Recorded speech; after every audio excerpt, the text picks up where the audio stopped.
Hello and welcome to Are You Afraid of the Dark Universe? The listener's choice marathon. Top five, baby, as Your, voted by the people. yes, you have participated, presumably, if you're here, in weeks and weeks and weeks of polls to Yes, determine we have your, thrown so many polls at you. and we And have gotten so many about, responses. Yeah. it's so hard to get people, like, I'm talking about like worldwide in politics, getting people to vote once every 4 years. And we were like, please log on again every 3 days.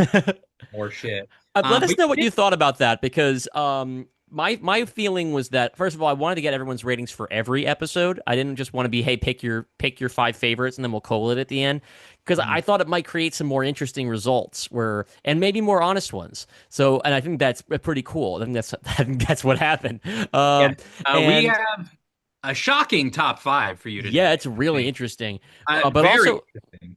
I wanted there to be suspense, right? Yeah. But I didn't want it to be a bracket where people would know what was going to be in the marathon. I wanted people to be going in completely blind, and that's been kind of fun. Where in the Discord, at least, the speculation about what the top five is going to be has there's been a couple that people are pretty sure about, and then a lot of it is knocking around. People have no idea, and honestly, until about an hour before the polls closed, neither did we. Yeah, I mean, some of these were like within a couple thousandths of a point within each other, like Yes. really, really narrow gaps.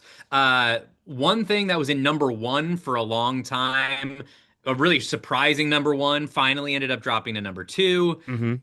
And then the thing that we thought might edge into number five ended up being higher. Like, we'll talk about it, Yeah, but but we don't want to spoil too much for no. you.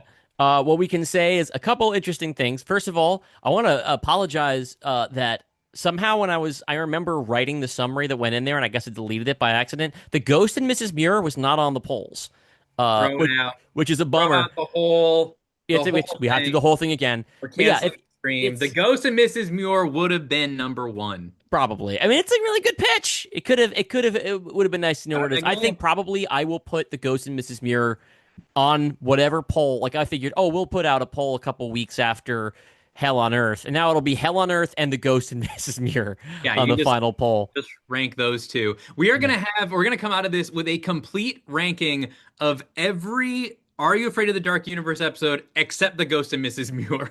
And Uh, the recap episodes, and the and the recap planning episodes episodes. and I the didn't bother planning with episodes those. and the Uh, mummy and the episode. Mummy's not in here either. Um, But but number five, I'll let you say it, but I just want to say y'all are some sickos for this. I Like, think you've chosen correctly for this I think number you've chosen five. correctly, but here's the thing. I'm done apologizing to you freaks. We get on here sometimes and we're like, "Oh, we're sorry about your blorbos and this is a really intense one and I promise there'll be like I'm done. You guys have proven with your number 5 you like the sick shit. And so I'm gonna make it even worse and I'm never apologizing again because clearly it was enough for it to be your number 5 episode. Well, I'm going to hold you to that, Dalton. If you ever apologize for doing something like that, I'm going to remind you on the air that you said you weren't going to do that anymore. I make no such apology, by the way, or rather, no He such thought promise. people were gonna hate this episode because of how painful it was, and here it is, number five. That's right. Our number five coming in with an average score of 4.46 out of five. Not This bad. is the director's cut because it would have been way too long otherwise of Dark Legion Death's Door. That's right. The one where we kill everyone is one of your favorite episodes. And we had to do the director's cut because it was a two-parter. We didn't want to air both parts back to back. But even the director's cut, meaning just the movie, not the talk, is 2 hours and 40 minutes. Yeah, This, so get ready for this long ass feature film. Chat yeah, along with your friends. This will be fun also because this is the only phase three pitch that we didn't include in the phase three director's cut marathon because it that's hadn't right. premiered yet. And I remember people had a lot of fun uh chatting through that live tweeting the show when we did that. So now it's just like very appropriate that this marathon should begin where the previous one left off. So without any further ado, This YouTube chat is gonna be like the end of Midsummer. Just everyone, assuming there's any, we're not live, just so you guys know, we pre-recorded this. yes. Um, as soon as we're done, right now I have to go back to finishing the score to Hell on Earth Act 1. And by right now, I mean on Friday night when I'm recording it, but very possibly noon on Saturday while you're listening. Yeah, So, while you're literally right now, Dylan's probably working on the score. I'm probably either cleaning my apartment or playing Mario Kart. all Uh, right, well, hopefully you'll be in the chat. We'll both be in the chat for some period of time. and playing Mario Kart. But Or you anyway, can you can do both at the same time. Hey, enough of our yakking. Let's get to the first episode. It's long enough already. We got an Oscars problem here. enjoy Death's What? Door. What? Enjoy Death's Door, I Death's guess. Door rules. It's a great script. We did a great job. Yeah. Listen, we don't have to put a question mark on it. As you put it, people have spoken. It's a great episode. This is your number 5. In 2017, Universal Studios announced the birth of a new shared universe of monster movies, bringing their classic horror icons into the contemporary franchise film landscape. But after the critical and financial failure of its first installment, the project was indefinitely abandoned. Now, in 2024, the powers that be have called upon one pulp horror devotee and one snarky film critic to unearth the concept. I'm Dylan Roth. And I'm Dalton Deshane. Are you afraid of the dark universe?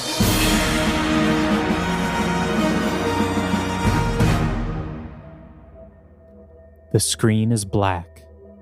The only sound, the faint whistling of a far-off wind. Gold text slowly fades in, a quote attributed to an Egyptian prayer of resurrection. The voice of Dr. Jennifer Halsey, played in the film by Annabelle Wallis and in this reading by Ella Dawson, reads the text aloud. Death is but the doorway to a new life. We live today, we shall live again. In many forms shall we return. What was that?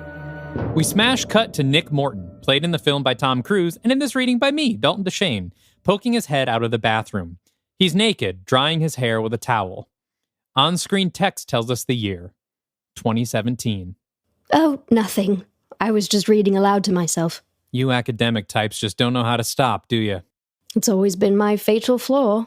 We're in an upscale hotel suite. It's designed Middle Eastern. Jenny sits at a table next to the bed, still wrapped in a bedsheet that trails behind her to where it's slightly tucked in under the mattress. Nick ties the towel around his waist and goes back in the bathroom before sticking his head back out again. Hey, I'm sorry if I was, a little early. Oh, no, it's totally fine. It's just, I've been in the field a long time and it's been a while since I've, Totally get it. But you had fun? Oh, sure, tons of fun, even if I didn't finish. Nick grins. Great. That's so good to hear. He crosses over to her. So, what are you reading? Oh, nothing. We look over her shoulder with Nick. It's a map, yellowed, worn, old, except for a few lines in text at the bottom. The quote Jenny was reading aloud. Under the quote, in the same handwriting, a name. Henry. Mosul? You're reading a map of Iraq? Just reviewing. I am an archaeologist, remember? Nick reads a word written next to a red X painted on the map. Haram. Forbidden. As in treasure? More likely knowledge. And what's this? He points to a design drawn underneath the red X. It's a series of concentric circles, intersected asymmetrically by black lines. The outer ring of the circle is lined with hieroglyphics, while an inner ring is filled with larger symbols, each encircled individually. This is the mark of Set. He was the Egyptian god of death. Sounds spooky. So what does his mark do? Jenny sits up, eager to share. You know how in the story of Passover, the Israelites would mark their doors with blood so that the angel of death wouldn't come for them? Nick nods. Well, this is kind of the opposite of that. Nick leans in close. So, just some light post-coital reading. Jenny smiles and kisses him. Nick kisses back, both of them grinning into each other's mouths. When they part, Nick perks up. So, hey, you have any coffee in here or anything? Just tea, I'm afraid. Let me put a pot on. Jenny heads to the kitchenette while Nick stares at the map. He's drawn away from it by a crash. Jenny has dropped a mug, breaking it on the kitchen floor. Oh, shit! Hey, tell you what, why don't I just go grab us breakfast? Really? Oh, that would be lovely. There's a cafe down the block that's simply terrific. Give me 20 minutes. He pulls on some clothes and pulls her against him. Then maybe round 2? If you're up for it, cowboy. Nick smiles and heads out the door. As soon as it closes behind him, his demeanor changes. He quickens his pace, rushing to the elevators. While he waits, he reaches behind his back and pulls out Jenny's map. It was a pleasure, Dr. Halsey. He looks down at it, and the camera lingers on Henry's writing. Death is but a doorway. I'll see you on the other side. From down the hall, we hear Jenny scream, Nick! Nick snaps to attention, shoves the map in his pocket, and runs to the bare, concrete emergency stairwell. We follow him into the stairwell, and the camera leans over the railing to watch him race down the steps, spiraling down, down, down towards the ground floor, which is getting farther and farther away as we zoom up towards the ceiling. The image distorts further as the emergency lighting shuts off, one floor at a time, from top to bottom. Title card, Dark Legion, Death's Door. 8 years later. Just to be clear, because we talked for a while, that's 8 years after The Mummy. 2017. A coroner's van pulls up to a 3-story dormitory at a rural university. It's not alone. The dorm is surrounded by first responder vehicles. A coroner steps out, clad in full PPE, biohazard protocol. This whole area is buzzing with uniforms. EMTs, cops, firefighters. There are windbreakers sporting all manner of acronyms, from the FBI to the EPA to FEMA. Some of them are wearing biohazard suits. Some have removed their headgear, while some have dispensed with protection altogether. The coroner retrieves an empty gurney from the back of her vehicle and pushes it towards the entrance to the dormitory, which is being held open by traffic cones. She walks past a cop who is sitting in a puddle of mud next to the sidewalk. There's dirt, blood, and vomit on his uniform. He's smoking a cigarette with a look of total lifelessness on his face. The coroner keeps walking. She enters the dormitory, which is crowded with more of those same uniforms. There isn't a student in sight. She checks in with an officer carrying a clipboard who directs her to a room down the hall. The corridor is crowded with people in uniform in varying states of emotional distress. The coroner's face is still partially obscured by her protective gear, but we can see in her eyes that she's already losing her professional composure. She pushes forward with her stretcher until it comes to a particular dorm room assigned to her. The door is open. She peers inside and sees an unmasked nurse squatting on his haunches over a puddle of blood on the floor. He's blocking our view of something in the center of the puddle. The coroner clears her throat. The nurse looks up at her from below with bloodshot eyes. He gestures casually to her protective gear. You don't need that. Are you sure? Doc, I've been on site for 16 hours. There's no contagion, no gas leak, no nothing. No unusual readings of any kind, and no one who arrived after it happened has had so much as a nosebleed. The nurse pivots on his toes, allowing the coroner a better look at what's in front of him. We still don't see it. We only see that it freezes the coroner cold. She's still looking at it as she slowly lifts her protective headgear off her head. Are they all like this? No, most of them are worse. At least these two had each other. From what we can tell, it happened so quickly that most of the victims bore it alone, unless they were already holding on to someone. The coroner slowly lowers herself to the floor, next to the nurse, and looks at the two bodies in front of her. They're a pair of college students, a man and a woman, dressed in cozy sleepwear. Their arms are wrapped tightly around each other, too tightly, like they squeezed each other to death. Their faces are frozen in a scream of unimaginable agony, with dried trails of blood leading from their eyes, noses, ears, and mouths. This is Oliver and Alice, last seen in Kill Your Darlings.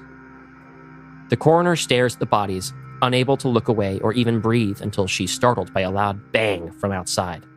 A gunshot. It shakes her to her senses. I'll need to do an autopsy. Sure, Doc, you do that, but how about we just worry about getting these bodies out of here first, okay? Yes, of course. The nurse and the coroner lift the couple, locked together in rigor mortis, onto the gurney and start to push it into the hallway. At the threshold of the door, the head of the gurney lightly T-bones another occupied gurney being pushed down the hall by another pair of tired medical technicians. They mutter apologies to each other, and the pair in the hall resumes walking. Their gurney is followed by another and another, until finally the coroner and the nurse have an opening to turn into the hallway and join the procession. Outside, as they push their gurney toward the coroner's van, they pass by another body. It's the cop from earlier, shot clean through the temple, his service pistol gripped in his dead hand. No one has the bandwidth to even notice this. They simply continue to cart the bodies of young people out of the dormitory each of them wearing the same hideous frozen scream on their face.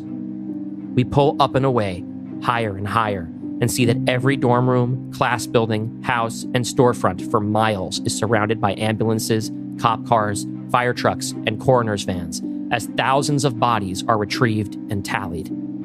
Pull back further, and we're now watching a BBC newscast of these events, with the headline, "Over 20,000 die instantly in Pennsylvania town. Authorities can find no cause."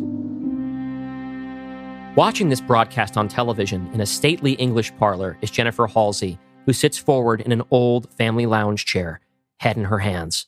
The parlor is a classy old entertainment space in an opulent English home, the old Halsey estate. We are close on Jenny when a hand intrudes into frame, holding a steaming cup of coffee. A voice from above. Here. Jenny looks up to see Nick Morton, with some stubble on his face and bags under his eyes nearly as bad as her own. She accepts the cup and catches a whiff of its contents, a bit surprised. I didn't realize we had any coffee. I found a bag of Starbucks grounds in the cupboard. Not what I was expecting from a posh English kitchen. Jenny recalls a fond memory, then chokes on it. Their full blend was Carol's favorite. I brought some with us as a surprise on our last trip to see my parents.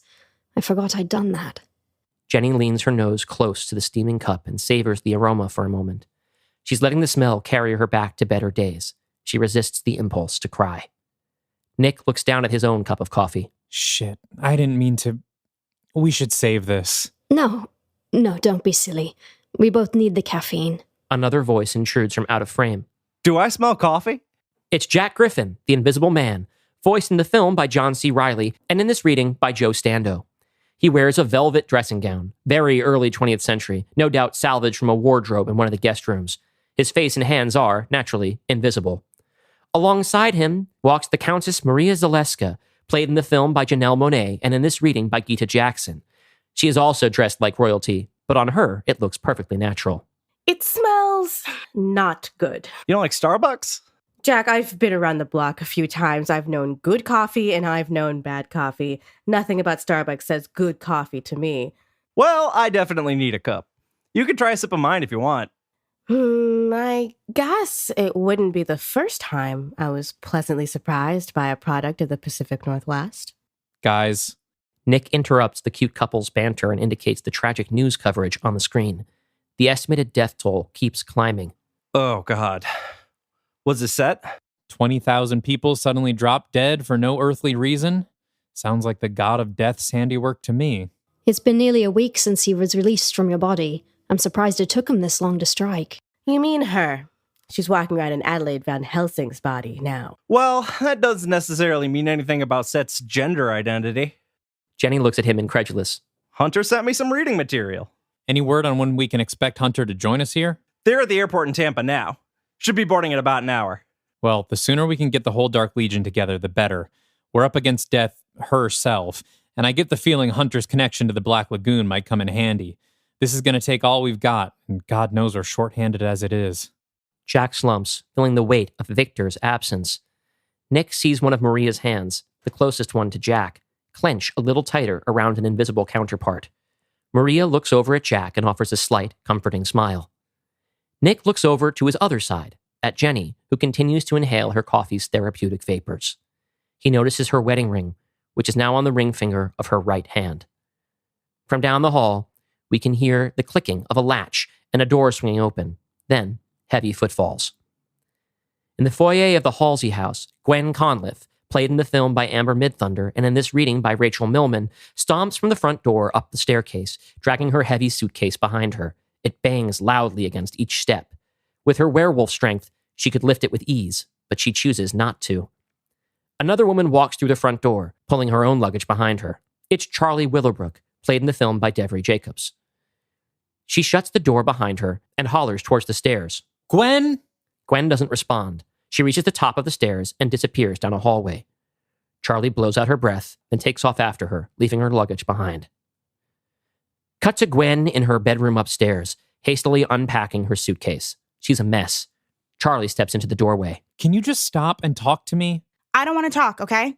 I just spent 10 hours on trains and then 3 hours in the car. And you barely said a word to me the entire time. Gwen whirls around to face her. What do you want me to say? I just buried someone I loved. Again. I'm 25 years old, and I have more dead friends than living ones. Hey, I get it. But I came with you so you wouldn't have to bear it alone. Yeah, well, I didn't ask you to do that. Come to think of it, I never asked you to move in with me either. You just flew in after graduation and never left. Charlie recoils like she's been struck. Stop it. I figured you'd get your own life eventually, but it's 2.5 years later and nope. What would you have done, huh? Some amazing woman falls into your lap, you go on a wild adventure, and then within a week she loses everything. Suddenly you're all she's got, and she needs you. She needs you like you've never been needed before, and even though it makes your life harder at every single turn, it feels incredible to be that important to someone so incredible. Do you know what that's like? Yeah, Charlie, I do. And do you know how that story ended? I watched him die. So forgive me for trying to spare you from the same. Charlie clams up, gritting her teeth and struggling to find anything she can say to this. It takes her too long. Gwen walks past her out the door. Gwen arrives in the parlor where Nick, Jack, and Maria hover around Jenny, who is seated with her laptop open. What's going on? Jenny found something. Ever since the release of Cassie's book, several universities have started offering paranormal studies courses. Take a guess who just opened an entire paranormal studies department. Selinsgrove University. It could be a coincidence, but right now it's the only lead we have. I'd like to pay the campus a visit. Great. I'll come with you. I appreciate the offer, Nick, but we don't know what we're walking into. It could be dangerous. I'll risk it. We should all go. People might feel better knowing the Dark Legion is on the case. No offense, Jack, but I don't think anybody wants to hear from the invisible chef at a time like this. Hey, I'm just trying to help. Yeah, well, that's something you should have thought of before you made yourself the mascot for your own $1 million company. Jack goes quiet. For the briefest moment, we see regret in Gwen's face before she quickly looks away from everyone. Nick and Jenny share a concerned look. Charlie arrives in the parlor, aiming to join Gwen, but still several steps away. Gwen, you only just got back from Victor's funeral. The rest of us can go ahead if you and Charlie need time to unpack. It's fine. I'm in. Charlie stops and silently withers. Jenny shuts her laptop and rises to her feet. I'll prepare a transportation spell. Jack, find out if Hunter's boarded their flight yet. If not, I can open a portal for them so they can join us on campus. Another portal? Doesn't each one cost years of your life? Without responding to this, Jenny snaps her laptop shut and stands. Wheels up in 20 minutes. Jenny exits, leaving behind her still full, still steaming cup of coffee. Nick watches as Jenny leaves the room, then looks back at Jack. The camera lingers, allowing us to imagine the look of worry on Jack's invisible face. Gwen is the next out of the room, followed by Nick. When Charlie realizes that Jack and Maria aren't leaving, she slips out herself in search of privacy. Maria and Jack cling close to each other. You don't have to come with us if you don't want to. It's no trouble. Honestly, it'll be good to get out of this English mausoleum. I don't like being cooped up, even in such a gilded cage. I know. I hope I haven't been crowding you. Now that I think about it, I don't know if I've given you an hour to yourself since Dubai. I guess part of me worries that if I ever leave your side, you'll come to your senses. Jack. I mean, here you are, beautiful and elegant and immortal, and I'm just a product of the Pacific Northwest. I wouldn't blame you if you decided you'd had enough of me. And As he's speaking, Maria picks up Jenny's steaming cup of Starbucks coffee, still mostly full, off of a nearby table. She makes direct eye contact and brings the cup to her lips. She tips it back, steam floating past her dazzling eyes, and slowly but continuously drinks the entire coffee. A tiny bit dribbles down her chin. Jack slowly stops speaking, transfixed. Maria lowers the now empty cup, exhales steam, flicks the excess coffee from her lip, and says, Delicious.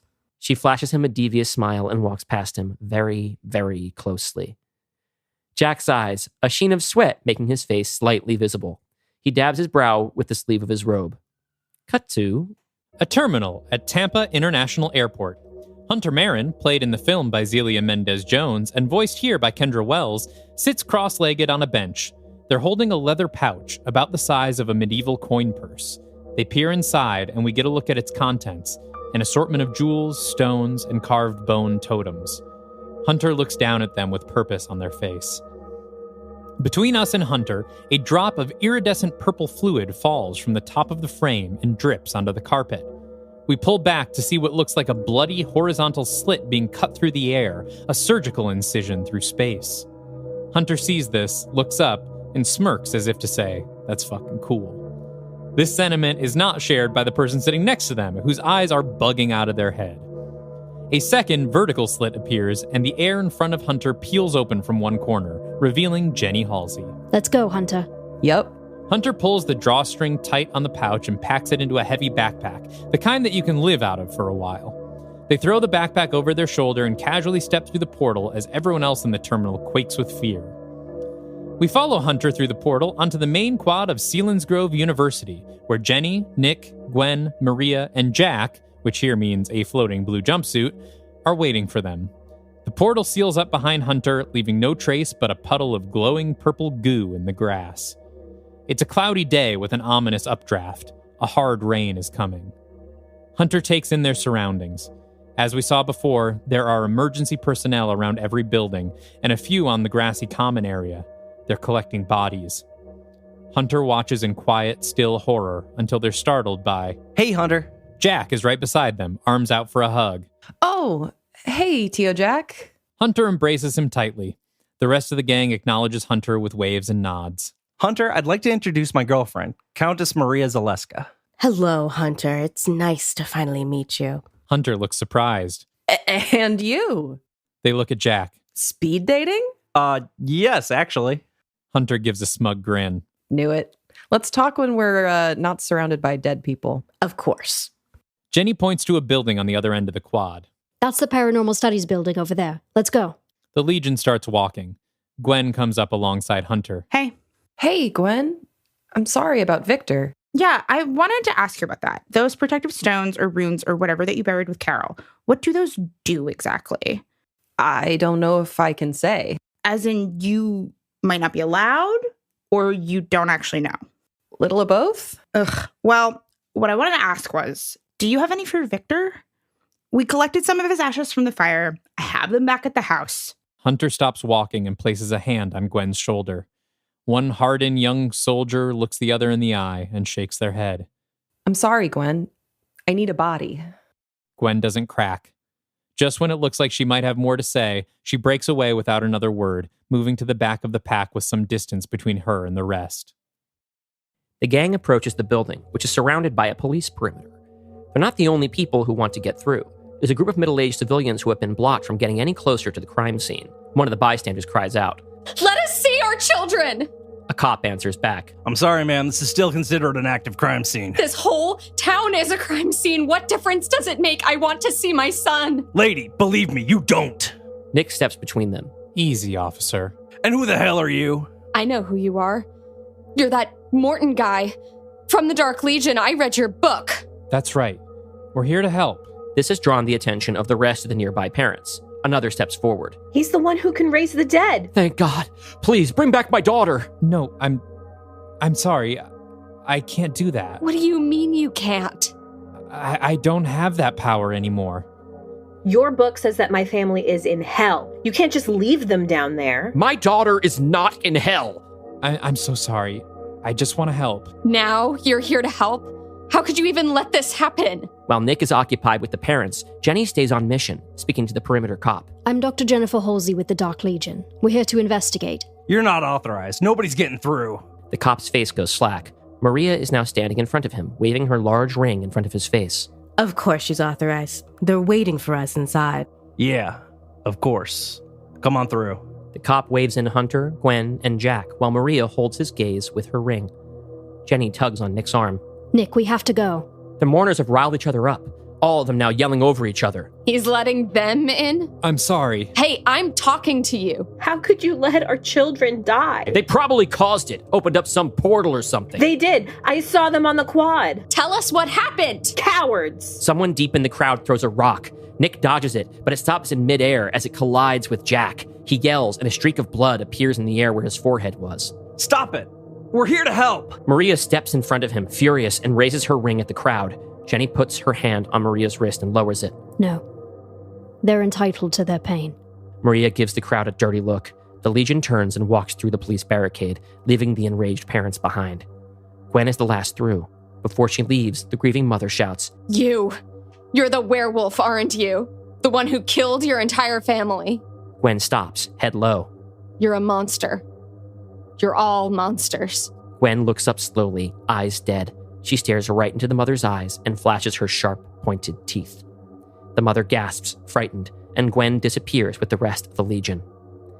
They arrive at the entrance to the Joseph Dyer School of Paranormal Studies, a small but modern building. It's one of the less crowded areas on campus. Either there were fewer bodies here, or most of them have already been carted out. The team splits, wandering the halls, hunting for clues. Gwen goes off alone into one of the lecture halls, where notes from a lecture on lycanthropy remain on a whiteboard. She looks out from the lectern at the rows of empty seats, echoing the place where we first met her, addressing a poli-sci class. So much has changed. Elsewhere, Jack, Maria, and Hunter enter a faculty office. There's sunlight coming in through the windows, so no one bothers to flip on the lights. Hunter approaches a desk with a tall office chair in front of it, facing away from them. The desk's computer monitor is still on, displaying a Word document. It's a full page of the letter N over and over. The cursor is moving. More N's are still being added, as if someone was holding down the letter on their keyboard. Hunter leans forward, past the high back of the office chair, then screams, pulling the chair around as they fall backwards. Sitting in the chair is the body of a middle-aged professor, frozen in a terrified scream, his face and shirt stained with blood. He died at his desk, his hands paralyzed on the keyboard. Jack and Maria rush to Hunter's side and pull them to their feet. Hunter, you all right? Yeah, I'm okay. I guess they haven't found all the bodies yet. Maria, unfazed, takes a closer look at the professor's face. What were you so afraid of? Nick and Jenny wander into another room, which is laid out like a science lab, but with a strange assemblage of modern and archaic tools. There's puddles of dried blood on the floor, with sticky footprints from boots and tracks from narrow gurney wheels caked onto them. There's a dusty old book open on the teacher's desk, under a clear plastic cover, that is likewise stained with dried blood. Jenny snaps on a pair of vinyl gloves, lifts the cover, and studies the book. What is it? It's a very, very old copy of the Book of Job. Like, an original? Hardly. There are no originals. Hebrew probably isn't even the original language. There have been a number of translational glitches throughout its history, but there is one particularly famous one. Jenny scans the page the book was open to until she finds a particular passage. Here, that is one of the first uses of the word Satan in the Hebrew Bible. Satan as in Satan? It likely wasn't intended to refer to a specific figure. The word roughly translates to adversary or even judge.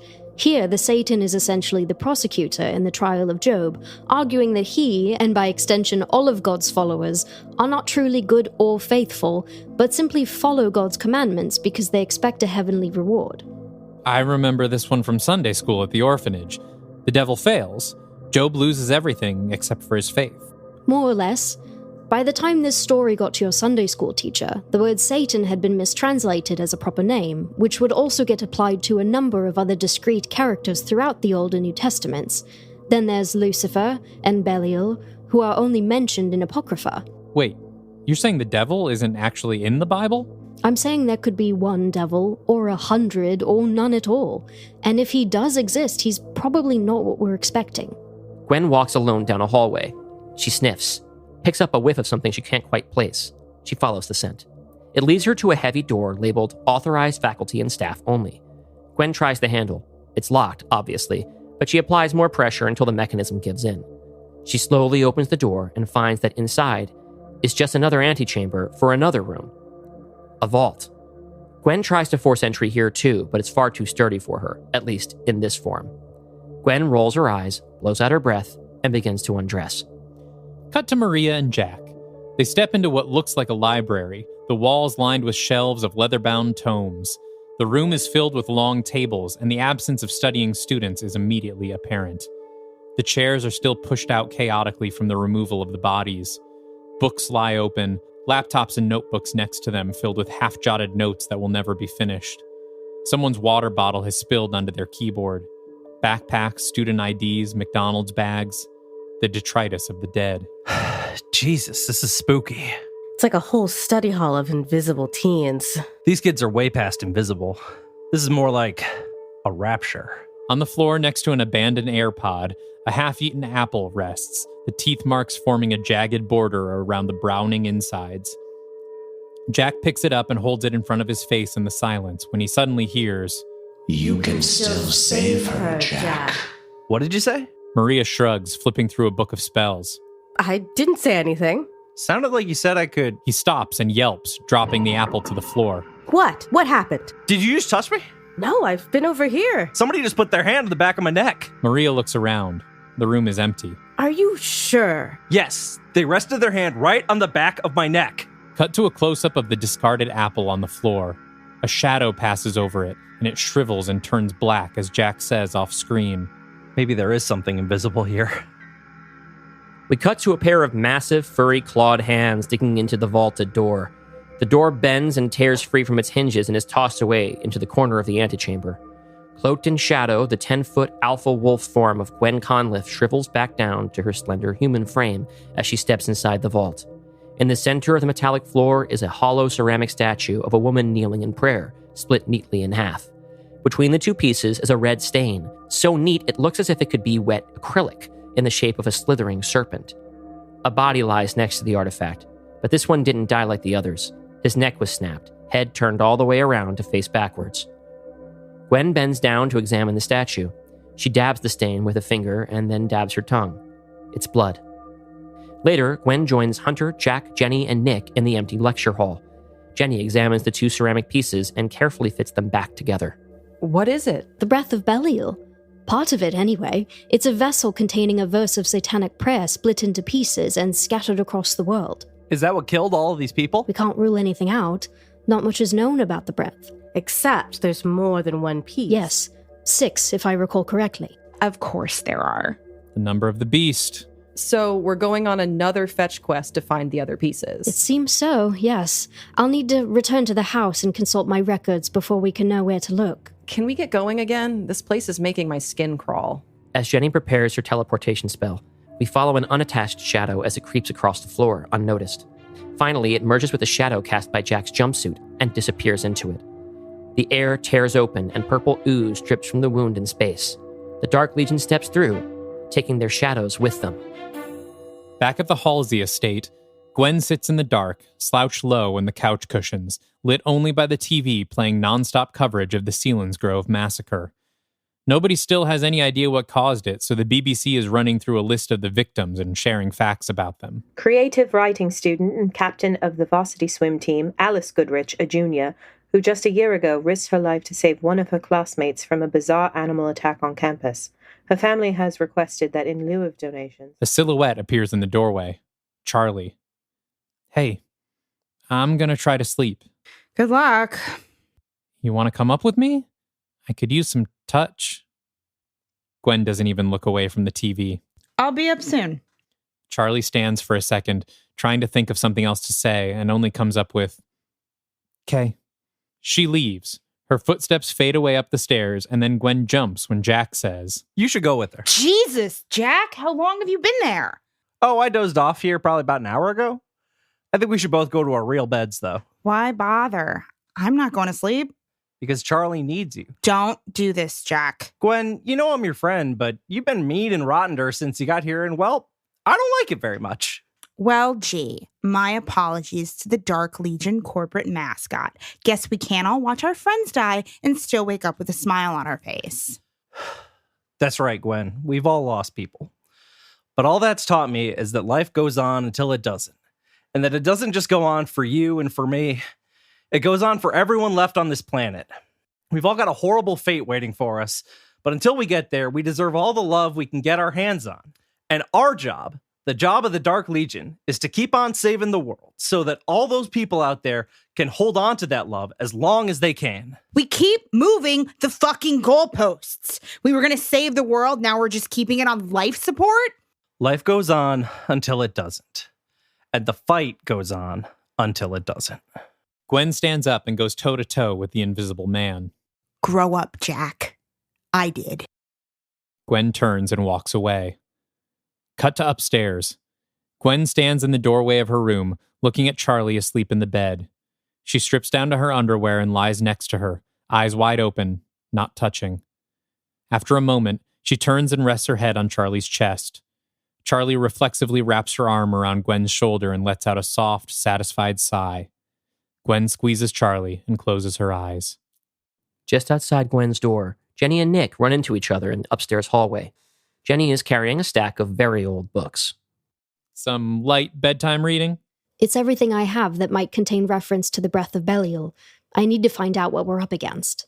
Jenny, what you need is some dinner and a good night's sleep.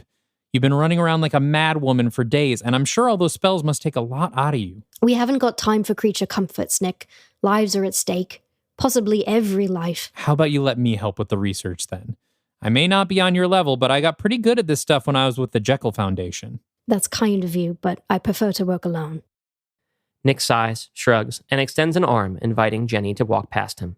She does. He watches as she reaches her door. She doesn't have a free hand to open it, so he starts her way to help. She doesn't need it. The door opens magically. She never looks back at him. Nick is left alone in the hall. Cut to Hunter, sitting on their bed, scrolling on their phone. There's a shave and a haircut knock on their open bedroom door. It looks like no one's there, but Hunter knows better. Hey, Tio Jack. Good night, Hunter. Good to be back under the same roof again. Want to help me make some waffles in the morning? Waffles? Really? There's always time for waffles. Hunter chuckles as the floor creaks to let us know that Jack has continued down the hall. A little while later, Jack lies asleep next to Maria, an invisible bulge under the covers. He's on his stomach, his breath blowing ripples in the pillowcase. A hand reaches in from out of frame and rests on the back of his neck. Jack wakes up with a start, turning over to see Jenny, eyes wide and a finger over her lips.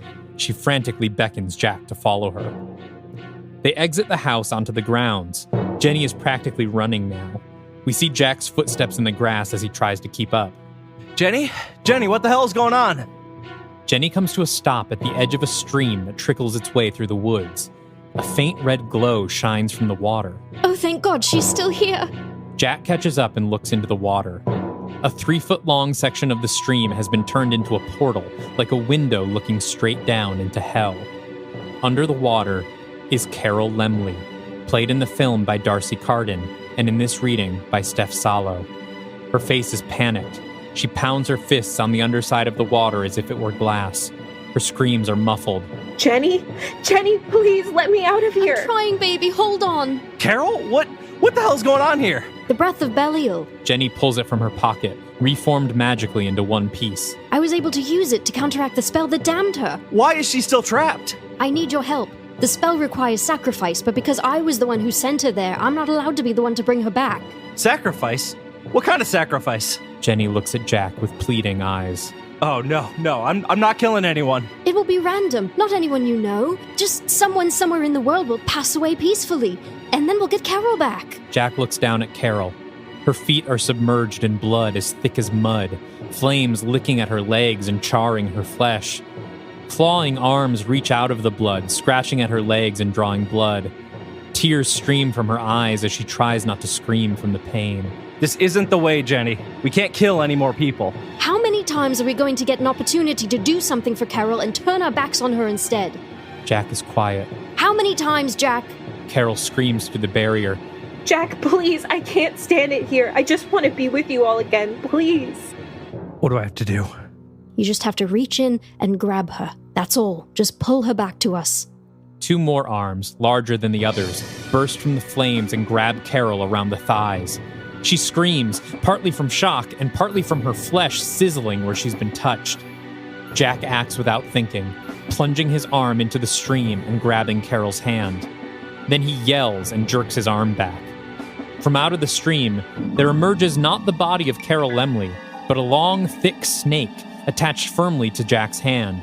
He shouts and whips it around, flinging it back into the stream. It lands and hisses at him before disappearing into the brush. We see 2 red dots floating in midair, the bite marks in Jack's hand, dripping blood. What the hell? Jenny? We look toward Jenny.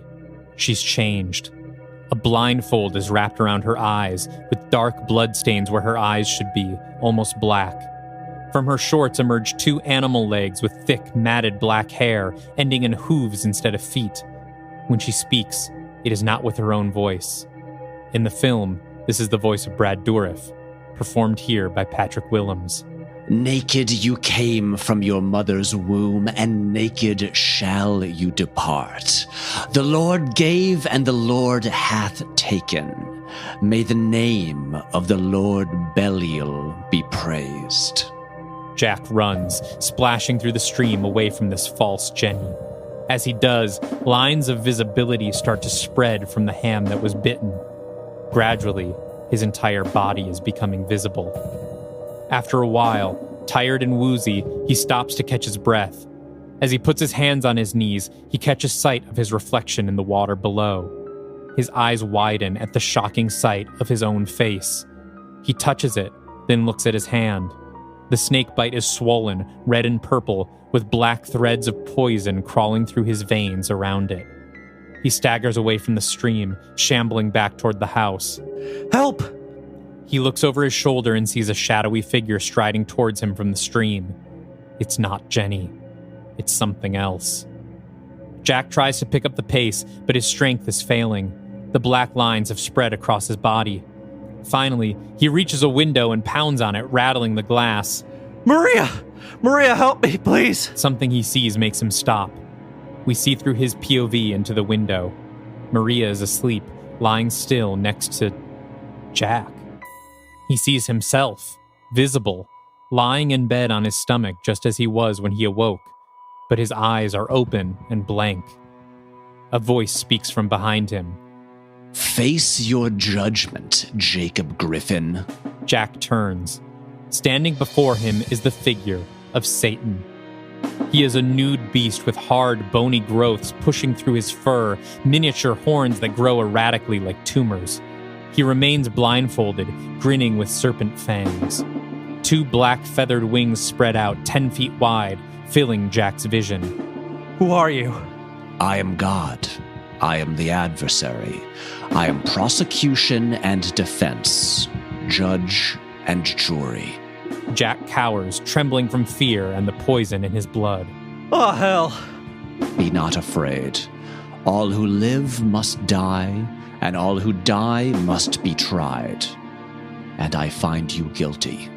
Jack falls to his knees, struggling to keep his eyes open. The choice didn't matter, though, did it? I was dead before I woke up. There was no right answer. Satan grins. We see it from Jack's POV as his vision clouds over. You'll never know. Jack's vision goes black. The next morning, Maria awakens to the sunlight streaming through the window. She squeezes her eyes shut and rolls over, wrapping one arm around Jack's body next to her. She buries her face in his neck, inhaling his scent and kissing him softly. Her eyes flutter open, and then she bolts up straight in bed. Jack lies under the covers on his stomach, limp as if he were asleep. But Maria knows better, because she can see him. A circular sigil glows white on the back of his neck, the mark of Set. Maria screams. Far away, a figure emerges from the woods to stand on a mountain cliff. It's Princess Aminet, played in the film by Sofia Boutella, and in this reading by Frankie Starker. She's a rail-thin woman whose ashy skin is covered in black tattoos, burn scars, and yellowed bandages. She takes a deep breath, letting the sun soak into her flesh, then surveys the land below, scowling at what she sees. From behind her, another figure approaches. It's Adelaide Van Helsing, host of Set, played in the film by Michael Monroe, and in this reading by Merritt Kay. She's a woman in her 20s, dressed in a long coat over modern street clothes, but beneath the skin, she is a god of death, ancient as the world. She joins Aminet at her side, then stumbles, tripping dangerously close to the cliff's edge. Aminet catches her. Adelaide's irises shudder and split in two for a moment, before returning to normal. She smiles. Aminet helps her stand up straight, then speaks in an ancient Egyptian tongue. Are you all right, my love? Adelaide answers back in English. Oh, yes. Brother Belial has returned to the garden. Adelaide stands tall and looks out at the vista before her. We pull back and swivel around to see the splendid view offered by their perch on the Jangsan Mountain in South Korea, the bustling port city of Busan, and its 3.5 million unsuspecting citizens. One step closer to Judgment Day. End of Act 1. Act 2, Part 1. Busan, South Korea. We fade in on a hospital room. An old woman lies in bed, eyes barely open, taking slow, gasping breaths. At her side is a young woman, Mi Sul-ji, played in the film by Park So-dam, who bites her lip and holds the old woman's hands. The old woman reaches feebly for a pack of cigarettes at her bedside table, Mi gives her a look that says, I can't believe you. They speak in Korean with English subtitles. Grandma? Her grandmother just takes another rasping breath and looks at her. Mi sighs. What could have hurt at this point? Just one. Then I have to go to work, okay? She lights the cigarette and holds it in her grandmother's mouth for her. As her grandma exhales, Mi checks her phone. A text from her boss. While she's looking down, she doesn't see that the smoke her grandmother exhales briefly forms the face of a man, glowing faintly and looking down at the old woman with a smile. Her grandmother sees it and smiles back. The smoke dissipates. Mi looks up, puts out the cigarette, and stands. Her grandma's smile fades and she shakes her head. I'm sorry, Grandma. I'm already late. I can't lose this job. It's the only thing getting you the care you need. She kisses her grandmother on the forehead. I love you. I'll be back first thing in the morning, okay? I promise. She takes her grandma's hand and draws a symbol in her palm. Nothing magic. From the look on her face, it's likely just a character that means love. As Mi leaves, we catch sight of an altar set up next to the old woman's hospital bed. It looks hastily thrown together, just a blanket on a side table littered with wooden statues, stones, and an incense pot. The largest object is a painting, leaning against the wall, depicting two twin spirits wearing matching robes and hats decorated with a large star. In between them, they hold a mirror whose frame looks like the mouth of a golden beast. Mi walks back to her apartment through what is clearly one of Busan's more impoverished neighborhoods. She has to use her shoulder to force the door to her apartment open. It's little more than a closet, messy mostly due to lack of space. She grabs a hat and apron from a pile on the floor and heads back out. Cut to Mi, now wearing the hat and apron, taking orders at a noodle shop in a crowded market. It's the lunch rush, and she's clearly overwhelmed. While she manages the long line, she's also being yelled at by the people who have already ordered, whose food has not yet arrived. She yells for her coworker to come out from the back, but nobody does. She apologizes to the line and retreats into the back room to look for him. The kitchen is empty. She growls with frustration and goes to stir the pot of noodles herself. When she looks down into the pot, she screams. The head of her coworker bobs to the surface, skin bubbling and eyes sizzling steam in the boiling water. An arm, pasty white and covered in yellowed bandages, reaches out from behind her and pulls her into the alley behind the shop. Aminet grabs Mi by the throat and slams her against the wall. She leans in close to Mi and speaks in ancient Egyptian, which is subtitled for us. You have one chance to live. Mi screams until another hand comes into view and slowly clasps over her mouth. This hand is a less ghostly white. Her nails are manicured. By all appearances, this one belongs to a living person, Adelaide Van Helsing. She speaks in Korean. You do want to live, don't you? Mi, crying, nods. Good. Then listen and answer my questions. You are Mudang, are you not? Mi hesitates. Aminet's grip tightens around her throat. I could compel her to answer. That is true. But the twins are finicky in their ways. I think it's better if she tells us willingly. Adelaide locks eyes with Mi. Are you willing to bargain for your life, child? Mi nods. Are you Mudang, or are you not? My grandmother was... But she taught you her stories, didn't she? A Mudang would never let her histories die. Mi nods. My bride here holds your life in her hands. Do what we say, and she'll let you keep it. Isn't that right, my love? If you insist. What do you want from me? Aminet releases Mi's throat. Adelaide smiles. We want you to sing a song for us. Cut back to the front of the shop. The crowd is growing restless, huffing and puffing and shouting for Mi to come back out front. The camera slowly lowers to ground level, looking at the customer's feet. Suddenly, ghostly pale hands erupt from out of the earth, grabbing onto the ankles of a few of the customers. Immediately, the customers' eyes go solid black and their mouths open wide. Their skin shrivels and turns dark gray. Their clothes grow loose on their emaciated bodies. They fall to the ground, and the hands drag the weak bodies through the earth, their flesh passing like ghosts through the ground, their hands grasping for purchase that no longer exists. All that's left is their crumpled clothes. Pan out to the full crowded market. Spirits begin to claw their way through the earth, skin pale, eyes black, hair greasy. There seems to be one spirit for every person in the market. panic spreads and the people try to stampede out of the market, but they can't outrun the dead. The spirit's touch is death. They grab their victims by the shoulders, the face, the wrist, and pull them one by one down through the ground to hell. We keep zooming out over the city and see the panic spread through all of Busan. We cut to Mi's grandmother's hospital room. A nurse picks up the pack of cigarettes. Did your granddaughter bring these? You know you're not supposed to have these. The pack falls out of her hands as her eyes go black. A spirit claws its way up her back, burying its fingers deep in the nurse's hair, gripping her skull as her skin turns gray. The spirit grins at the old woman with black teeth before the two of them start to slide into the underworld. The old woman's rasping breaths grow quick. She looks down at the foot of the bed. White fingers with dirty nails grip the white hospital plastic, and then a smiling face with black teeth and black eyes rises into view. The old woman reaches desperately to the altar, grabbing for one of the wooden statues. She fumbles as the spirit steps one pale leg over the foot of the bed onto the blanket. The incense falls to the floor. The spirit is now on all fours on the blanket, crawling like a spider towards the old woman. Finally, she grabs hold of the statue and squeezes it to her chest. We zoom close to her face, her eyes squeezed shut. The room suddenly glows bright white, making the old woman wince harder. The spirit screeches impossibly loud, and then cuts off suddenly. The light fades. The old woman opens her eyes.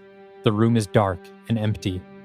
Tears fill her eyes, and with trembling lips, she calls weakly, Misoji? Back at the Halsey estate, Hunter kneels next to Jack's bed, still in their PJs, looking at Jack's body. It hasn't been touched since Maria found him. Hunter's face is limp, shocked. No tears fall. They reach out a hand and touch the white insignia on the back of Jack's neck. What is this? Maria stands behind Hunter, face wet with tears that keep coming. Behind her are Nick and Jenny, holding each other close. Gwen stands farthest behind, near the door. Jenny takes only a glance at Jack's body before answering Hunter. It's the mark of Set. Hunter nods. Of course. If Set was here, why didn't she just kill us all and be done with it? I don't know. But she knows where we are now. We're not safe here. You still think there's somewhere safe? Gwen, please. Gwen scoffs and turns away, leaning against the door frame. She looks down the hall and sees that Charlie is peering out from their bedroom. Charlie has barely taken a step out into the hall before Gwen turns away, back into Jack's room, and shuts the door. Hunter puts a hand in Jack's hair, feeling his curls. They examine his face up close for the first time, committing it to memory.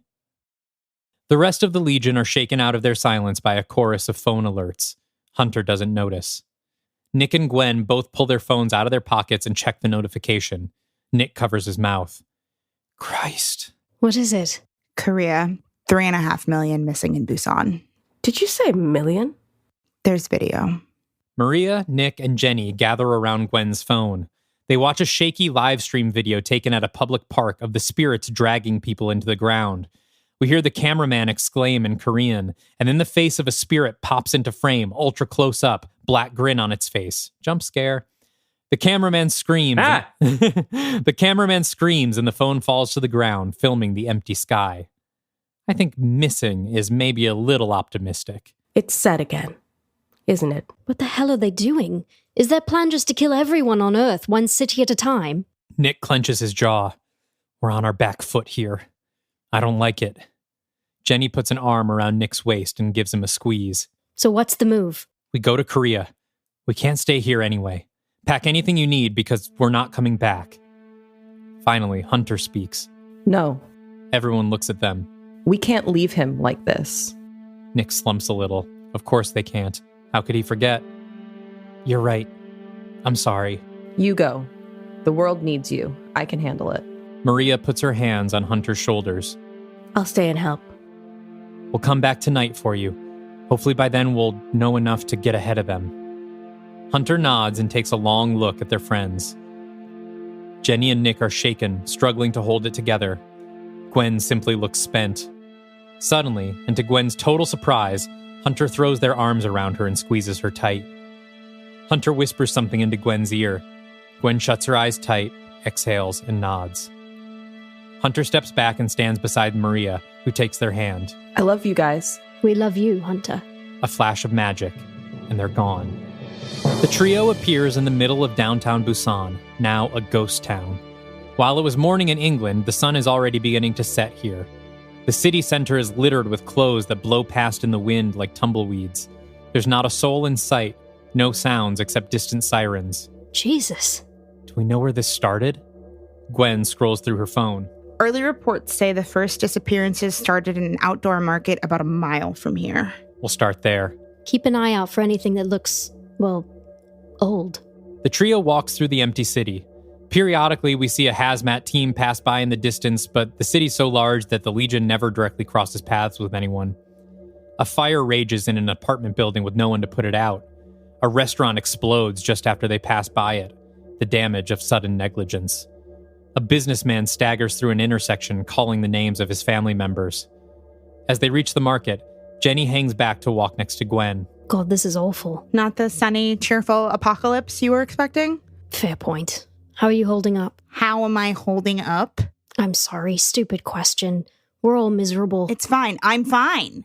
Honestly, the worse it gets out here, the easier it is to accept that there was no hope of saving the world in the first place.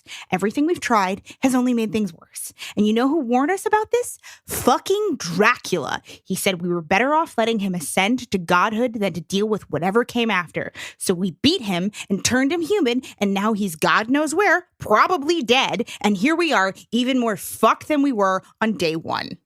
Look, pep talks aren't exactly my forte.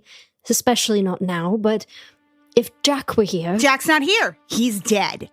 And I'm here on another hopeless mission when it should be the other way around. Don't say that. Did you see Hunter? They're fucking shattered. Maria spent centuries believing she'd never love again, and now she's lost Jack after what, 3 weeks? You don't think they'd rather I died instead of him?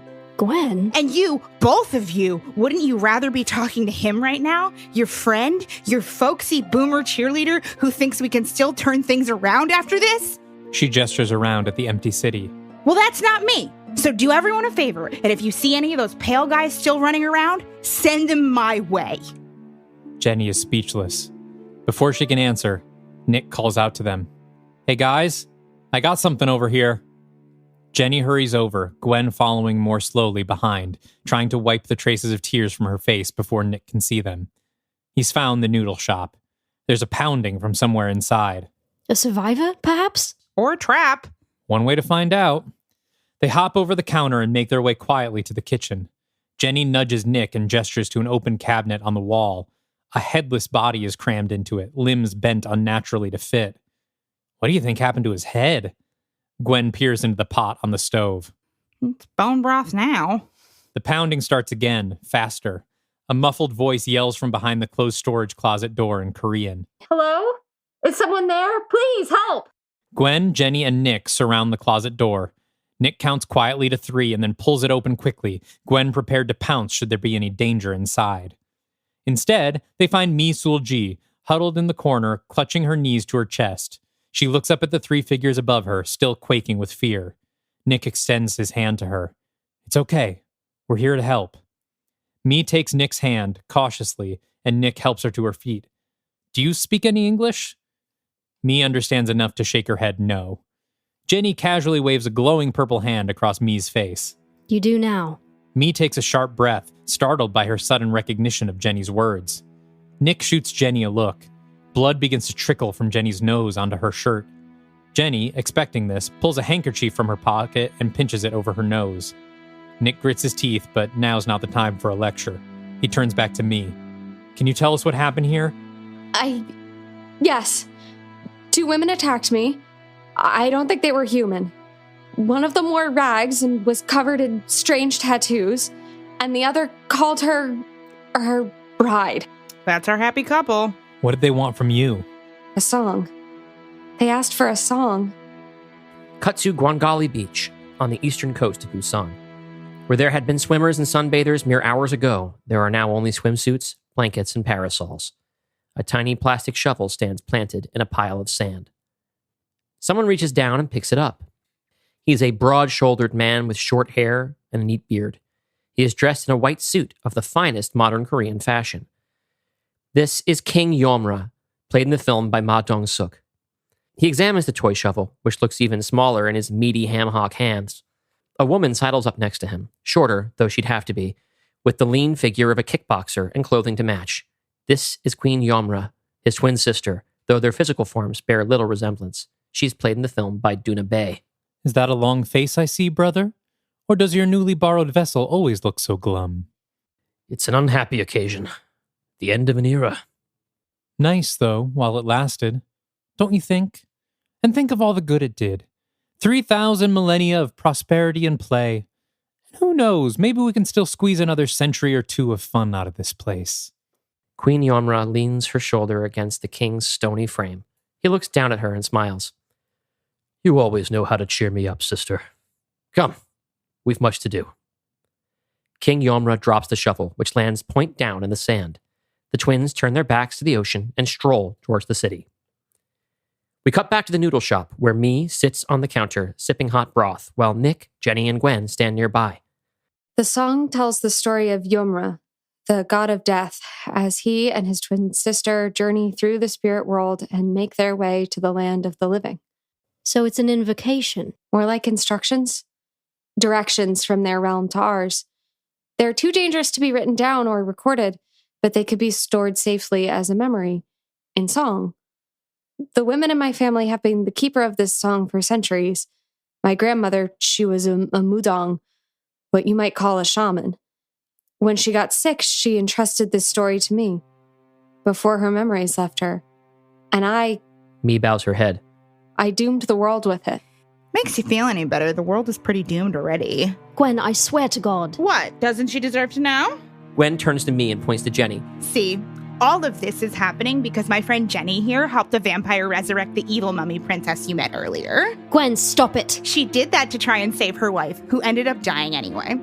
She's in hell now. You're way out of line, Gwen. Of course she wouldn't be if Nick here hadn't sabotaged a plan to collapse the mouth of hell, which he couldn't let happen because it would have cost the lives of everyone in Cairo. Hey, how many people live in Busan? I mean, lived. Gwen, wait outside. Nick, fuming, points to the shop's exit. His other hand is clenched in a fist. Gwen snorts, then strides out the door.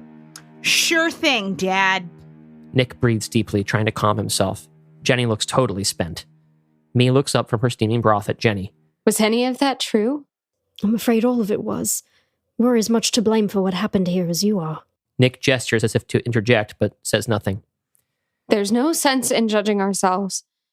Yomra will be here to do it for us soon enough. Judge us how? My grandmother taught me that upon death, we each look into the karmic mirror and revisit our sins from this life and those that came before. Yomra watches too and decides the fate of each soul. Those who have lived wicked lives are sentenced to hell, where they suffer until they've balanced out their bad karma enough to be reincarnated. Your grandmother wasn't far off. Then, to Jenny. Sounds a lot like what you were just explaining to me about Satan. But Jenny is lost in space. In her mind's eye, she contemplates the mirror. Jenny? Yes, Yomra. Judgment of one's life after death is a prevalent belief across cultures. It could be they're all referring to the same practice, the same being. Or a bunch of beings with the same job. I mean, think about it. I was the host of Set, the god of death, for years. And in that time, it's not as if people stopped dying. Hunter's creature, the ferryman, he harvests the souls of the dead for somebody, but he doesn't seem to have anything to do with Set. Then, yesterday, we think we're onto some 6-part plot to summon Satan. The breath of Belial. I was struggling to locate the other 5 vials, but then Jack died, then Busan. Right. What I'm saying is, maybe there are no more vials. Maybe these 6 prayers to awaken the beast all awaken different beasts. What if they're all in different forms? One in a vial, one in a song. One in a dagger. Exactly. But there are countless death gods scattered across dozens of cultures and religions, each with their own rites, rituals, and artifacts. How could we ever hope to determine which of them are the real threats in time to stop them? Nick spies something strange on the back of Jenny's neck, like a swirl of white ink under the skin. I don't think we have to worry about that. Why is that? Nick swiftly pulls out his phone and takes a picture of Jenny's neck and then shows it to her. The mark of Set has appeared, just where it was on Jack's body. Because they're coming after us. Cut to the Halsey estate. Charlie sits at a desk in the bedroom she shares with Gwen, writing something on a piece of loose-leaf paper. She finishes writing, sighs, and wipes a tear from her eye. She leaves the letter on the bed, then walks out of the room, rolling her suitcase behind her. Out the window, we can see out to the backyard. Hunter and Maria are standing in a hole in the lawn, looking down at Jack's body. Shovels are stuck in the dirt nearby. They've dressed him in a suit, something they found in the attic, which doesn't quite fit him. Hunter kneels down by his head and pulls out a drawstring bag. They pull out 2 black stones, fragments of volcanic glass, and place them on his eyes. Then they pull out a silver crucifix and place it upside down on his lips. How do you know which ones to use? I'm not sure, I just know. What do they do? The real answer is, I'm not sure.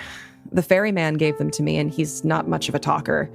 I just know I'm supposed to put them on everyone who dies. It'll help them somehow, down there. How many do you have? More than I'll need, I hope. They climb out of the hole and stand at its edge. Goodbye, Tio Jack. In a world of gods and monsters, you showed us that there were still good people worth saving. Maria cries silently and nods. We should have gotten so much more time together. Close on Jack's still face, as the first shovelfuls of dirt start to fall in. Cut to outside the noodle shop, where Gwen leans against a wall with her arms crossed. Her nostrils flare out of reflex, a threat response. There's something out there. She slowly steps forward, fists clenched, trying to catch a sniff of whatever's got her wolf senses tingling. Her eyes dart to the first thing she sees moving, turning a corner into this section of the market. A woman in pristine white gym clothes. Queen Yomra is looking right at her, curious, nonchalant. You're no grieving bystander. Queen Yomra answers in English. And you're no mere human, Kumiho. Excuse me? Queen Yomra walks slowly but confidently towards Gwen. Kumiho, the fox that transforms into a beautiful woman and devours her husband's heart on their wedding night. A danger to all who dare to love her. Oh, I'm a danger to everyone. Queen Yomra steps gracefully into a fighting stance and smirks. Let us see. Fight! Gwen starts on the offensive, throwing heavy punches while Queen Yomra bobs and weaves. Gwen is funneling all of her rage into this fight, while Queen Yomra is relaxed, amused by this opportunity to enjoy her physical form. Gwen carelessly gives her opponent an opening, and Queen Yomra puts a knee into her side and snaps her leg straight to kick the back of Gwen's head. Gwen falls and rolls onto her back. Queen Yomra leaps into the air and conjures a sword into her hand, a huando, which looks more or less like a katana. Yomra lands her knees on Gwen's stomach and then plunges her sword straight through Gwen's sternum. Gwen screams. The queen sneers. Not so dangerous, I think. Gwen laughs, gurgling on some blood. You fucking idiot. You just gave me a sword. Gwen backhands Queen Yomra, knocking her from her straddle position over Gwen's body. Gwen presses her palms against the flat edge of the sword and, with a roar, pulls the blade out of her chest. She rises to her feet, leaning on the sword at first, and then raising it to a ready position. Queen Yomra is charmed. She creates a second sword and prepares herself. Once again, Gwen strikes first, swinging with some practice, but nowhere near the grace and precision of a trained swordswoman. Yomra is toying with her, and Gwen can tell. Their swords clash, and they lean into each other, allowing for this exchange. Having fun? Oh, yes. It's been centuries since I danced with a girl. Ugh. Gwen rolls her eyes. Everyone's a flirt. We hear a thud, and Queen Yomra's face contorts with pain. Gwen has kneed her in the crotch. Queen Yomra tips over onto the ground, landing on her side. This is the full Looney Tunes been kicked in the groin fall. Sure. Gwen raises her sword and plunges it down into the side of Queen Yomra's head, pinning it to the pavement. Gwen stands over her as she wriggles and screams, trying and failing to pull the blade out of her skull. As Gwen looks down at her pinned foe, she's approached by a tall man who casts a shadow over both women. Stand back, big guy. She's still dangerous. I think she's a god or something. The man's fist hits Gwen's chest with the force of a truck, knocking her back through the wall of the noodle shop. Nick, Jenny, and Me look up. Me cowers behind Jenny, while Nick helps Gwen get to her feet. Through the hole in the wall, we can see King Yomra pulling the sword out of his sister's head. He breaks it over his knee and then throws both pieces behind him. The queen rolls over onto her back, out of it for now. Gwen turns to Nick. Which one of them is Yomra? I think they're both Yomra. Terrific. Gwen, these are gods. You won't be able to kill them. But if you can buy me some time, I might be able to banish them. Gwen cracks her neck and her teeth sharpen in her mouth. Take your time. As Gwen charges towards the hole in the wall, her skin tightens and strains as her other body, her 10-foot-tall wolf woman body, grows underneath it. Her skin and clothes tear into pieces as the alpha wolf emerges, her fur wet with blood, and dives straight at King Yomra, teeth first. As the fight leaves the noodle shop, Mi scrambles to her feet. Hey, whoa, where are you going? My grandmother. I have to get back to my grandmother. Your grandmother. It's too dangerous. You have to wait here. Jenny grabs Nick's wrist and looks at him with sorrow in her eyes. I think I know how to stop them. Outside, Gwen tackles King Yomra to the ground. She dives to bite his entire face off, but he catches her jaws in his hands. Calmly, as if exerting no strength at all, he gets to his feet, pushing her mouth up until he's standing. She roars, and he clamps her mouth shut, cutting it short. He wraps his hands around her snout and swings her in a circle, tossing her into a nearby building. She recovers quickly, shaking the dust off and charging at Yomra. Yomra gets into a battle stance, 2 Huandos materializing in his hands. But that's not all. 6 more arms grow out of his torso, each of them wielding their own Huando. He doesn't approach Gwen. Instead, Gwen charges headfirst into a tornado of blades. Her impact skids him back a few feet in the cement, but otherwise he stands his ground, slashing and dancing with his 8 swords, all of them cutting deep. Gwen howls and tries to back away, but now King Yomra advances on her, not letting her escape. The edges of his blades are dripping with her blood, and no matter how much she snarls and snaps and lashes out, he cannot be stopped. As she backs up, she trips on a pile of rubble and falls onto her back. King Yomra tramples calmly up onto her stomach and points his blades at her neck. Gwen looks up, face bleeding, and growls. Do it! King Yomra looks over his shoulder. His twin is up now, walking with purpose toward the noodle shop. The king smiles. I am not here for you, Kumiho. Your time will come. He stabs all 8 blades through her fur, pinning her to the ground. He goes to join his sister. The twins walk back into the noodle shop to find Nick, Jenny, and Mi still huddled on the ground. Jennifer Halsey, you bear the mark of Set. Are you prepared to face judgment? Jenny stands between the twins and the mortals. Stay behind me. I've got this. She turns back to look at them, but they're gone. Everything's gone. She stands in a black void. She turns back to the twins, but they're also gone. In their place is a mirror, its frame a golden lion with its jaws clamped around the glass. Jenny approaches her reflection slowly. As she gets closer, she sees that its eyes and teeth are pitch black, skin pale. It grins at her through the glass. King Yomra's voice echoes from all around her. Each of us bears a karmic reflection. It lives beneath us in the next world, gathering remnants of our deeds. So, what do you see, Jennifer Halsey? This pageantry's a waste of time, Yomra. I know the evil I've done. I know there's no redemption awaiting me. It's not enough to know. You must look it in the eye. Jenny sees another figure in the mirror, in the distance behind her reflection. The figure has its back to the mirror, walking away. It looks like Carol. Jenny turns around and chases the figure. Carol? Carol! She catches up and grabs Carol by the shoulder, spinning her around. But when she turns, it's not Carol. It's Adelaide. Jenny's lip curls and she pulls back to punch Adelaide. Adelaide pulls back as well, and when Jenny swings, her fist collides with a pane of glass that cracks from the impact. There's a mirror between them. Adelaide moves in perfect sync with Jenny, her reflection. I get it. I'm a monster just like her. I know this story already. I tell it to myself every sleepless night. She turns away from the mirror. The Yomra twins stand before her. You want to tell stories? I have one for you. The twins look at each other. The queen nods. We will hear your history and ensure it is not lost to time. How generous.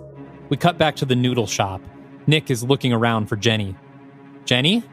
Jenny, where did they take you? Mi, still scared out of her mind, sees her opportunity and takes it. She gets up and runs. Hey, wait!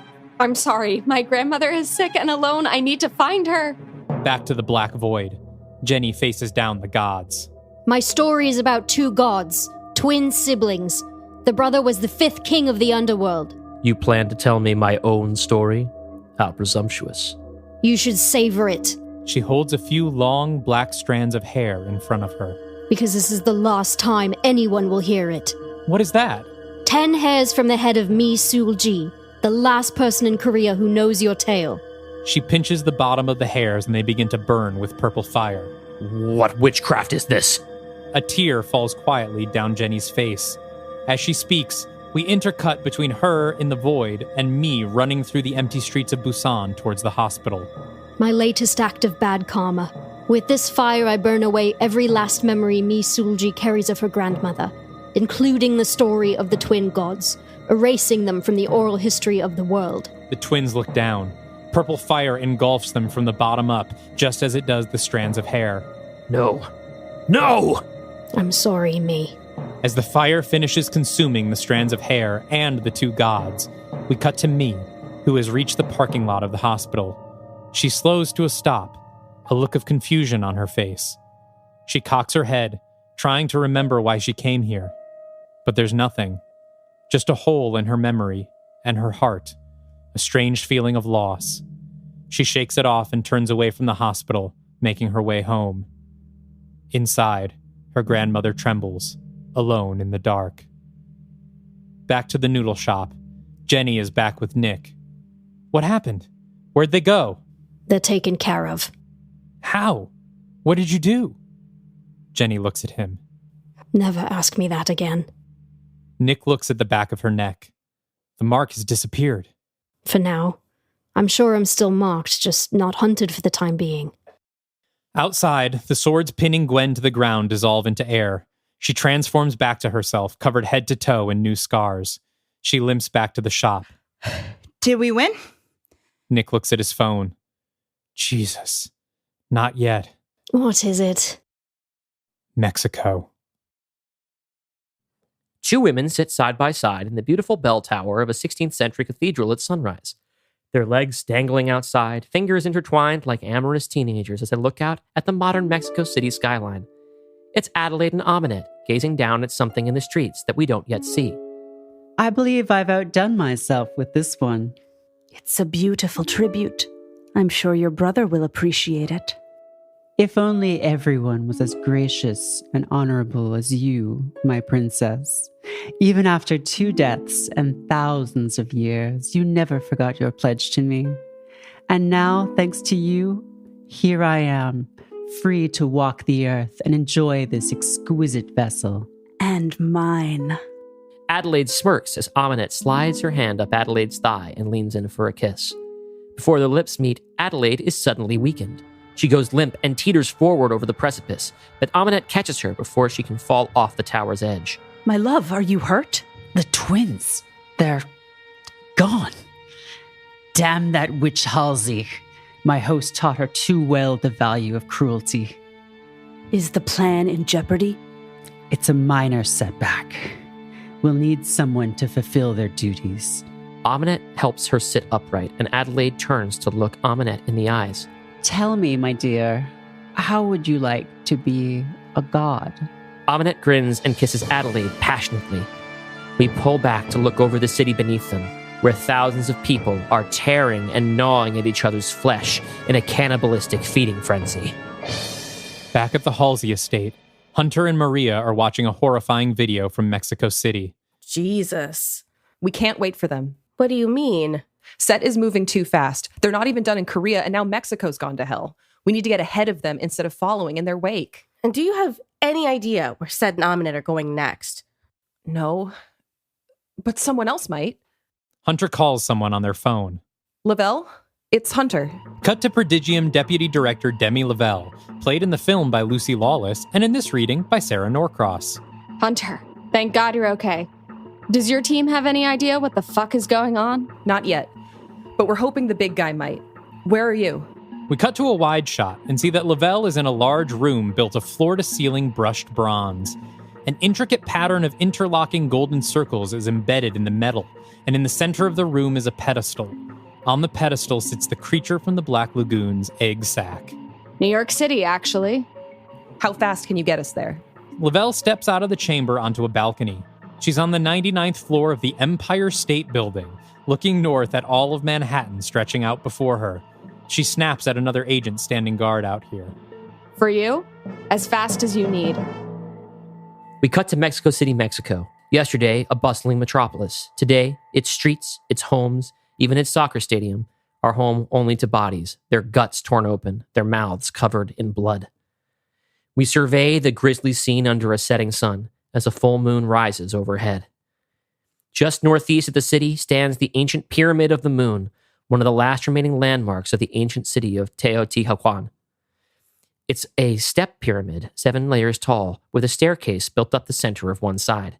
The site is now littered with blood, bodies, and splayed organs. The only thing still moving, apart from the flock of birds who have begun to pick at the human remains, is a young girl about 10 years old, wearing a t-shirt decorated with kid-friendly renderings of various Aztec gods, the sort of thing you'd see sold at a gift shop aimed at tourists from the U.S. This outfit is drenched in blood, some of it hers. She has open wounds on her legs, bite marks. She crouches over the body of an adult woman, her mother, lifting handfuls of intestine to her face and taking leisurely mouthfuls. A shadow is cast over the girl. She looks up, her eyes a frosty white, to see a woman with long blonde hair looking down at her with tears in her eyes. It's Jenny. Jenny closes her eyes and raises her hands, which give off an ultraviolet glow. At the base of the pyramid, Gwen and Nick collect themselves. How many? 9 million. They just stopped whatever they were doing and started eating each other. All this happened while we were busy with the Yammer twins. None of it mattered. We can't think of it that way. Who knows what they would have done next? At the very least, Jenny would be dead right now if it wasn't for you. Gwen looks out over the sea of dead, all out of pithy comebacks. She says nothing. She just watches Jenny standing over the cannibal child, waving her hands, accomplishing nothing. Close on Jenny, looming over the girl, picking the last of the meat off her mother's tibia. Jenny lowers her hands and sighs. She walks over to where the rest of the team is gathered. The curse is unbreakable. I've tried almost everything in my arsenal. The girl discards her mother's leg and looks up at the group, now 20 yards away. Almost. Without another thought, the girl jumps to her feet and breaks into a sprint directly towards Jenny. Jenny doesn't flinch. She simply undoes a snap on the hip of her belt, draws a pistol, and fires. The girl instantly goes limp, falling forward and sliding across the paved courtyard. She comes to a stop at Jenny's feet. Jenny lets her hand go limp. The gun lands with a clang next to the girl's head. Jenny stifles a sob. Nick reaches for her, but she turns away. She takes a walk alone, turning a corner into some parkland and out of sight. I just want to point out, since you made the joke earlier about me killing kids. Yes, I did this one. Now, it was my idea to have the little girl feeding on her mother's body. Yes, you created the image. I put the bullet in her head. Yes, so technically, it was Dylan that killed a child. And in this you're an one. accessory. I'm an accessory to the murder, but I just want to let everyone know this one's not squarely on my shoulders. I learned it from you. I learned it from watching you. Gwen looks up at the pyramid. So this was ground zero? Yeah. The Pyramid of the Moon. Gwen sighs and rubs the back of her neck. I guess it would be. Gwen lifts her long hair, exposing the back of her neck. Nick walks around her to get a look at the glowing mark of Set. I'm next. The blood drains from Nick's face. Okay, here's what we do. We hole up inside the pyramid and set up a perimeter while Jenny figures out what we're up against and how to... Nick, stop. There's no time for that. You know there isn't. You have to go. What are you talking about? We can do this. You just fought 2 gods to a standstill. And while I was doing that, 9 million more people died. Horribly. Protecting me won't prevent whatever's coming next. But maybe the Dark Legion can if you get out of here right now. Gwen, you are the Dark Legion. Gwen takes a moment, a deep breath, a resigned exhale. No. I quit. Gwen kicks Nick in the chest, knocking him off his feet. Quickly, she turns her back to him and runs towards the wall of the pyramid. Sharp claws grow from her fingertips, and she begins to scale the sheer edges of the pyramid's massive steps. Nick struggles to his feet and runs to the wall, trying to climb. He can't get a grip. He backs up from the structure, looking for a more manageable stairway. He runs towards it, sprinting up the stairs, but falling far behind Gwen's supernatural speed. As he runs, he screams, Gwen! God damn it, Gwen, don't do this! Gwen! A low growl pierces the quiet of the dead city, like a dog's growl, but it's not Gwen's. Nick swivels around, looking for its source, but it's coming from everywhere. Nick looks up at Gwen, who doesn't look back. She keeps climbing. Nick lets out one more anguished scream, then turns and runs in the direction that Jenny was last seen wandering. Gwen reaches the top of one of the pyramid's levels and looks around the horizon. The sky is turning from a dusky orange to a blood red. She resumes her climb. Drawn by Nick's screaming, Jenny returns to the temple's central courtyard. Nick immediately takes her hand. We gotta go. What? Where's Gwen? She's not coming. We gotta go now. We can hear the light patter of rain. Red spots and streaks begin to appear on Jenny's shirt. Blood. Jenny looks up at the strange scarlet rain clouds above. Then her view tilts to the top of the pyramid, where Gwen has just arrived. She stands still, looks up at the full moon, and howls. Nick grabs Jenny by the chin and yanks her head so she's looking in his eyes. It's now or it's never. Jenny grits her teeth. She nods. Atop the pyramid, blood splashes across Gwen's face, soaks her hair, and stains her clothes. Lightning flashes, and Gwen is no longer the only figure on top of the pyramid. There is another, a white skeleton wearing a headdress of owl feathers and a necklace of human eyeballs. He is Mictlantecutli, voiced in the film by Edward James Olmos. You are a brave one, Gwen Conliffe. You've chosen a hero's death. Your soul will accompany the sun as it rises in the east. Bullshit. I know where I'm going. That's a shame. It's never quite as fun that way. Fuck you. Fuck your fun. Fuck your whole scam. I'm done playing. Mictlantecutli takes a step towards an unflinching Gwen. The rain has already painted his bones red with blood. So be it then. The red skeleton lunges forward and punches his fist through Gwen's stomach. Gwen braces herself, winces, surrenders only one step of her footing. Mictlantecutli slowly pulls back a handful of intestine and dangles it in front of her face. Below, Jenny finally cuts through the wall of space, creating an oozing portal through which she and Nick can travel. The two of them look up and, backlit by a flash of lightning, see the death god pulling Gwen's entrails out of her body. No! From above, Mictlantecutli hears the echo of Jenny's cry. He looks down and sees her, Nick, and the open portal. Hey! Gwen throws a right cross that puts a tiny crack in Mictlantecutli's jaw. He turns back her way. At least look at me while I'm spilling my guts. Below, Nick steps through the portal and pulls Jenny by the arm. She shrugs him off at first, then takes one last look at Gwen. Gwen looks back. Jenny, resolved, steps through. The portal seals behind her. On the top of the pyramid, Mictlantecutli looks at Gwen and cocks his head. Her abdomen has begun to slurp her intestines back in. I guess it's no surprise that the ruling class is as stupid in hell as they are up here. Gwen clocks him again. He stumbles back and loses his grip on her entrails. They finish their retreat, her skin closing after them. I'm an alpha wolf. I can't die in human form. Mictlantecutli peers up at Gwen, who smirks and tucks her hands into the pockets of her jacket. From this angle, his fleshless skull appears to be sneering. And I am Mictlantecutli, god of death, the underworld, and dogs. Gwen's body suddenly shudders and stiffens. Something crawls uncomfortably beneath her blood-soaked skin. She strains against herself, as if tensing every muscle in her body can somehow shield her from what's coming. It's no use. Gwen's giant wolf form explodes out of her skin, and the shreds of her human body are carried off the pyramid by a sudden burst of wind. She screams and falls to one knee, taking heaving breaths. Mictlantecutli steps towards her, growing taller to match her 10-foot stature. He looms over her now and lifts her chin with his bony hand. Are you ready now, child? Weary, Gwen looks into the skull's hollow eyes, their black emptiness reflected in her own. A tear falls. Yeah, I'm ready. With a nod, Mictlantecutli thrusts his other hand through the wolf woman's chest and rips it out, gripping her still beating heart. Gwen roars, then falls limp over the side of the pyramid. Her body bounces down each step, landing hard enough to crack the asphalt below. Mictlantecutli looks down from atop the pyramid, then gradually dissolves into flame, his laughter echoing into the night. Below, the mortally wounded wolf woman crawls slowly towards the base of the pyramid, animated only by the magic that's pumping out of her body along with her blood. Her body is shrinking, shedding, slowly returning to her human form. She digs one of her claws into the pavement and drags herself forward. The other is clenched tightly into a fist. There's a tunnel ahead. One of the pyramid entrances that's been excavated by archaeologists, open to tour groups. She crawls inside. Now inside the pyramid, the site of countless ritual sacrifices, the human Gwen Conliffe rolls weakly onto her back. Close on Gwen's clenched fist, there's something inside.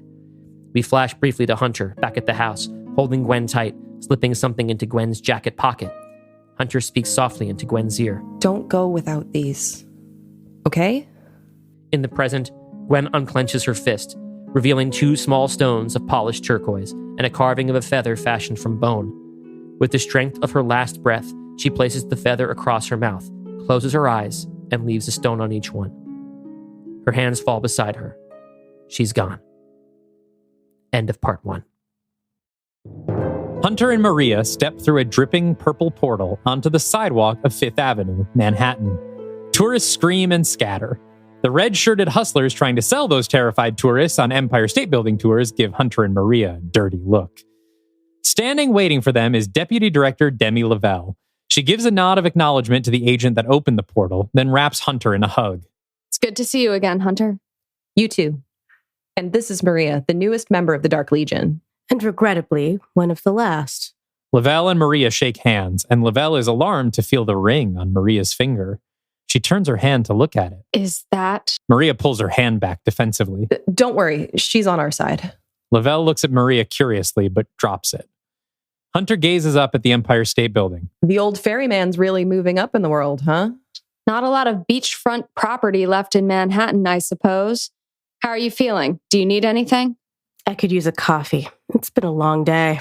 You're in the right city. Lavelle gestures at the enormous Starbucks Reserve behind Maria. On second thought, I think I'll be okay. Lavelle shrugs. Come on. I'll show you where he's set up shop. Lavelle leads Maria and Hunter through the grand Art Deco lobby of the Empire State Building. Hunter marvels. I was here the year it was built, and still, it never gets old. I've never been to New York before. As soon as this is all over, I'll show you the sights. Although, I suppose most of the ones I know were torn down 50 years ago. Maybe we could see a Broadway show. Maria puts her arm around Hunter's shoulders. Now that sounds like a plan. Lavelle flashes a badge at a security guard and the gang loads up into an elevator. He had us teleported 5,000 kilometers and now we're taking an elevator? The lagoon buggers up most magics, I'm told. Or maybe I just need better mages. The elevator door slides closed. At the Halsey estate, Jenny looks at herself in the bathroom mirror. The bags under her eyes are getting darker from lack of sleep and pure misery. Her eyes themselves are more hollow than ever. She notices a stain on her shirt, blood from the young girl she shot in Mexico. She examines herself and finds she has some in her hair as well. Cut to Jenny standing under a hot shower, letting the water splash against her face and run down her hair. She wants to rinse off her self-loathing. It's not working. She quakes with rage, then unleashes a full-throated scream. She screams again and again, and then collapses into the corner of her shower, sobbing uncontrollably. Nick comes charging through the bathroom door, nearly taking it off its hinges in his haste. His eyes dart around the room, looking for the cause of Jenny's distress, and finds only Jenny, huddled naked in the shower. Nick unclenches only slightly, then rushes to her side. He huddles beside her under the water, unbothered as his clothes become soaked. Jenny cries in Nick's arms, and though the falling water makes it hard to tell, he's crying too. Cut to a bit later, in Jenny's bedroom. She's sitting in a lounge chair, wrapped in a towel, still in shock. Nick re-enters the room in a fresh change of clothes, holding a folded-up piece of loose-leaf paper. His hair is still damp and ruffled. He leans back against the bed, facing Jenny. Nick looks down at the paper in his hands and unfolds it, reading it for a third or fourth time. It reads, "Gwen, if you're going to be alone, do it alone. Charlie." Nick looks back up at Jenny. Charlie's gone. Looks like she left not long after we did. I got a text from Hunter. They're with Maria in New York, tracking down the Black Lagoon. They're hoping the ferryman might be able to help us. Jenny blinks and stares into the distance. Her eyes scan back and forth, like she's reading something, like she's rebooting. Right. Good. Like you said, he has a connection to death that we don't yet understand. And he's fought beside us in the past. We should join them there. I'll prepare a spell. Jenny starts to get up. Nick leans down and places a hand on her shoulder. Easy, Jenny. You're in rough shape right now. We both are. Why don't we take a half hour to just... Jenny swats Nick's hand away and jumps to her feet. To do what, Nick? To wait for Gwen's body to get cold? To wait for another 10 million people to die in some unimaginable way? We don't have much. Jenny becomes lightheaded. Nick catches her before she loses her balance. Jenny, you've been using so much magic, opening portals to halfway across the world. You told me once that every spell has a cost, that some take years off of your life. I'm worried that at the rate you're going, you won't have much left. Jenny leans her head against Nick's shoulder. What good is the time I have left, Nick? What do I have to save it for? Jenny lifts her head and looks at him. Their eyes meet, their lips inches apart. They share a breath, a moment's hesitation. Maybe you do deserve a second chance, Nick. Jenny turns away. But I don't. Jenny steps back from Nick, then shows him the door. Back to Hunter, Maria, and Deputy Director Lavelle on the elevator. Please tell me Prodigium has some idea of what's going on. Lavelle and her cohort exchange a glance. Well, not officially, but we've been speculating on our own. With Set on the loose, we initially assumed that he was responsible for the mass death in Sealan's Grove. That's what we thought at first, too. But then it looked as if Set had actually been there to awaken something else. Possibly the devil himself. That's consistent with our theory. Prodigium was never certain whether Set was the god of death or one of several. Now it seems we have our answer. Set is traveling the world and waking up his peers. Either these awakenings are so traumatic to our reality that they cause people to die by the thousands, or Set is killing them as a sort of offering to his siblings to coax them out of hell. You're saying one of these gods ate 9 million souls for breakfast? My psychics report that with each of these awakenings, the barrier between Earth and Hell is getting weaker. Death's door is opening, bit by bit. And is Prodigium doing anything about it? That is your job, isn't it? My job is making sure a different barrier doesn't get broken. But someone is tracking them, right? Ever since Indrid left, Prodigium is essentially a maintenance agency. We guard artifacts, maintain critical facilities, advise world leaders, but we're no longer in the position to be fighting evil, especially not any death gods. Hunter fishes a piece of paper out of their back pocket and shows it to Lavelle. What do you know about this? Lavelle studies the picture. That's the mark of Set. Where did you see this? It appeared on Jack's neck after he died. After he died? Are you sure about that? I guess I can't be sure. He was invisible. Why? Is that important?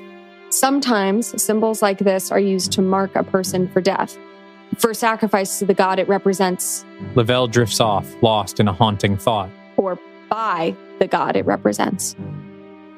Nick enters the Halsey Estate's vast library, where Jenny, now dressed in her usual adventuring gear, flips through another dusty old tome. Nick approaches her and clears his throat, as if trying to push the remains of their awkward moment upstairs out of his head. What are you looking for? I'm trying to learn more about the Mark of Set. Nick looks over Jenny's shoulder at a page featuring the symbol and a lot of small lettering in a language he can't read. Anything in there about how to get it off of you? At the moment, I'm more concerned with how it got there in the first place. At first, I thought it was the presence of the death gods that made them appear. But at least in my case and in Gwen's, the mark appeared minutes before we encountered them. Someone chose us as targets, presumably Set, but none of us have even seen Set in weeks. Not since he was taken out of my body by Aminet and placed into Adelaide Van Helsing. Right. Nick's face falls, a horrible realization dawning on him. But before then, Set spent plenty of time around you, Jack, and Gwen. Maybe you weren't marked in the last few days. What if you've been marked for years? What do you mean? What if Set marked you while he was inside me? What if he marked the whole Legion? But that would mean... Oh God, Hunter! Back in New York City, the group walks out into the bronze chamber seen last episode, marveling at the golden pattern carved into the walls, floor, and ceiling. Was this floor just empty before? Lavelle nods. The top 16 stories are unusable. We're technically in the spire of the building right now, which is impractical for office space. We have a command station set up below on the 85th floor. How long has it been here? Honestly, we only arrived a few hours before you called. By then, the sack was already a quarter filled up.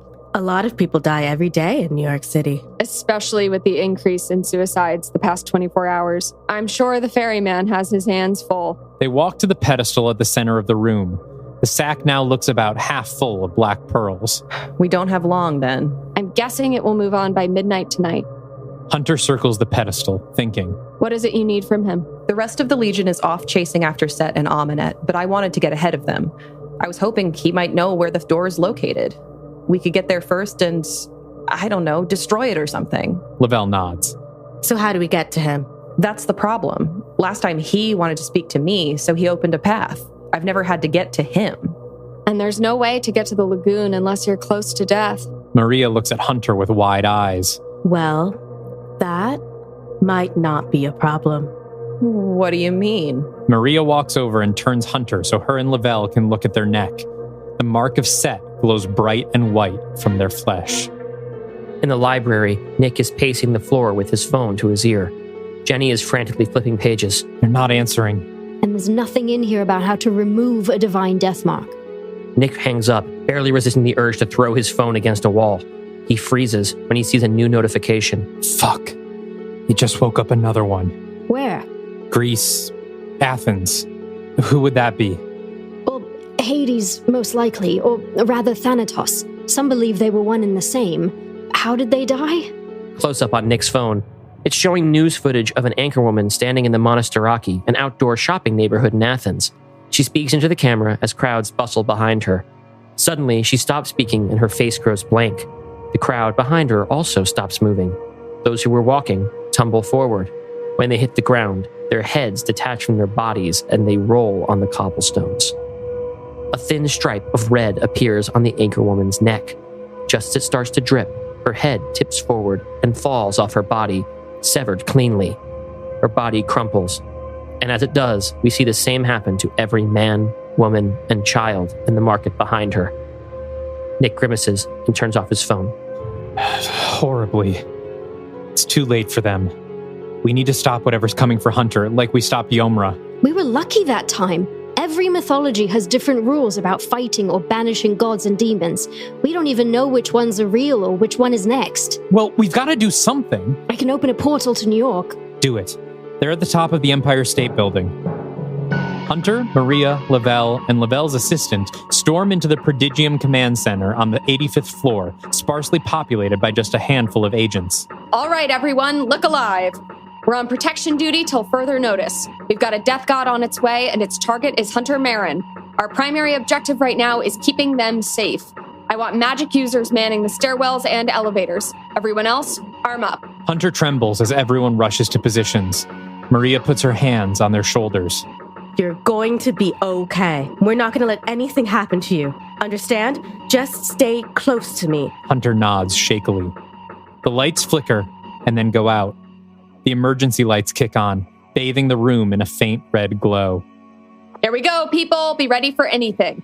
The floor is dark and quiet, everyone listening for the smallest sound. Then, the low mechanical rumbling of the elevator. 2 Prodigium agents flank it, and Lavelle moves to stand between them, in front of the elevator doors. Maria and Hunter stand further back, ready for anything. They all watch the old-fashioned needle above the elevator doors tick upwards toward their floor. Everyone tenses. The elevator dings. The doors open onto hell itself. They seem to hover in the air over an endless red-hot expanse. Millions of headless bodies stand tied to wooden pikes. Every body is being torn apart by wild dogs, vultures, snakes, carnivores of every stripe. Their decapitated heads are tethered to their ankles like a ball and chain, screaming and crying helplessly. The team outside the elevator barely has time to let this horror sink in before there's a scream to their left. Lavelle shines a flashlight toward the stairwell, revealing a Prodigium agent bleeding out on the ground, his neck torn open. Another scream from the right. They turn, and Lavelle's flashlight reveals another Prodigium agent. Standing over him is a muscular dog feeding on the agent's face, its 3 heads snapping at each other and fighting between them for the next bite. Oh God. Cerberus. The Prodigium mages step forward, creating a shield of glowing energy between Cerberus and the team. Cerberus charges, colliding with the shield. Its face is pushed against the membrane, jaws snapping against the energy, but it can't get through. Maria holds Hunter tight. Lavelle approaches the shield, studying Cerberus with curious eyes, and then jumps as a snake lunges against the barrier. It's Cerberus's tail, a thick, venomous snake attached to the beast's hindquarters. While the mages hold the line, we zoom in on Cerberus's back. Strands of fur begin to lengthen and thicken, themselves transforming into snakes that detach themselves and slither away from the beast. Hunter spots them, just thin shadows on the ground, as they sneak their way around the barrier. Hey, look out! It's too late. The snakes snap at the mage's legs. They cry out and fall to their knees, and the shield falls. As the agents lie twitching on the ground, Cerberus leaps, hitting Lavelle in the chest. It pins her to the ground, but she's able to get her gun up. She fires her clip into all three heads, blowing open craters that regenerate as quickly as she can shoot. Hunter breaks loose of Maria's grip and charges at the dog, shoulder checking it in the side and sending it rolling off of Lavelle and through the elevator door, where it falls down into the field of bodies. Hunter helps Lavelle to her feet. Thanks, kid. Come on, we gotta go. Go where? The ferryman. If we can't get to him, then we need to let him out. Are you crazy? What other option do we have? Maria, Hunter, and Lavelle run for the stairs when suddenly Lavelle is yanked back by her ankle. Cerberus's snake tail has its jaws clamped around her leg, pulling her back toward the elevator door. Cerberus himself is hanging from the bottom lip of the door over hell, claws dug into the linoleum in our world. It whips its tail back and Lavelle is flung screaming through the door into the field of bodies. As Cerberus climbs to its feet, we see Lavelle's body being set upon by wild beasts. The elevator doors close on the image of her being torn limb from limb. Only Hunter and Maria are left. Cerberus stands in front of the elevator, growling at the two of them. Maria pushes Hunter behind her. No matter what happens next, you get to the ferryman, you understand? What do you mean? On my signal, you run. What signal? Maria dashes away from Hunter, toward the stairwell, waving her arms. Hey, triplets of Hellville, over here! Cerberus glances her way, but stays trained on Hunter. Not enticing enough, huh? How about this? In an instant, she transforms into a black cat and hisses at the beast. Now Cerberus turns, all three heads laser focused on the feline. Maria dashes into the stairwell and Cerberus gives chase, the two of them disappearing down the stairs. Maria, no! Hunter now stands alone in the building.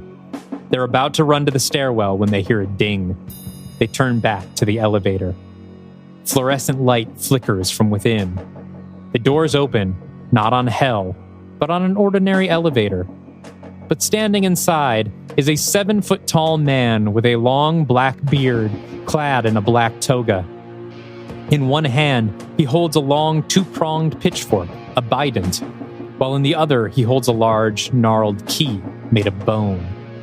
He steps out of the elevator into the room. With a sound like a clap of thunder, 2 black feathered wings snap open from his back, the flickering light of the elevator turning him into a menacing silhouette.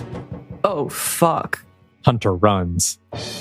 In the Halsey library, Jenny makes a cut with her fingernail through the space in front of her. The cut leaks purple pus onto the floor and immediately seals itself up. What's going on?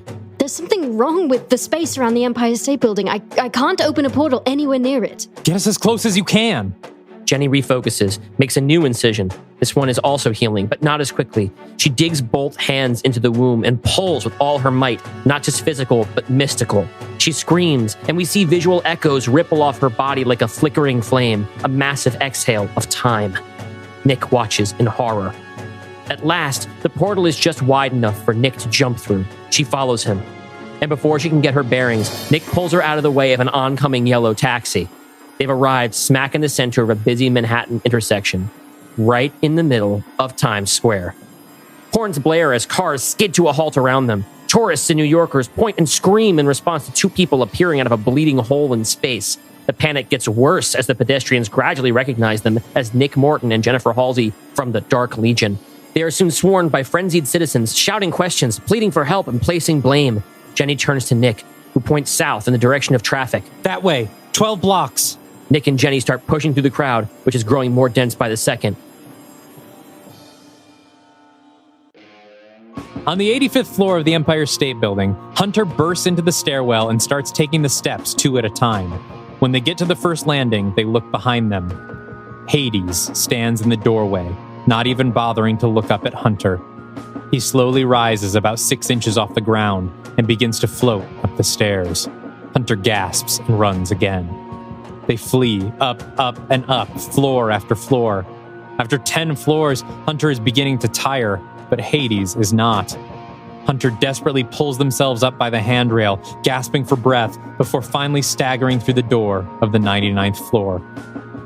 The bronze chamber glows with the soft red emergency lights. Hunter limps towards the pedestal with the egg sack. Hades appears in the doorframe behind them. He floats soundlessly behind Hunter, gaining rapidly.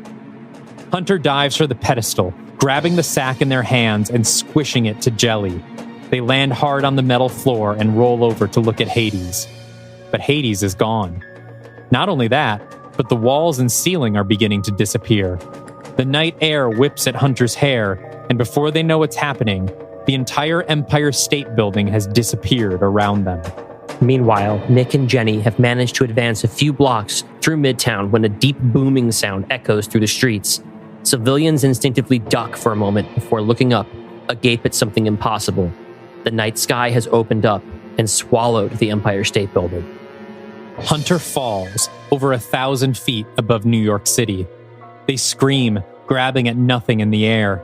There's no sign of Hades or Cerberus or Maria or anyone. Just Hunter, plummeting toward the ground. But it's not ground. The entire city block that used to be home to the Empire State Building is now a square pool filled with black water. As Hunter gets close to the water, their descent slows, less like they're free-falling and more like they're sinking. They look down at their reflection growing bigger and bigger in the black pool. They adjust to a dive position, and when they finally hit the water, they don't sink into it, they surface on the other side of the membrane, bobbing out of the water as if they had come from below. They take a moment to get their bearings, but they're used to this by now. They swim to the shore, which in this case is flat sidewalk. Passersby gather in groups, looking with confusion at the enormous lagoon where the Empire State Building used to be. And directly across the street from Hunter stands Hades, bident and key in hand. The crowd notices him and scatters, clearing the street. Hades floats across the asphalt towards Hunter. They know they can't run anymore. We see them trembling with their back to the water. And then, rising up out of the water behind them, is the ferryman. Water cascades down his slit gray-green flesh. He puts a webbed hand on Hunter's shoulder as he climbs onto the sidewalk, stepping between Hades and Hunter. Hades stops in the middle of the street. He is voiced in the film by Doug Bradley. Ah, Shara, old friend. It's been a long time. Is this boy your ward? The ferryman says nothing. Fret not. You may remain together, for your services are no longer needed. Hades readies his bident. It is time to ferry you both to the other side. The ferryman hisses, spines flaring from his arms and back. The two timeless gods stride toward each other with purpose and begin to fight. Hades stabs with the bident, the creature dodging and slapping it away, clawing at Hades' robes. The creature manages to grab Hades by the shoulders and throws him over Hunter's head toward the water. Hades hovers effortlessly above the surface, sliding back along it like a figure skater, casting no reflection at all. He makes an arc around the water, heading back towards Hunter, and throws his bident at them like a javelin. Hunter flinches. Before the bident hits, the creature throws his arms up and a geyser jets out of the water, knocking the bident off course. Hades tries flying over their heads to grab it, but the creature nabs him by the ankles and swings him around, tossing him along the asphalt. He skids to a halt in a wide puddle created by the geyser. Hades climbs to his feet, flicking water off of himself. Thick strands of seaweed burst out of the puddle and grab him by the wrists, neck, and ankles, pulling him down into their depths. He grunts and yells and fights against their grip. But then, he's gone. Hunter walks up behind the creature. Is that it? Is he gone? The ferryman turns to face Hunter. Hunter wraps their arms around him in a tight hug, and the ferryman puts his hands on their back. Oh, God. Thank you. They pull back. Wait, I need something from you. Set and Hades are trying to open Death's door, and we need to stop them before they do. Do you know where it is? The ferryman peels off an iridescent scale from their chest and places it in Hunter's hand. Hunter closes their eyes and holds it for a moment. Of course. We should have known. They open their eyes. Thank you, Sharon, for everything. Before they finish the sentence, 2 steel prongs stab through the ferryman's neck, up into his jaw, and back out just underneath his eyes. Hunter screams, and the ferryman falls. At first, the Bident seems to be held by nobody at all, and then Hades materializes, removing his golden helm of invisibility. Hunter backs away from the god. No, please. Rest easy, young one. There is no judgment for you here. This is simply the way things must be. Hades drives the Bident into Hunter's stomach. Their eyes widen, and blood begins to pour out of their mouth. Hades twists the pitchfork, then withdraws it, and Hunter falls to the ground. Hades looks down at Hunter and the ferryman bleeding out onto the pavement, emotionless. He puts his helm back on his head and vanishes. Hunter, still alive but fading, manages to drag themselves closer to the ferryman. The ferryman lifts his head and sputters out a moan of sorrow. It's okay, big guy. We did our best. Hunter collapses next to the ferryman, their hand over his. But Hades doesn't get to be the one to carry me into hell. I want it to be you. It was always supposed to be you. They look at each other. The creature understands. He crawls forward and puts a webbed hand on Hunter's chest. Hunter lies on their back, looking at the sky. Their mouth begins to fill with thick, black sludge. They choke on it. They spasm, cough, smile, fade to black. Nick and Jenny run down Fifth Avenue, chasing the sirens. The Empire State Building is back exactly where it should be, as if it never left. A crowd is gathered at the base of the building. They push their way through to see what they're all looking at. No! Jenny falls to her knees. Nick puts his fist to his mouth and stifles a sob. Lying in a pool of black water on the sidewalk are Hunter and the creature. Hunter's eyes are closed, and placed on their lids are 2 sardonyx stones. On their lips is a large fish scale. The sack of gems that Hunter carried is now in the creature's hand, next to Hunter's face.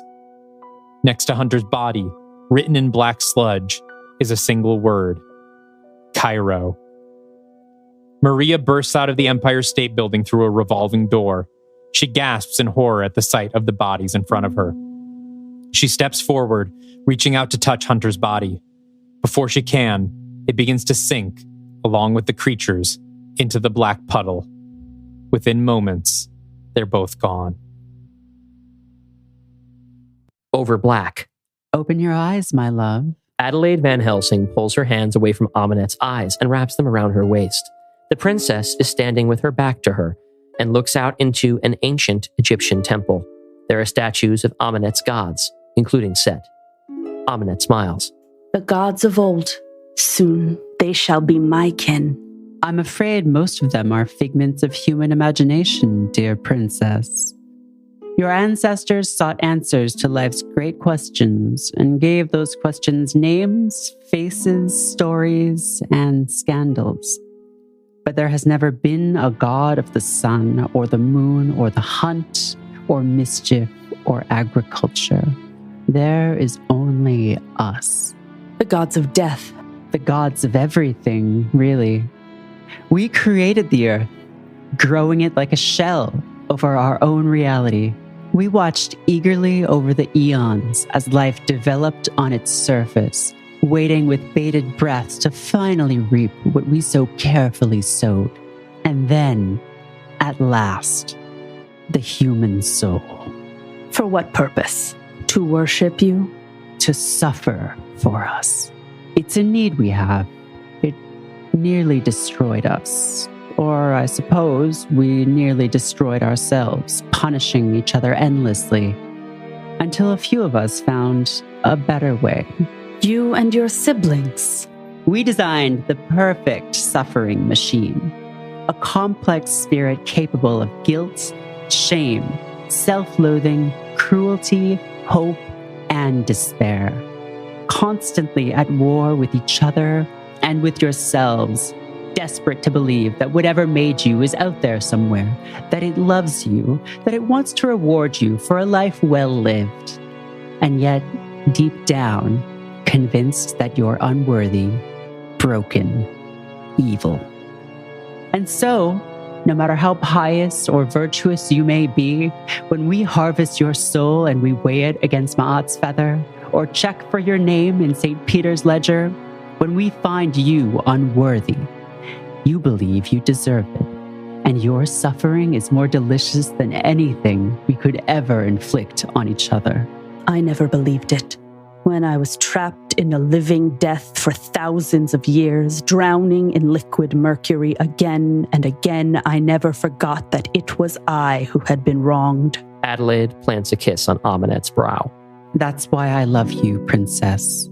You made a pact with a god you'd been taught all your life to fear and mistrust.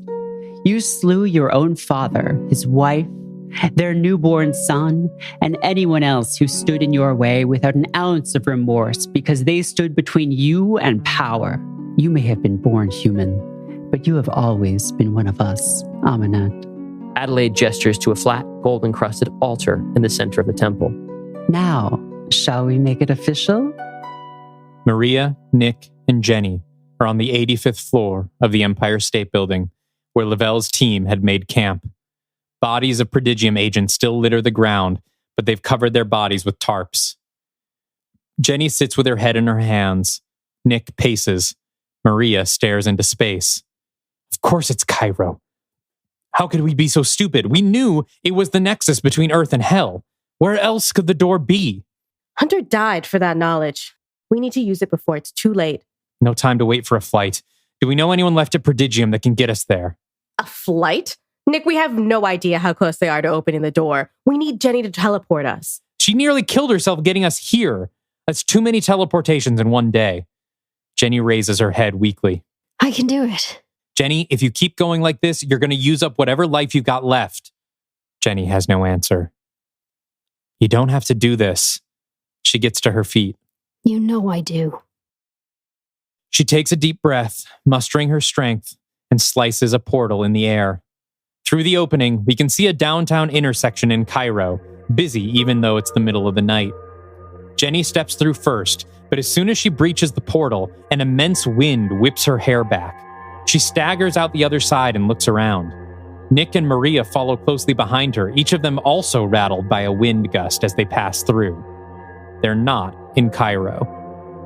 They are in what appears to be the remains of a city, except the land is flat in all directions as far as they can see.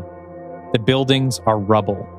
Limbs poke out from them, none moving. The wind blows like a hurricane. The trio takes wide stances just to stay upright and has to yell over the sound of it. What happened? This isn't Cairo. Jenny points behind them. They look to see a crop of 5 massive tornadoes spinning miles away at the edge of town. I think we were blown off course. Nick is looking at a map on his phone. This isn't even Egypt. This is Accra, Ghana.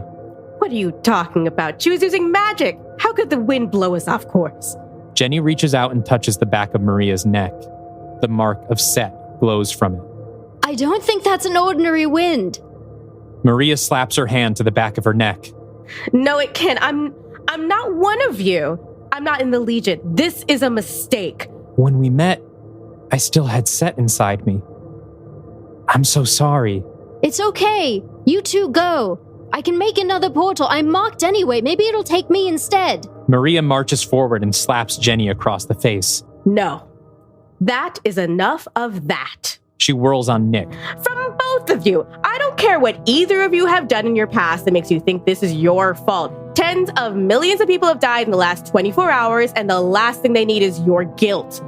Now, I haven't known either of you very long, but I know that no matter what you think, you're both good people. And I know that because Jack knew that, and he was the only man I ever trusted. Maria! There's no use arguing with a dead man, Jenny, so save it. Jack knew something else too. He knew that if anyone else was going to be able to stop what's coming, it was you two. And if you knew it, then I know it. She advances on Jenny and points at the mark on her own neck. This mark right here, This means we're all in this together. And if you're going to be on my team, you need to get your shit together and forgive yourself. For Jack, for Hunter, for Gwen, for Victor, and for Carol. She turns and faces the tornadoes. They've shifted direction, heading back toward the city center, towards them. And once you're done with that, we go kill God.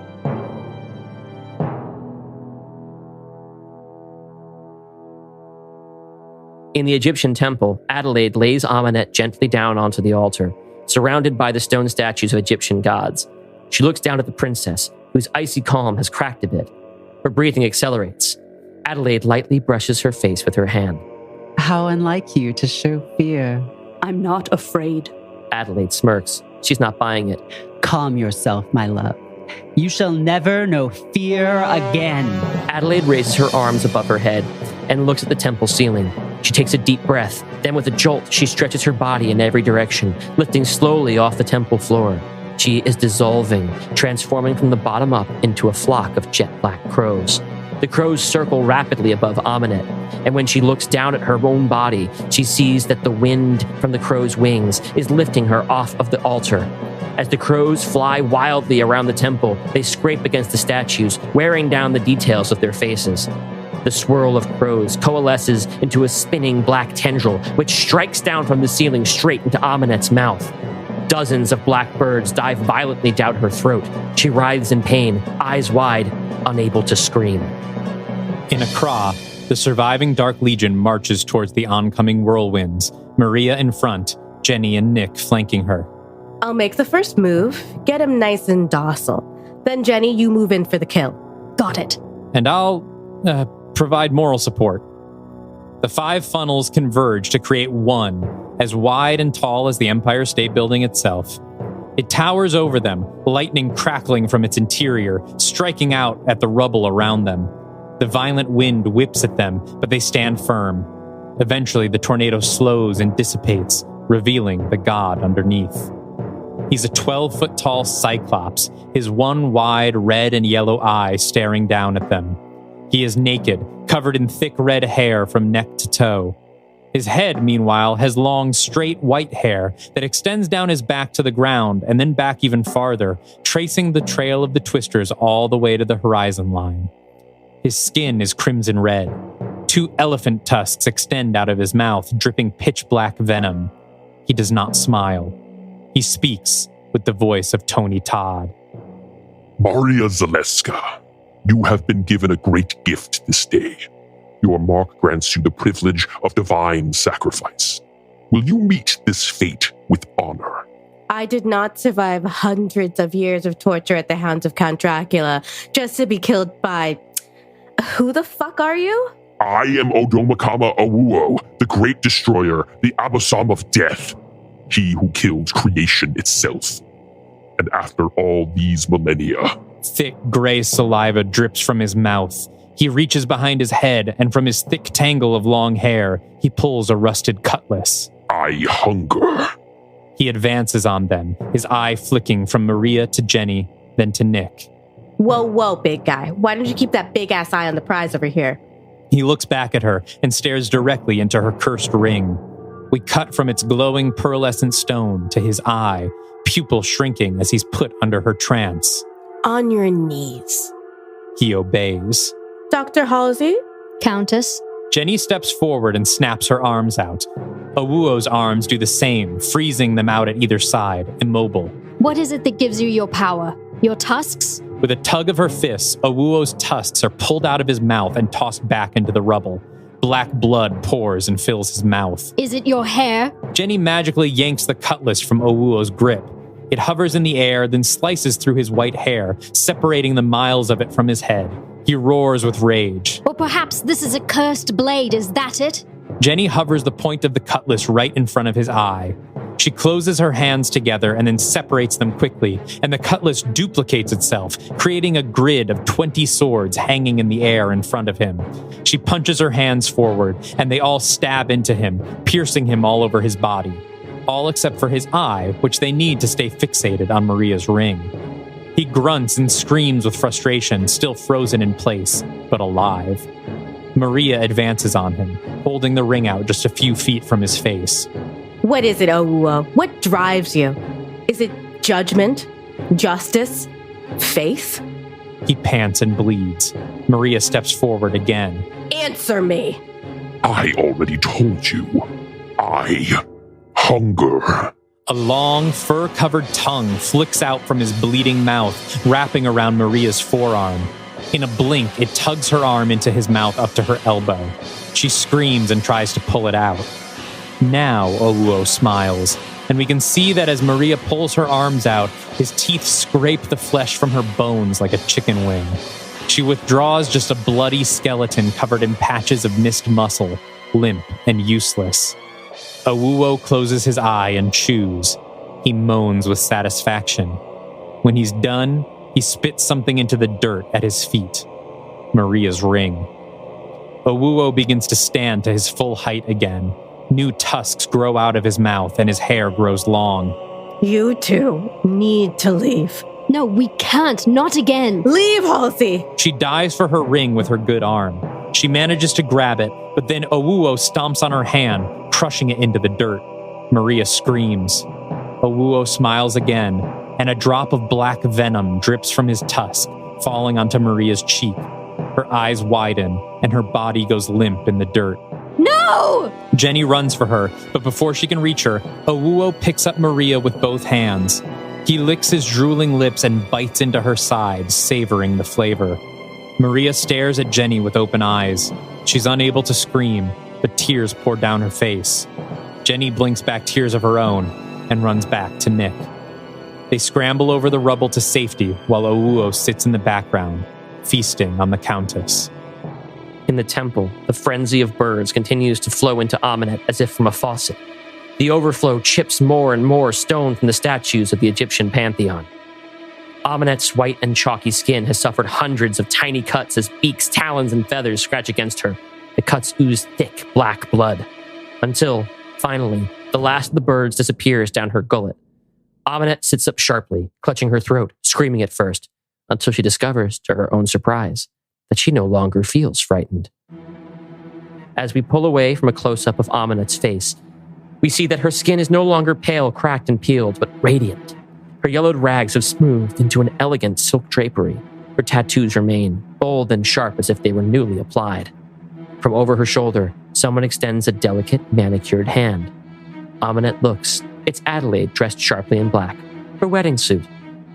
Amenet steps off the altar and looks around the room with new eyes. The temple, too, has been restored, no longer crumbled and dusty. Its statues look freshly carved. Because they are. Instead of the old Egyptian gods, the statues now bear the likeness of Set, Satan, Mictlantecutli, Hades, Owuo, and Amenet, goddess of death. End of Act 2. Act 3. Nick Morton and Jennifer Halsey huddle close together in the back of a pickup truck on the outskirts of Accra. They're not alone. There are more tired, depressed people packed into the bay with them. Locals who watch the whirlwind take their loved ones from just outside the edge of the storm. Nick and Jenny are acquainted with the feeling. Jenny looks out at the road behind them, at the ruined city in the distance. I barely knew her. Compared to the others, she was a stranger, but it doesn't make it hurt any less. She was one of us. She died so we could fight another day. So did Gwen. So did Hunter. My God, Hunter, they were so young. They deserved so much more life. Yeah, they did. Everyone does. I think that's what Maria was trying to tell us. That even after all our failures and everything we've lost, as long as we're still here and still trying, we still deserve... Nick turns towards Jenny. She's already facing him, her lips an inch from his. They kiss. It seems to surprise both of them. At dusk, the truck pulls over beside a cheap motel. Nick and Jenny disembark. Inside, the two undress each other. They embrace passionately, not in a frenzy of attraction, but as if clinging for life. They roll onto the bed. We see Jenny's fingernails tracing down Nick's back, then digging in. It's after. Jenny lies awake on her side with Nick's arms wrapped around her. Neither has spoken in a while. You all right? I think part of me expected to feel empty afterwards. Why? Because the last time? No, Though, yes, this time was much better. Well, good. Because this whole Dark Legion thing was really just a long game to try and balance our books, orgasm-wise. No, it wasn't. No, it wasn't. I was afraid that letting myself feel anything but guilt or rage would betray Carol's memory. But as strange as it sounds, this is the first time since her death that I've felt close to her. I'm sorry. I understand. She was your wife. Jenny pulls Nick's arm tight across her chest. We shouldn't dawdle too long here. For all we know, Set could be opening death's door this second. Nick tilts his head down and sees that the mark of Set has reappeared on her neck. The mark is back. As long as you're alive, they shouldn't be able to unleash hell. Is that something you learned from Set while you were his host? No, it's something I made up so you would go to sleep. Now, go to sleep. We're going to need it. We have a world to save in the morning. Jenny exhales, closes her eyes, and smiles. It's a real, honest-to-God smile. The camera pulls away from her face and rotates around the two of them to look at Nick's back. On the back of his neck, the mark of Set glows white. In the underground temple, Amunet sits naked on the edge of the altar where, hours earlier, she was transformed from a reanimated human woman to a living god. Adelaide lies behind her in repose, also undressed. Amunet's dress, which was made of one long, continuous silk ribbon, slithers up her leg and wraps around her body. Where are you going? Now that the world is mine, I want to survey my kingdom. It's our wedding night. We should be together. Then you may accompany me. Before Amunet can step away from the altar, Adelaide quickly claps a hand around her wrist. We'll go at first light. Tonight, your place is with me. Adelaide cocks an eyebrow, and Amunet's ribbon dress falls limp around her ankles. She pulls Amunet in for a kiss. Over Adelaide's shoulder, we see Amunet's eyes slowly open. Her brow furrows. At dawn, Nick and Jenny stand outside their roadside motel, dressed for desert adventure. Jenny readies herself for another teleportation spell. Nick rests a hand on her shoulder. Take from me this time. Nick, a spell like this cost years of your life. You opened 4 of them yesterday, and I don't plan on outliving you. Let me take this one. Jenny hesitates, then rests her hand on Nick's and nods. Jenny reaches forward and cuts the air in front of her with an invisible scalpel. Nick's body tenses, feeling the strain on his soul. It's new to him, more shocking than it's been to Jenny, but he bears it. An oozing tear in space pulls open. On the other side is downtown Cairo, a modern metropolis that is, thank God, still bustling with living people. Hand in hand, Jenny and Nick step through. The wound closes behind them. Amunet steps out of the temple into the morning sun. She closes her eyes and looks up, savoring its warmth, stretching her limbs. Adelaide emerges from the darkness behind her. Good morning, goddess. She reaches out to touch Amunet's shoulder, but before she can, Amunet rises into the air. She floats higher and higher, arms outstretched, eyes closed and face towards the sun, and we zoom out to see that they've been inside the Great Pyramid of Giza. In a wide shot, it looks like Amunet is hovering just a few feet above the pyramid's peak. She touches back down in front of Adelaide, facing away from her in the direction of Cairo. How does it feel, love? The way it has always felt. Like it is mine. Adelaide puts an arm around Amunet's waist. Like it's ours. And only 2 souls stand in our way. Amunet doesn't look at her. So, what are we waiting for? Let's claim them. Nick and Jenny walk through downtown Cairo, keeping their heads down so they're not recognized. The atmosphere is morose, not just between them, but everyone in the city. Where do we start?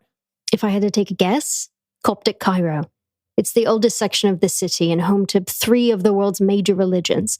Plenty of ancient holy sites where they could summon the door. Time is short. I'd like if we could go off of a little more than a guess. Jenny looks up to the sky. How's that then? Amunet levitates in the distance 100 feet in the air, crossing the Nile from the Giza side. She's flanked by 1,000 crows that block out the sun and cast all of Cairo in shadow. Coptic Cairo that way? Jenny nods. I should really know by now not to doubt you. Nick steps in front of Jenny. Wait, Nick? He turns to her, but she turns him back away from her. There's a faint glow coming from under his scarf. She pulls it down to reveal the mark of Set. I was waiting for this. We should think about this. If all they need to open the door is our souls, maybe we shouldn't turn ourselves over to them on a silver platter. No. I'm done running. It doesn't matter anyway. They'll find us the same way they found everyone else. We go down fighting. So what do you say? Round 2? Jenny smiles weakly. If you're up for it, cowboy. I love you, Jenny. There's no romance in this, just fact. I love you too. A few minutes later, Nick and Jenny pass through the south gate of the Babylon fortress into a round courtyard lined with crumbling pillars. For a structure built in the 2nd century AD, Babylon Fortress is gorgeously preserved. That's true. Its centerpiece is a 3-story circular tower built of maroon and white Roman brick, specced with doors and portholes at every level. In the ground-level courtyard in the center of the tower, Amunet lands softly as the storm of crows around her condenses into a black-clad Adelaide Van Helsing. Adelaide stands behind Amunet and wraps her arms around her. Adelaide smiles and takes in her surroundings. Her voice echoes off the stone. We know you're here. Come out and die. Nick steps into view, now standing confidently in a 2nd-story porthole, looking down at Adelaide and Amunet. You sure this is how you want to spend your honeymoon? I hear Aruba's nice. Amunet scowls. You could have been the one to rule beside me, my chosen. And I told you then, we're just never gonna happen, princess. I am Queen Amunet, goddess of death. See? You traded up. Why hold a grudge? Let's all just be happy for each other. He's stalling. Adelaide steps in front of Amunet and extends an arm towards Nick. An inky black tentacle of pure death stretches from it, the kind that Nick himself once used in the car chase in Romania. It races towards Nick, who ducks out of the window and disappears into the walls of the fortress. The arm of death follows him as he runs through the stone corridors. He baseball slides through a cracked wall, and death loses track of him. Back in the center of the tower, Adelaide blows out her breath. You've already lost, Morton. You sealed the fate of this world the moment you defied one of its gods. You, Imhotep, that fool Dracula, you proved that it was time to raise this entire crop before it all went to rot. You mean before we became powerful enough to defeat you? I've got news for you, Set. We always were. I already proved it. Amunet and Adelaide stand back to back in the center of the tower, looking for the source of Nick's voice. The look on their faces must be frustration. After all, it couldn't be fear, could it? You were there when it happened. Both of you. Amunet beat the hell out of me, Set climbed inside my body, and I still won. And I didn't do it with a sacred dagger or a magic spell. At the tower's highest point, Nick Morton looks down at the goddesses below. I did it with love. The goddesses look up at him with fury in their eyes. Though to be fair, with their attention directed upwards, neither Amunet nor Adelaide notices as the air behind them slices open, and a pair of arms reach through the wound. Magic's pretty good too. Dr. Jennifer Halsey grabs both Amunet and Adelaide by the backs of their heads, her hands glowing a deep, deep purple. The goddesses scream as bands of black lightning scorch their bodies and penetrate their skin. They're paralyzed from the magical current running through them. Jenny grits her teeth. Her eyes are glowing black, the veins in her face and hands burning red. Adelaide struggles through her paralysis and reaches a hand towards Amunet's. She grabs it, and the goddess's eyes meet. Is this a tender moment? No. Adelaide squeezes Amunet's hand tight and then swings her hard into Jenny, breaking the spell. Jenny and Amunet both tumble to the ground. Jenny! Nick starts running back down the fortress. Adelaide takes a knee, recovering herself. Through labored breath and unbridled rage, she exclaims, Kill her! Morton is mine. Adelaide leaps into a 2nd-story porthole in the castle wall. Nick rushes quietly through the corridors of the tower, ducking behind walls when he can. He can hear Adelaide somewhere nearby, getting closer. Cross-cut between the two of them, hunter and prey. Face your end with dignity, Morton. Come on, is this any way to treat your old roommate? You dragged me out through your nose and imprisoned me in a jar. And how did we get out of that one? Together. Nick is in some kind of chapel now, stone steps leading up to an altar on one wall. He hears Adelaide let out a grunt of frustration and ducks behind the steps just as the wall blows open. Adelaide steps through the rubble into the room and smiles. I can smell you. Nick looks desperately at the exit on the other side of the room. No way to get there without being seen. In the center of the tower, Jenny gets into a fighting stance as Amunet approaches her, slowly. You have such fury, such hatred. If I'd known this years ago, I would have chosen you. My loss, I'm sure. Amunet advances. Jenny backpedals. Loss. A word you know very well. Submit to me, and I can end your suffering. I'm through suffering. Jenny lobs a ball of magical energy at Amunet as forcefully as a major league pitcher. It hits her below her left shoulder, but instead of knocking her back, it just passes through her, her flesh turning to ash at its impact and then reforming. Amunet smiles at her. In a flash, she wraps her hand around Jenny's throat. Not yet. Amunet lifts Jenny by the neck over her head. Jenny struggles, her legs pedaling for purchase and finding nothing. Her mouth is moving, muttering. No sound comes out. She closes her eyes. She goes limp.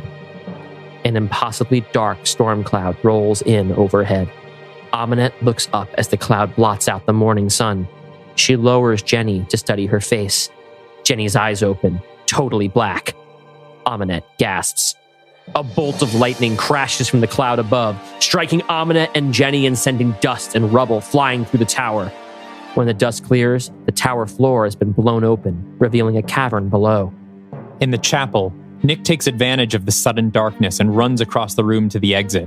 Adelaide hears him and fires a black cloud of death before she's distracted by the crack of the black lightning.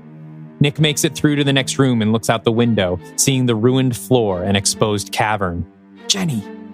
The dark cloud breaks and sunlight illuminates a buried shrine underneath Babylon Fortress, untouched for centuries. It's cavernous, unfurnished. There are no shelves of relics, no altar, no symbols of faith. The floor of the cavern is flooded with a few inches of dirty water, which reflects the sunlight back up around the room. Jenny struggles to her feet, standing over the limp, smoking body of Amunet. Jenny's skin, hair, and clothes are scorched, but not mortally. However, we can see the toll of her magics is catching up to her. Her hair has turned bone white, and the skin on her face and hands is loosening. She allows herself a deep breath, then looks up and sees something against one of the curved walls. It's the only item of note in the entire room. A door. The door. Ancient, wooden, with a rusted metal latch. There are 6 symbols burned into the wood, 4 of them glowing like embers in a fireplace. The mark of Set. Jenny approaches it, slowly, as if drawn to it. She rests her ear against its ancient wood. Something on the other end knocks, hard.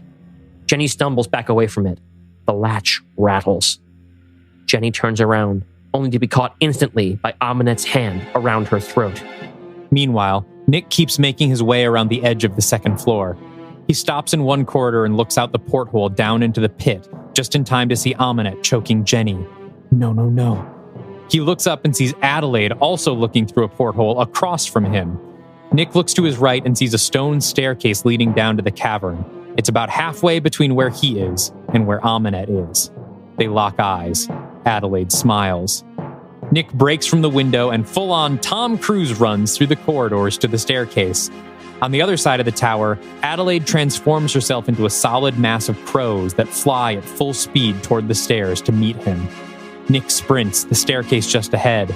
But then, through the room on the other side, the wall of crows appears, pouring through the doorway and then filling the corridor wall to wall. They're moving too fast, ready to tear him apart.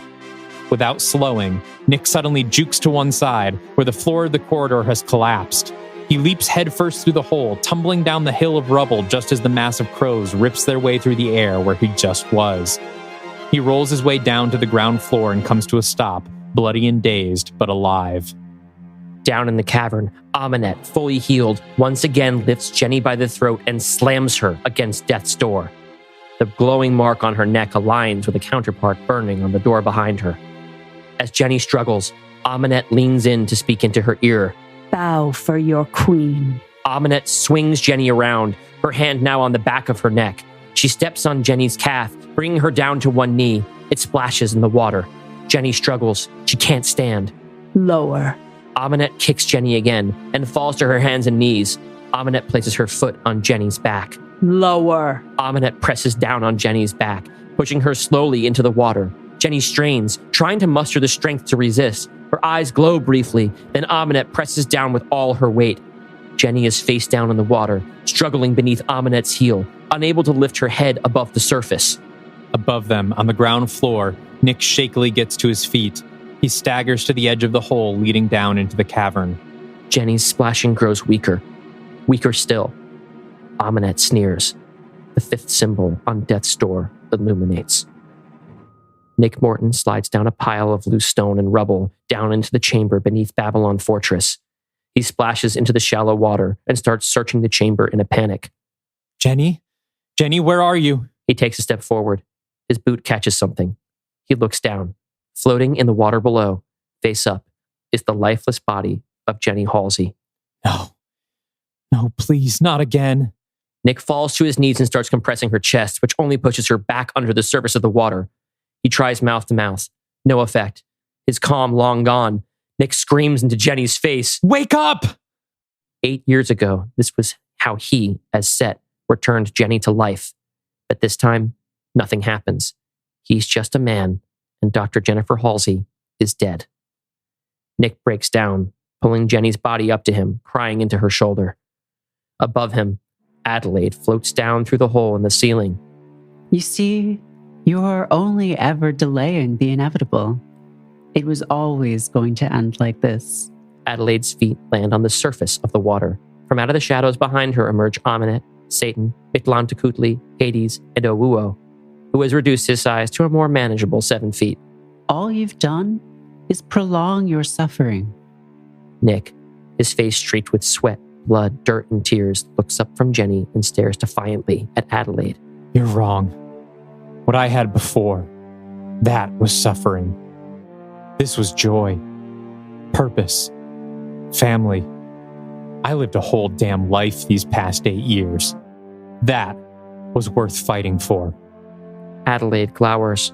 Her words can't break his spirit. She turns her back on him and walks towards the door, where 5 out of 6 marks of Set are glowing red. She traces the final mark with her fingertips. The mark on Nick's neck glows. She turns to Nick again and takes a few steps forward, standing evenly between him and the door. Your fight is over, Nick Morton. Your world is over. Yours will be the final soul to unlock the door. A soul tied to my own, soaked in the magic of death. You will be... Bang! Adelaide stops. The sound came from behind her. All of the gods take notice. Someone is banging on death's door from the other side. Bang! What in hell? The door swings open hard. We see that the marks of Set are also burned on the opposite side, still only 5 out of 6 of them glowing. Their light, however, is washed out by the red glow coming from the doorway. A backlit figure steps through. Adelaide's jaw drops. You! How dare you? A fleck of blood. Adelaide stops cold. Her head tilts. Black fluid drips from her neck. Adelaide's head lands in the shallow water with a splash and bobs beneath her floating feet. Heavy boots slosh through the murk. They belong to a man wearing a suit of metal and leather armor, cobbled together from pieces from across the world and across time, stained with blood both ancient and fresh. The man raises his sword with his one remaining arm. The edge of the blade reflects the fire from the door behind him. It's Dracula. Nick Morton, still holding Jenny's body, rises to his feet. The other gods watch in awe as Dracula licks Adelaide's blood from his sword and spits it into the water in disgust. The taste is wrong. He looks down at Adelaide's head, face down in the water, oozing a thick black substance. Set? He looks up at Nick, piecing things together, then shrugs. 2 down. He directs his attention back towards Nick and steps over Adelaide's body, sword ready. Nick backs up. Whoa, Drac, now's not the... He stops, looking over Dracula's shoulder. Adelaide's headless body has risen to its feet, holding her soaking wet head. Dracula turns to her, once again in a battle stance. You presume to kill death so easily, Count? How many times must you learn this lesson? Nobody, least of all the spurned child of a lesser demon, shall ever usurp my throne. A hand reaches out to grab Adelaide's shoulder. And what about the child of a pharaoh? Aminette grabs Adelaide's body and yanks it backwards. The shock of it loosens Adelaide's grip on her head, which falls back into the water. Her body wavers in the doorway, arms pinwheeling over hell. Aminette kicks her in the chest, sending her falling down among the legions of felled warriors below. Dracula backs away to stand next to Nick, both of them watching in shock. Aminette picks up her wife's head. My queen, what are you doing? What about our love? What about our destiny? Love. The love of a princess is a commodity to exchange for power. Power which is now mine. As for destiny, I've only ever had one. The throne. She throws Adelaide's head through the door and slams it shut. As soon as she does, the sixth symbol begins to glow. The ground shakes. Death's door begins to disappear, merging with the stone around it, leaving only the 6 symbols that now pulse with a red, fiery light. What the hell have you done this time, Morton? Nick touches the back of his neck. The mark is gone. Adelaide must have been marked too. What? The two enemies face each other. The last time they squared off like this, they both carried the power of gods. Now they are merely men. We lost.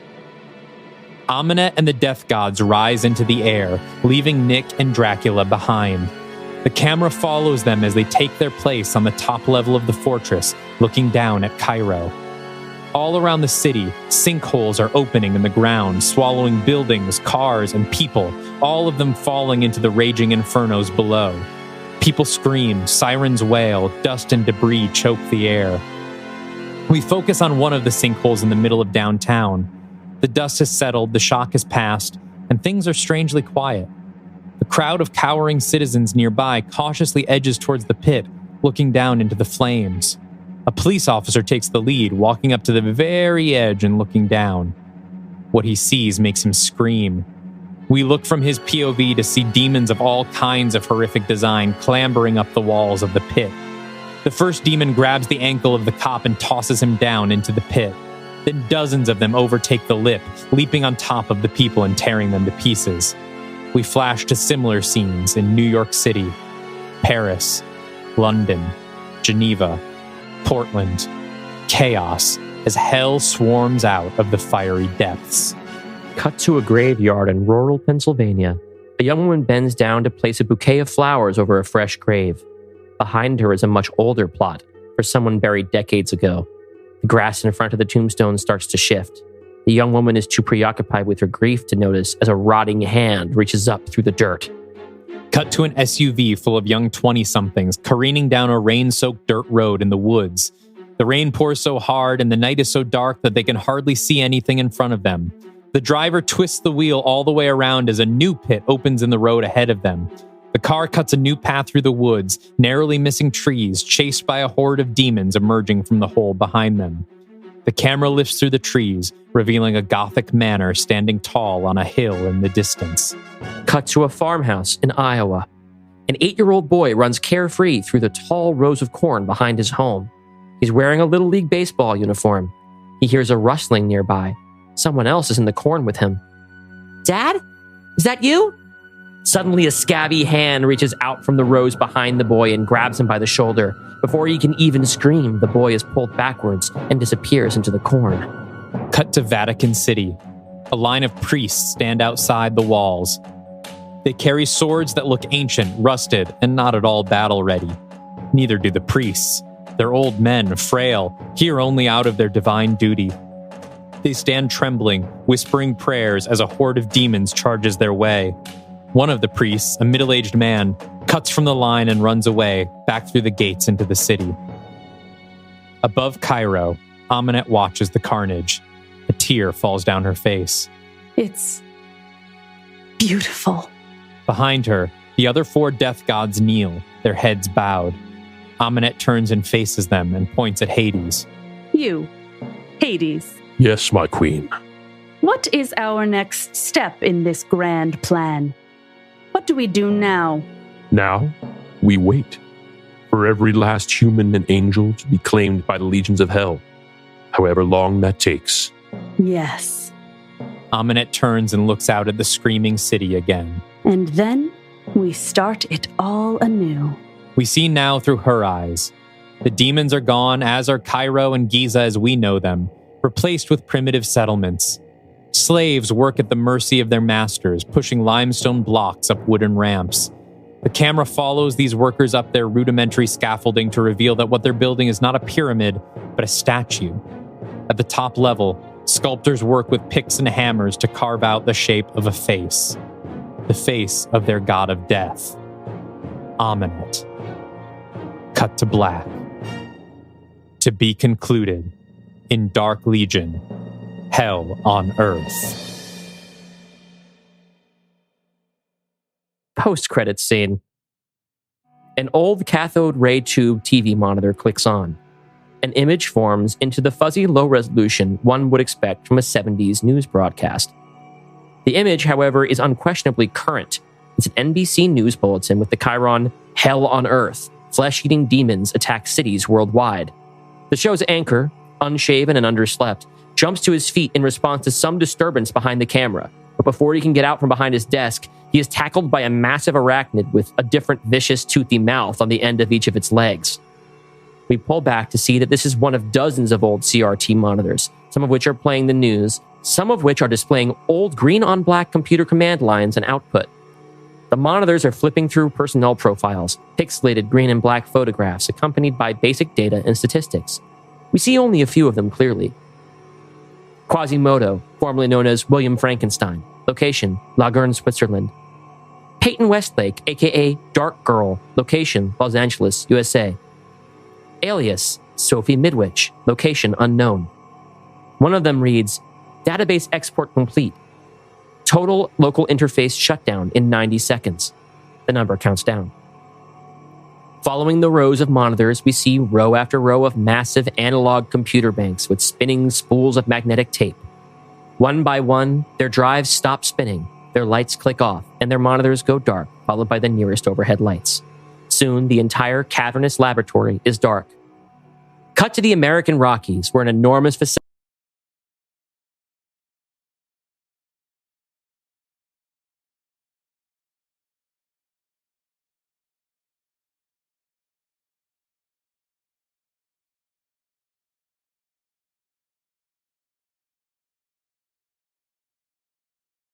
is almost totally camouflaged into the mountains. Its massive, rust-covered doors creak open, and out steps a young woman in hiking gear who has not had a professional haircut in years. It's Alexis Rogan, portrayed in the film by Hunter Schafer. She carries a clunky old laptop under her arm. Alexis looks out and sees a tower of smoke on the horizon. She sighs. Cut to black. The Dark Legion will return in Mystery Men.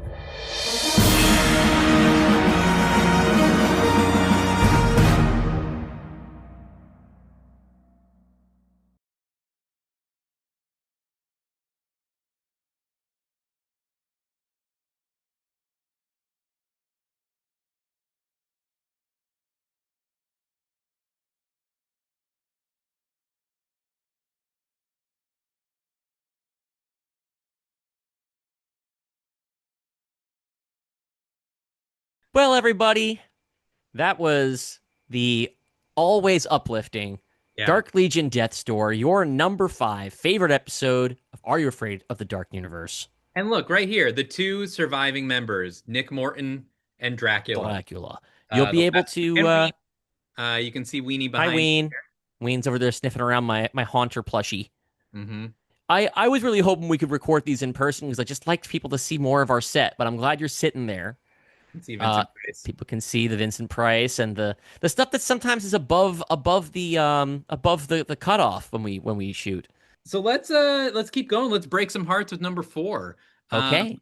Now this was how tight was it between number 5 and number 4, between Death's Door and what we're about to hear? The margin between Death's Door and the number 4 pick was 0.02, and the margin between the number 4 pick and the number 3 pick was 0.01. That's how tight this was. So Numbers 3, 4, and 5 were all within 0.03 of each other. So Yes. yeah, very, very close calls here. And what is our number 4, Dylan? Dalton, number 4, one that I thought might even go higher. The number 4 favorite episode, as chosen by our fans, is The Black Lagoon. The Black Lagoon. Yeah, I think this was one that a lot of people guessed would end up in the top 5. I think it's definitely seemed like a fan favorite. I don't know why. Who knows why our listeners have resonated with this episode? It's Couldn't tell you. They like fish guys. Who Probably doesn't? that and no other things. It's probably the fish guy thing. Yeah. The thing about going back to the Black Lagoon, that people, I don't know if people haven't re-listened to it in a while, it might be shocking to go back to hear about Rita Marin. Yeah. Not Hunter.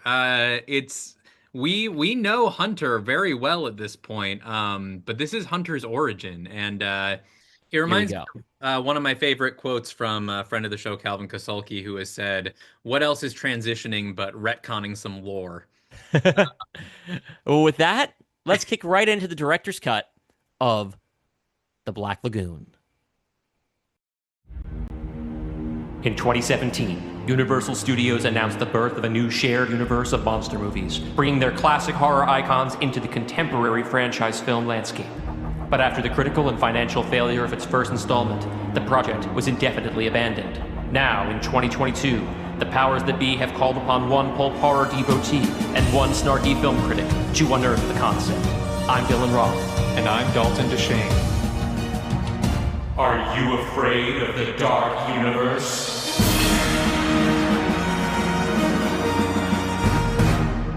Submitted for the approval of the Universal Studios Board of Directors, which I should now maybe clarify for legal reasons, is a joke. This is Dalton DeShane's The Black Lagoon.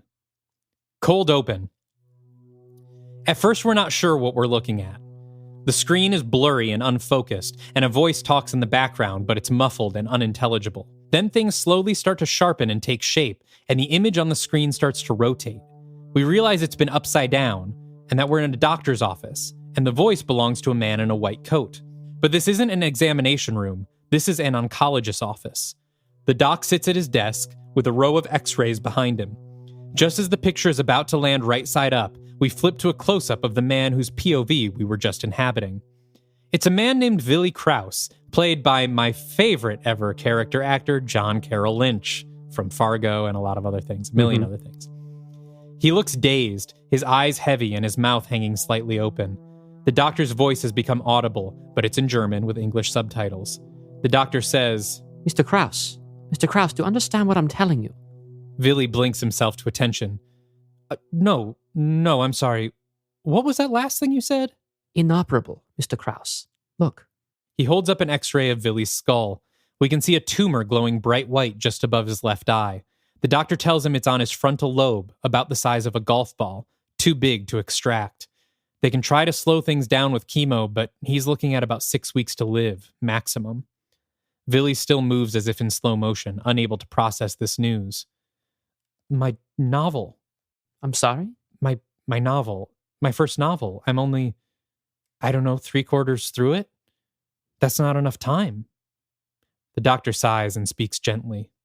Yes, well, I would recommend letting that go, Mr. Krause. Spend this time with your family. Hard cut to Willie slamming himself into his car. He sits behind the wheel, stunned and unmoving. Eventually he sits up with a sharp inhale, like he just remembered he has to keep breathing. He taps the home button on his GPS and pulls out of the parking lot. We cut to an overhead shot of him driving home. Text comes up on the screen that reads Freiburg, Germany. Freiburg is a large town on the edge of the Black Forest. He lives in a rural area on the edge of town, so we follow him as he drives through increasingly dense tree cover. It's night, and everything is quiet and empty around him. Inside the car, he gets a phone call from his wife. He answers on the car speakers. Hey, are you on your way home? Yes, love. Just got done. I may be a bit late. There was a wreck on the 3 and I'm stuck in traffic. We can see that this is obviously not true. Silence hangs in the car for a moment before his wife says, Well, what did the doctor say? Is everything all right? Yes, totally fine. He said it's completely benign and they should be able to get it all in one go. Outpatient, even. His wife gives a relieved sigh that ends in a choked sob. Oh my gosh, that's such a relief. Get home soon and we'll celebrate. I'll wrangle the kids and we'll all get dinner. Billy smiles and a few silent tears fall from his eyes. It's a date. I love you, Leah. I love you too, honey. Tell the girls I love them too. You can tell them yourself. He hangs up and slowly pulls to a stop on the empty road. We can see on his GPS that he's very close to home. He just needs to take a left at the intersection he's at, and he'd be there in 5 minutes. He stares intently at the GPS screen, then cancels the directions and floors the car straight ahead. He zooms down the road at high speed, the trees getting more and more dense. As he does, he begins to sob, short bursts at first, then building to a terrified tantrum, rattling the wheel and yelling. He yanks the car off the main road onto a dirt offshoot that leads straight into the Black Forest. He floors the car even faster, unbuckles his seatbelt, and closes his eyes. I love you, Leah. I love you, Hannah. I love you, Lenny. He barely gets out the last name before he collides headfirst into a tree. He crashes through the windshield and his body flies through the air in slow motion, soaring past the trees and flying over the surface of a pitch-black lagoon. While he hovers, I want to describe this shot of the lagoon. He's far from civilization now, so it's perfectly dark out, the only light coming from the moon and stars shining brightly above. The lagoon is perfectly still, its surface bisecting the frame and creating a near-perfect reflection of the moon, the stars, and Billy's body.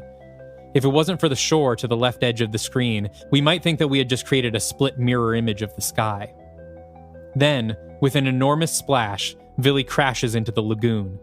We follow him underwater as he sinks, unconscious, but just for a moment. He wakes up underwater and panics, but finds that he can breathe. He looks down and sees that he's gotten turned upside down, and so the surface is below his feet. But before he can try to swim out, he sees the cave. Further out, in the middle of the lagoon, there's a small island, most of it dominated by a cave. But this cave seems to sit on the underside of the water's surface. It's right side up to him, but only because he's turned upside down. And in contrast to all the blackness around him, the cave is glowing with a bright orange-red light. He swims towards it, curious, the thought of his cancer knocked away from his mind. When he gets to the edge of the island, he somehow seamlessly transitions from swimming to walking, as if crossing over the island's threshold has removed the water and reversed gravity. He walks to the cave and enters cautiously. Inside, he finds that the light is coming from a pool in the ground, about 10 feet wide. We look up at Billy from the perspective of the hole. He stands on the edge and stares down into it, and his eyes slowly widen. Faintly, we begin to hear screams, what sounds like thousands of them, growing slowly louder. We don't see whatever it is he sees. Billy breaks away and sprints for the exit, terrified. He leaves the cave entrance and runs over the island, just feet from the lagoon. But there's a small puddle of water on the ground outside the cave, just an inch or so deep. As Billy's sneakers run over it, a blue-green webbed hand, ridged and bumpy with algae, topped with thick 3-inch-long talons, reaches out of the puddle and grabs his ankle. Billy tumbles to the ground, and his forehead collides with a half-buried rock, exactly in the spot where his tumor is. He immediately starts bleeding and passes out. The last thing we see is his body being dragged backwards by his ankle, back into the cave, by an enormous shadowy creature, as the screams begin to swell once again. Title: The Black Lagoon. We come back from the title to the sound of some hip young pop song blasting from another room. We're in the living room of some enormous Florida McMansion, but the picture is flipped upside down.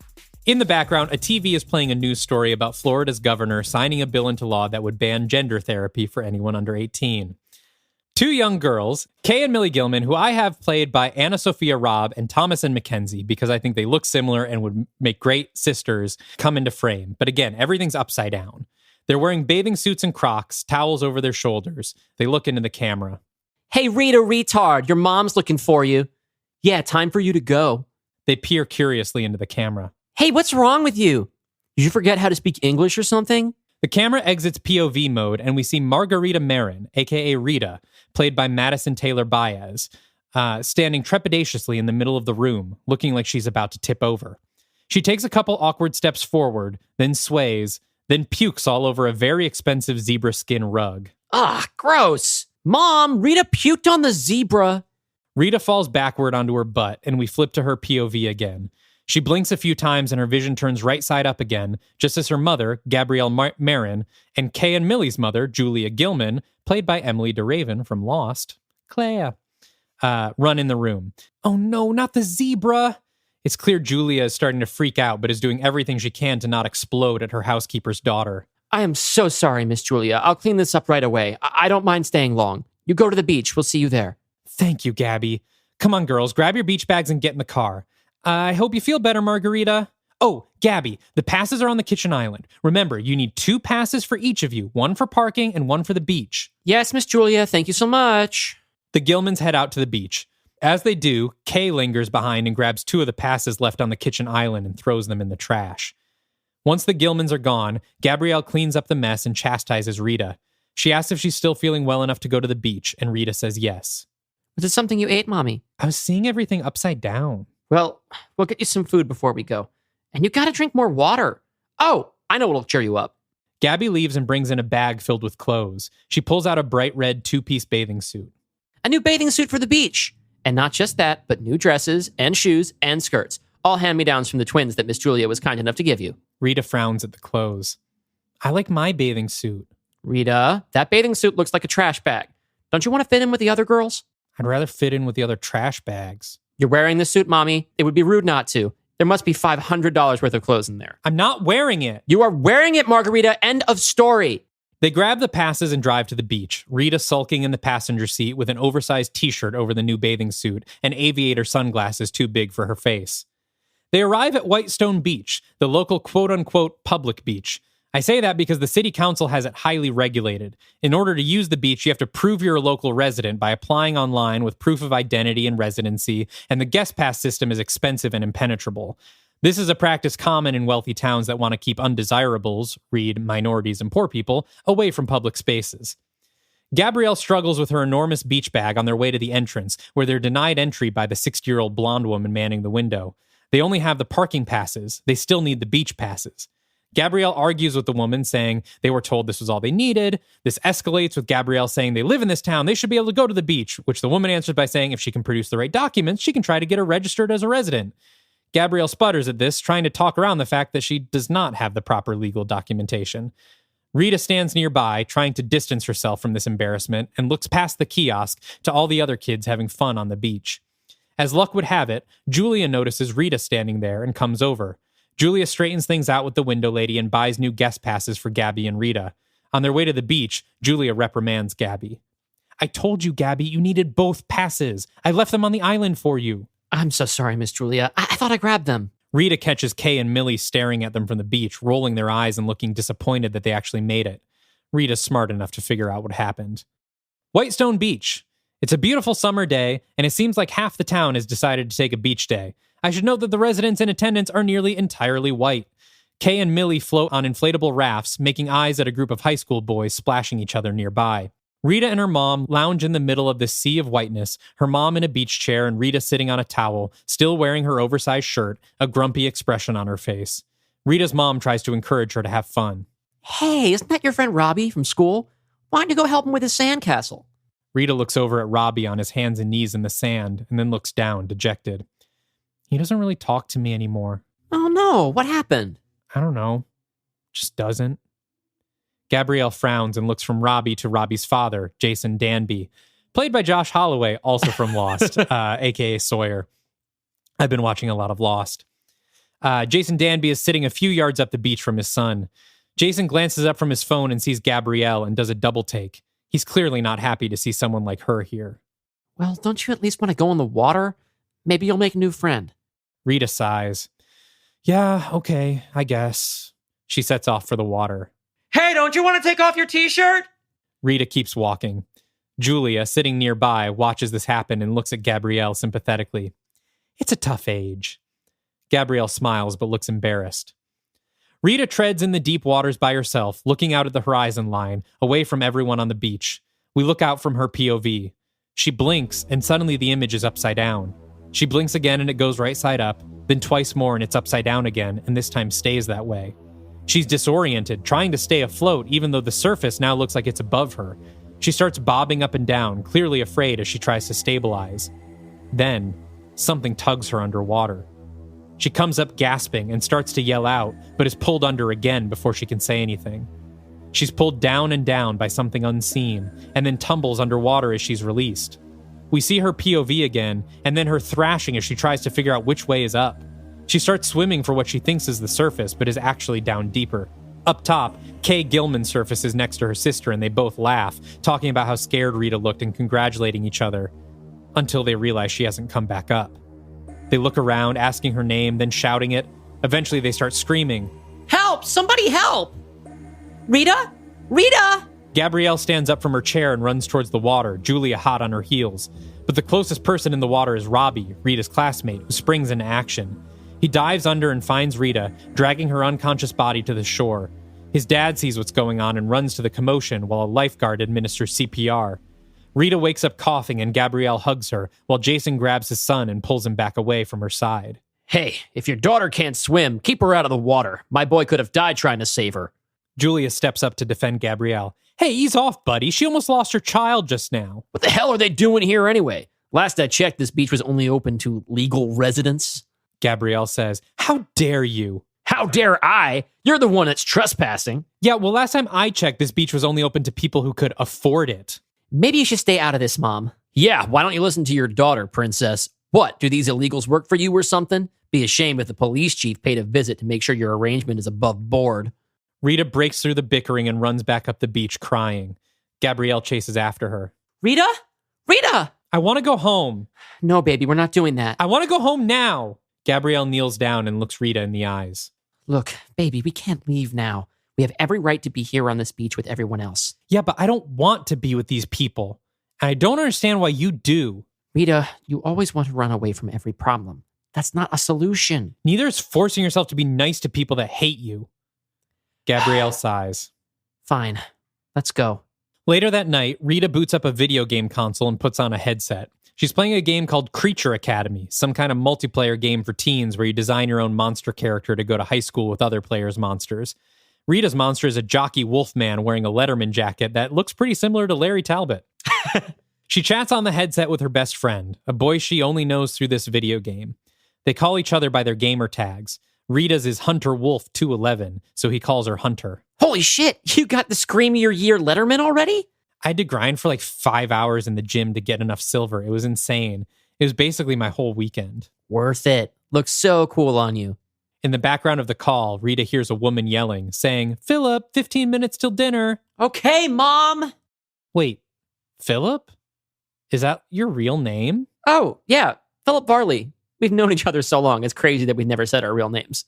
Rita just says, "Yeah," and is quiet. "So, what's yours?" "What's what?" "Your real name, dumbass." "Oh, actually, Hunter is my real name." "Wait, really?" "Yeah." "Whoa, that rules. I wish I had a cool name like that. My parents had to name me something lame like Philip." Rita changes the subject. "Why do you guys eat dinner so late? It's like 10 o'clock. "I live in California, remember? It's only 7 here." "Oh, yeah. I always forget how far away you are." They play in silence for a moment before Philip says, "I'm so glad I met another boy who likes this game. All the guys at my school just want to play Fortnite all the time." "Yeah, same here. It's nice to finally talk to someone who gets it." That's when Rita's mom bursts in and tells her video game time is up for the night. Rita asks for 15 more minutes, but Gabrielle holds her ground, clearly still a little upset and maybe even resentful about their beach day. "Hey, are you talking to someone on there? What did I say about that?" "No, Mom." Gabrielle snatches the headset off Rita's head. "I told you, it's dangerous to talk to strangers on there. You could be talking to a man pretending to be a little girl like you. You need to make friends here in the real world. Talk to people around you." And then Rita is storming past her mother into the hallway. "Where are you going, young lady?" "Outside. That's where you always tell me to be instead of playing video games." "Not right now. It's your bedtime." But Rita has slammed the door. She hops on her Razor scooter and takes off down the driveway, her face bunched up with anger. We follow her as she zooms out of her subdivision, then turns away from the bright lights of downtown towards the darkness of the woods on the outskirts. She sees a pair of headlights approaching behind her. Worried that it's her mom, she dumps her scooter and runs into the woods. As she starts to run, her vision flips again, causing her to stagger her way forward clumsily. But eventually, she emerges out of the woods and her vision corrects itself, revealing the shores of a massive black lagoon. The lagoon is large enough that we can't see to the other side, but we can see that the forest continues densely all around the visible edges of it. Its surface is as still as a mirror, reflecting the thousands of pinpricks of stars and a large moon just beginning its wane. The sky is black, the water is black, the stars and moon are a brilliant white. The only flicker of color comes from way out in the water, a speck of orange just under the surface. It's also silent. No sounds of frogs in the forest, or owls hooting, or crickets chirping. Rita is awestruck. Whoa, where did this come from? She steps to the edge of the lagoon, slips off her shoes and socks, and submerges her feet. She shivers from the sudden warm sensation and smiles. She looks around to make sure nobody followed her, and then dives in, still in her clothes. She swims for a while, ecstatic in the freedom of this private beach. After a while, she dives to take a look under the surface. There are no fish, no creatures at all. Instead, the floor of the lagoon is a vehicle graveyard. There are cars from all eras of automobile history, bikes, prop planes, motorcycles, an entire trolley car, even a Victorian buggy sans horses. In between these vehicles, so dense that you can barely see the sand, there's guns, knives, loose change, watches, briefcases. Rita swims deeper to investigate these oddities more closely. She starts to swim up for air, but her clothes get caught on a jagged piece of metal. She panics, yanking at it, trying to break loose, and just as she thinks she's going to drown, she finds she can breathe. She takes a deep breath in and out. She's fine. She tries to speak, saying, "What the f..." But it's still all muffled by the water. She gets her clothes untangled and resurfaces, bewildered. Then she notices the orange glow. She's out far enough that she can make out the shape of the cave and the island now, which again exist only as a reflection, not on the surface of the water. Curious, she swims out to it until it seems to be floating just in front of her. She dives under, but there's nothing there. She comes up, and again the island seems to be just in front of her. Goes under, nothing. She surfaces again and looks around confused. Then a shadow passes in front of the flickering orange glow in the cave. She stares, transfixed, and with a big orchestral sting, the creature suddenly stands in the entrance of the cave, staring straight at her. He stands 8 feet tall, with slick green-gray flesh, thick and muscular. His hands and feet are webbed with long, razor-sharp talons. His shoulders slope up to meet his head, no neck, just gashes of gills and a downturned fish-like mouth. His eyes are bulbous, unblinking, and as black as the lagoon. Rita's eyes widen and she begins to swim away. She turns back at one point and the creature is gone from the entrance. She hits the shore, grabs her shoes, and runs back through the woods. After a few feet, she staggers as her vision flips again, and slowly, she makes her way back home. We cut to a cramped doctor's office. I'm going to skim by this scene a bit, but it is important. Basically, Rita's mom has taken her to get checked out because of the upside-down vision and the near drowning. Their doctor is a kind woman who sees them for cheap, knowing they don't have insurance. And she's a bit baffled and says Rita is experiencing an incredibly rare form of spatial disorientation. Could be something genetic or potentially a sign of something more serious, like a brain tumor. She says they need to see a neurologist to be sure. Gabrielle's face falls. They can't afford that. She'll have to work on raising the money. Until then, the doctor says she'll try to rig together some makeshift glasses to help flip the image back for Rita. On the drive home, Rita doodles images of the creature she saw the night before, covering pages on pages of her notebook with him. When they get home, Rita runs to her room, then stops and frowns at the white dress her mother has hung up on her closet door. Gabrielle comes in. Isn't it lovely? Why don't you try it on? Rita shoves her notebooks in her backpack and gets ready to leave. I don't want to get it dirty. What do you mean? Rita pushes her way out of the room. I'm going to play outside. Mommy, what about your vision? You should take it easy. I'll be fine. I'll just be in the neighborhood. Be careful, okay? Come check in soon. Rita hops on her scooter and scoots away down the street on a mission. But she gets sidetracked when she passes by the Danby residence, home to mean dad Jason and her former friend Robbie. Robbie is mowing the front lawn, sweating and pushing a lawnmower as big as he is. Rita stops and yells his name. Robbie pretends not to hear. Rita gets frustrated and stomps onto the lawn, making her stand directly in front of the mower. Robbie lets his hand off the shutoff lever. Hey, what are you doing, you maniac? I was yelling your name for like 10 minutes, dummy. Okay, so what do you want? Rita hesitates. I just wanted to say thanks for saving me yesterday. Robbie can't make eye contact. You okay? Yeah. There's something wrong with my eyes, I guess. Doctor said I can't swim for a while. I really got to finish my chores. Robbie goes to start the mower again, but Rita puts her foot on the front of it and he stops. What about the Monster Squad? What? Our club. You said you were going to start it with me this summer, and your dad was going to make us a treehouse, and you were going to be a vampire, and I was going to be the wolf man. But didn't you stop talking to me? Rita is starting to get a little teary-eyed. Robbie still can't look at her. My dad just has me doing a lot of chores this summer. I can wait. I mean, but also, I don't even really like monsters anymore anyway. You promised, Robbie. You promised we'd be a club together. I think you should find someone else to start a club with. Rita takes her foot off the mower, tears filling her eyes. She stomps back away to her scooter. Robbie calls after her. Rita? She turns on her heels, furious and staring daggers at him. What? You're welcome for saving you. Do your chores, Robbie. She scoots off, and we follow her back to the spot of road where she had walked through the woods to the Black Lagoon. She wanders through the trees and finds that the lagoon seems to be gone. It's just the woods she's always known. She treks through the trees with her fists on her backpack straps when there's the sudden sound of a gunshot and an explosion of bark from the tree in front of her. She stops where she is, frozen, until a sudden flurry of gunshots makes her scream. Hold fire, boys! Hold your fire! Her vision flips upside down, and through her POV, we see about 10 men stand up from camouflage cover about 50 yards away, all of them armed with semi-automatic rifles.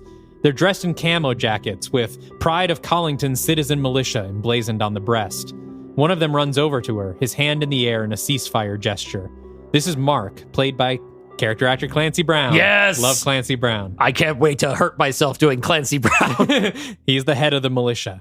Whoa, whoa, whoa, little lady. Are you okay? Did anything hurt you? She shakes her head, and Mark lets out a relieved laugh. Well, gosh, what are you doing way out here? This is militia land, honey, and it's not a safe place for a girl like you. He begins to guide her back to where he came from. We can start to see the signs of a makeshift training site. Tents, a climbing wall, one of those nets over the ground that you crawl under, and lots of guns. As we pass rows of trees, we see targets pinned to them. They're shaped like rioters and looters with bandanas and Molotov cocktails, or their fists raised in black power gestures. The men all have Blue Lives Matter patches on their cargo pants, and an enormous American flag flies in the center of the camp. Rita is quiet, still a bit in shock, and not wanting to say the wrong thing in front of these people. Maybe you've played out here in summers past, but this woods is ours now. You'd do good to find another place to play, okay? Now, why don't I give you a ride back to your parents? Just then, Rita notices one of the men walking over to join them. It's Jason Danby, Robbie's father, decked out in the same militia jacket, a rifle slung over his shoulder. My, if it isn't the little Marin girl. Bit early for a margarita, isn't it, Mark? You know her, Jason? Sure do. Little Rita here used to be pals with my Robbie. It's a shame when people grow out of their friendships, isn't it? Rita is still silent. Why don't I drive her back, Mark? I've been meaning to have a chat with her mother anyway. We had a little dust-up at the beach yesterday, and I figure we should hash things out before things between our families escalate and the police get involved. We wouldn't want that now, would we, Rita? We wouldn't want the cops asking Mommy for her papers. And now Rita is running. Jason calls after her, but she's sprinting away from him through the woods, disoriented by her vision and hitting her shoulders on trees. She's running towards a clearing ahead, but just before she gets there, roar! A wolf head springs up in front of her and she screams and falls back on her butt. She shields her face, then looks up and sees a man, dressed in a wolf head and skins, looking down at her curiously. His name is Nestor Lucas, played by Titus Welliver. He apologizes profusely and helps her to her feet, saying he thought she was someone else. He offers her some water and tells her these woods aren't safe, that they've been taken over by some insane gun nuts.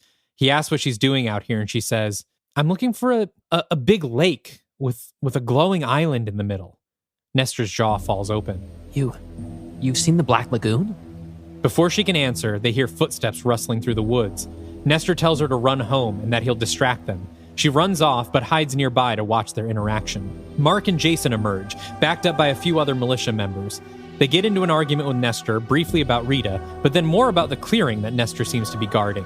It seems the militia wants it to expand their training camp, but Nestor won't let them have it. Sounds like maybe a few militia members have even ended up injured by traps Nestor has laid around it. Jason says if he doesn't give up the land soon, they'll have to take it from him. Nestor says over his dead body. Rita looks over to the clearing, but can't make out anything past the trees, except for a lone stump way out in the field. She slips off back home undetected. Later that night, she says goodnight to her mother, then boots up her game system under her sheets and starts a secret session with Philip. She's decided to abandon her Wolfman character and start a new one, a fish creature. Philip is incredulous that she would just give up all her loot to start fresh, especially after just getting that Letterman jacket, but Rita's determined. She says she just doesn't feel like a werewolf anymore. Eventually, Philip logs off, and Rita sits there staring at her monster creation. She gets up and tiptoes into the hall, makes sure her mother is fast asleep, and then slips out into the night. She scoots back to the woods, but this time when she goes in, the lagoon is there. She eagerly takes her shoes off and slides into the water, submerging herself and breathing easily. She swims out deeper, just under the surface of the water, and just above her, like a reflection on the other side, the creature swims in sync. She catches a glimpse of him over her shoulder and she recoils. He comes to a stop with her. They stare at each other from opposite sides of the surface, bringing their faces up to each other. Rita is awestruck by the majesty of the grotesque, surly beast. She reaches her small hand up to the surface and is matched by his large, webbed one. But before they can touch, the creature swims away, towards the center of the lagoon. Rita gives chase, and the two of them swim together, reflections of each other, in a beautiful underwater dance, separated by the lagoon's surface. Rita is ecstatic, swimming effortlessly with joy and confidence. She closes her eyes for a moment, and when she opens them, the creature is gone. She comes up to the surface and finds that once again, she's mere feet in front of the reflection of the island that she can't seem to get to. She sees a brief shadow of the creature as he enters the cave. She dives under again, and this time flips herself around so she's upside down, with the surface below her feet like a floor. And that's when the island materializes before her, resting on the membrane between the lagoon and the sky. She swims toward it, and seamlessly transitions to walking as she crosses the island's threshold. The creature appears in the mouth of the cave, and the two of them stand facing each other. For the first time, Rita is frightened. The creature sees this and extends a hand. She cautiously takes it, and he leads her slowly into the cave. The creature gives her a tour. There's a little cavern with a floor of wet seaweed that serves as his home, and then beyond that, the source of the glow. He guides her over to it. They stand on the edge of the hole in the ground, the creature's arm around her shoulder. She looks down into the flickering glow, and her eyes widen as we begin to hear the screams. She breaks from his grip and backs away. The creature whips around and tries to grab her wrist, but she manages to slip through. No, I'm sorry, I can't. The creature advances on her, his hand out, trying to lead her back, but she keeps backing away. I have to go home now. My mom will be worried. The creature starts to hiss in brief spurts, and little bits of webbing flare up from his body when he does. Rita shakes her head, still apologizing, and then turns and runs. The creature opens his mouth and roars, and as he does, long webbed spines flare out from his back, arms, and legs. His mouth is full of rows of needle-like teeth that wave front to back in ripples, like they're pushing food or air down into his throat. Rita dives into the air at the edge of the island and begins to swim, rotating herself around so she can surface again. She swims for her life, gasping for air. Behind her, we can see the webbed spine of the creature surface like a shark's fin, gaining on her. She makes it to the shore and keeps running, deep into the woods, not looking back until she gets to her scooter waiting for her on the curb. End of Act 1.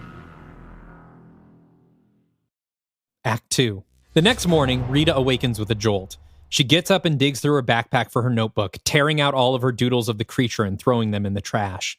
Then she pulls out her game console and deletes her new character, reverting to a previous save with her Wolfman instead. She puts it down and sighs, finally calming down, and then lays her eyes on the white dress hanging on the closet. Her mom bursts in a minute later to find her wearing the dress and adjusting it in the mirror. Rita, hurry up and brush your teeth. We have to stop at the doctor before... Oh my gosh, Mommy, you look so pretty on you. Rita smiles awkwardly at herself in the mirror and twirls a bit. Her mom gives her a hug and tells her again to get ready. Cut to Rita in the bathroom. She's looking at herself, unrecognizable, trying to decide if she likes what she sees. She's so distracted, she doesn't notice that the water pouring over her toothbrush in the sink is pitch black and thick. She puts the toothbrush in her mouth, and in moments her mouth is foaming with bubbling black gunk. She yells and spits a glob of it into the sink, and we can see tiny little organisms like gray tadpoles wriggling in the edges of it, along with small chunks of seaweed. Ugh. She flushes it down the sink and rinses her mouth out just before her mother bursts in. Her mother assumes the yelp was because her vision was flipping again, and Rita doesn't argue. Gabrielle reassures her that they're going to stop by the doctor before they go to the Gilmans to get something to fix it. Cut to Rita, sitting on the couch at the Gilmans in her pretty white dress and an enormous pair of makeshift glasses with bulbous, curving lenses that flip her eyes upside down in the frames. She sits uncomfortably by herself, listening to Kay and Millie gossiping in the next room as they scroll through TikTok. Rita doesn't have a phone, but eventually she gets up and walks trepidatiously into the room with them. What's up, Rita? Did you puke yourself again? No. I was wondering what you guys were talking about.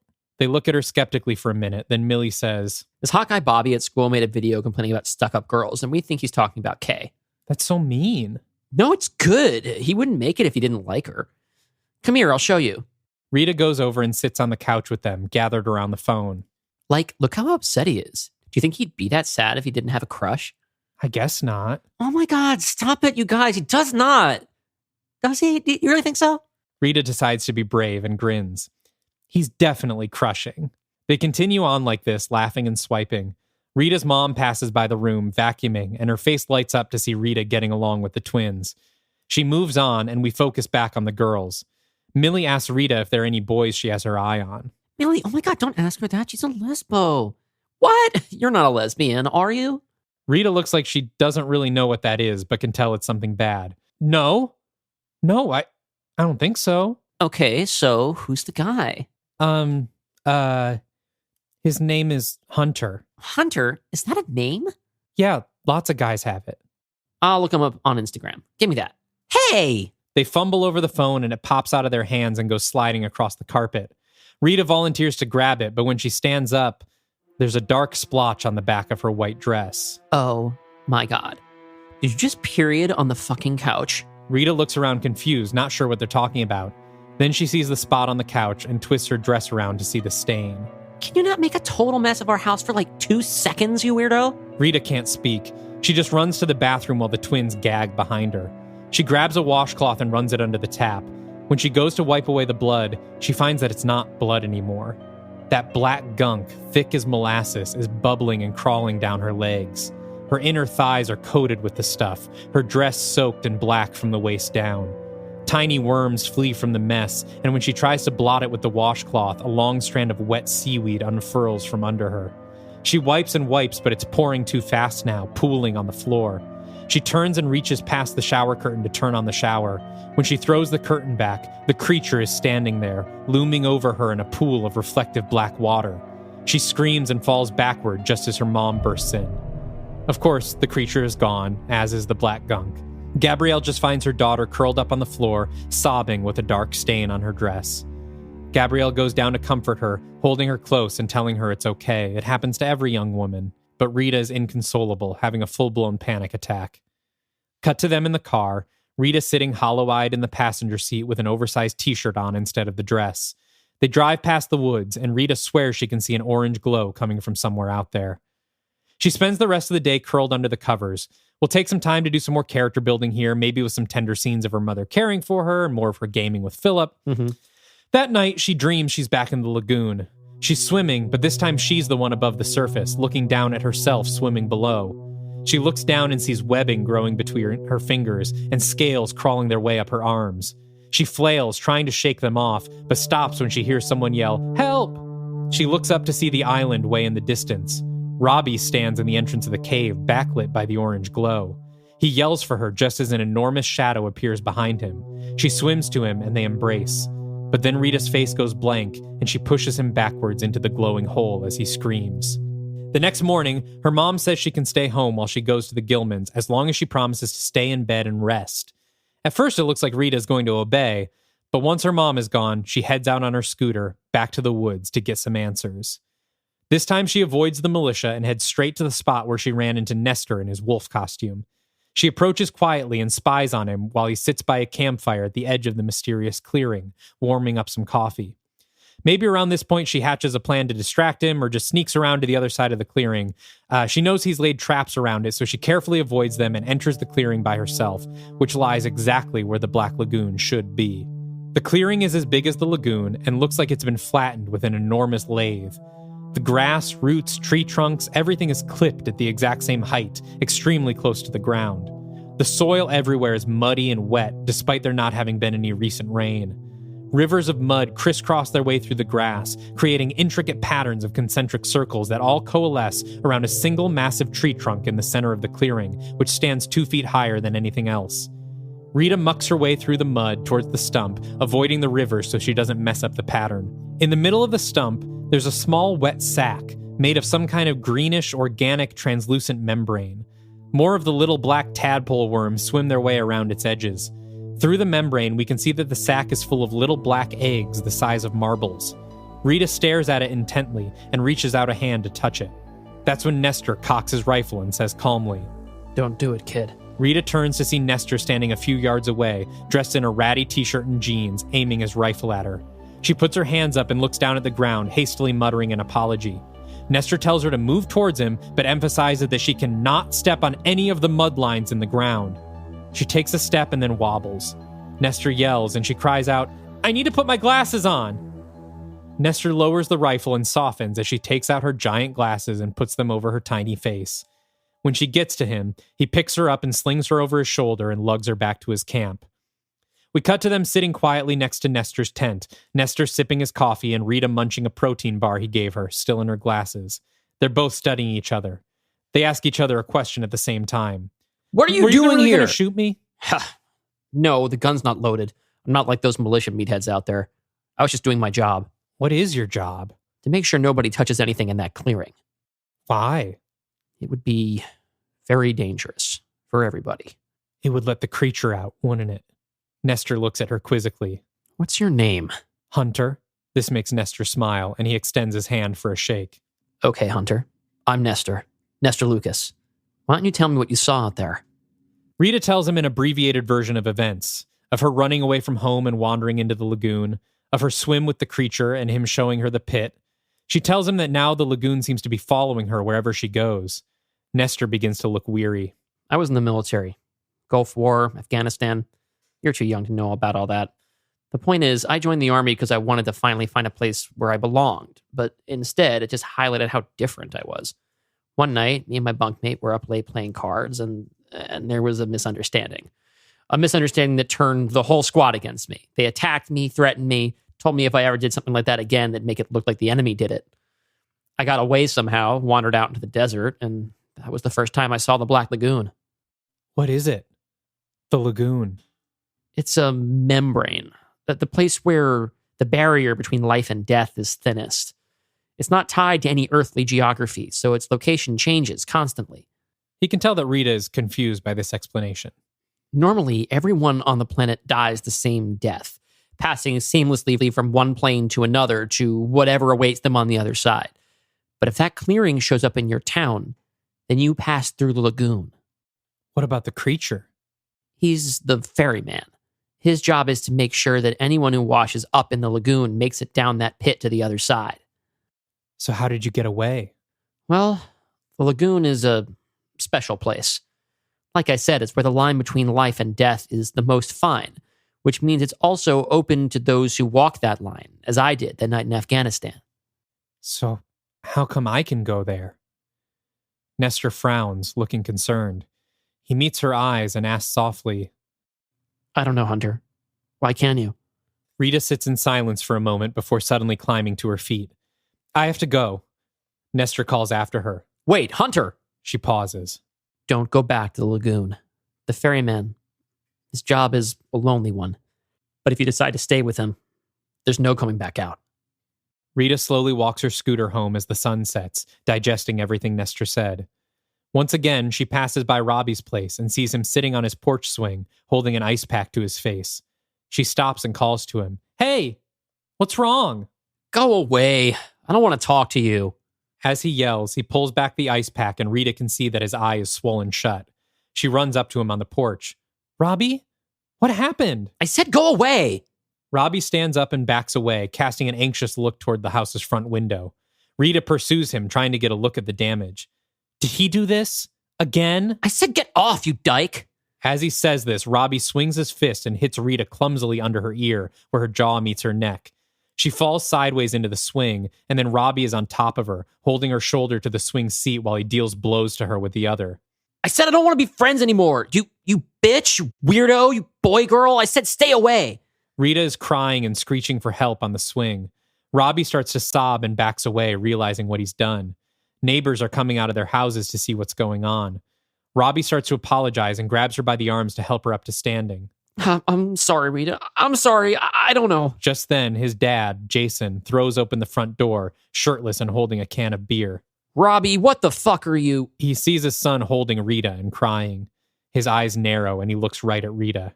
Get the hell off my property. They both sputter, trying to explain what happened. Now, before I kill you and your illegal mama. Rita runs, rushing home as the sun sets on her scooter with her nose and lip bleeding, tears running down her face and the oversized glasses on. When she gets home, her mother is a nervous wreck and helps comfort her and clean her up. She draws her a bubble bath, and Rita, still sniveling, crawls in. Her mother closes the door and lets her relax. Rita squeezes her eyes shut and wraps her arms around herself, still sniffing and trying to shut out her fear. But of course, as her eyes are shut, the water running from the faucet goes black and thickens, and the bubbles are slowly eaten away by a thick layer of yellow-green algae. Tendrils of wet seaweed begin to snake their way up the sides of the tub. Rita takes a handful of water from the tub, not realizing it's almost all algae, and splashes it onto her face. She opens her eyes at the unfamiliar sensation, and immediately all of the seaweed strands wrap their way around her arms, legs, and mouth and yank her down into the tub, deep, far deeper than they should be able. We cut to her at the bottom of the Black Lagoon, tied to the sandy floor with seaweed, surrounded by cars and coffins. Up above her, she can see the island floating upside down and a pair of legs swimming at the surface. The figure dives under. It's Robbie. She tries to scream, but the seaweed is still covering her mouth. A shadow appears in the mouth of the cave and the creature emerges. We cut to Robbie swimming under the water, realizing he can breathe. He turns just in time to see the enormous creature speeding towards him, his roar impossibly loud. The creature grabs Robbie by the ankle and yanks him back, and as he does so, we cut to somewhere else. A lamplit living room, where Robbie is also being grabbed by the ankle, but by a human hand. Robbie screams and falls hard to the floor as we cut back to the lagoon. Robbie is dragged screaming back to the island. The creature dumps him on the beach and stands looking over him. Robbie looks up, cowering in terror with his hands in front of his face. No, please, please! The creature raises one webbed hand and brings it down hard and fast. Before it makes impact, we cut to that living room, where a human hand strikes Robbie across the face hard enough to send him back to the floor. No, stop! The creature strikes again, and again we cross-cut. Rita watches this all from her place at the bottom of the lagoon. Robbie's face is bruised and bloody, his black eyes split open again. He tries to crawl away, but the creature grabs him, again with a cross-cut to the real world. Before the creature's final blow, Robbie yells, "Stop it, Dad! Stop!" And then Rita sees him go limp. The creature drags him into the cave, and as he disappears through its threshold, the vines begin pulling Rita down into the earth at the bottom of the lagoon. She thrashes and screams as the sand consumes her, and then her mother is pulling her out from under the surface of the tub, Rita coughing up water and gasping for air. Her mother holds her and asks, what was she doing? Was she trying to kill herself? Rita just coughs and cries. So I will say that this next bit is also where I'm most unclear on exactly what happens in what order. And because we're running long, I'm just going to kind of summarize the character bits that need to happen. Okay. Although some of them, like I said, are kind of big. There's kind of a big yada, yada, yada here that I would really need to figure out. But at this point, Rita is like about to hit her breaking point, right? Like I said, we've kind of been tightening the noose around her from all directions. Mm-hmm. It's deliberately left up to interpretation whether the last scene was purely a supernatural act by the Black Lagoon or whether Rita actually did attempt to drown herself in the tub. Because again, it is dangerous to be in her position. In any case, her mood is much darker and more hopeless than before. She's no longer trying to fit in by wearing the girl clothes. And in fact, there may even be a sequence where she throws all of Kay and Millie's hand-me-downs away or cuts them up with scissors, infuriating her mom. I think in general, the big yada, yada, yada here is that I need to flesh out the nuance of Rita's relationship with her mom.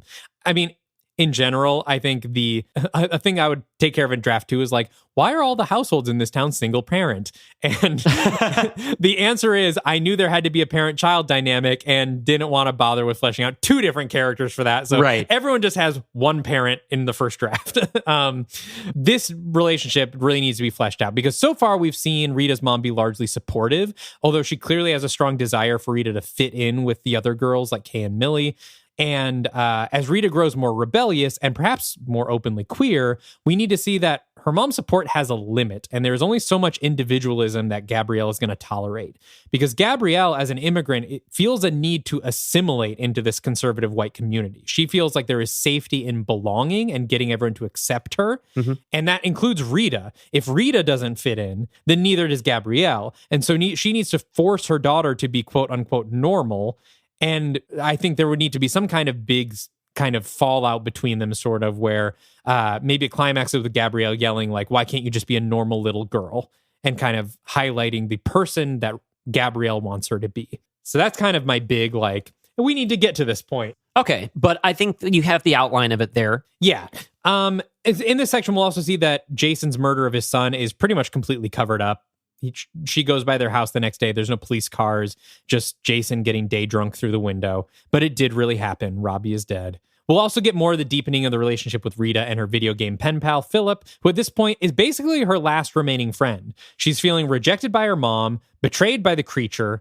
Robbie is dead. She was humiliated in front of Kay and Millie, just as maybe she was starting to make some headway into being friends with them. Philip is really her only last safe space. And so after another big blow up with her mom, perhaps the one where Gabrielle tells her to be a normal girl, Rita flees to her room, buries herself under the covers, and boots up Creature Academy to play with Philip. Philip can tell she's been crying, but when he asks what's wrong, she shrugs him off. Hunter, come on. Something has definitely been off the last couple days. We don't have to just play video games. I'm your friend. You can tell me what's up. I don't even know where I'd start. Wherever you want. I'll listen. Rita begins to stutter in explanation, but before she can get into it, her mother storms in and pulls the covers off of her. Hey, what did I tell you about talking to those perverts? Mom, no! Gabrielle rips the headset off of Rita's head and puts it on herself. Listen, buddy, you ought to be ashamed of yourself. She's just a 12-year-old girl. If I ever catch you talking to my Rita again, I'll trace your VP address and have the cops bust down your door. Now leave my daughter alone. Gabrielle throws the headset to the ground. Rita stares at it in horror as Philip's distant voice comes from the speaker. Rita? Rita pushes past her mom and runs out of the room.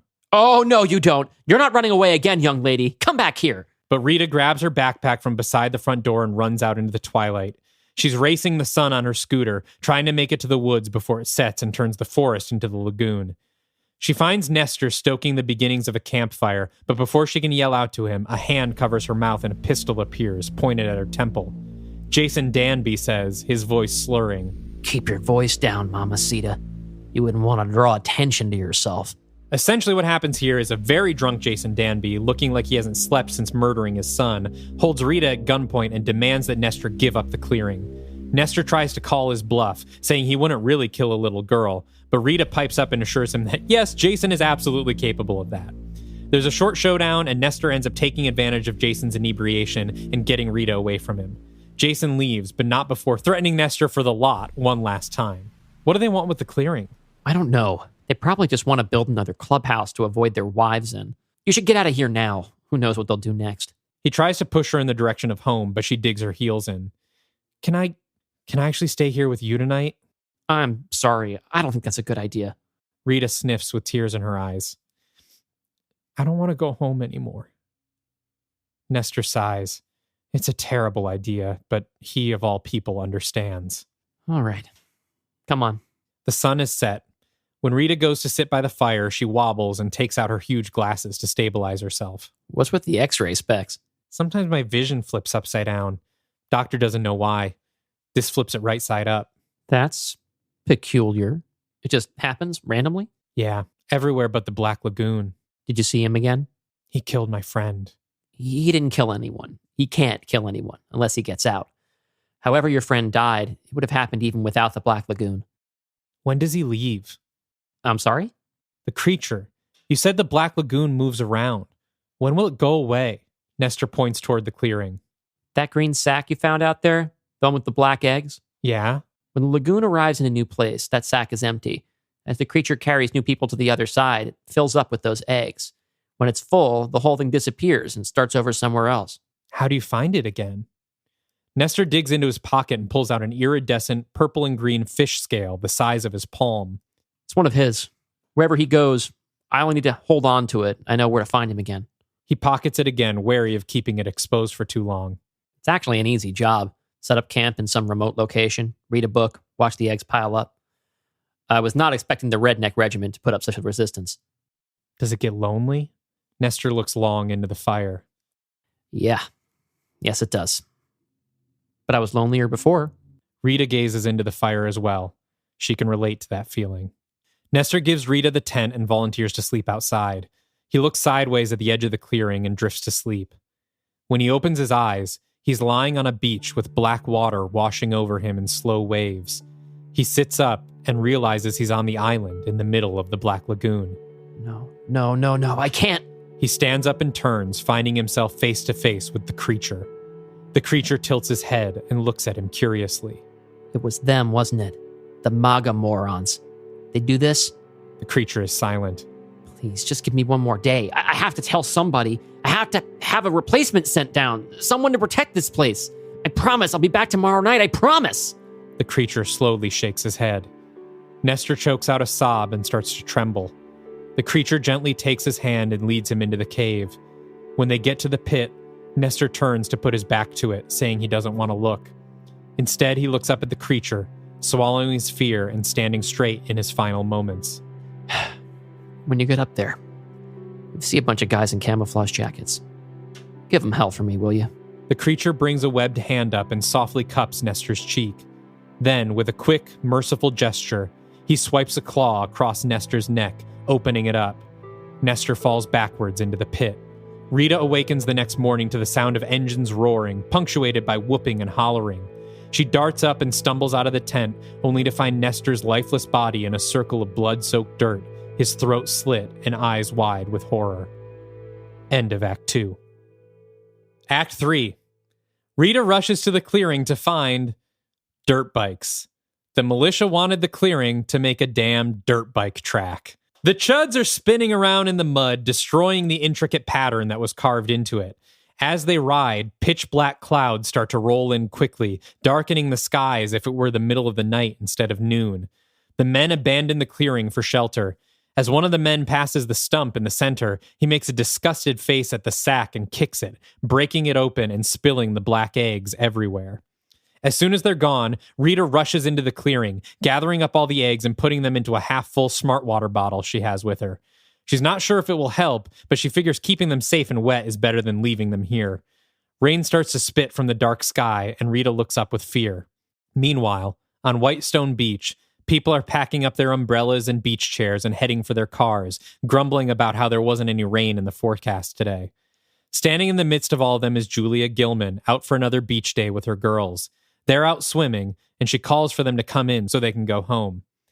Millie and Kay head to the shore, with Millie in front, already in the shallows, and Kay lingering behind, still treading in the deep. As Millie kicks and splashes her way out, we see Kay get suddenly tugged under the surface before quickly bobbing back up. She yells and looks down into the water, confused.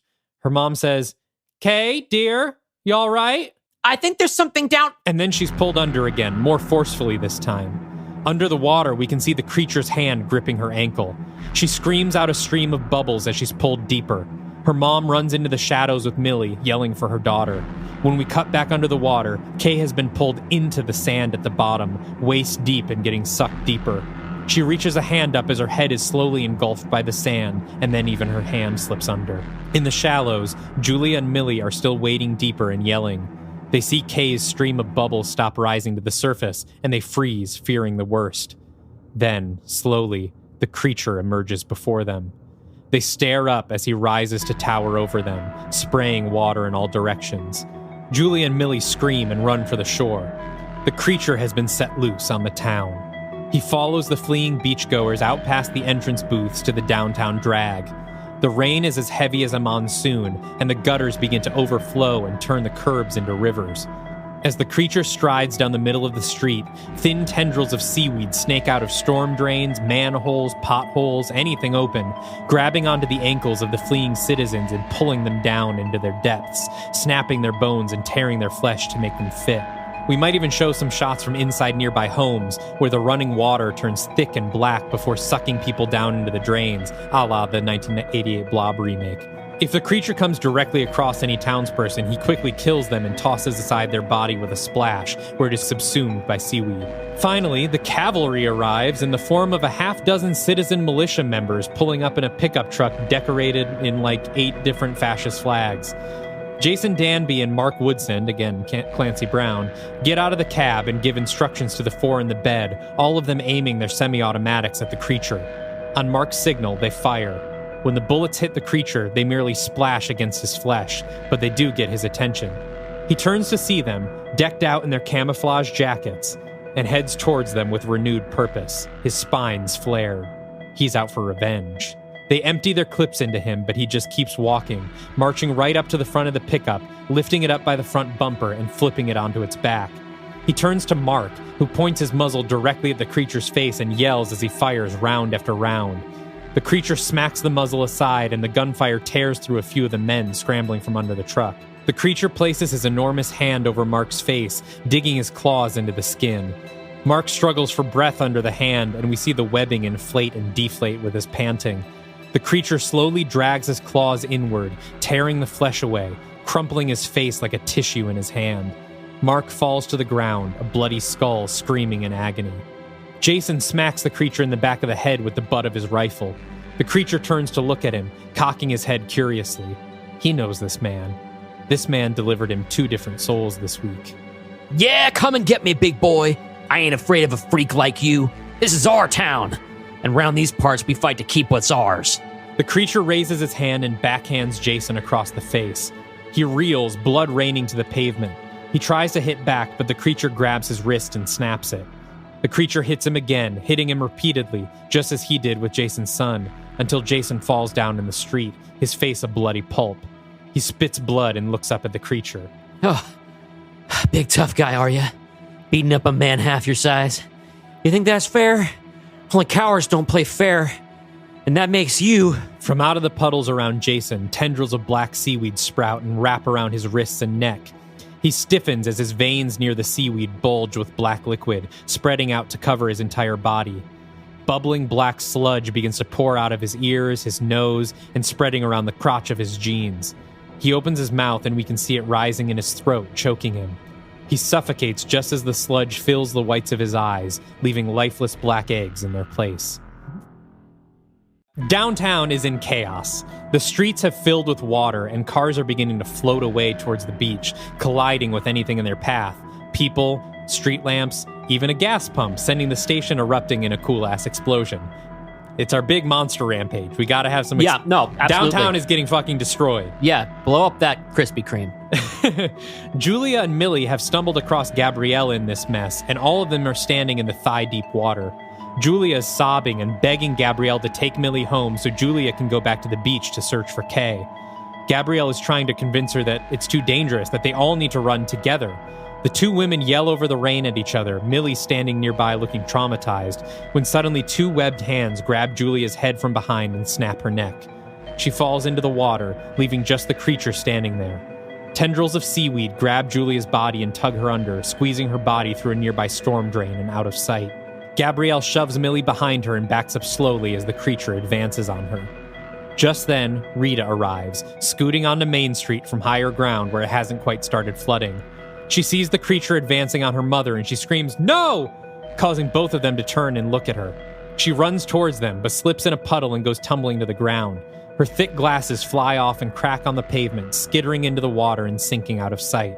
Her mother screams, "Rita, baby, run! Run home!" But Rita wades into the water and heads towards them, the camera image flipped upside down to show Rita's POV. Gabrielle yells for her again and the creature hits her, slamming her sideways into a car and knocking her out cold.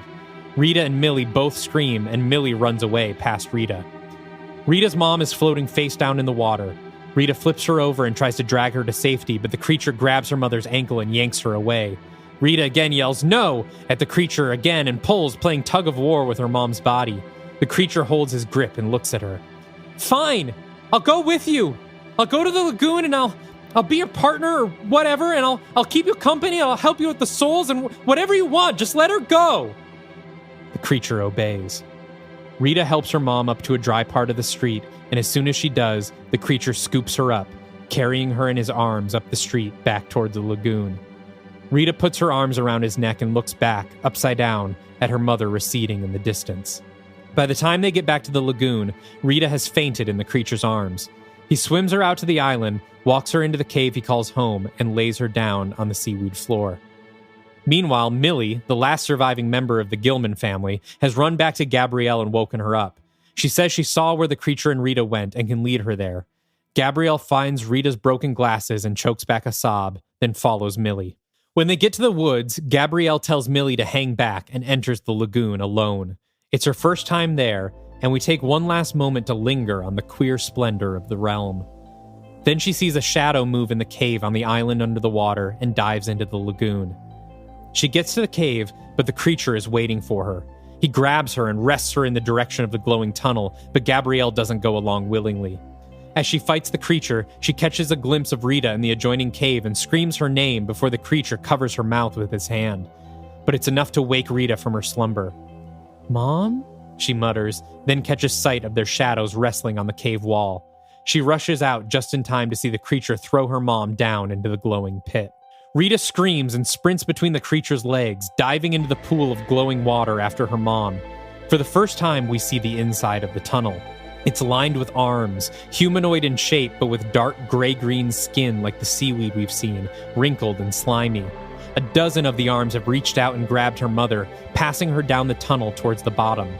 In the distance, where there should be the source of the orange glow, there's instead a pitch-black sphere of nothingness that bends the light around it like a black hole. The screams in the tunnel are deafening. It's impossible to tell if they're coming from the black hole or from the walls themselves. The sound hurts Rita's ears, and she winces in pain as she dives deeper after her mother, who is wrenching fruitlessly at the arms. Before she can reach her, more arms burst out and grab her. She slips out of the first few, but then they hold tight, and her mother gets pulled farther away from her. "Mom! Mom, I'm coming!" Then the creature splashes in after her, speeding down to Rita and grabbing her ankle, pulling her up to the surface. "Let her go! You promised!" But the creature keeps pulling her, and her mother is getting closer to the black orb. Desperate, Rita reaches into her bag and pulls out the smart water bottle full of eggs. She points the tip at the creature's face and squeezes. When she does, something truly unexpected happens. As soon as the eggs pass out of the water bottle and into the lagoon water, they transform back into the people who died there. Suddenly, a dozen terrified bodies are shot out at the creature, including Robbie. When they see where they are, they all rush for the surface, pushing past the creature, who is now trying desperately to wrangle them all back down the tunnel. Rita takes her chance and swims down the tunnel, grabbing her mother's hand just before she reaches the black sphere. But the arms are pulling too hard, and her grip is slipping. "I love you, Mommy. I'm sorry I didn't understand you better." Rita sobs, trying to hold on with all her might, but her mother's hand slips through her fingers. And then suddenly Nestor is there, grabbing both of them firmly and pulling Gabrielle out of the tunnel's grasp. They flee upwards, squirming through the tangled mass of bodies fighting with the creature. On their way up, Gabrielle's head cracks against a rock and spills blood into the water, knocking her out cold. Nestor drags her body off the island, and he and Rita dive back into the lagoon, swimming until they reach the shore. Before they can celebrate, they turn to see a spiny fin racing towards them through the water. "You and your mom need to go now. I'll take care of him." "You have to come with us." "I'm sorry. I can't." Nestor reaches into his pocket and slides something into Rita's palm. It's the creature scale. "When tonight is over, the lagoon is going to move again. You have to find it as quickly as you can and protect it." "What? I can't. I'm just..." "It has to be you, Hunter. I could tell from the first time we met. You have to be the guy." But I don't know how." "Don't worry. You won't be alone in this. My people will find you and give you the resources you need." Rita looks terrified. Nestor puts his hands on her shoulders and speaks softly. "You don't have to be afraid of him anymore. He won't be able to get you now. Not for a long, long time." He stands and turns back towards the swiftly approaching creature. "You're the protector the lagoon needs, Hunter. Make me proud." He dives in to confront the creature head on. Rita helps her dazed mother to her feet, and they limp out into the woods. Rita guides her mother home and dumps her into her bed. When she does, her glasses fall out of Gabrielle's pocket and land at Rita's feet. She kicks them under the bed. She knows she won't need them anymore. She packs her backpack with clothes and her notebooks. She makes herself a couple PB&J sandwiches in the kitchen. Then she goes into the bathroom with a pair of scissors and chops her hair short. She goes back into her mother's room to say goodbye. Her mom is still dazed and delirious, half asleep and restless. Rita kisses her on the forehead. "I'm sorry, Mom. This is who I was meant to be, I guess." She sheds a few tears. "I hope I see you again someday. And then maybe we can try again." Her mother blinks her eyes open and looks up at her blearily, not recognizing the new silhouette in front of her. Who are you?" Rita leaves without another word. She stands on the front porch, the moon and stars shining down on her and the whole world in front of her. She cups the scale in her hands, closes her eyes, and takes a deep breath. She knows where to go now. And so she goes. The end. But it is a franchise movie. Yeah, I figured. Let's get to our mid-credits scene. Hunter wanders along the shoulder of a highway, thumb stuck out to the passing cars. A black town car with tinted windows pulls up and the passenger door opens. Hunter peers in skeptically, but ultimately gets in. The unseen driver speaks. Where are you headed? Atlanta. I can take you a lot farther than Atlanta, kid.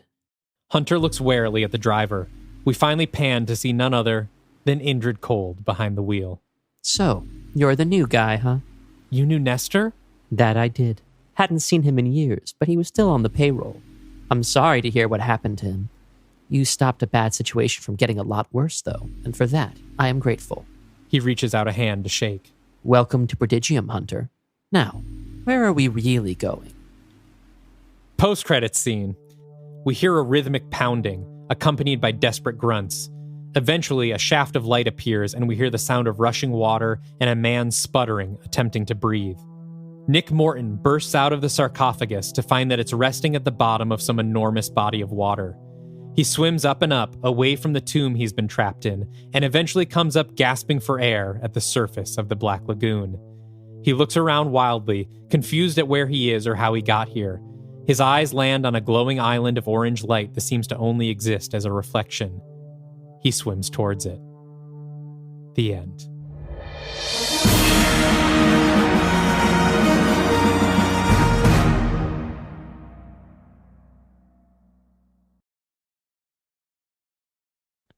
Welcome back to the Are You Afraid of the Dark Universe Listener's Choice Marathon, counting down your top 5 episodes of our podcast. This is a huge ego stroke on our behalf. We just wanted to see how much you like us. And the people have spoken. Yes, the people have spoken. And we really appreciate it. Thank you for We really do. Hopefully, it's a little weird not being live for this because it feels like there's a vibe of us being live. We're not editing this. So we assume we're speaking to someone. We hope that you're there and you're watching and you're enjoying each other's company as well as the company of our spooky stories. So it might just be you and me in the chat. It could be. Talking about you and I talking. The next pick is the one that shocked us, not because we don't think it's great. No. It is a really great episode, but it shot up the rankings in the last poll that we did. This is a guest pitch, folks, and we put the guest pitches in our staggered in here. We put them closer. You know, like we knew the last one was going to be on the Wednesday before because we figured that as well as a guest pitch did, it wouldn't necessarily break into the top 5. It would be able to be prepared and know how long the thing was going to be. We thought we'd have the lineup more or less figured out by this point. It would just be a matter of shuffling. No. This one came in and kicked into fucking doors with this is a guest pitch at number 3. With an average score of 4.49 out of 5. This is Avery Edison's Village of the Damned. Now, this one was jockeying for number 5 for a while with another movie that didn't even make the top 5. It was like really neck and neck. Like Village of the Damned would get in the top 5 and then it would drop out and then it would get in the top 5 and drop out. But in the last few hours of voting, rocketed up past Death's Door, past the Black Lagoon to hit the number 3 spot. So congratulations to Avery Edison. This is the only guest pitch in our top 5. And according to you guys, it is the 3rd best episode of our podcast ever. Yeah. So we haven't warned her ahead of time this was happening. If you want to shoot her a congrats on Blue Sky or in the Discord, I'm sure she'd appreciate it. Tell Avery congrats. Number 3 spot. Let's get into it. It's almost like if you made like a Hellraiser movie that was just about the politics of the Cenobites. What if the movie was just the monsters? I can't think of it. Well, that's Hotel Transylvania. You're right. That's Hotel Transylvania, yeah. In 2017, Universal Studios announced the birth of a new shared universe of monster movies, bringing their classic horror icons into the contemporary franchise film landscape. But after the critical and financial failure of its first installment, the project was indefinitely abandoned. Now, in 2024, the powers that be have called upon one pulp horror devotee and one snarky film critic to unearth the concept. I'm Dylan Roth. And I'm Dalton DeShane. Are you afraid of the Dark Universe?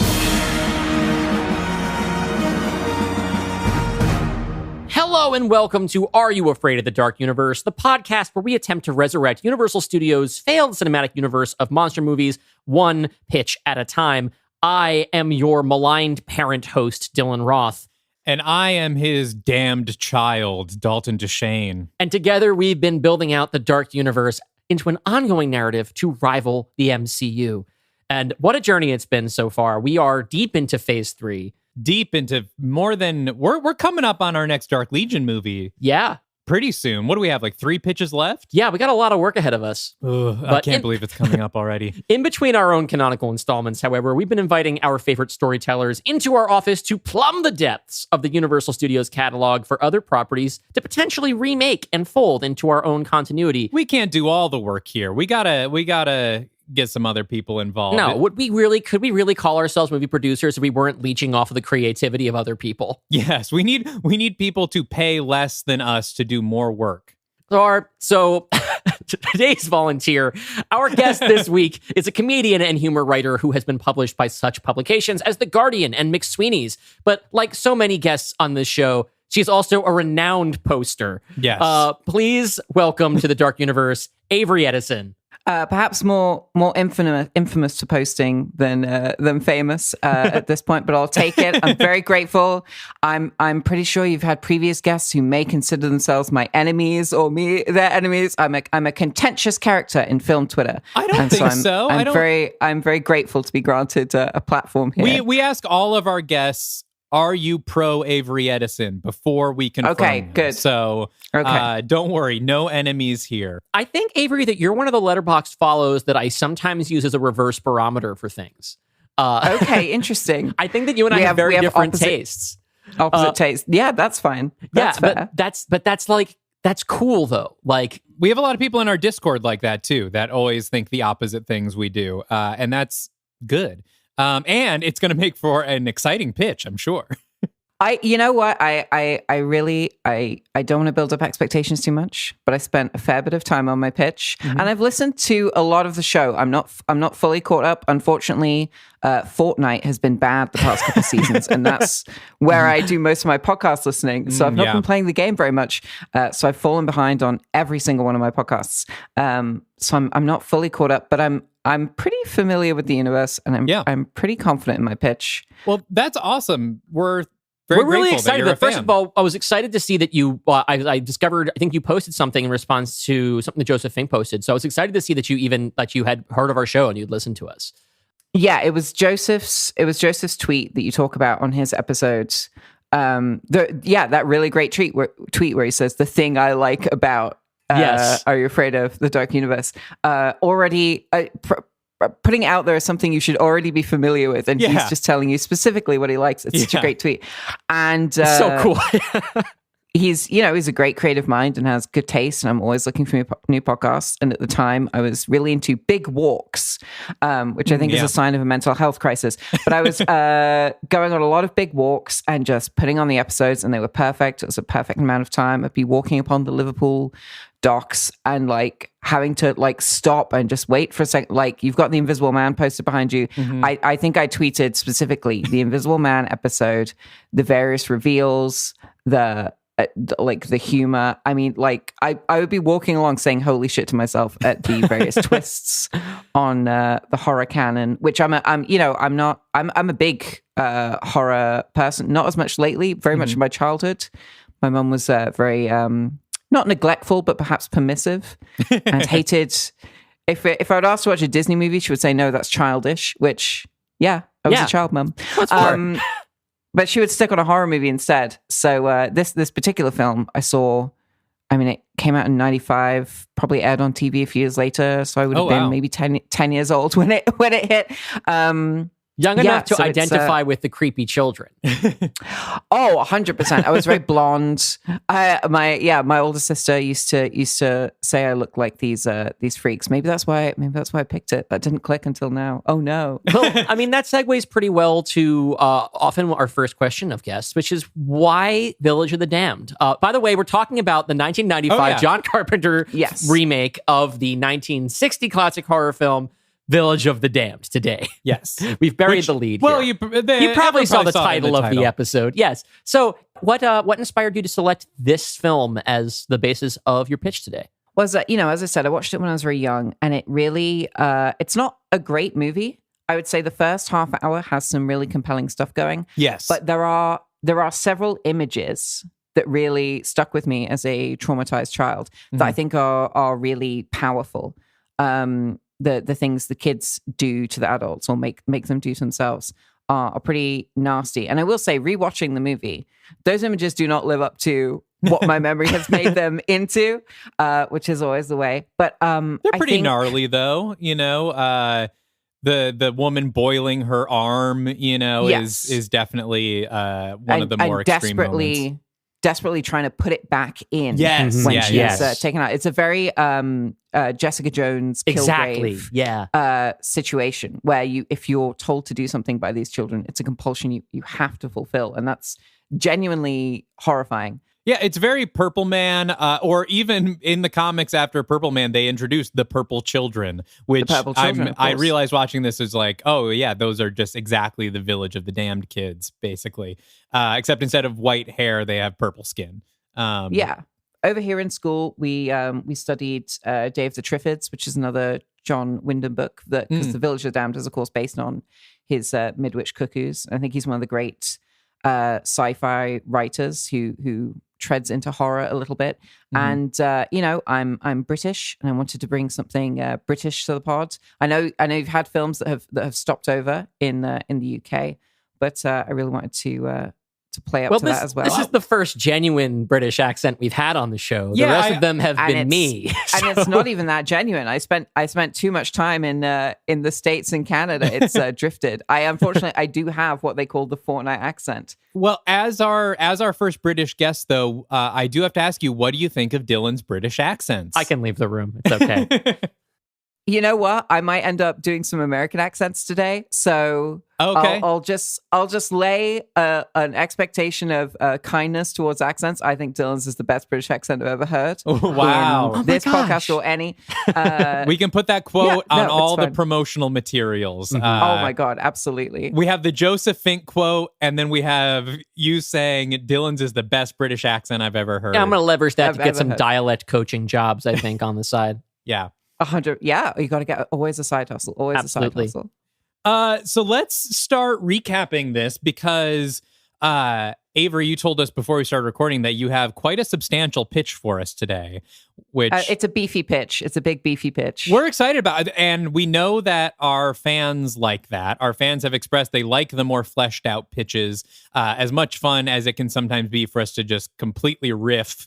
Sometimes on what if Dave Bautista was Scott Pilgrim, but I think the fans prefer something closer to what we do on the normal episode. So excited to get to that. And also if they want like good coverage of the movie, they can check out Blank Check's episode, which is fairly recent because they did John Carpenter and covered the movie. Right. And I re-listened to it, and it's a pretty good appraisal and picking apart of it. So if we're letting anyone down by not covering covering it in depth, there is a backup. And also, while you're at Blank Check, listen to my episode on Heartbreak Kid, the Elaine May movie. It's really good. Okay. Yes.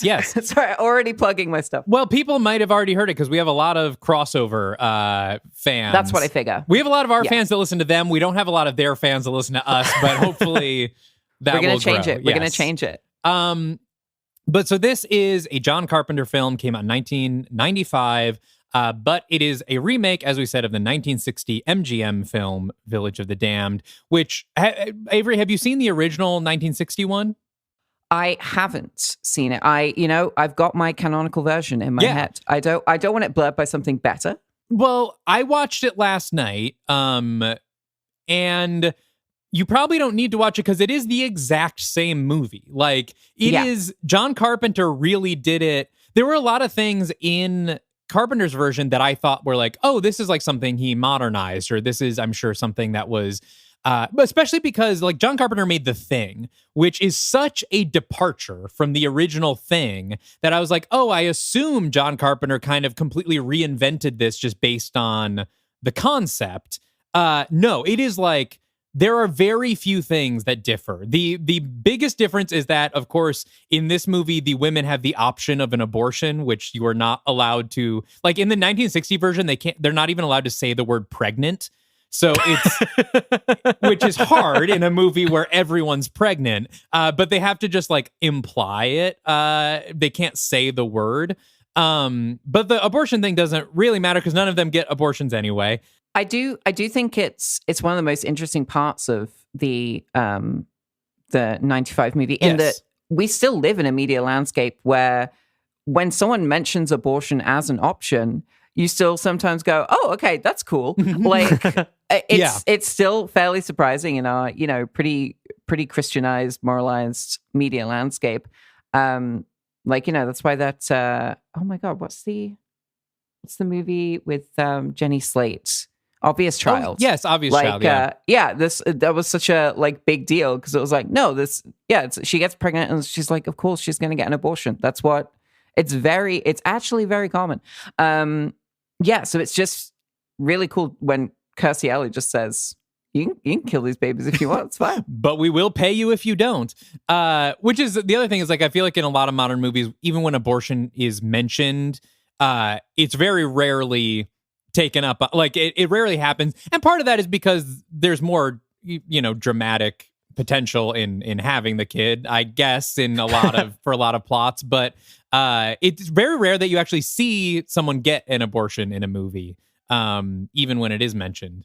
In like DC, Superman and Lois, their canon event at some point seems to be we have a child, and then DC tries to walk it back a little bit because it's very frustrating to have Superman having to worry about a baby or a kid, or then you've got too many superpowered brats running around.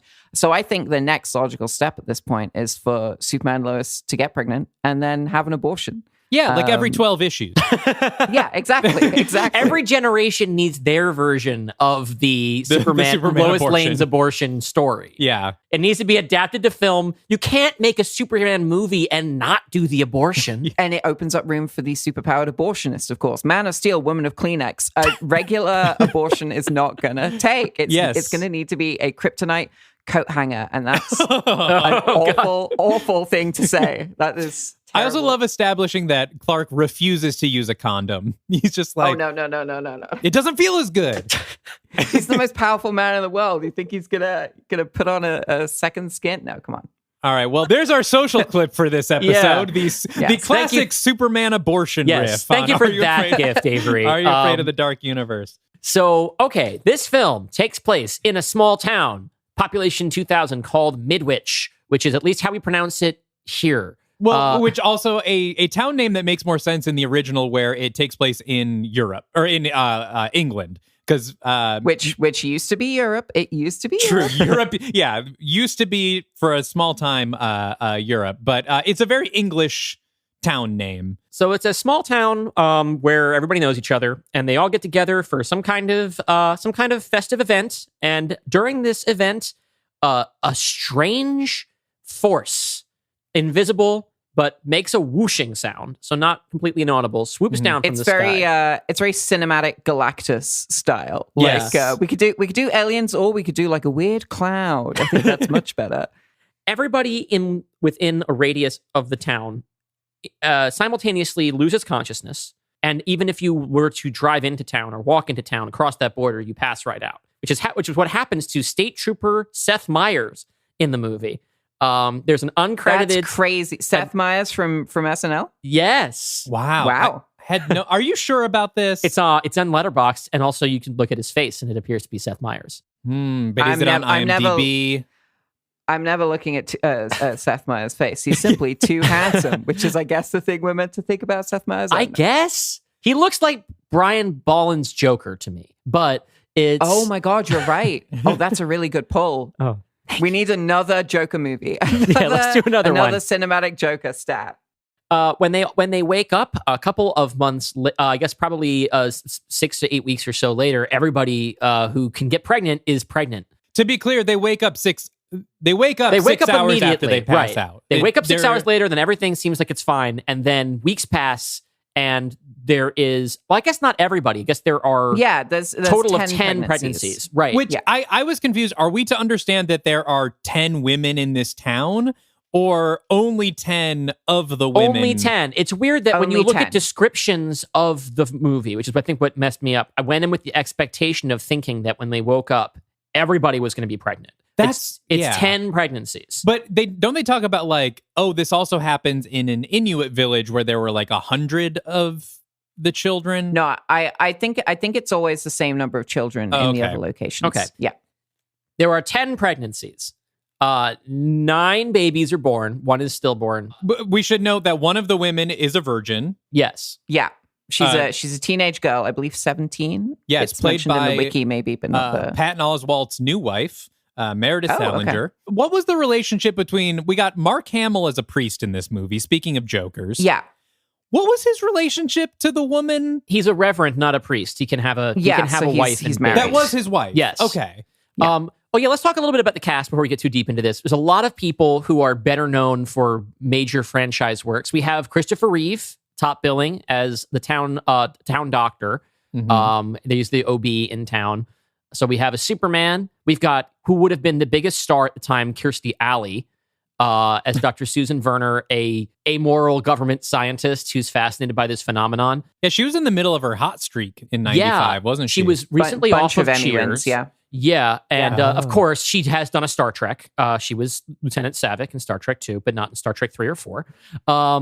We have also, in addition to having Superman, the Joker, and a Vulcan in the cast, we've got young Thomas Dekker, one of the lead children who would later be John Connor in the Sarah Connor Chronicles. So, which is a good show. That's never a good seen it. show, in my opinion. It's great.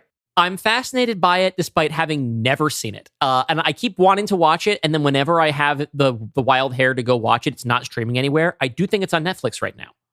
I would say, Or I Hulu. think it's maybe the third best Terminator thing, if you don't include the 3D ride. So maybe the fourth best Terminator thing. The But it's, 3D ride is cool. It's pretty good. It's got some kind of person of interest style stuff in that it's just a constant fight against various AIs or the developing of AIs. But yeah, Lena Headey's in it. She's very good. You've got Summer Glau. You've got not Garrett Hedlund, but the guy in Deadwood who plays 2 characters. I always forget his name. Was Joss Whedon involved in that show at No, all? It feels like a very Whedon-y show in my memory. Because Summer Glau was there. It went head to head. Basically, it was the lead-in was Dollhouse. Or vice versa. And one of the things that got blamed for the cancellation of the Sarah Connor Chronicles was that when Dollhouse was struggling at the end of its first season, Fox felt like they couldn't cancel another Joss Whedon show after one season because of the Firefly outcry. And some people blamed that for why Terminator got canceled instead, because like they had to cut something. Another reason to hate Joss Whedon. So we have 9 creepy little babies are born. Yes, which it's very funny to I don't know if you two had this experience, but watching a movie from 95 with these young children and realizing that they're all like millennials. They're all our age basically now. Most of them don't seem to still be acting. And I definitely was like, I wonder how many of these guys are posters now. Like how many of these have I like maybe faved and not realized it? Because the childhood actor stuff that seems to lead into posting. Mara Wilson, come on the show.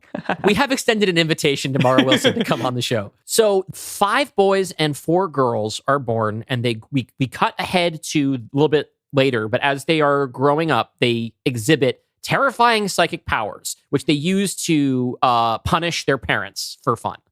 Not for fun, in retaliation. Well, yeah, there's always a reason. They always get pushed too far. Yes. I blame the victims in these cases. It's definitely on the parents. For example, we have the aforementioned incident where one of the children's mothers is compelled to put her arm in the... Oh, right, because this is provoked because the soup was kind of hot. Yeah. And because she served soup that was a little bit too hot to her child, her child forced her to put her arm in the boiling hot soup and burn her flesh. Yeah, so she's served the soup, but she is still making more soup. That thing is still on the boil. Yes, it's there's a lot going on in the kitchen at the time. Was it not? Was it too hot, or was it not hot enough, Mom? Yeah. The real crime is misdiagnosing what she did wrong. The soup is actually too cold. Well, when you're expecting a cold gazpacho and it's and it's room temp, it's gonna feel it's scalding hot. Yeah, it's supposed to be cold. Her mouth. And then later, although I don't know what the transgression was for this one of them compels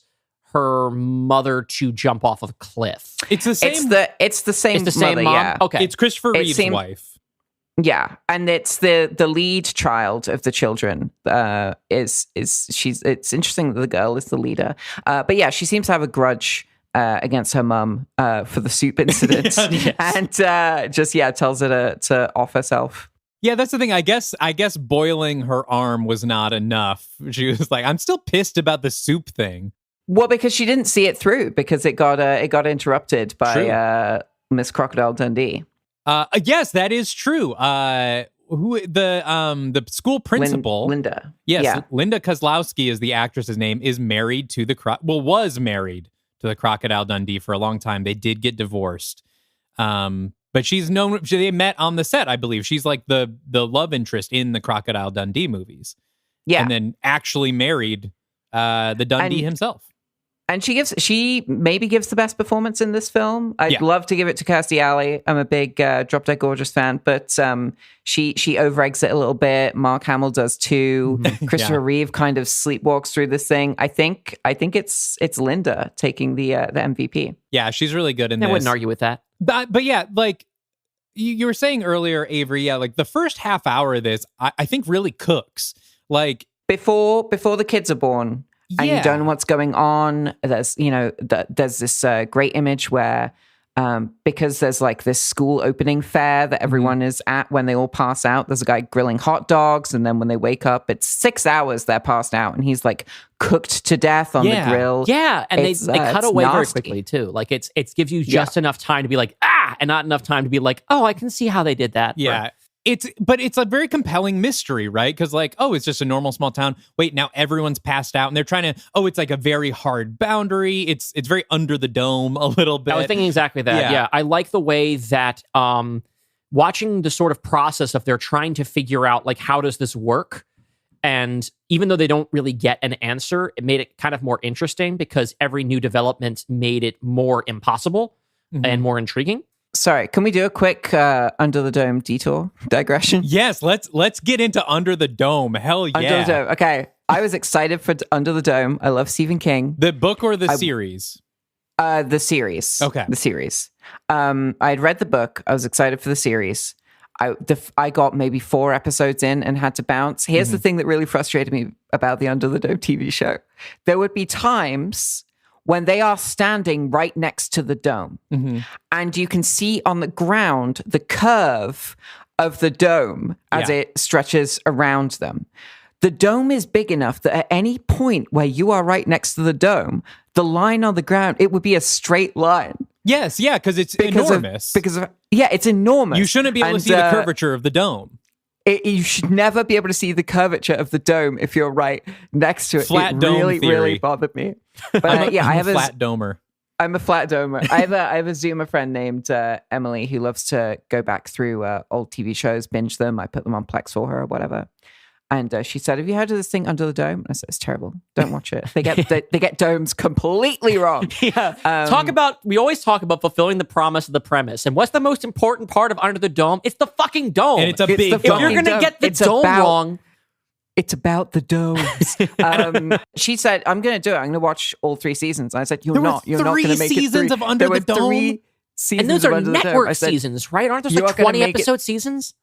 I think maybe they got cut down to like 14-ish for 2 and 3. But yeah, she made it to maybe episode 10 of season 3. I was like, I cannot do this anymore. So I'm like, close to the end, though. You're so close to the end. Just do it. She could not power through. It's simply too bad. I'm glad Apologies. this came up. Under the Dome digression. No, it's great because I've been trying for years to make Under the Dome a slang term I'm not exactly sure what it means, but I think like if someone's like really fucked up or like saying something stupid, you could say that person's under the dome, man. And I bring it up just kind of in any circumstance, and no one's really caught on to it. But I love being like, what is that person talking about? They're under the dome right now. Stop trying to make fetch happen, Dalton. If you're trapped in a situation, if you're highly dependent on propane,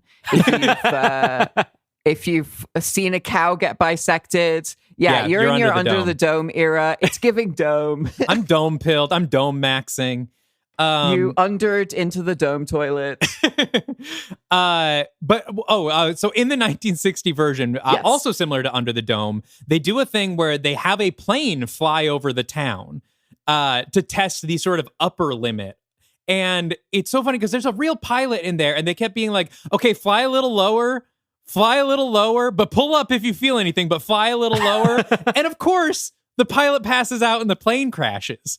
I'm like, what did you think was going to happen? Yeah, that's a bad plan. I'm going to say it. The 60s is not sending their best. Yes. But yeah, the first half hour plays out like a really intriguing mystery, because then everyone wakes up and it's like, oh, everyone's fine. They just fainted. There's no like health issues. Oh, now someone's pregnant. Oh, wait, now everyone's pregnant and this person couldn't be. And then, oh, all the babies have narrow fingernails and their hair is shaped different.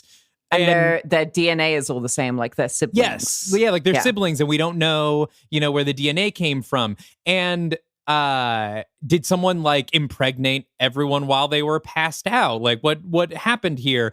And then it just kind of from there goes into, oh, well, all the kids are psychic and evil. Yeah, they jump ahead in time pretty dramatically at around the midpoint, right? Mm-hmm. We go from like the first couple of months, and I guess maybe when the kid like does the burning, like the horrible incident, it looks like they're probably about 2, I guess. Mm-hmm. But we make these leaps in time, and by the time we get to like the time period the rest of the film is set, it's weird where it now feels like we're somehow still ahead of the characters, because they've been around these kids for their entire lives. Looked at there probably was like 5 or 6 now. And they're still kind of putting together, I think they can read our minds. Like, no, obviously they can read I think they might have a telepathic connection. They are walking in step silently 2 by 2 across town. Of course they can read each other's thoughts. Yeah, there's a point later in the film where they're like, the kids seem to be implying that they pair off in some way, like their partner. It's like, yeah, they walk 2 by 2 constantly. They're always paired off. Yeah, they're all dressed in the same clothes, which they mentioned on Blank Check. Like, who's buying those? Are the parents buying them? The clothes all look the same. I got the picture in my head of them standing outside of the one barbershop in town, telepathically compelling the person to give them all matching haircuts. One of them's accidentally growing in darker and is just quietly saying to the barber, bleach, bleach me up.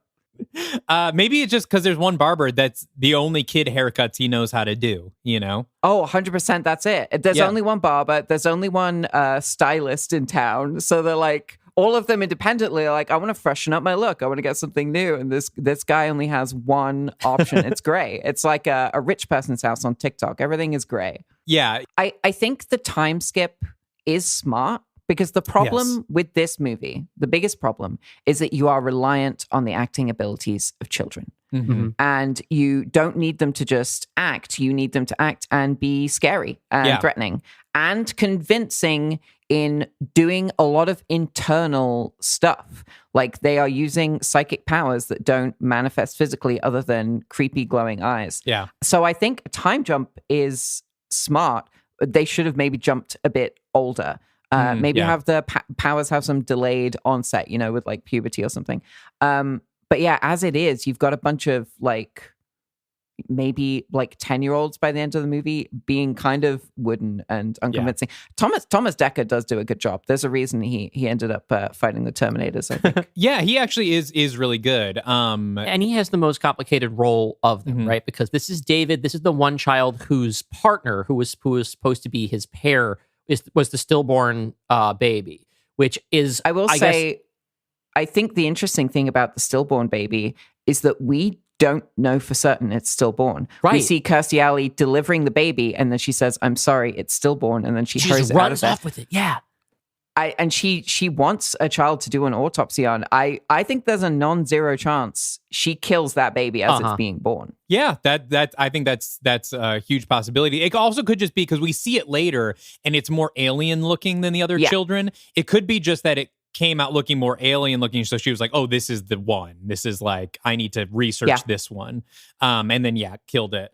I think also the problem is just sort of a tonal mismatch with the look of the children. Like, the beginning is such an interesting mystery and feels very like an investigation of these small town dynamics and how they react to this weird thing happening. And then, it's like the white hair, the matching outfits, the glowing, like it all of a sudden gets very kind of pulpy in a way that feels more artificial, that kind of fits in the 1960 version because that's the style of the time. But here it's sort of a weird retro throwback that I don't know reads as chilling as the rest of the movie. One of Dalton's cats is going absolutely nuts trying to get in here right now. Weenie is going apeshit trying to get, he's scratching at the door right now. Ween just loves this movie and wants to contribute wants to talk about it. Yeah. Perhaps psychically compelled to scratch at the door and join in. What's kind of interesting in the 1960 version, I think because for the glowing eyes, they didn't have the technology to like map it to a moving kid. All of the shots of the glowing eyes are just a freeze frame of the kid, and which is kind of more chilling because they're just like perfectly still with the glowing eyes. And I think actually makes those glowing eye sequences kind of legitimately unnerving in a way that I don't really think they are in the 95 version. I want to give a shout out though that when you get the scene where they're doing the eye dilation and you get the really extreme close up on the eyes and the iris is like 2 layered and has this kind of, that's where I was really getting the most like sort of, oh, cool John Carpenter movie type stuff where for whatever reason, I don't even think there's a creature effect like that in the Mouth of Madness, but it made me think about like that kind of imagination where it was truly otherworldly. Oh, that was a neat effect. Or at the end when the girl is like trying to break through the brick wall and she looks like the meme of the kid at his desk with all the veins popping out. The final alien effect when you start to see through like what their faces might be like underneath the sort of human skin. I think it's a pretty good effect. Very cool, very scary. That's definitely one of the images that lingered with me as a kid. Like Christopher Reeve straining to hold the image of the brick wall in his mind, and like the kids eventually powering through and like busting apart. It's for me, it's her skull showing through her skin, as you say. It's Kirstie Alley being forced to do an autopsy on herself as punishment for autopsying the baby.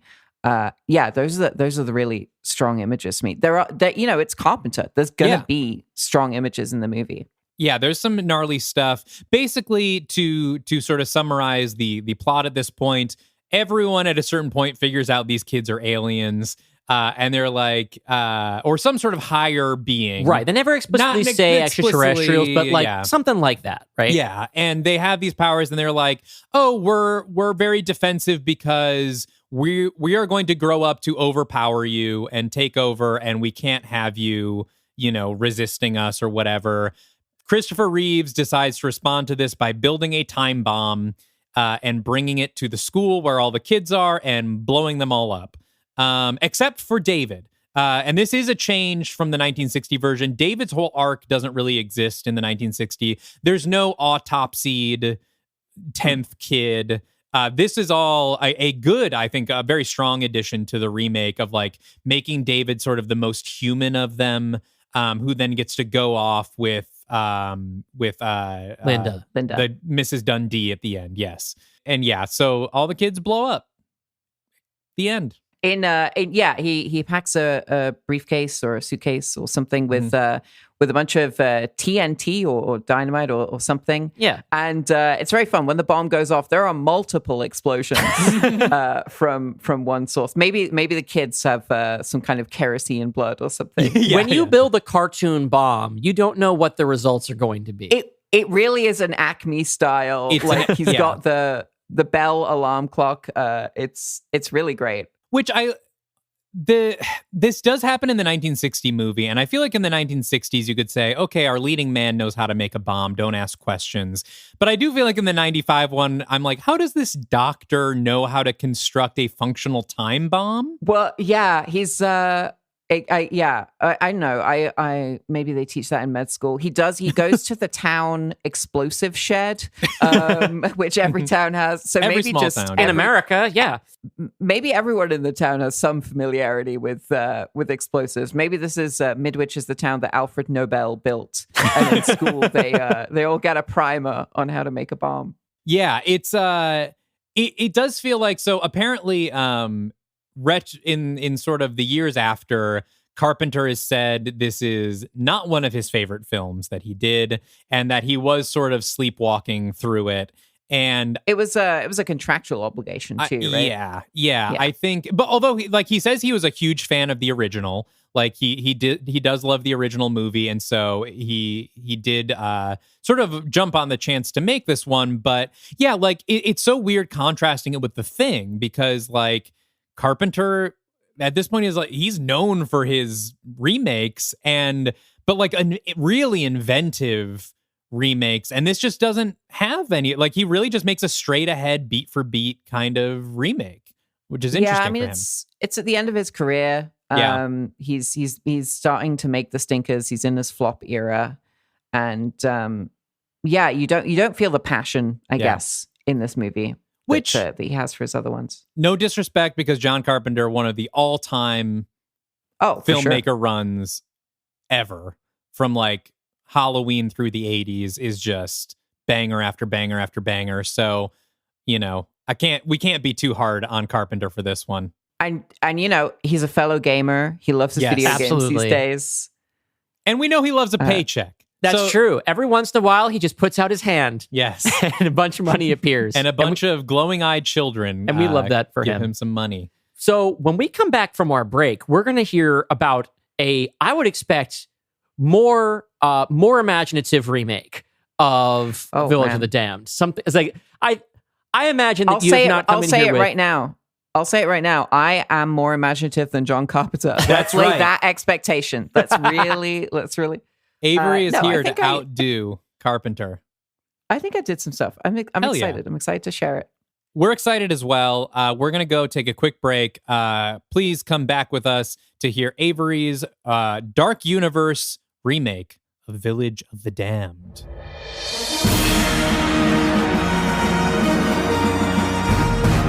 I'm Tom Zalatni. And I'm Tefera Jemian. And we're the hosts of the No Bad Food podcast. No Bad Food is a show about great food and the people who love to make and eat it. Our mandate is simple: to explore, taste, and learn about food in ways that celebrate all the things that make it great. Every week we dig into a different dish, meal, ingredient, cuisine, or piece of food media, exploring the history and culture around it, sharing favorite recipes, and learning from our wonderful guests. The only rule? You gotta love it. After all, there's no such thing as bad food. Find us in the Pod Cavern or wherever fine podcasts are sold.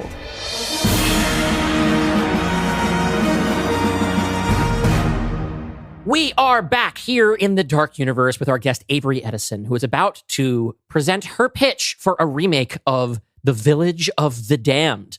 Very excited to hear what you have in mind. How do you want to begin, Avery? I think I'll just get into it. We'll take little breaks.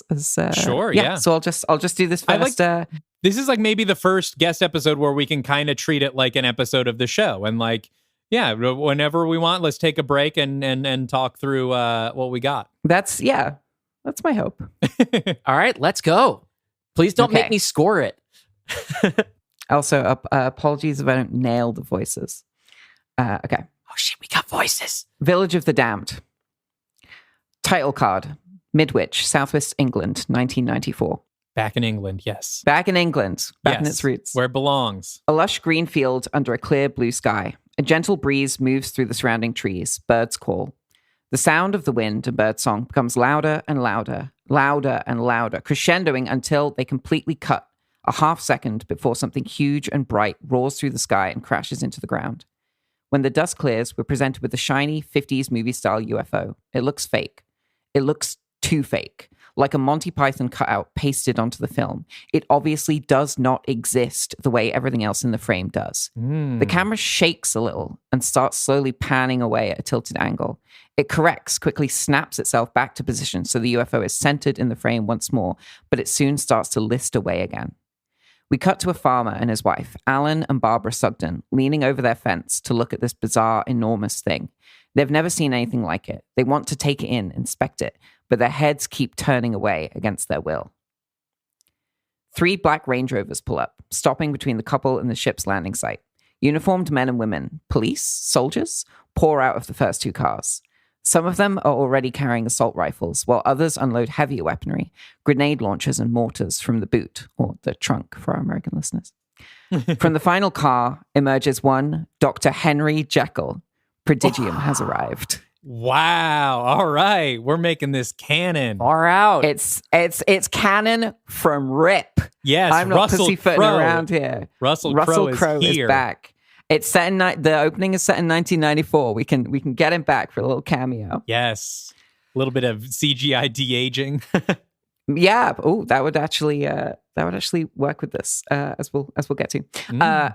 Alan, the farmer, calls out to ask if he should do something, call the police perhaps. Jekyll and his soldiers ignore them until his wife, Barbara, an American, yells, "We can't look at it. It won't let us look at it." That gets Jekyll's attention. He walks over to the fence and tells the couple, "Yes, isn't it fascinating? I can feel my eyes pulling away, my mind tugging my attention elsewhere. Still, we were warned about such a possibility." Warned? That's a Dorset accent for anyone who doesn't. That's Alan, the farmer. "Yes, an associate of mine was certain that something would arrive here today." Dr. Jekyll looks to his car and we see that Indrid Cold is in the front passenger seat. Yeah! He insisted that we destroy this strange vessel and that he be here to see it happen, but he won't leave the car. I've never seen him afraid, but cautious, wary, whatever it is, at least for once he's not smiling. Alan and Barbara have absolutely no idea what this man is talking about, but they heard one word loud and clear. "Destroy it, but you don't even know what it is." Jekyll smiles. "You don't know me, but I'm a man of science. Part of me wants nothing more than to save this craft, perhaps, and study it, perhaps. But another part of me, he's all too happy to see it burn." Yeah. As he says that, one of the Prodigium men yells, "Clear!" and fires a rocket launcher at the UFO. The missile sails up into the air and arcs down towards the ship before missing it by 500 meters and making another smaller hole in the field. Jekyll leaves the couple and strides angrily towards his men. "For God's sake, perhaps adjust guidance for the very visual effect you were told to prepare for." He fades out as we remain focused on the couple. Barbara, the farmer's wife, is unsteady on her feet, swaying from side to side. The farmer grabs her shoulders, holds her still, asks if she's okay, says maybe they should go inside. She's nodding in agreement when, in the background, a second rocket is fired and hits. A massive shockwave radiates from the UFO, pushing those closer to it back, setting off the alarms on the Prodigium cars, and knocking Barbara unconscious. Her husband kneels down, tries to wake her up, checks her for bumps and bruises. She stirs, insists she's fine. They watch the Prodigium soldiers collect the remains of the ship in large, thick black bags. Jekyll, relieved that the hard part is done, ambles back over. "I trust you're all right? Too much excitement, perhaps?" "Yes, I can't imagine things like this happen too much in... What's this town called again?" Alan shakes his head. "Does this look like a town to you?" Barbara laughs. "I made the same mistake when I got here, but technically it's a village. The village of..." Smash cut to a split frame of 2 close-ups side by side of the farmer and his wife years later. They're both in dark underground cells illuminated by candlelight. He looks like a zombie. One of his eyes is stabbed out, the other is milky white, and the skin around it is burned.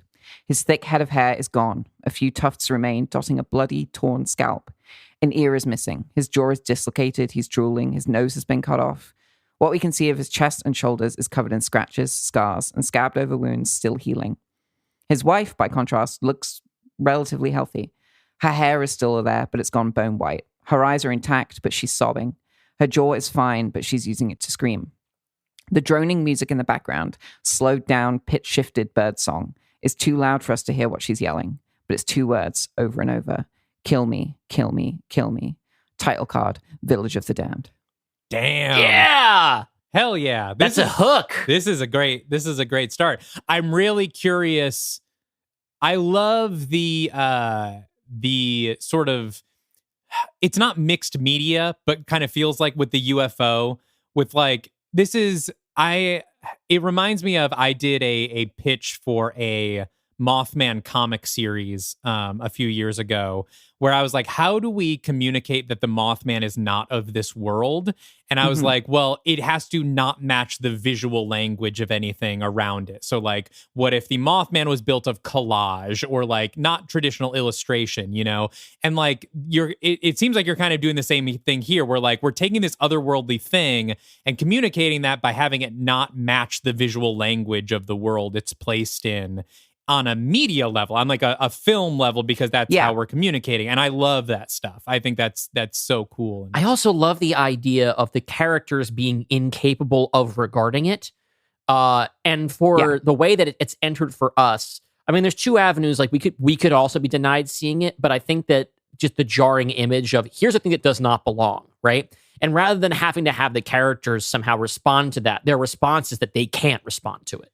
That I think that's chilling. I really like that. It's a way more interesting take on like Lovecraftian stuff than just being like, oh, it's like big and ugly. You can't even fathom it because it's like an octopus face, you know? It's like more literally unfathomable. I wanted it to really emphasize the alien nature, like something, so alien that we can't understand it. And also playing into this idea of control early, the ship or something in the ship is already affecting people and trying to hide, because it's based on the Midwich Cuckoos, right? And Cuckoos are having a big moment. You've got Gretchen Felker-Martin's book Cuckoo coming out. You've got the Hunter Schafer movie Cuckoo with Dan Stevens. So this is a prime time for this remake, in my opinion, although maybe we'll get drowned out. Ironically, considering the cuckoo bird's life cycle. So with the children going into this, my very first idea for the pitch was something to combat the fact that we are going to be relying on child actors and struggling with those performances, and also wanting to communicate how they look visibly alien to the people around them while still looking like children. So I'll say this now. The children of this alien are going to have CGI deep fake faces, Peter Cushing in Rogue One style.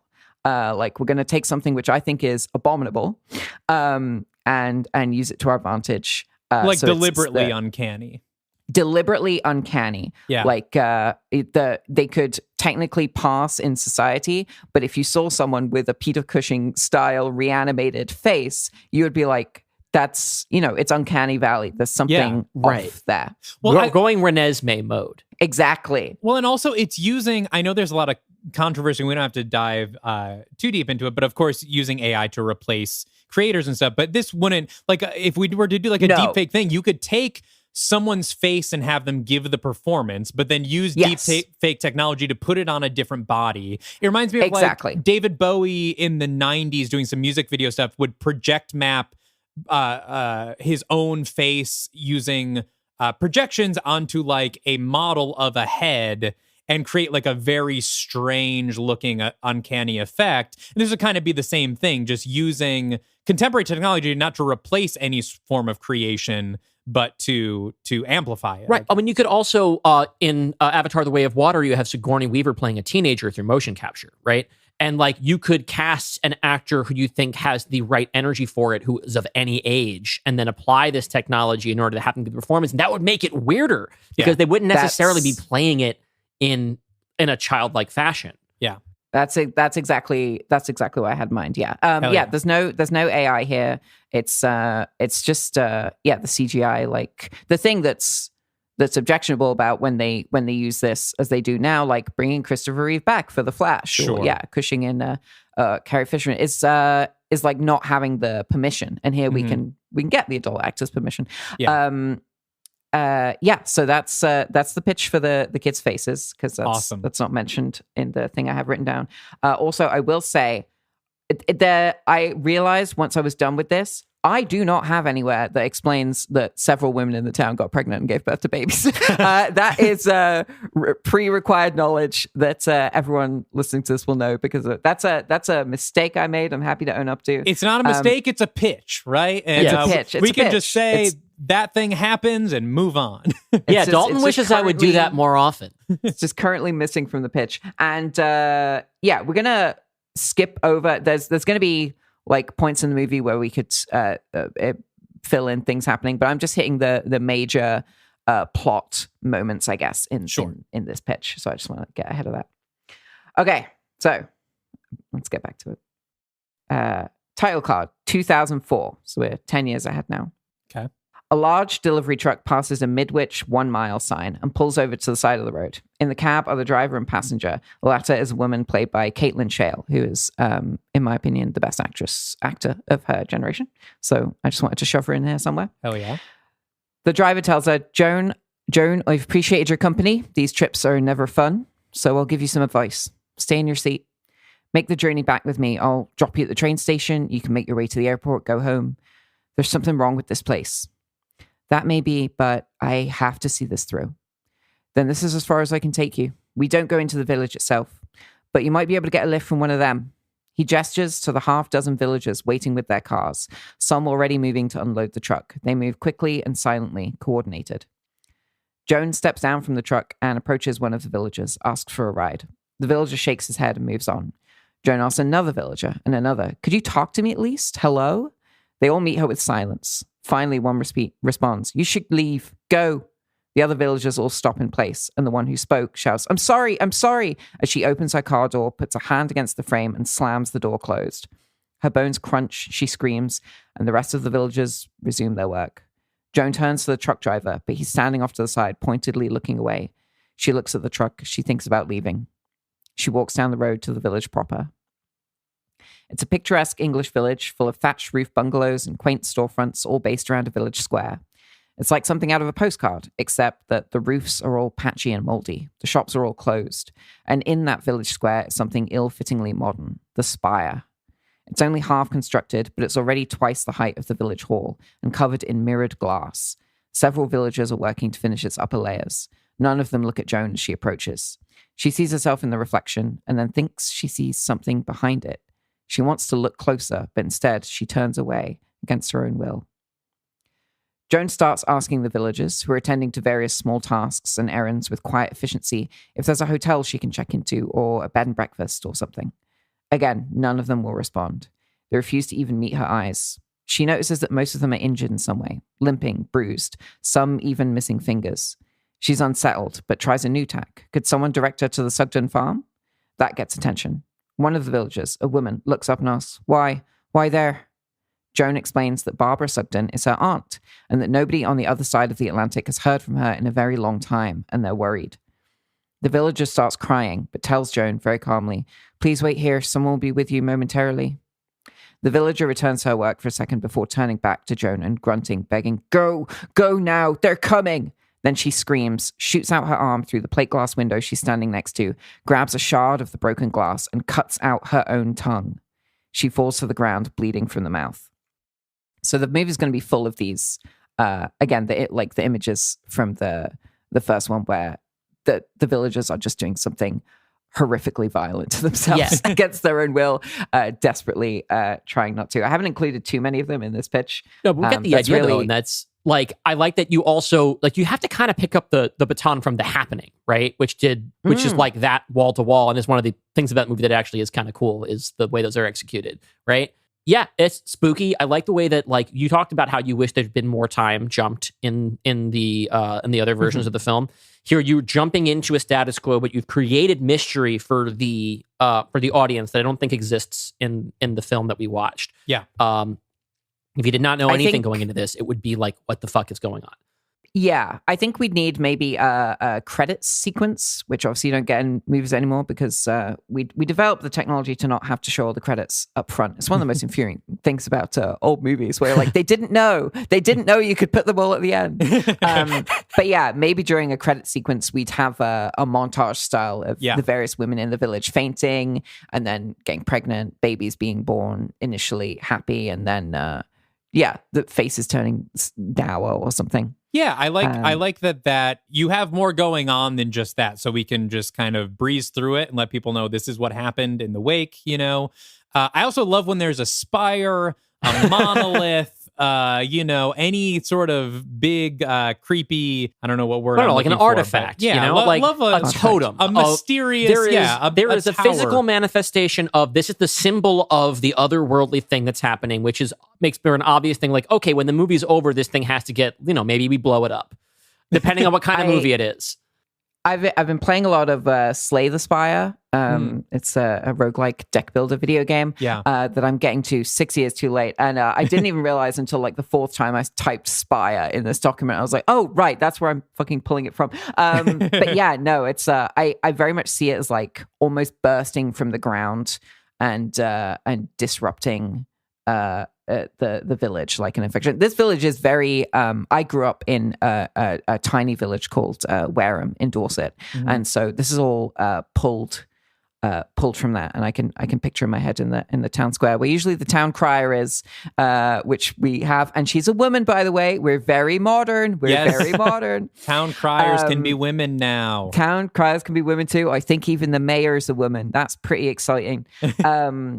But yeah, I can picture the spire, just this horrible, grotesque spike jutting out of the ground. And I don't go into it in this, but in my head, the reason it's covered in this mirrored glass, both to look very modern and also there's kind of a panopticon thing going on. Like the villagers are always, it's very much that Twilight Zone, the kid who's making everyone pretend to be happy. And so I only know the Simpsons parody of it.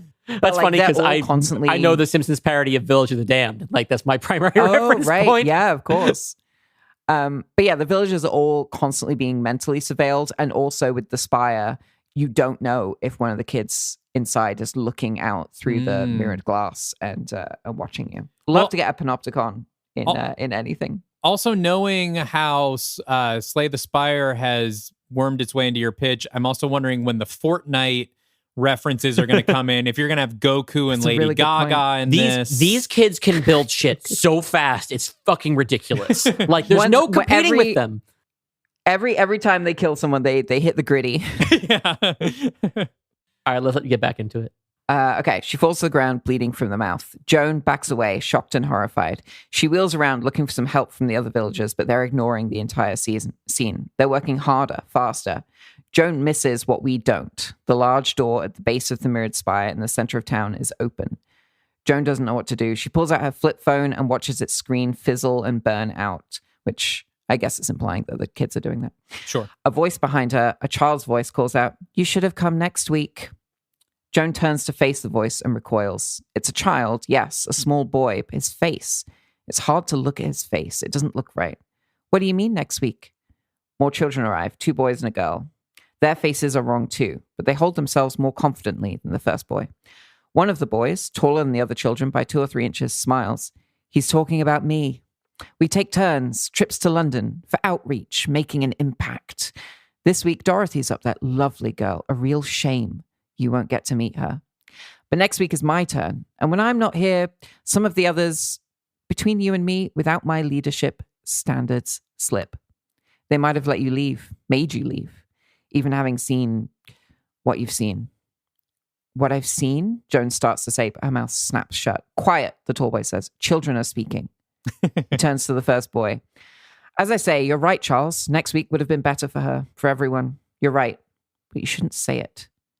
Joan is panicking, her eyes darting around. She forces her mouth open and asks, "What are you doing to me? What's happening here? Where are your parents?" before she clamps both her hands over her mouth involuntarily. The boy, who hasn't spoken yet, pipes up, "Strong one, isn't she?" The leader shakes his head and gestures at the villagers. "No, Edward, I'm just too used to these idiots. Forgot what a fresh one's like. I keep saying, London's not enough practice. We need to pick at the delivery drivers a little more." The girl walks up to Joan.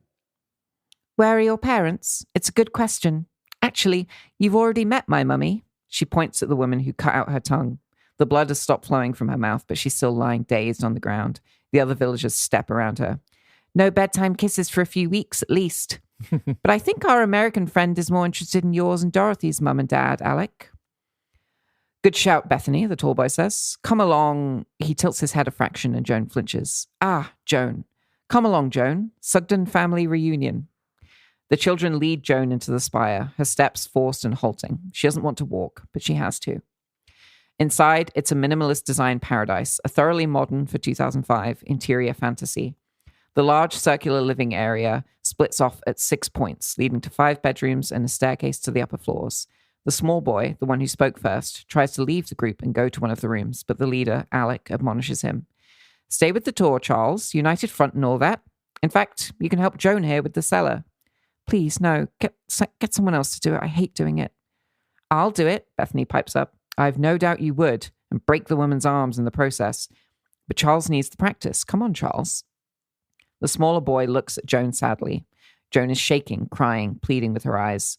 Charles closes his eyes and Joan walks forward, pulls a rug off the floor and reveals a trapdoor. She lifts it open and is hit by a foul stench. Good. Now take her down, Charles, into the dark. Joan walks down the stairs. The children don't follow. Charles flinches and Joan lets out a blood-curdling scream.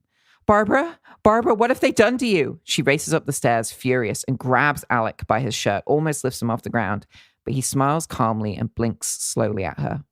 She lets him go and starts punching her own face over and over, sinking to the floor. Charles waves his hand a little and she stops. Alec frowns at Charles, but lets her go. Yes, Joan, stop hitting yourself. Bethany and Edward laugh. Did you ever meet your Uncle Alan? Alec asks Joan. As he speaks, the camera swoops down into the cellar, follows the pathway into darkness, and gives us longer, closer looks at the underground prisoners we saw at the end of the prologue.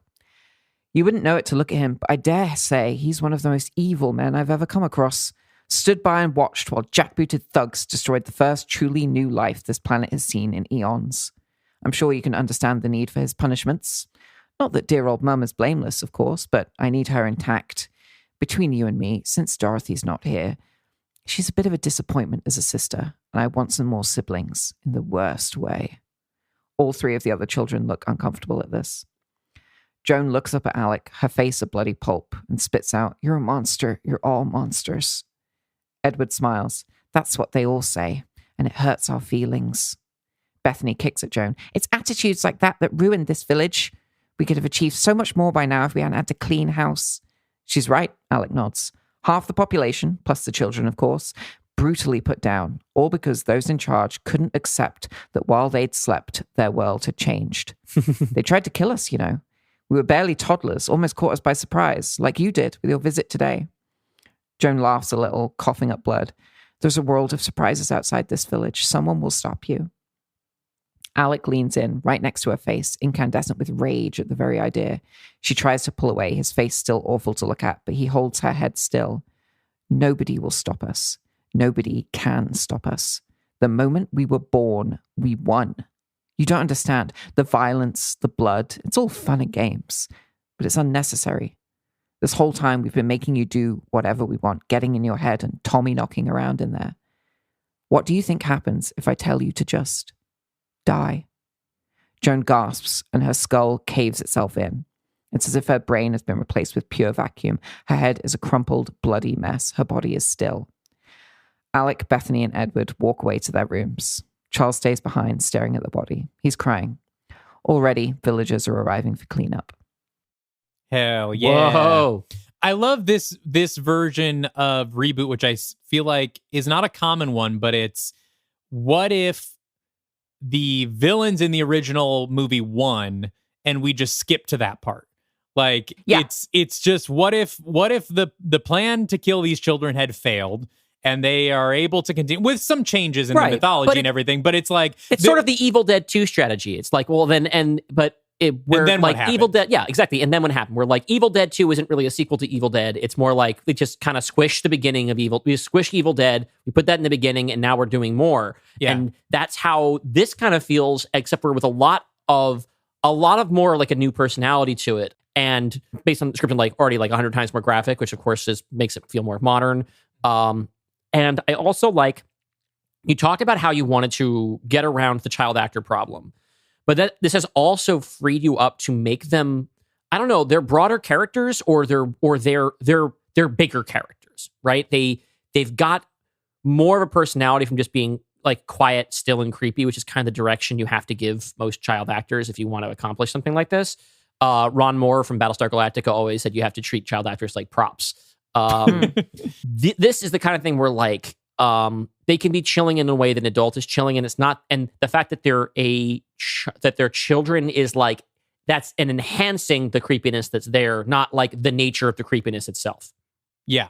I want to play into that a little bit in this early part before they grow up. Yeah, I there's fewer of them. I only have 5 children, and I think that gives you room to give them stronger, independent personalities. Yes. I don't know how much has come across, but yeah, you've got this leader one, this shy one, who's sort of the David analog from the first movie. The girl Bethany is clearly like sadistic and ultra violent, even beyond the others. And then you've got this like lackey one, Edward.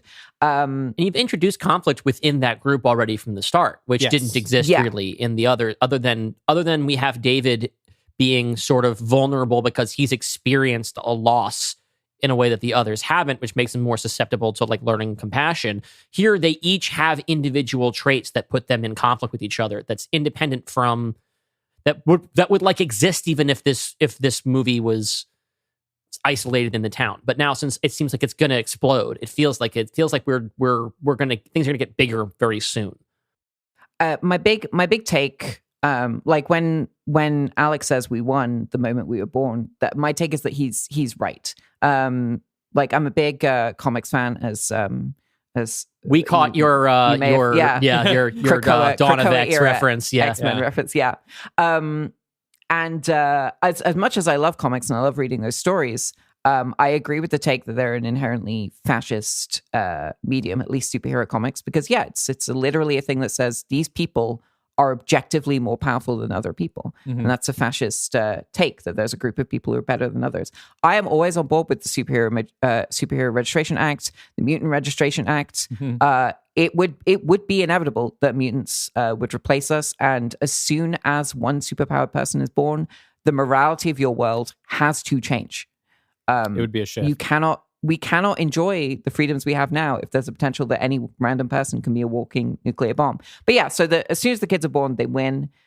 You have to introduce conflict in the group itself, because there's not going to be convincing conflict from outside. Which is sort of also the Krakoa thing, right? It's like, well, the problems are now coming from within the island, right? Because now they're on top, but being on top, being in power, brings its own problems that now they have to deal with.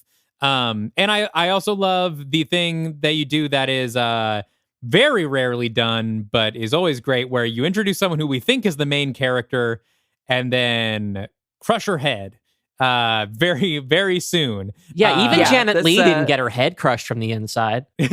No, I'm very excited about that. In fact, I say that as if I'm going to get to see this. Well, that's always how we get the double-edged sword that is this show, is that we get to make up all these movies and then we don't get to watch any of them. Yeah. But it's a bummer. But the theater of the mind it's free. It's free and it's its own reward. Ticket prices are never going to go up. I went with Caitlin Shale for this role specifically because she's you may have seen her in House of Cards was where I first became aware of her, and she was in Amy Seimetz's movie She Dies Tomorrow, and also Sun Don't Shine. She's got this very vulnerable, subtle performance to her, and she's someone you do immediately sympathize with and root for. And so I think it will be all the more devastating to see her go through this. Oh, and she's a Jersey girl too. There you go. Okay. Yeah, no, automatically producer approved. She's the new lead. All right. We're back to this. Get back into it. Yeah. Okay.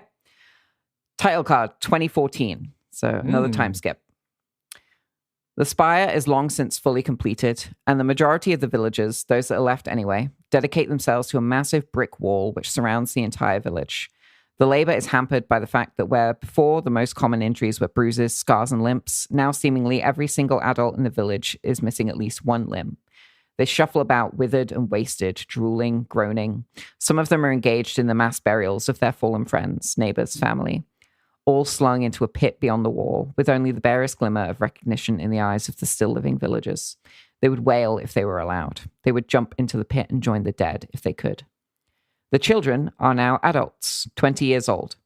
Their faces still don't fit right, and their bodies lack muscle tone. They've never had to lift a finger in their lives. Alec looks stronger than the others, but also more manic and angry. They're meeting around a table in the common area of the spire, directly above the entrance to the cellar. The doors to 4 of the bedrooms are open. One is closed. Behind the table hangs a portrait of Dorothy. During the meeting, we learn that Dorothy is believed dead, a victim of the 7/7 London bombings, which were a terrorist incident over here. Yeah. The journeys to London were suspended following her death, and in the 9 years since, the children have grown increasingly restless and itchy. With the numbers of the villagers rapidly dwindling, as the last of them finally succumb to years of psychic manipulation and physical abuse, the plan is to move to a new location. It will be painful to abandon the spire, but as Alec reminds the others, they are the children of tomorrow and were meant for much, much more than a field in England.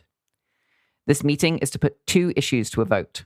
The first is to decide where to move to, a large town or small city, somewhere central and connected, so that they can journey into the world again and reestablish their influence. The second issue is more complicated. They need to determine once and for all if Dorothy is truly dead. The whole village must burn before they leave. All traces of their existence must be gone, and Dorothy is a loose end. To know for sure, the children need to amplify their abilities by joining in group mind, which they've not done since they were infants. The lone holdout is Charles. For years, he's refused even the slightest intrusion into his mind by the others. He's even developed his own brick wall, a mental lockbox in which he hides his thoughts. He thinks the others don't know why, but they do. The meeting becomes an intervention as Alec, Bethany, and Edward out Charles as transgender. Yeah, surprise, surprise. It's trans women guesting on Are You Afraid of the Dark Universe? And she's made it a trans movie. Apologies. I mean, if anything, that just makes it more canon with our Dark Universe. Truly. As I was powering through and catching up on a bunch of episodes, I was like, oh yeah, everyone's going hard on the trans stuff. Okay. Mm-hmm. And it will make this instantly all of our fans' favorite pitch because as we've discovered, our fans are pretty much 90% trans. So yeah, that makes sense. I'm one of them. I'm not just a fan. They reveal a stash of women's clothing, makeup, accessories, even some medication that they've taken from his room. He promises that he didn't mean to, that he tried to push the thoughts out of his head, but it seems they went into the villagers' minds instead. They started bringing him clothes, slipping old makeup into his pockets. The others are disgusted with what they call Charles's degeneracy and claim that his perversion has infected the villagers and made them useless. He's the reason things fell apart. But they will give him an opportunity to prove himself and make things right. The remaining villagers, called in by Alec, form an orderly queue into the spire. Alec gestures to them. We need to purge the world of your filth, Charles.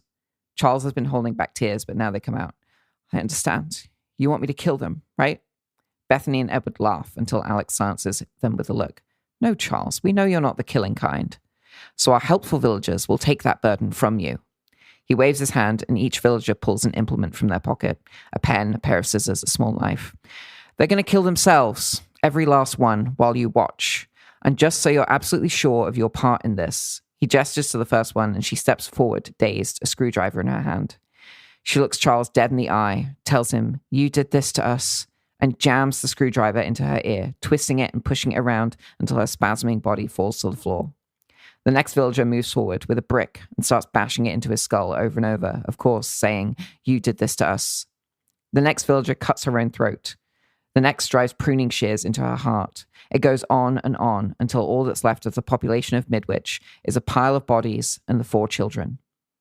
Charles is a wreck. The tears won't even come anymore. His eyes are bloodshot, his face frozen in horror. Alec pats him on the head. That wasn't so hard, was it? Good girl. Bethany and Edward laugh again. Okay, everyone, time to pack your bags. Coming, Charlie? Charles shakes her head. I thought not. Could have gone either way. Built up some character in you finally, or...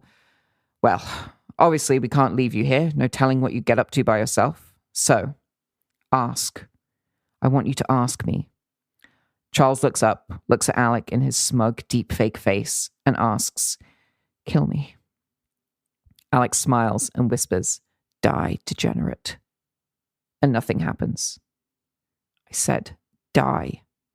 Charles is fine. She looks around, amazed she's still alive. Even with the pile of corpses, the stench of death, there's a sense of hope to the room now. Bethany tries, die! Edward tries, yelling, die! It doesn't work. Charles laughs. The others stare at her in outrage and confusion. She laughs and laughs until she's out of breath, doubled over. I've spent 10 years learning to keep you out of my head so you wouldn't see the real me. And now you couldn't get in there if I wanted you to. And I did want you to. Because I thought the only alternative was watching you all bring the world to ruin. Alec bends down to pick up a tool from a fallen villager. Don't worry, Chuck. We'll just kill you with hammers. Charles shakes his head. Do it. You won't. And the tool drops out of Alec's hand as he straightens up against his will. Charles shakes her head, by the way. I didn't switch that pronoun. Charles walks up to him, right up to him, close. That whole time I was practicing. Were you doing the same, Alec? Were you building a brick wall of defense in your mind? Don't. Shush. An adult is speaking. I think I can get into your head and do anything. Make you do whatever I want, be whatever I want. I'd love to put the time in, turn you around, make you and Bethany and Edward into better people or whatever we are. I'd love to be the bigger woman here. But you never let me. Listen up, you faggot. Charles doesn't let him finish. Die, she says sadly, and Alec's head crumples in on itself, and he drops to the floor.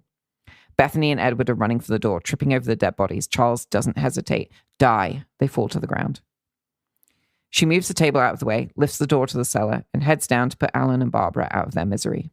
Then she douses the common room of the spire and the bodies inside in petrol and burns it down. She stands in the doorway watching the flames work their way around the room until they start licking at the portrait of Dorothy. We hold on that portrait. Okay. Room for a gap if we... Yes. Yeah. I do love that even though these kids are alien, you can tell how British they are in their intolerance of Charles. Truly. Yes. Clearly the UK has... Turf Island rearing its head. Exactly. Has worn off on these kids. How is this? This isn't the end? It felt this very... isn't the end. Okay, well, no, very... we still have to find out what happened to the fifth kid. Sure. It just felt very climactic. Well, it's big showdown. It's definitely Act 2 climax. I definitely see. Also, we're moving quite fast through plot. There's probably a bunch of time for like scenes of life in the town. I feel I envision like a very like needful things, like things slowly falling apart as things just get worse and worse in this town, maybe. Right. We need to have gotten to know Charles more before it becomes clear that she's the protagonist of the story. Yeah. Yeah. The mentions that the villagers have been slipping her these clothes and makeup and medicine and stuff, like that's something we'd see. Yeah. I like that. I like the idea of having some time in there after the time skip to establish each of the aliens' relationship with the townspeople on an individual level, whether it's a question of, okay, how does one of them, torture the adults versus how one of them like plays with them. And then we have the interesting contrast of Charles like having these sort of subconscious interactions where she's like eliciting their aid in something, but like in a way where it is A, accidental, and B, like non-violent. And it's like the only... And I wonder even if there's a point where like it's clear that the other siblings are aware that Charles is not interested in harming or they think that she's weak, right? And I guess it would be interesting to see if there's any requirement if there's ever a point where Charles has to perform the cruelty they expect in order to try and avoid being detected. We should build some conflict. And like there's definitely Charles is definitely complicit. In my mind. Oh, 100%. Yeah. I really like it's a pitch, so we're going through the main plot details, but it's very clear, I think, at this point.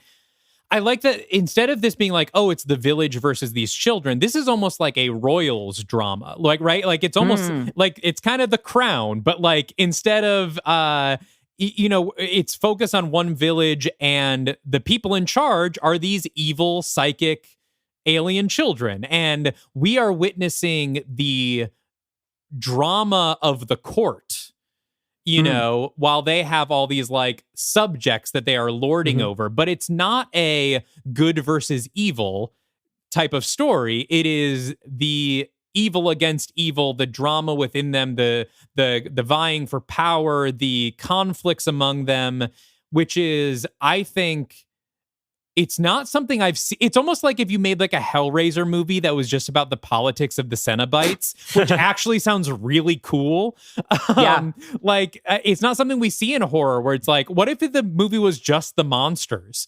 And we just got to like see their struggles within each other. I can't think that's of it. Hotel Transylvania. You're right. That's Hotel Transylvania. Yeah. But I think the section that we've established, there's one that we're obviously more sympathetic with because to begin with, we have assigned this character a disenfranchised class to be a member of that makes them a sympathetic character there. Yeah. Not to mention that she doesn't want to kill all of us, which I think is probably also a good check in her favor. Yeah, if I'm voting for Kang or Kodos, I'm gonna vote for the one that doesn't want to kill me. What I'm curious about is we're not done with it yet, right? I'm trying to kind of unpack what this horror movie is about on a grander level and what the gender of it is contributing to that story. Because the Village of the Damned, at least my reading of it, is sort of based on the fear of the power that our children have over us, right? And like, so I'm a parent now of a 17-month-old kid, and like, you will do anything for that kid. And one of the things you have is like, what if they figure that out, right? What if your child realizes that you would do anything to keep them from hurting themselves? And if you had like a psycho kid who's willing to throw themselves down the stairs if they don't get an ice cream, right? How would you handle that? What if they could throw you down the stairs if they don't get an ice cream, right? Or what if they could make that power like so? But then there's I'm going to teach Avery to do that, by the way. Oh, yeah. My son's name is Avery. I'm going to... the other Avery. Yes. So there's that, but then there's also, which I think is the one that's being played with here, is more of that mutant thing of the idea that the next generation is going to literally exists to replace you, right? And they may not have the same values and they may not value you. And that's a fear that you get when you get older that we are seeing like boomers clearly having about millennials and zoomers who don't want to necessarily live the same way and want to operate under the same constraints or have the same political ideologies and are clinging to power desperately so that we never get to do anything. There's never going to be a Gen X president. We'll never have one. You know what I mean? And so it feels like it's doing that second one. And I'm curious to see like where you're going with it in terms of like thematically, where are we headed? I like obviously I'm sure we'll see more as we get to it, but I like the sort of thematic reading I'm getting so far, and you can correct me if I'm way off base, but I like the idea of basically showing that the more evolved are still going to have the same issues, like that we're seeing like the next evolution of the human race, you know, like that someone that can subjugate us, and yet that power is still subject to the same flaws as the unpowered, right? That like the seeing our own weaknesses and our own flaws still present in those that claim to be our gods, that these things are sort of universal, and seeing how, you know, as much of a threat as they may seem, nobody is immune to collapse, you know? I was actually honestly like, it kind of didn't occur to me that the half alien or whatever, like hyper intelligent beings would really give a shit about gender at all. And it was it kind of blindsided me that they would like react violently against someone being trans. And maybe that's part of it. I don't know. Like the idea that like Walt was saying that they're still going to have like some pretty petty prejudices. Yeah. Right. Just the fact everyone will other, you know, that they will other the one among, especially like a race that is designed to be so in sync, right? If like their whole purpose is to be one, to be the hive mind, that any sort of deviance from the hive mind will be rejected. Yeah, but they already have individual things. We already have established that they experience gender, I guess. And otherwise, why would they even have I don't know. I guess I'm coming at it from my own thought of like, well, obviously, you know, if you're smarter or from the future or whatever, why is that going to bother you? But it's like I don't know. I think it's interesting. It's like we're talking about, there's also maybe the idea that when you're positioned, you know, we think about like the thing with where like royals they feel superior to the extent like we have the whole fucking Lannister thing of like they're just fucking each other because no one else is worthy, right?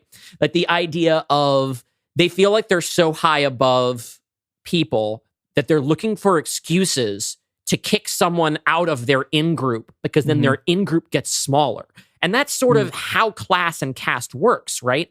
Like that's how it needs to keep getting more exclusive. Yes, and you need to have somebody, you need to always feel like that's part of You're like how superior white to supremacy someone. works, right? Like you need to be able to make sure that there's people beneath you. Because otherwise, no matter how poor you can be as a white person, at least I'm still white and I'm above, so-and-so, right? And at this point, after the town is completely subjugated and dead, yeah, who are you gonna step on now? You stepped on everybody. You got to pick somebody. All right, I've talked myself back around into getting it.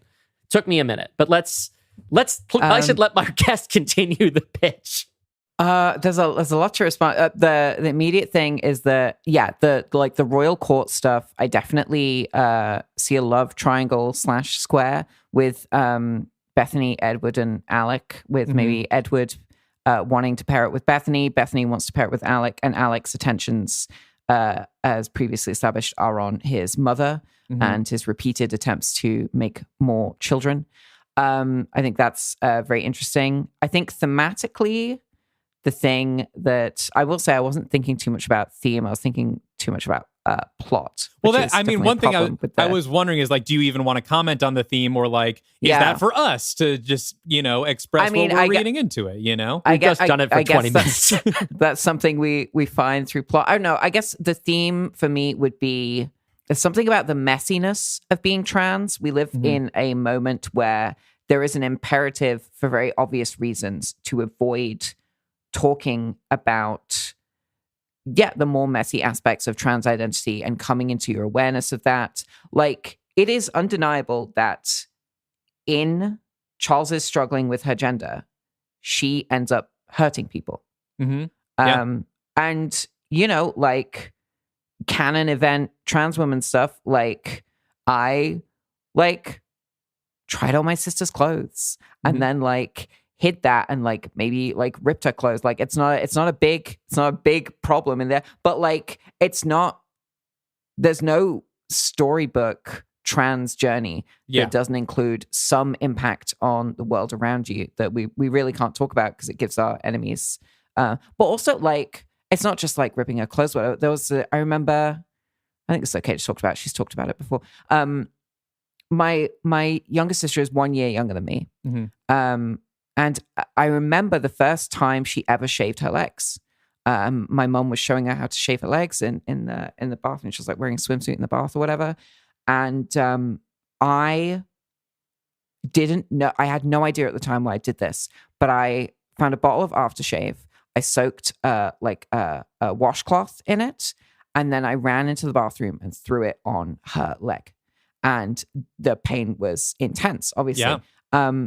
And like at the time, I was like, oh, I'm just pranking my sister or something. Looking back, like that's clearly like a sublimated, like she's becoming a woman, right? Or taking steps on that. I am feeling incredibly, when I was 5 years old, my school portrait, like the photo, I came home with it and scrawled over my face with a pen. Because I already had some feeling like that. So I guess, the themes there would be the messiness of trans identity, which is something we don't really get to delve into as a culture, maybe.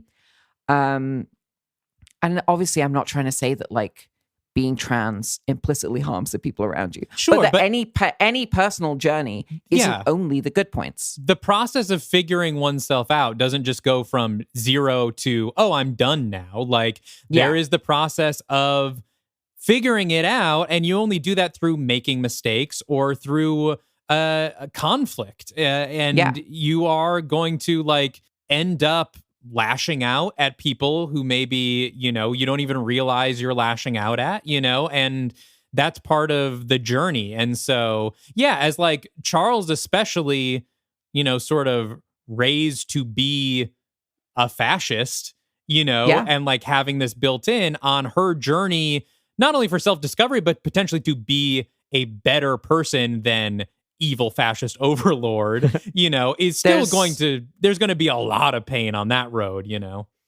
There's a like a documented phenomenon of like pre-transition and coming out trans women getting involved in the armed forces in some way. Mm-hmm. As an attempt to like masculinize themselves or prove their masculinity. And I think that's an undeniable example of like, that struggle with gender leads to violence in the world, right? Yeah. Directed at other people. Again, not trying to, you got to be so careful. I'm not trying to say that like pre-transition trans women are like more evil than anyone else or something. But yeah, the other themes, there's obviously like conformity versus non-conformity, the way fascism underestimates those that don't conform and are marginalized. There's also maybe the uselessness of power and the limits of the imagination of what to do with it. Mm-hmm. These children could do so much, right? And they're just destroying. Yes. That's all they can conceive of doing. And again, they're supposed to be higher than us, but they have the same petty resentments and prejudices.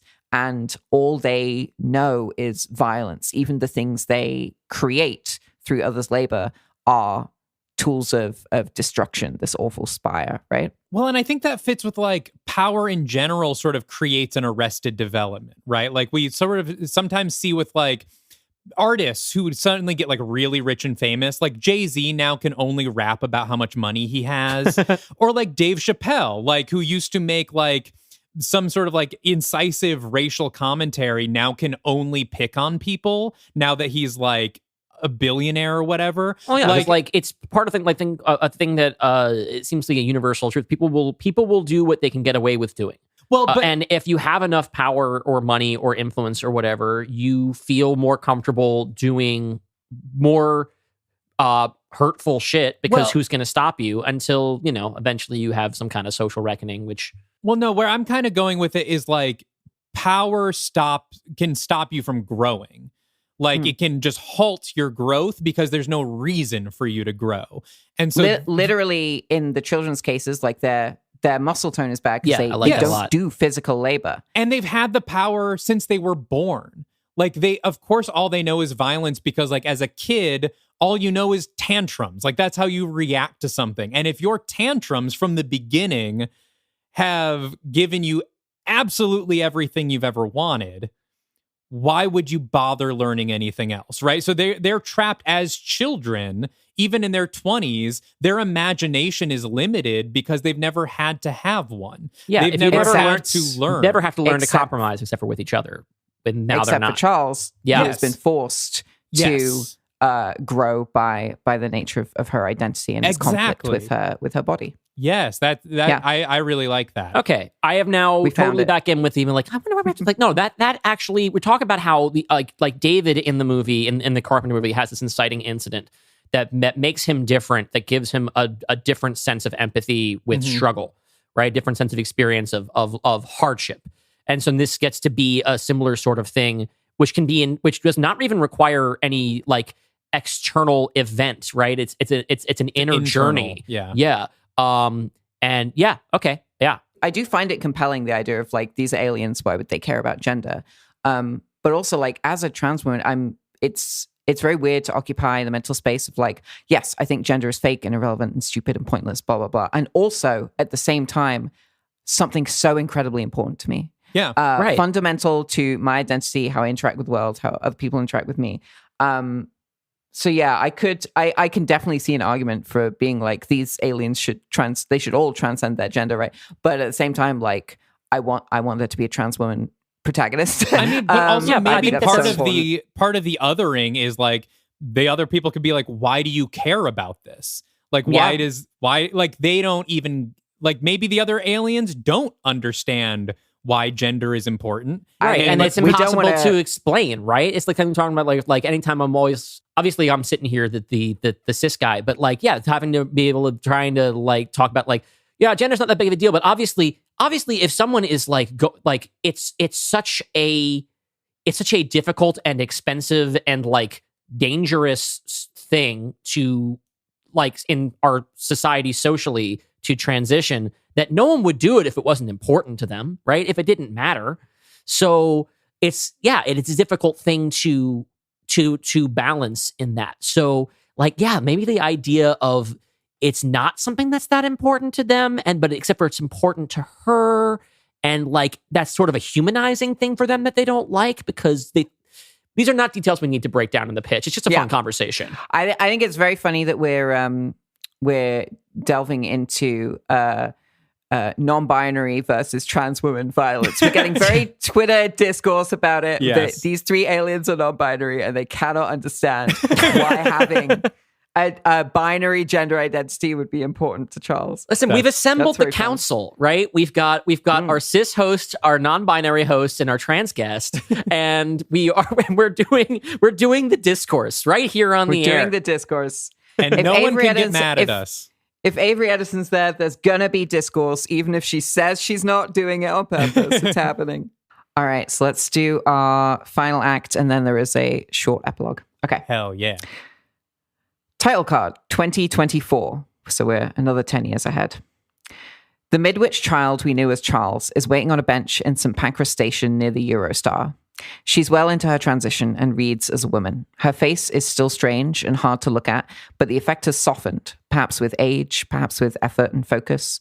She looks at her watch. Any minute now, brick wall up. A mass of passengers leave from the Eurostar platform, the largest contingent of them led by a thin woman in expensive clothes. She has a strange, uncanny face. It's Dorothy, alive after all this time. She strides confidently past the bench and then stops. The mass of drones with her stops too. Bethany? She asks. No. Charles. Sophie, Sophie replies, rising from the seat. It's Sophie now. I can see that. I saw the news stories. The mysterious isolated village of Midwich burned to the ground after being taken over by a cult or something. I thought perhaps the locals had gotten the best of you all. Sophie smiles, remembering something. Nobody can stop us, Dorothy, as it seems you're all too aware. The group around Dorothy is larger now, more drones added as people pass by and get caught in her field. I've picked up traces of your mind all over London. There was enough residual information to find you here. You've not been very discreet. Didn't know I had to be, Dorothy responds. Then, looking around, oh God, is my brother with you? Sophie's face is dark. No, none of them are. They died. In the fire. Dorothy relaxes a little, but doesn't let any drones go. She nods towards the exit, and Sophie agrees. They start walking through the station together. As they do, Dorothy adds more and more drones until the entire population of the station is moving as one under her command, following their new leader. He thought you were dead too, by the way. They all did. I kept your secret till the end. We learned that in 2006, Dorothy, sensing that young Sophie was different from the other children, had felt safe revealing to her that during a visit to London, she'd picked up on plans for a terrorist attack. Sophie wanted her to report this knowledge to the authorities, but Dorothy used it to fake her own death. She never cared for Alec's way of doing things, and especially disliked how he treated her mother and father. Sophie repaid Dorothy's trust with secrets of her own, her burgeoning gender identity, and the brick wall. Dorothy still uses it to this day, always worried that one of her siblings might surprise her. And though it's not as strong as Sophie's, it's never had to be, it's strong enough to keep Sophie out. Dorothy has spent nearly 2 decades building an empire. She's secretly in control of most of the major companies in the UK and is making inroads in Europe. She doesn't know exactly what she wants to do, but she wants it to be big. She's held back from influencing politics directly, but she knows it's a possibility, an even more tempting one now that Sophie is here to help. Sophie stops her there. She'll do no such thing. And in fact, Dorothy will massively scale back her operations. She knows as well as Sophie just what it does to people's minds to be intruded and controlled. Sophie's already encountered hundreds of people in the city who are experiencing severe deterioration from repeated psychic assault. Do you want the whole world to end up like Midwich? Sophie asks. I don't know, Dorothy says. I wasn't there. If anything, Midwich is your fault. That hits Sophie like a ton of bricks, but she moves past it. She asks one more time for Dorothy to let all these people go. No, I may not be Alec, but I'm not an idiot either. Our powers make these people a resource. They exist for us to use. Just because you're too stupid to see that. I mean, there are 10,000 people within 500 meters of us right now. Did you know that? And I've spent the past few minutes getting every single one of them under my control. You can't get in my head, and if you so much as touch me, I'll have my people tear you apart. I won't like it, but I will. And then I will keep doing whatever I want to this country, to this city, this country, this world, no matter how many of these cattle's brains I eat up doing it. Now piss off back to the countryside, where I have these people do something I might regret, you stupid, naive little boy. Sophie takes a breath. Wow. You're right. You're right, Dorothy. You're right that I can't psychically get in your head and shut you down. You're right that I can't physically move against you. But you're wrong about one thing. Yeah? What's that, Charles? The 500 meters. I'd actually peg the current body count at 10,001. Dorothy snaps her head back and forth, searching. What? What are you talking about? Sophie smiles. Mr. Griffin? The bus? Before Dorothy can react, an invisible foot boots her off the pavement into oncoming traffic, and she's plowed into by one of London's famous red double-decker buses. Her head cracks the front window as she's knocked forward and then dragged under the wheels. The bus screeches to a halt as everyone in the surrounding area, roughly 500 meters, reels from the psychic blowback of the sudden disconnection. People are confused and disoriented. Can I take this wall thing down now? It's real hard to concentrate.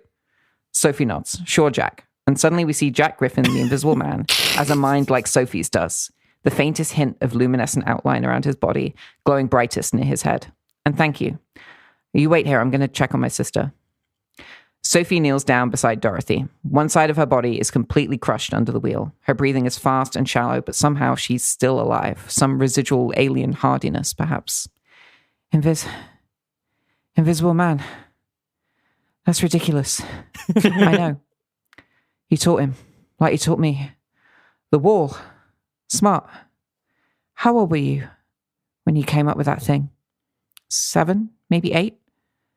So before then, you were in the group mind with us. Of course.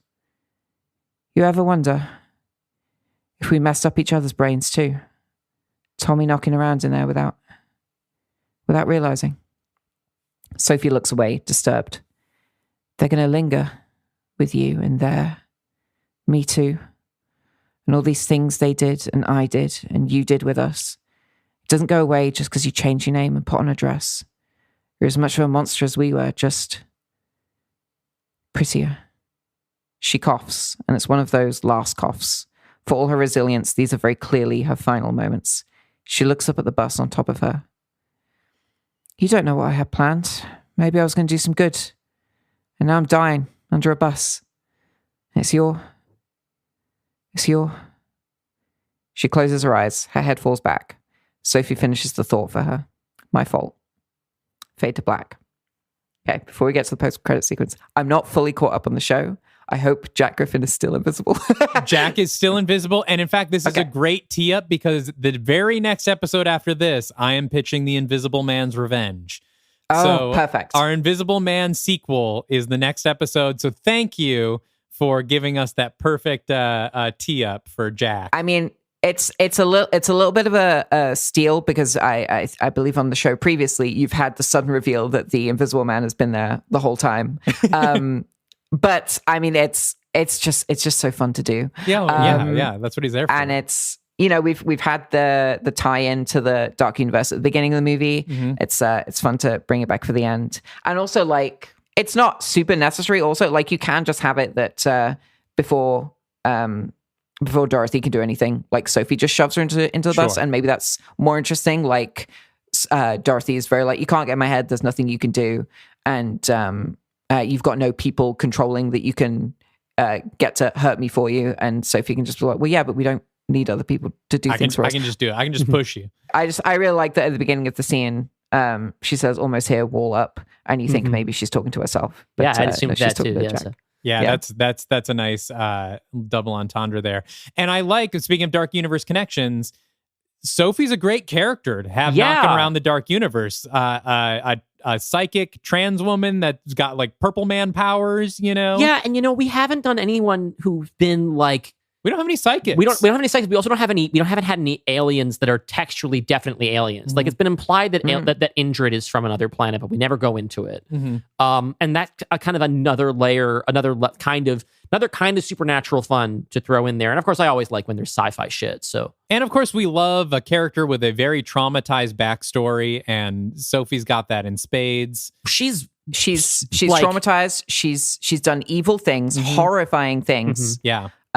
And yeah, I guess you know, at some point in her time post Midwich, she ran into Jack and maybe saw him when other people couldn't. and they hooked up that way. Yeah. Right, because you're like, I imagine if you're psychic, whether or not someone's visible to the naked eye is not that important to you. You're going to sense their presence, and so that might actually help for Jack to feel seen by somebody. Which is nice.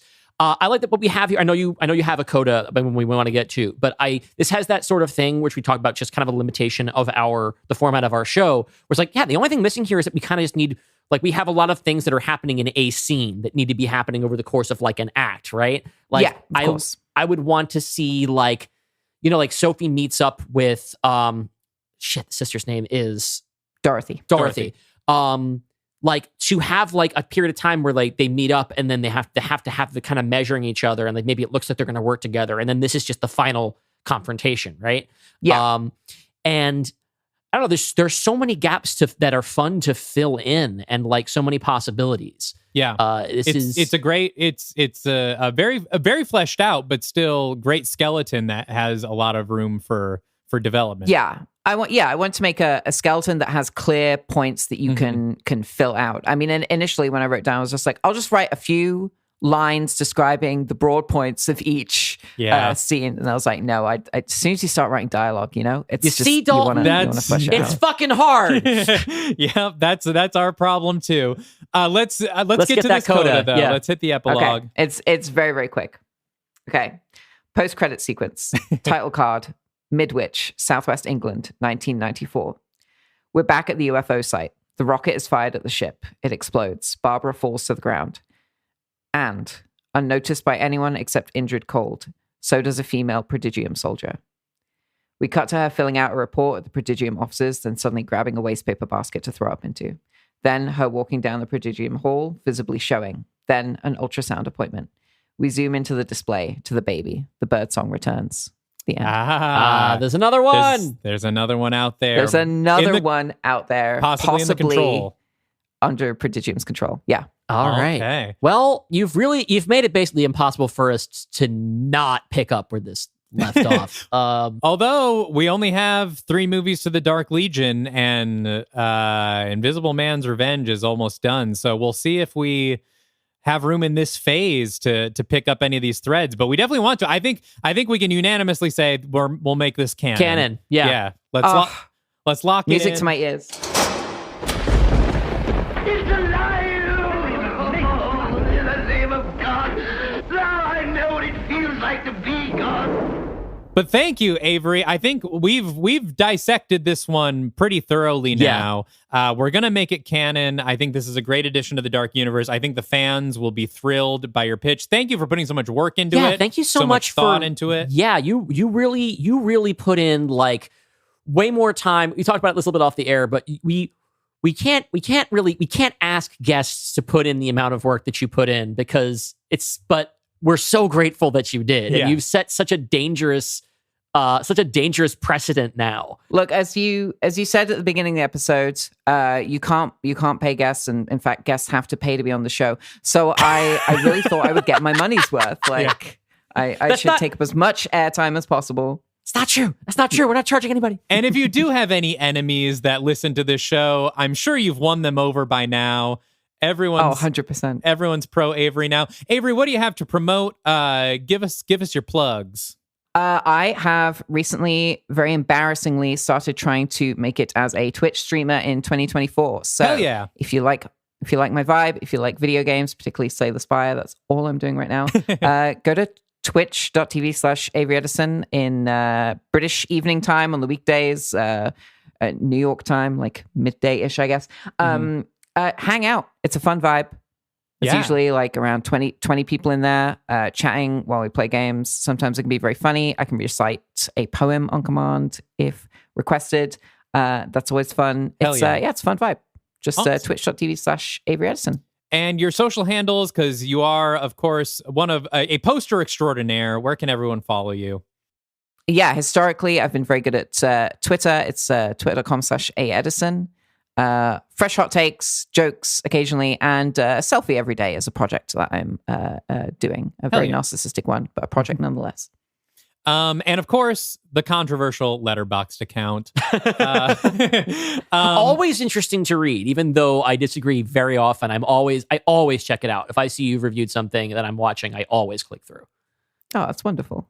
Thank you so much, Avery. This was wonderful. Everyone else out there, of course, you can find us at patreon.com/Dylan and Dalton. Join the Discord to talk with 100 other trans people about this episode and everything that was gone into. And of course, in 2 weeks, we will have The Invisible Man's Revenge, picking up with Dr. Jack Griffin and seeing what he's been up to. And then we've got a lot more coming at you this year. Follow us on social media at Dark Universe Pod. And until next time, stay afraid of the Dark Universe.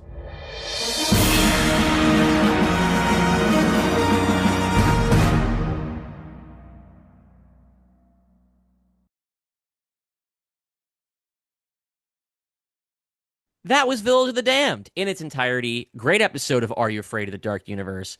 And now we're getting into the absolute cream of the crop, number 2. The number 2 highest ranked episode out of 53 episodes that were eligible. Wow.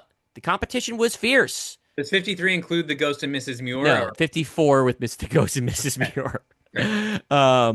This is one, I'll be honest, I was a little surprised that this one made the top 5. I was too. I was honestly shocked. And what was more shocking was that it spent a long time at number 1. It did. It was at number 1 for like a week and a half, I think. Yeah, for a while, I thought this might be our number 1 episode, which would have been truly wild. And this is really, even more than Death's Door, I think demonstrates that you guys are that sick. Apparently you guys are all sickos, and you really like when the show is gnarly and fucked up and disturbing. Yeah. Because number 2, coming in at an average score of 4.52, is The Exorcist. Maybe there's some recency bias here. It is a episode. Maybe its esteem will fade with time, but you guys put I mean, this is a little bit of a spoiler, but you put The Exorcist above any Dark Legion movie. That's crazy. Yeah. I mean, it's pretty wild, and by a margin of 0.06. Again, these were all very close, right? So, but yeah, it beat out a lot of ones that I thought for sure were going to be in the top 5. Yeah, this was not this and Village of the Damned were the 2 that I was really shocked to see in the top. I mean, I actually wasn't that shocked about Village of the Damned because we had talked about if any guest episode makes it. Was going to make it, it would probably be that. We know how popular that episode is. But everything else, we were like, oh, these movies are locks for the top 5. Didn't make it in favor of The Exorcist of all things. Yeah.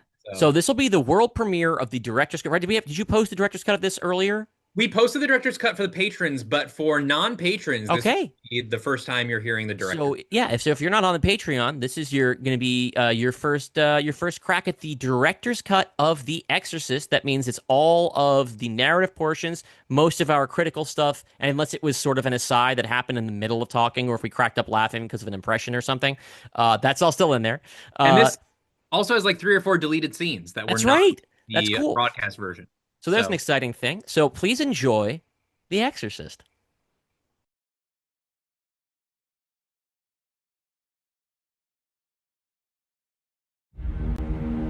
In 2017, Universal Studios announced the birth of a new shared universe of monster movies, bringing their classic horror icons into the contemporary franchise film landscape. But after the critical and financial failure of its first installment, the project was indefinitely abandoned. Now, in 2025, the powers that be have called upon one pulp horror devotee and one snarky film critic to unearth the concept. I'm Dylan Roth. And I'm Dalton DeShane. Are you afraid of the Dark Universe?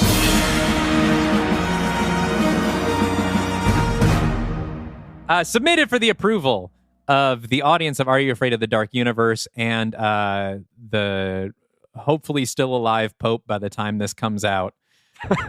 This is Dalton DeShane's The Exorcist. Station 1. Jesus is condemned to death. We open on a priest walking through the portico of St. Peter's Basilica in Vatican City. This is Father Joseph Dyer, played in the film by Hugh Grant. He twirls a set of keys around his fingers and sings to himself. I'm working late, 'cause I'm Monsignor. He stops when he spots a lone figure sitting in the basilica. He approaches. Father Karras, disrespecting curfew, are we? Not a problem, I'll hear your confession. 4 Hail Marys ought to do it. A little girl suddenly runs out from behind a column a few dozen yards away from them, giggling, playing by herself. Ah, and there she is now. Hail Mary, hail and well met. The man on the bench is Father Damien Karras, played in the film by Sebastian Stan. He gives a weak smile. She had too much energy for curfew. I've got a touch of the zoomies myself. Impending doom has that effect on a Jesuit, wouldn't you agree? Karras's slumped posture begs to differ. We shouldn't be here, Joe. I should be back in Chicago with my province. I appreciate that, Damien, but there's nothing you can do there. If the Midwest gets raptured, it's going to happen whether the great Damien Karras is present or not. The Jesuits need you here. Hell, I need you here. What would I do without your shining disposition to cheer me up? You know, you might be the only person left on Earth cracking jokes right now. That's Catholic privilege, my boy. What do we have to fear? If we get killed, we enter heaven's eternal embrace. Everything for us is a win-win. You don't believe all that stuff about heaven not existing?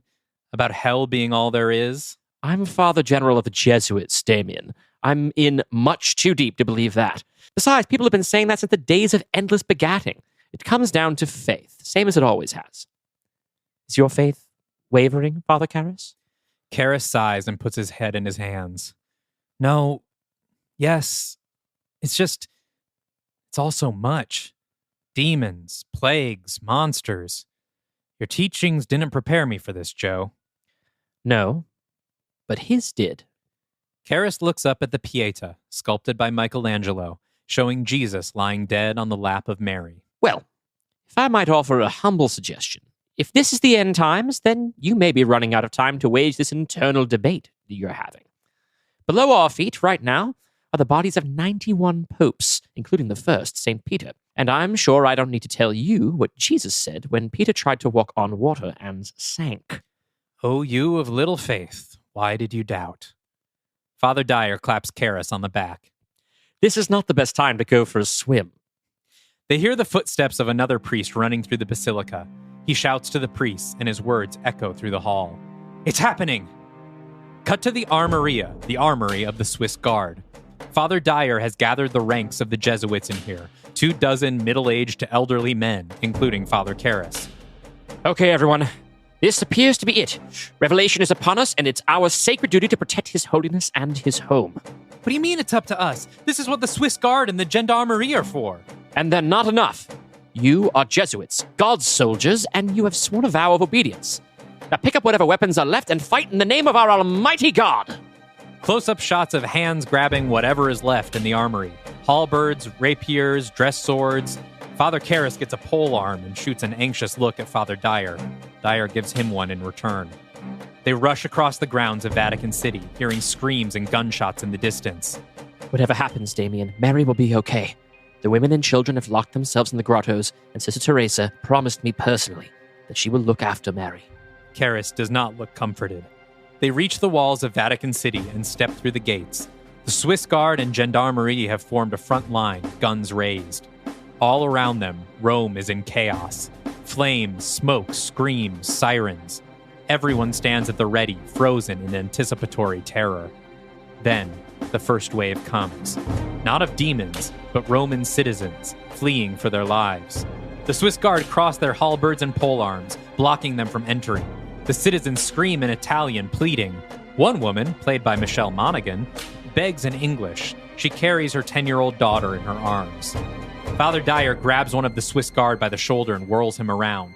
What in Christ's name are you doing? Let these people in! We're under strict orders, sir. The city is locked down. Like hell it is! Do you want to face St. Peter and tell him that you spent your last moments sacrificing Christ's children to the wolves?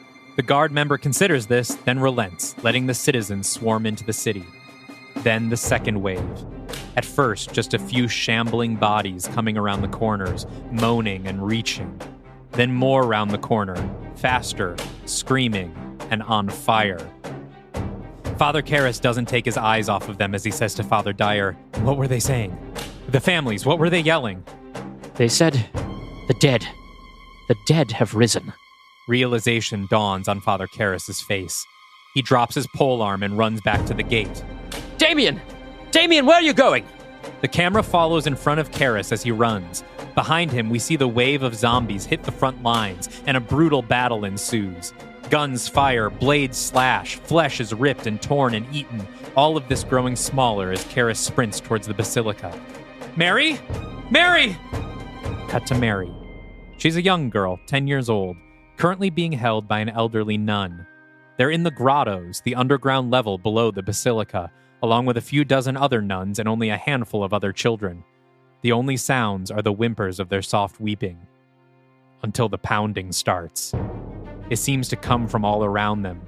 The nuns all look up, expecting it to be someone above them, but Mary looks straight across at the tomb of Pope Urban VI.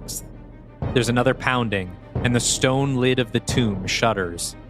Mary begins to cry as the lid slides to the side, pushed by a rotted skeletal hand.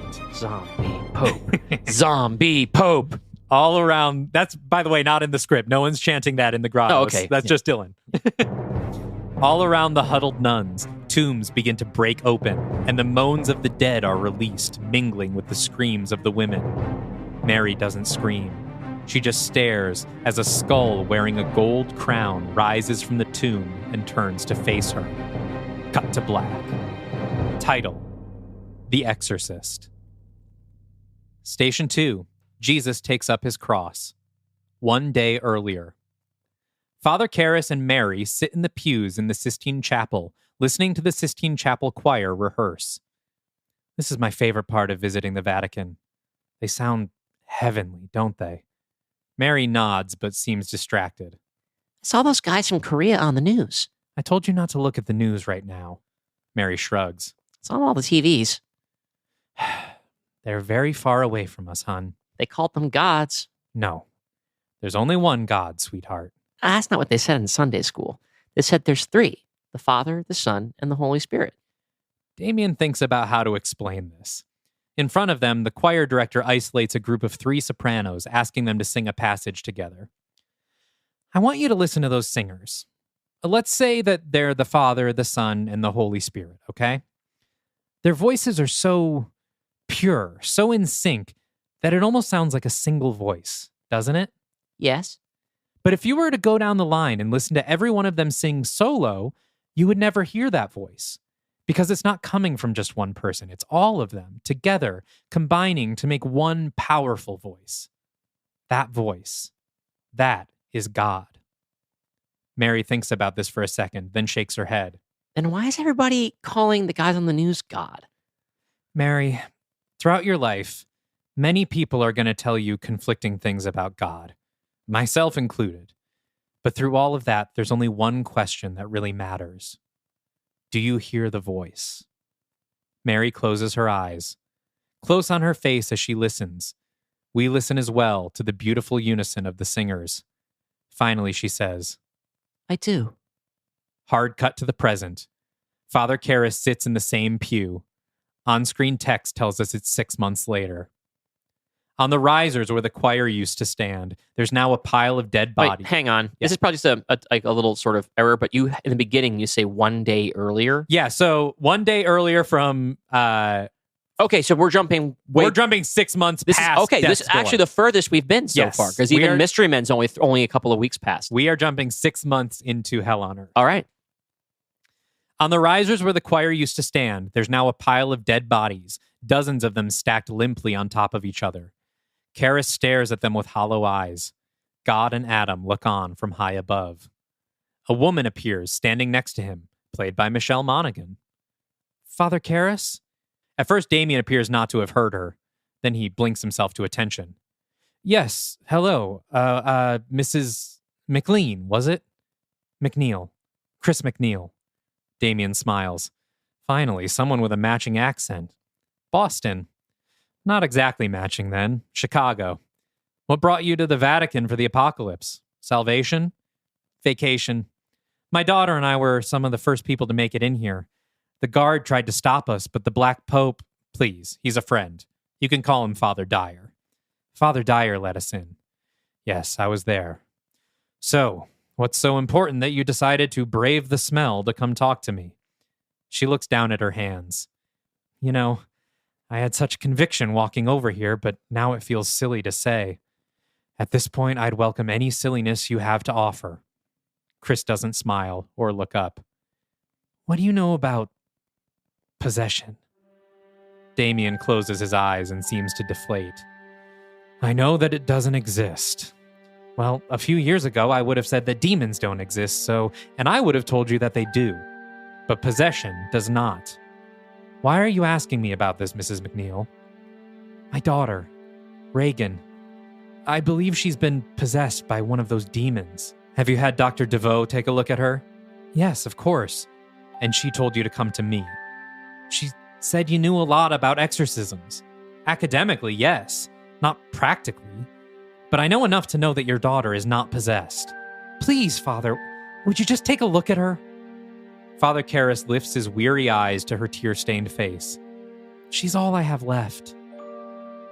Cut to Chris and Father Karras walking through the streets of Vatican City. There will be lots of environmental storytelling here in the background, but I'll sum it up by saying that it's a walled-in refugee town running on extremely limited resources. I was very sorry to hear about your Mary. She was my daughter, yes, the rumors are true. Sorry. I know I shouldn't pry, it's just, you don't see too many Jesuits with... I was a Lutheran minister when I had her. I converted after her mother passed. Oh, I see. And they've already made you, like chapter president or something? Father Provincial of the Midwest. Father Provincial. You must be one hell of a Boy Scout. Something like that. They walk through the halls of a dormitory building, once used to house priests and now a refugee hall. They're joined by an escort from the Swiss Guard. They enter the McNeil's apartment to find a woman standing waiting for them, played by Naomi Harris. Hello. We, of course, recognize her as Victoire from Dracula Lives and The Invisible Man's Revenge. Damien gives her a curt nod. Dr. DeVoe. The woman gives him a look that says, I know I fucked up. Father Karras. You told Mrs. McNeil to come find me? The lady insisted. Damien gives her a stern look. From another room, shouting and banging. Chris looks to the closed bedroom door anxiously. Mrs. McNeil, I will take a look at your daughter, but you need to be prepared for the possibility that there's nothing I can do for her. That's all I ask, Father. Damien nods at Victoire, and she opens the door for them. Rags? Rags, I brought Father Karras to see you. A 10-year-old girl is tied to the bed by her wrists and ankles. As soon as they enter, she attempts to leap at them, shouting and gnashing her teeth. Her skin is swollen and bruised all over. Drool pours out of her mouth because there are no longer lips to hold it in, just bloody seams around her gum line. Her lips. Was that self-inflicted? Chris nods, crying. Yes. Before you restrained her, did she try to attack you? Bite you, perhaps? Yes. Was she successful? No. Damien sighs and walks over to the side of the bed. He examines Reagan's body, taking care not to get too close to her teeth. She thrashes back and forth on the bed, and as she turns her head away from him, he sees it. A deep purple and black swelling on the back of her neck. Your daughter isn't possessed, Mrs. McNeil. She's dead. What? I'm no doctor. He shoots another look at Victoire. But it looks to me like a broken neck. Did you find her playing somewhere recently she wasn't supposed to? Yes. She was unconscious, and when I brought her back, she was dead. Or as dead as it gets anymore. When people die, they become these things now. What are you talking about? Just look at her. She's moving. How can she be dead? That's a question for a higher power than me. But 6 months ago, the dead rose from the earth, and it appears that the afterlife is now closed for business. Chris is in shock. Victoire puts a hand on her shoulder. So, what do I do? My recommendation? A bullet in the brain. What? You can't kill her, but it will stop her motor functions. Help you at least pretend that she's dead. We'll take her away and put her with the others. Now it's Victoire's turn to give Damien a sharp look. Chris just sputters. The other option is leaving her like this, but the only thing that will satisfy her is the consumption of flesh. Without that, you'll just watch her waste away day after day, slowly getting weaker until she's just a twitching skeleton in her bed. Is that what you want? Chris is silent, defeated. Karras sighs and softens a bit. I know this because it happened to my daughter, Mary, and I had to make the same choice. After a long pause, Chris says, "Do it." Damien nods. "Wait outside." Victoire leads Chris back into the kitchen as the Swiss Guard member enters. Victoire shuts the door behind them and puts her arms around the grieving mother, whispering words of comfort. Then there's a gunshot, and Chris screams. Cut to Father Karras storming out of the dormitory with Victoire in tow. "Damn it, Victoire, how could you let her come to me?" Look, Damien, I tried, but the woman was inconsolable. I was hoping that as a priest, you'd be able to console her. My bedside manor is running on empty these days. Are you still sleepwalking? You tell me. Have you seen any priests wandering aimlessly around the basilica in the middle of the night? No, but the bags under your eyes may have. I have pills for that, you know. No, our medicine supplies are limited, and I've taken a vow of poverty. He stops walking. What about our other problem? You'll have to be more specific. Natasia's baby. Victoire sighs and lowers her head. Stillborn, like the rest. So no one can die, and no one can be born either. Wouldn't be the end times if humanity got to continue on, I suppose. Father Karras starts to walk away. Wait, Father. Are you okay? What do you mean? Seeing a little girl like that. What happened to her? Do you want to talk about it? No. He leaves. A few minutes later, Father Karras walks into his cramped dormitory, looking beyond exhausted. He pulls out a bottle of scotch and gives himself a healthy pour. Then, from underneath the sink, he pulls out a plastic bag filled with communion wafers. He pours them into a ceramic bowl like potato chips for a party. He takes a big swig of scotch and then murmurs, "O most gracious God, that grant me so to receive the body of thine only begotten Son, our Lord Jesus Christ, which he took from the Virgin Mary, as to merit to be incorporated into his mystical body and to be numbered amongst his members. Amen." He carries the bowl through the apartment, and we begin to hear soft growling and snarling. He opens the door to a closet in the back of the apartment, looking wearily down at Mary, his daughter. She wears a simple summer Sunday dress. Her skin is scratched and bruised all over. Her eyes are bloodshot, pupils so wide her irises aren't visible. She roars at the sight of him, sticking her tongue out while also chomping her jaws, biting her tongue and bleeding all over the floor. Father Karras places the bowl on the floor and pushes it closer to her with his foot. She tears into it, devouring the wafers. "Amen, amen, I say to you, unless you eat the flesh of the Son of Man, you do not have life within you." Cut to black. Station 3. Jesus falls for the first time. Cut to Mass, held in St. Peter's Basilica, led by Father Dyer. Imagine a sermon here that's thematically resonant that I didn't write. After Mass, all the residents of Vatican City line up to see Father Dyer, to kiss his ring, to ask for intercession, to beg for the Lord's help. Father Karras sits alone in a pew, watching, waiting for the crowd to dissipate. He glances over at one of the doors to the grottos, sealed tightly shut with chains and padlocks. He lingers on it, eyes growing distant and soundtrack growing dissonant as he reflects on the undead bodies locked up down there. He snapped out of it when Father Dyer plops down in the pew next to him. He lets out an exhausted groan. It's your turn next week. Karras smiles. Doesn't matter who gives the sermon. You're the Black Pope. It's you they're going to want to see. Can we not use that term? It makes me sound like a supervillain. You've been the Black Pope for as long as I've known you. Yes, but it used to be cute Jesuit speak to toss around our secret treehouse fort. Now, with no actual pope... It's real. Father Dyer nods and smiles. Although nothing really feels real these days, does it? Karras is quiet. I heard about the McNeil girl. I'm sorry you had to see that. That felt real. Yes. Victoire says you may be sleepwalking again. When do you two find the time for all this gossip? If you showed up for Scrabble nights, you would know. Hey, by the way, it seems someone has been stealing the host from the tabernacle. Have you seen anything? Damien shakes his head. Why would someone steal the host? Beats me. Food is scarce, but not that scarce. Just keep an eye out, I suppose. Damien puts his head in his hands. What are we doing, Joe? What do you mean? All this. We are so far beyond revelation at this point. Revelation speaks of the sun turning black and stars literally falling from the sky. So, no, I'd say we are safely within the confines of our beliefs. But why? How could this torment possibly be part of God's plan? You know that's not for us to know. Of course. Okay, Damien. Let's imagine the alternative. Let's imagine a young carpenter who suddenly believes himself to be the son of God. He believes it so much that he endures flogging with bone and metal for hours. Then he carries his own avatar of death through the streets before being strung up on it with nails through his hands and feet. And still, at no point does he waver. These are things that happened, Damien. They're in historical record. But you're saying that man, just a man, like everyone else, after enduring all that, he simply died and went to hell to continue his torment for all eternity. Is that what you want to be true?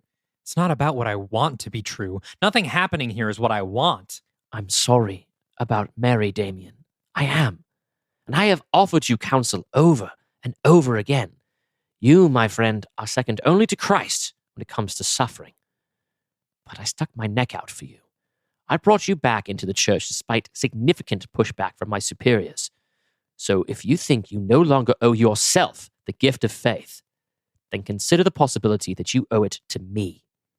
Father Dyer stands. Next Sunday, the sermon is yours to give. He leaves Damien with his thoughts. A while later, Damien walks through the city. He spots Chris McNeil exiting the Sistine Chapel with Victoire. The two women exchange a few words, then hug. Damien is shocked to see that Chris is smiling. Victoire walks off, leaving Chris alone, looking back into the chapel.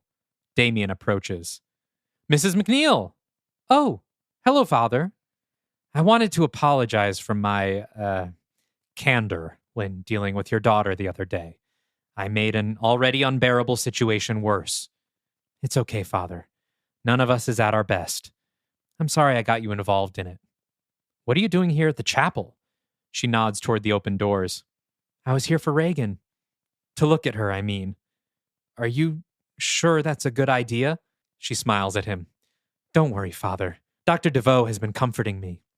Well, I'm glad to hear it. Is she Catholic? I had no idea. No, not exactly. She just happened to be in Rome when this all happened, just like me. Yes, I knew that much. Our own doctor was killed in the event, and then she shows up just moments later. She's a genuine miracle. In more ways than one. Damien cocks his head at her. You really seem to be handling this well. Chris hugs Damien, holding him close. She whispers in his ear, Our daughters are fine, Father. We will all be reunited. Have faith. She separates from him, still smiling. She leaves him standing dumbstruck in the street. Later that night, Damien enters his kitchen and prepares another bowl of the sacred host. The camera stays put in the kitchen as we watch him walk away from us, down the hall to Mary's closet.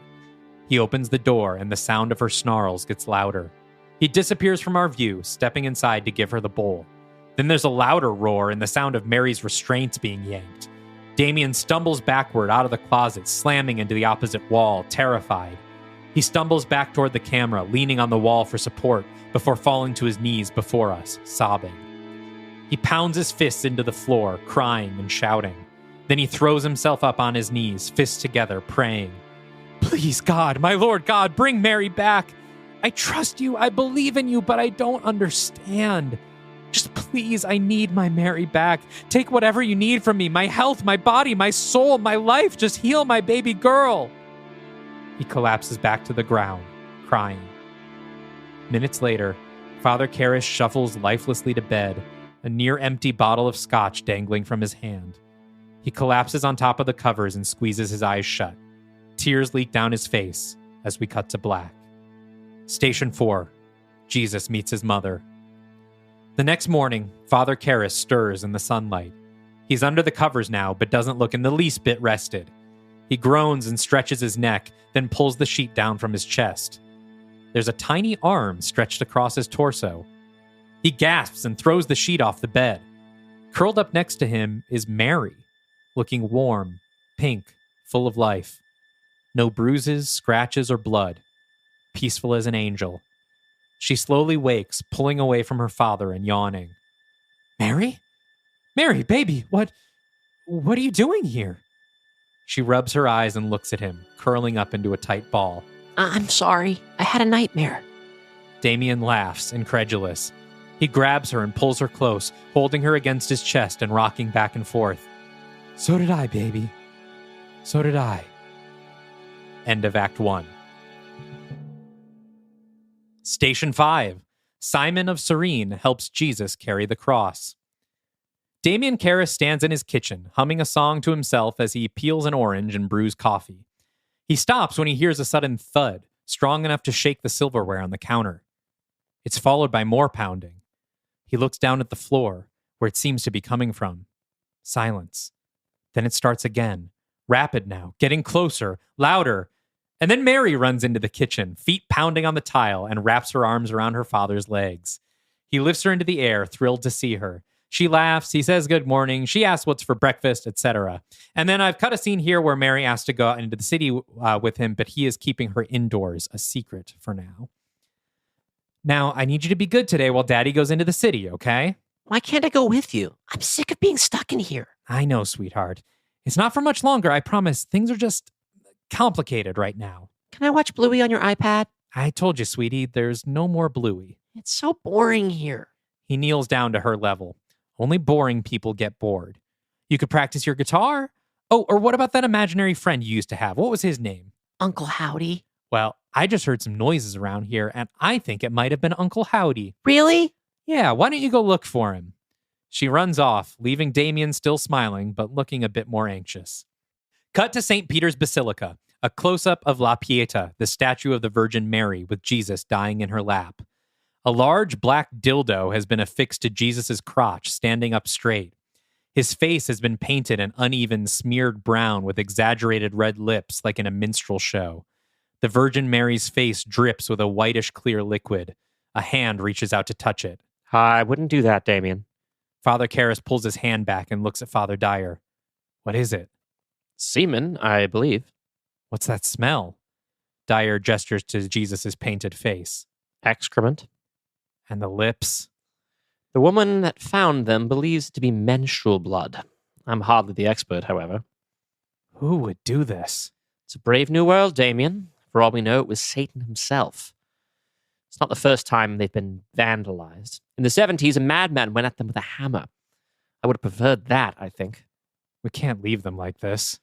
Don't you worry your pretty little head, Damien. I'll have someone clean them up. He claps Karras on the back. You focus on your sermon, not the semen. Cut to a little while later, where Father Karras sits in an office writing his sermon. Another loud thud gets his attention. This one seems to come from above him. 2 more knocks get him to stand, following the sounds out from behind his desk. More pounding, and then from the corner of his eye, he sees a shadow pass by the open office door. Hello? He follows it into the hallway. Nobody's there. While he looks down the hall, confused, he scratches absent-mindedly at his chest. He goes back inside and sits at the desk, still scratching.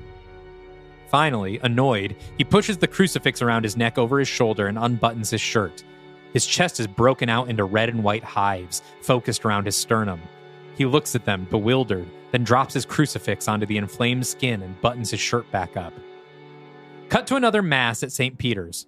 Father Karras stands at the altar of the chair, looking out at a crowd of beaten-down, solemn refugees. I won't write out the whole sermon in this pitch, but the idea here is that we see a very different Father Karras than we saw in Act 1. His monologue is all about hope, faith, and particularly the power of prayer. He never mentions Mary or her miraculous resurrection, but it's clear this is about her, and it makes him visibly emotional. Toward the end of the sermon, he gestures to a large statue of Jesus on the cross. He looks up at it, and suddenly trails off. Images flash in his mind. The Pieta Jesus covered in shit with dozens of flies swirling around and landing on him, enough to almost entirely obscure him. The erect dildo oozing white semen. Damien sways dizzily at the pulpit, murmuring loose words from his sermon. His face is ashen. Father Dyer stands up in the front row. Father Karras, are you all right? Yes, I'm... Father Karras vomits all over the pulpit, a chunky yellow-green mess that soaks his Bible and pours off the sides. He looks down at his mess, bewildered, and sees swirls of blood mixed into it. Then Father Dyer is there, grabbing him by the shoulders and escorting him down the stairs away from the shocked worshippers. Cut to a little while later in Father Dyer's office. Father Karras sits behind the desk, getting examined by Victoire. Father Dyer leans against the wall nearby. I liked the sermon, right up until your breakfast interrupted it. What did you eat? Freshly mown grass? A tangerine, if you can believe it. And thank you. Quite the reversal from our conversation last week. Crisis of faith resolved, then? Something like that. Anything happen? Father Karras pauses, then glances at their current company. No. Just prayed on it. You are a poster child for the church's teaching. We should put you on billboards. Now there's a strategy we hadn't considered, getting the zombies to convert.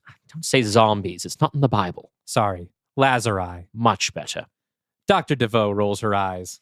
Sorry to interrupt the vaudeville routine, but everything looks fine. Probably just some food poisoning. Lord knows this city isn't up to health code right now. Could food poisoning also cause a rash? Possibly. Let me see. Damien unbuttons his frock to show her his chest. It's worse than we last saw it. The hives are larger, whiteheads more irritated, some of them leaking pus. This isn't food poisoning, it's mycosis. A fungal irritation. Father Dyer makes a face behind her back. Fungal? How could that happen? Victoire shrugs. 1,000 ways. You've probably had athlete's foot, jock itch. This is kind of like that. I could see if we have any antifungals. No, don't bother. She frowns at him. Vow of poverty. There will be clear skin if God wills it. Victoire gives Father Dyer a desperate look.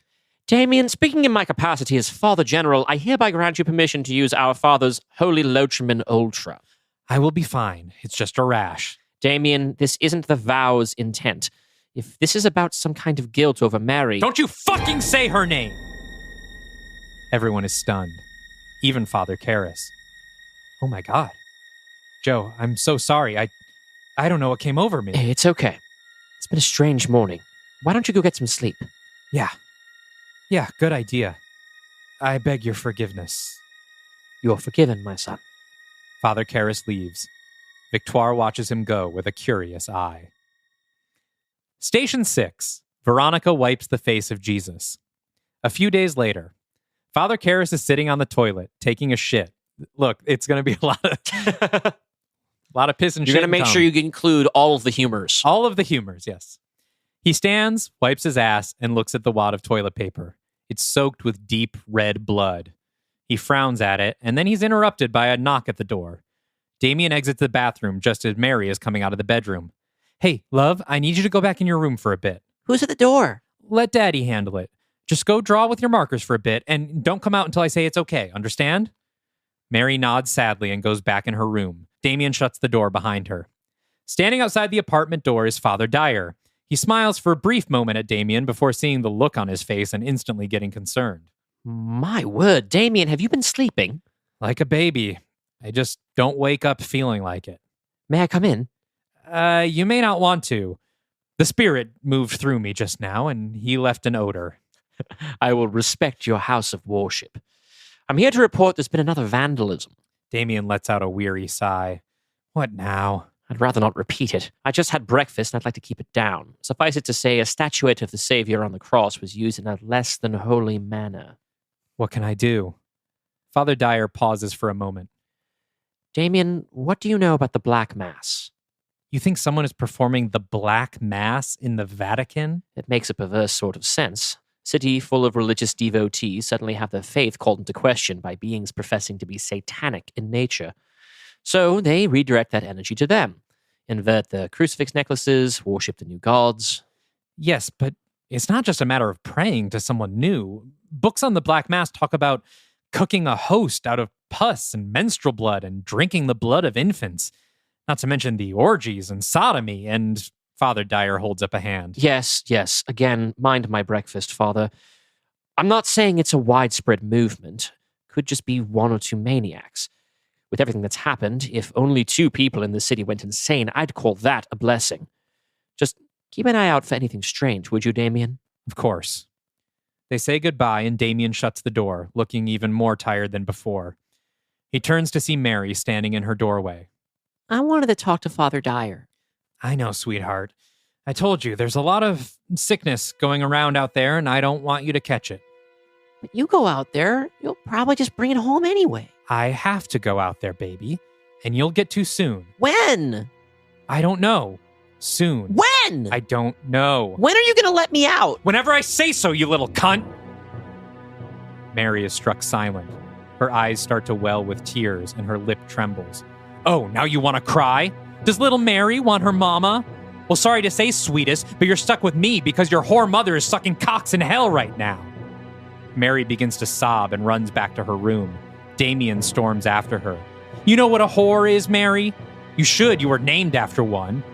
A whore is a girl who just can't resist spreading her pussy for every disease-ridden cock that passes by. That's how we got stuck with you. And the apple doesn't fall far from the tree, sweetest. You'll end up even worse, you pathetic slut. Mary whimpers. Stop it. Before she took all those pills and died in the bathroom, do you know what she told me? Your mom said she was doing it to get away from you. She said she'd rather be burning in hell than look at you for one more second. Mary is wailing now. Stop it, Dad! A wave of clarity comes over Damien. His eyes widen. He realizes what he's just said. Oh, God. What did I do? He goes to hug Mary, but she screams and runs away. Mary, I'm sorry. I didn't mean any of that. I don't know what happened. He drops to his knees and mutters a rapid-fire prayer. He stops, opening his eyes. Confession. I must confess. He runs out of the apartment, leaving Mary behind. He stumbles through the streets of Vatican City, wild-eyed and desperate. He sees a priest entering a chapel in the distance and meekly shouts out, Father? Father Dyer? He trips and stumbles into the dirt. He doesn't even catch himself with his hands, just skids face down on the ground, scraping his cheek and temple. Father! Father! Chris McNeil comes running over and kneels at his side. Father Karras? Are you okay? She leads him to a bench nearby and blots at the blood on his face. What happened? I don't know. Something came over me. Are you still sick? Damien grabs her hands. You were right, Mrs. McNeil. I prayed, and my Mary came back to me. She's alive. I don't know how, but she's alive. We can see the weight lift from his shoulders as he finally tells someone. Chris beams at him and hugs him tight. It worked! What a miracle! But now, I don't know. I'm sick. Something is wrong with me. I'm not acting like myself. I hear voices in the night. I'm seeing things, saying things that aren't my thoughts. You should talk to Dr. DeVoe. She already looked at me. Victoire can't help me with whatever this is. Chris holds his hands and looks him in the eyes. You should talk to Dr. DeVoe, Father. You may be surprised. Station 7. Jesus falls for the second time. St. Peter's Basilica. Father Dyer stands at a marble wall where someone has smeared a slur in what looks like blood. What slur, you ask? I'm not saying, because I promised this episode wouldn't be upsetting for those reasons, and I already did the blackface thing. So let's just say it says honky. Anyway, he's wiping at it with a soapy rag when Victoire approaches. I would think the Black Pope would be above such duties. Well, they say cleanliness is next to godliness, and since I'm the closest one to God, I figure that makes me the most cleanly. She smiles. Need some help? Grab a rag, my child, and ascend to the right hand of the Father. She starts to help him scrub, then says, We lost Mrs. Blair's baby. Father Dyer's arm drops to his side. He closes his eyes. Thank you for telling me. I will pray for her. It's not your fault, Father. No, but I wish I knew whose it was. The Black Pope would have some black prayers for him. They resume cleaning. Victoire, has Father Karras accepted those sleeping pills from you yet? No. His stubbornness knows no earthly bounds. Have you seen him around the grounds late at night? Sleepwalking, you mean? Father Dyer shrugs. Anything. Victoire looks at the graffiti on the wall and cocks her head at Father Dyer. You don't honestly think he did this, do you? I'm simply exploring all possibilities. The man has a history of somnambulism, and he hasn't looked well rested in weeks. Vandalism like this is well beyond the realm of sleepwalking, Father. You've known him a long time. An accusation like that carries weight coming from you. What kind of person is Father Karras exactly? Father Dyer stops cleaning and thinks about this question before saying carefully, I believe Father Karras to be a good man. Believe? What does belief have to do with him being good or not? He looks at her solemnly. Everything, Doctor. Everything. Cut to later that night. Father Karras is asleep in bed when a sudden loud pounding wakes him up.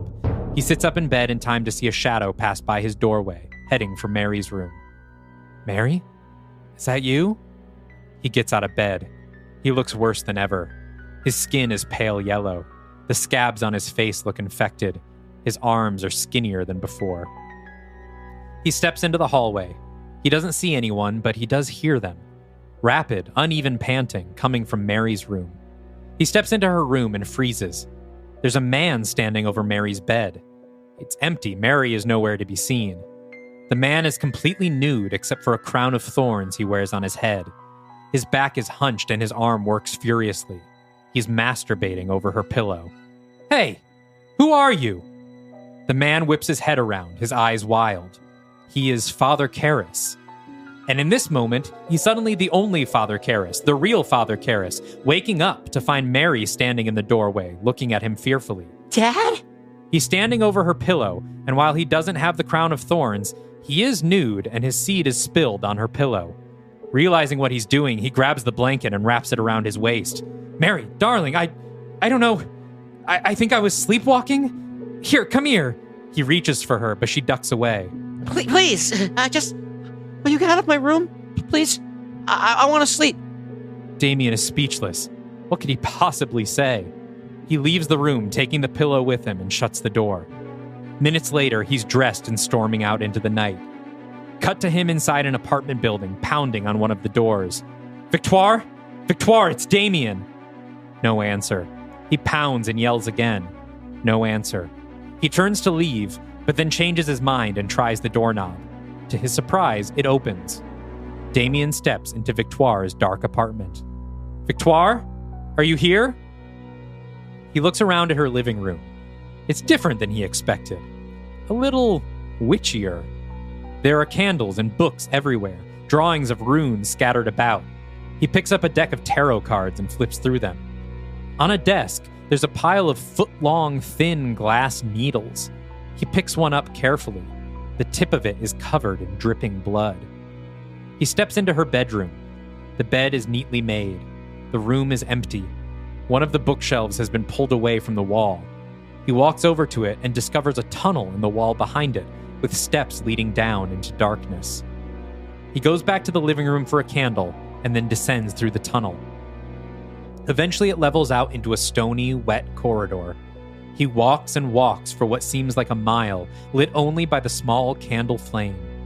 He hears moaning, growing in volume as he continues. The tunnel ends at a curtain, covering the entrance from the other side. He gathers his courage and pulls it back. He's in the grottos underneath St. Peter's Basilica, which we saw at the beginning of the film. The chamber is lined with undead popes, chained to the ground by their ankles, wrists, and necks. Their feeble corpses cry out, filling the air with desperate, hungry moans. Oh, my Lord. He walks cautiously down the middle of the chamber, flanked by corpses kneeling like worshippers. At the other end, he steps through an archway to find an orgy in progress. The hall has been filled with banquet tables covered in rotting food. 50 people are strewn about on altars, naked, moaning, fucking. Their mouths are covered in blood. Damien spots Chris McNeil among them, on all fours, while another woman pushes a Virgin Mary statuette into her from behind. She looks up as she gasps in pleasure and spots Father Karras standing horrified in the entranceway. Gradually, everyone takes notice and stops, staring at him. From the back of the room, Victoire stands up, putting on a red robe, and smiles at him. Damien, welcome back. Station 8. Jesus meets the women of Jerusalem. The orgy of naked, bloody worshippers all stand and smile at Father Karras. What do you mean, welcome back? Victoire cocks her head curiously and steps forward. The worshippers clear a path for her. You don't remember, do you? I was afraid that was the case. Chris McNeil turns to Victoire. His Mary is back, priestess. He told me. It worked. Is this true, Damien? Is Mary alive? Yes, but I prayed for her. I prayed and my prayers were answered. Victoire nods sympathetically. That's right, Damien. Your prayers were answered, but not by God. What are you talking about? You came here 2 weeks ago, begging me to bring Mary back. She touches his arm, and he's struck by a flash of memory. We see him in this same spot, kneeling before Victoire, wearing her elaborate red and gold robe. We hear Victoire in voiceover. You ate of the unholy host. The worshippers, all in black robes, work at benches. They pour cups of menstrual blood and vials of semen into round molds, which are then fed into an oven. We see Chris McNeil take one of the baked Eucharists and carry it in her cupped hands to Damien. Trembling, he hesitantly opens his mouth and closes his eyes. Victoire places the host on his tongue, and he chews. You consecrated your union with the Legion. Another flash. Damien is nude, standing behind one of the shackled undead popes. He thrusts himself inside the zombie, moaning in disgust as he does so, but continues thrusting as the pope gnashes and drools. You drank the blood of infants. While Damien penetrates the pope, which is a sentence I can't believe I wrote. God damn it. While Damien penetrates the pope, Victoire steps behind him with a goblet filled with blood. She holds it to his lips and pours. He drinks it down greedily, lapping it up as it runs down his face and body. Back in the present, Damien falls to his knees. Victoire puts a comforting hand on his shoulder. Even then, a black miracle of this magnitude, nothing is certain. She kneels in front of him. I know this is a lot to take in, especially for a man of faith like yourself. But Damien, your daughter is alive. That's what matters. Damien closes his eyes and his head and shoulders slump. He remains motionless like this. Damien, are you all right? Still motionless. She shakes his shoulders. No response. She turns to the onlooking worshippers. Fetch my medical bag. Damien, wake up. Father Karras finally moves. One arm lifts over his head to grab a rough fistful of his own hair, pulling his head back so he's looking at Victoire. He's smiling. I'm sorry. Damien's fallen and he can't get up. You'll have to deal with me now, priestess. Victoire stands up quickly and takes a step back. To whom am I speaking? To God. And you've got a lot to answer for, you naughty little girl. Pazuzu? Is that you? No, priestess. This is our first time meeting. The worshippers look frightened. Chris approaches with the medical bag. Victoire, what's going on? Nothing. Everything's fine. Is it, whore mother? Or are you once again lying to the congregation? He snatches the medical bag out of Chris's hands. Give that back, Damien. Damien's not here! He shoves Victoire with incredible strength, and she goes flying backwards down the stairs onto the marble floor. Damien addresses the frightened crowd. The blood of the innocent. Official sport drink of the Black Mass for 2,000 years. But where, oh where, does the High Priestess obtain it? They know already, demon. The stillborn babies. It's lifeless blood. It does no harm. But isn't that strange? Seems like it's not really a sacrifice if the child was never alive to begin with. Can a body without life really be innocent? Victoire stands back up and faces her congregation. Children, your priestess dismisses you. But I do not! Damien reaches into the medical bag and pulls out more of the long needles we saw in Victoire's apartment. What medical procedure are these for, priestess? Victoire doesn't answer. The congregation seems uncertain. Allow me a moment to preach to the choir. See, you take one of these needles here and you slide it up the sleeve like so, he demonstrates. And then you maneuver yourself into the position of local midwife. Flash to a vision of Victoire delivering a baby for a local mother. She tells her to push, looks at her with excitement as she says the head is crowning.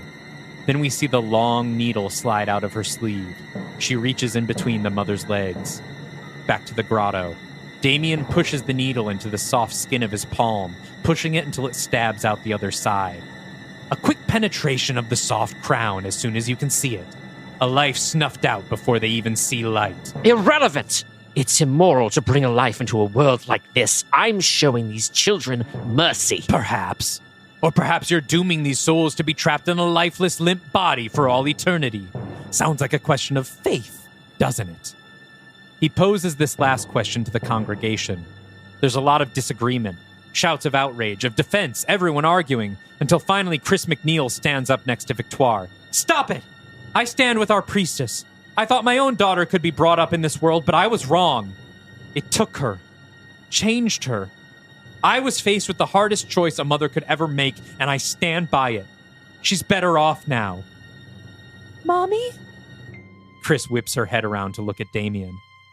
Mommy, is that you? Rags? Reagan? Mommy, help me. I'm stuck here and I can't get out. I know, baby. I did the best I could. Why did you tell that man to shoot me? Why didn't you save me? Rags, I'm sorry. There was nothing left that I could do. Father Karras brought Mary back. Why can't you bring me back? Chris is crying now. Don't listen to him, Chris. That's not Reagan talking. Please, Mommy. I don't want to go back into the darkness. Bring me back like Mary. Chris runs to Damien. I'm trying, Rags. I promise you, I'm trying. Try harder! Damien lunges forward with the needle, plunging it into Chris's bicep. He pulls it downward, dragging it perpendicularly through her flesh, cutting a jagged path down her arm until it breaks off inside her. She screams and falls backward. The worshippers run, fleeing the grotto. Damien cackles. Victoire holds the injured Chris, looking with horror at Damien. She then leads Chris out of the grotto, leaving Damien alone. He turns to face the rows of restrained popes. My loyal subjects, you look uncomfortable. What say we loosen those chains a bit? Station 9. Jesus falls for the third time. Victoire pounds on an apartment door, and after a moment, Father Dyer, looking like he just woke up, answers. Dr. Devoe, I don't remember asking for a house call. We need to talk about Damien Karras. Father Dyer immediately grows concerned and gestures her in. What happened? I need you to tell me everything you know about his sleepwalking. Dyer looks at the floor. What had he done this time? He attacked Chris McNeil last night, unprovoked, sliced her arm open. Bad. Father Dyer sighs and takes off his glasses, sitting down hard on a lumpy armchair. He gestures toward the couch, and Victoire sits across from him.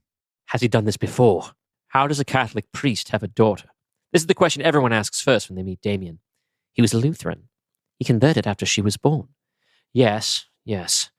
But what most people don't know is before he was Lutheran, he was a Catholic Jesuit. From Catholic to Lutheran, then back to Catholic. Dyer nods. He worked at Georgetown University, Washington, D.C. As part of his duties, he tutored a young man named Thomas Kintry in history. 14 years old, bright, just struggled a bit with remembering dates. Then one day, out of nowhere, Thomas Kintry commits suicide. Wrists slit in the bathtub. Leaves a suicide note that accuses Father Karras of molesting him repeatedly in the middle of the night for about a year. The Jesuits got to this note before the police. I was Father Provincial at the time for the East Coast, so I led the investigation. What did you find? Well, I just couldn't believe it. I've known Damien since Regency. He's always been a sullen fellow, but there's none more pure of heart. The idea that he could do that to a boy he cared about so deeply, it just didn't make sense to me. But all the evidence pointed to him. I prayed on it. I interrogated Damien countless times. He insisted he didn't do it, that he couldn't have done it, that he'd never dream of doing it. And I believed him. You believed him. Over the words of the victim himself. Dyer spreads his hands. He has no explanation. I convinced him to leave the church. He became a Lutheran minister in Boston, I believe. Years later, after his wife passed, he came to see me. Begged me to let him come back. And you did. It had been years. I did my due diligence, looked up on him, talked to people in his community. Nothing but good things to say. And he still claimed that he had no recollection of the crimes he was accused of. Kept him away from any assignments with children, just in case. Father, Mary's alive. What are you talking about? This is why I came to you. I think that little girl might be in real danger. That's not possible. She was bitten by those things. I can't explain it. But she's back. And he's been keeping her a secret in his apartment. Dyer stands and grabs his coat. We have to go. Hard cut to Mary, running terrified through the apartment. From another room, we hear Father Karras yelling, "Come here and play with Daddy, Mary! There's no need to be scared. Daddy would never hurt you. You know that." Mary, breathless, crawls into one of the kitchen cabinets and sits with her knees hugged close. She closes the door, sealed into the darkness. Stay close on her dark, tear-stained face crying as quietly as she can. Father Karras stomps around the apartment nearby. Then silence. After a moment, a new voice. A young boy. Hello? Hello? Is anyone in here? Mary listens warily, but doesn't respond. My name is Thomas. I live down below. I heard noises and screaming. Is someone here? Without opening the door, Mary puts a finger to her lips and frantically gives a loud, shh! Is someone there? I thought I heard something. Where are you? Mary thinks for a moment, conflicted, and then finally pushes the door open with her foot. Standing across the kitchen isn't a little boy. It's Father Karras. He's shirtless, and his body is covered in small, fresh cuts, spelling out various Latin phrases. His skin is jaundiced, posture hunched. He stands with his back to Mary, and in one hand he holds a kitchen knife. He turns his head at the sound of the cupboard opening, and with the voice of Thomas Kintry shouts, There you are, you cocksucker! He lunges for her and she screams. He grabs her by the ankle and drags her out of the cupboard. Outside in the hall, Father Dyer pounds on the door, Victoire by his side. Damien? Damien, open up! They hear Mary scream. Father Dyer slams his shoulder into the door. Inside, Damien is on top of Mary, an insane smile on his face. He raises the knife. Time to go back where you came from, little one. I thank you for letting me in, but you're no longer needed. He stabs down, but she kicks wildly and hits his wrist, sending the knife flying. He gets off her to go after it, and she runs to the front door, just as Father Dyer and Victoire burst in. Mary wraps herself around Dyer's waist and hides her face in his shirt. Mary? What's going on? From the end of the hallway, Damien appears, knife back in his hand. Just sacrificing a little lamb, trying to atone for some recent sins. I need you to wake up now, Damien. This isn't you. Do I look asleep to you, you stupid fuck? Father Dyer takes a step back, shocked. Father Karras laughs. The Black Pope and the High Priestess. I've only just arrived and I'm already healing ancient divides. What are you talking about? You mean you didn't tell him, Victoire? I'm sorry, Father, but I'm afraid you're missing a few puzzle pieces. Dyer turns to Victoire. What is he talking about? Hey, Joe!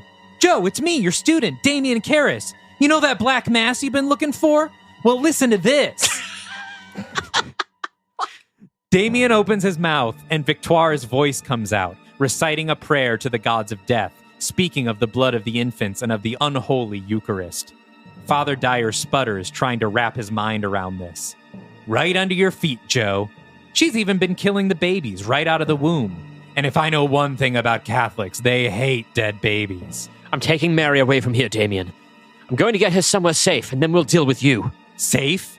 The Vatican has fallen, Father. You are the last pope of an outdated order. There's nowhere left for you or dear sweet Mary to go, but hell. Karras takes the knife and pokes it into his sternum, cutting an upside-down cross into his abdomen. Father Dyer's face contorts with rage. He steps away from Mary and advances on Damien. You claim to be of hell, demon? He pulls the rosary from around his neck and holds it in front of him. You still stand in the house of the Lord! You shall not blaspheme in these halls! Karras cowers, finally showing some amount of fear. Father Dyer pulls a glass vial from his pocket and pulls the cap off with his teeth before lashing water at him. Our Father, who art in heaven... The water hits Karras' arm and he screams, dropping the knife. Hallowed be thy name. Karras screams and lunges at Joe, tackling him to the ground. He wraps his hands around his neck, squeezing as hard as he can. Victoire! Now! Victoire runs forward, pulling a hypodermic needle from her bag. She stabs it into Damien's neck, and after a moment, he gets woozy and passes out. The apartment is now silent, except for Mary's sobs. Station 10. Jesus is stripped of his garments. Father Dyer and Victoire stand on either side of Damien's bed, tying his wrists and ankles to the bedposts. They've dried up the blood on his chest and removed his soiled pants, leaving him naked except for a pair of black boxer briefs. Was he telling the truth? Yes. Why? Isn't there enough pain in this world? Look around you, Joseph. Even if your God existed, he carries no power here. We're just staying on the good side of those who do. Father Dyer looks weary, hollow, broken. He finishes tying one of Damien's wrists. Whatever he did to bring Mary back, did it involve possession? I don't know. What do you mean you don't know? What did you do to him, woman? Damien offered himself spiritually to hell. The ritual he performed doesn't necessitate possession, but his soul was wide open. Anything could have crawled inside him in that time. Dyer thinks for a moment. We need to act fast. We? You want me in on this?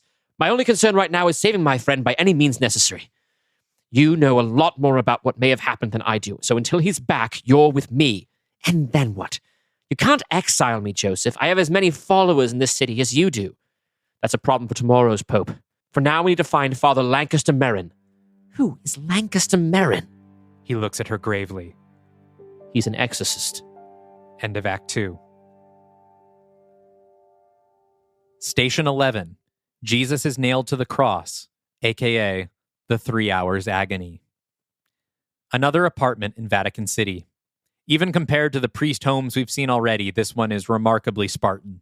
A cot, a writing desk, a Bible on the bedside table, a portrait of Jesus over the headboard. Speaking of Paul Schrader. Yeah. A man kneels at the cot, gaunt, aged, composed. There's a knock on the door. Without hurrying, the priest finishes his prayer. Then he turns his face to the door, and we see Father Lancaster Merrin, played by Giancarlo Esposito. He opens the door to find Father Dyer and Victoire. I was wondering when you'd come. Do you know why we're here, Father Merrin? Merrin nods. There is a snake in the garden. Merrin notices Mary hiding behind Dyer and is surprised. Who is this? The snake's daughter, Mary Caris.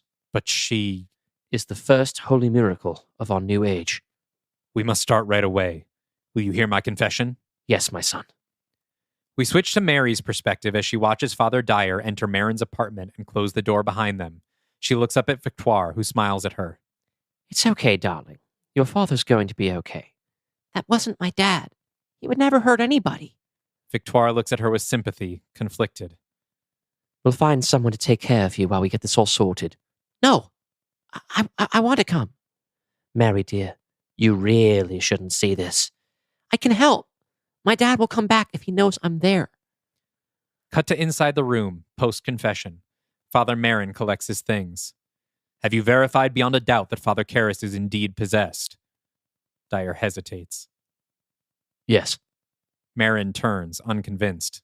The man was already in a deep crisis of faith, which eventually led him to participate in a black mass. He opened himself up to demons, and a demon entered. Beyond that, I have reason to believe that he's been possessed before. The symptoms listed in the Roman ritual. Speaking in unfamiliar tongues, divulging future events, displaying powers beyond his natural condition. Have you observed any of these? No. But I've seen enough. Merrin stands close to Dyer. Father General, I don't need to tell you that performing an exorcism on someone who is not possessed can be dangerous for everyone involved. And I don't need to tell you that I am the Black Pope, the representative of God himself. And you will perform this exorcism, my son. A tense, silent standoff before Merrin breaks. Of course. Forgive me, Father. Dyer nods at him tersely and exits the room. Cut to Karras' apartment. The four sit in a living area as Merrin prepares. From the bedroom, we can hear Damien alternately screaming, laughing, and making animal noises. Mary is trying to put on a brave face, but she can't stop the tears from quietly falling. Victoire wraps her arms around Mary's shoulders. Father Merrin notices. The girl shouldn't be here. She insists, Father. This is not a safe place for a child. Whatever happens next is liable to stay with her for the rest of her life. I'll be okay. I'm not leaving my dad. Father Merrin looks unsatisfied, but relents. Do we know the identity of the spirit possessing him? Father Dyer looks pointedly at Victoire. No, I don't. I thought maybe I did, but he denied it. The spirit lies. It's also important to remember that it may not be a demon, but the soul of a deceased person. Right now, either option seems equally likely. Merrin stands, dressed in his cassock and purple stole. I'm ready to see him. Father Merrin enters Damien's bedroom with Father Dyer behind him. They instantly make a face at the smell. Karras is tied to the mattress in only his underwear, which is soaked through. His thighs are wet, and the mattress around his waist is stained brown and yellow. On either side of his head are vomit stains. At the moment, he's nonverbal. He writhes slowly on the bed, eyes rolling in his head, tongue out and waggling in the air. A low, scratchy moan escapes him. Damien? Damien, can you hear me? No response. Father Marin circles around to the side of the bed, leaning over Father Karras. Damien? Damien's rolling eyes finally land on Marin. He grins and speaks in Latin. Father Marin, so lovely to see you again. Do you know me, Spirit? Of course I do. I know all of you. I am the one you fear most. In the darkest of night, you fall asleep with my shadow over you and wake the next morning with my name on your lips. What is your name? Karras slowly shakes his head. You're not ready to hear it, Father. You still cling to what's left of your faith. I need to tear it out of your desperate grip, the same way I did with Father Karras. Father Dyer steps forward. Damien, how long have you been inside of him? As long as I've been inside of you, Joseph. And you, Lancaster, since you were children. But that's not what you're asking. You want me to absolve Father Karras of his sins. Sorry, Joe, but even I can't forgive that. To what sins is he referring? All in due time, Father. Just know that Joe here might be even more of a liar than I am. And when you find out what he's done, it'll make you sick. Damien suddenly lunges against his restraints and projectile vomits into Father Marin's face. Marin staggers backward into the wall, retching, spitting out puke. Damien thrashes on the bed, cackling, still throwing up between bursts of laughter. Father Dyer rushes forward and injects him with another sedative, and slowly he calms down, eventually passing out, face covered in his own vomit. Lancaster, are you okay? Marin wipes his face with his stole. Give him an extra dose. We need to take him to St. Peter's. What? Why? It is easier to exorcise a demon in a holy site. And right now, the Basilica may be the last holy site on Earth. Dyer leaves the room and talks to the two Swiss guards. Lock down the city. No one leaves their homes until I give the say-so. Nobody can know what's happening here. Understood? The guards nod and leave. Victoire stands. Joe, what happened? Do you know who the demon is? I believe it might be Satan himself. Cut to St. Peter's Basilica at sunset. Orange shafts of light shoot in at low angles from the windows. Victoire and Mary open the so-called doors of good and evil. Victoire at the door of evil, Mary the door of good. That would be a background detail for the Catholics in the audience. Dyer and Marin enter, carrying Father Karras by the ankles and shoulders. They lay him down on the papal altar, erected directly above the tomb of St. Peter. Father Marin begins to tie down his ankles with wire. Dyer takes his wrists. Damien's eyes flutter open. Joe? Damien. Damien, is that you? Joe, what's happening to me? It's okay, Damien. We're going to fix you, I promise. I have to confess, I've done such awful things. I know, my son. Just rest. Karras sees Mary sitting in the front pew. Mary, you have to get her out of here. It's okay, Father. She's safe. No, nobody's safe. I don't know what he's planning, but he's dangerous, Joe. Who is he, Damien? The excitement has worn Karras out. His eyelids hang heavy and his head falls back onto the marble. Stay with me. What does he want? Before he passes out, Karras says, Revenge. Cut to Dyer at a font of holy water, cleansing his hands and blessing himself. We need to talk. I have nothing to say to you. That's not Satan inside him. Satan is dead. He turns on her. What are you talking about? It's my job to know these things, Joe. There is no Satan. Not anymore. So who is it that you're praying to down there? The others. Father Dyer is alarmed at this, but then shakes her off. You're as much of a liar as he is. Okay, Joe, but then let me talk to you not as the priestess, but as a doctor. Based on what you told me, Damien has been an extremely ill individual for many years now. This new world we live in, it's enough to break even the sanest among us. I think it is far more likely that Father Karras is not possessed, but has simply broken entirely from reality. And in your professional experience, do crazy people always claim to be possessed by the devil? Priests do. Think about it, Joe.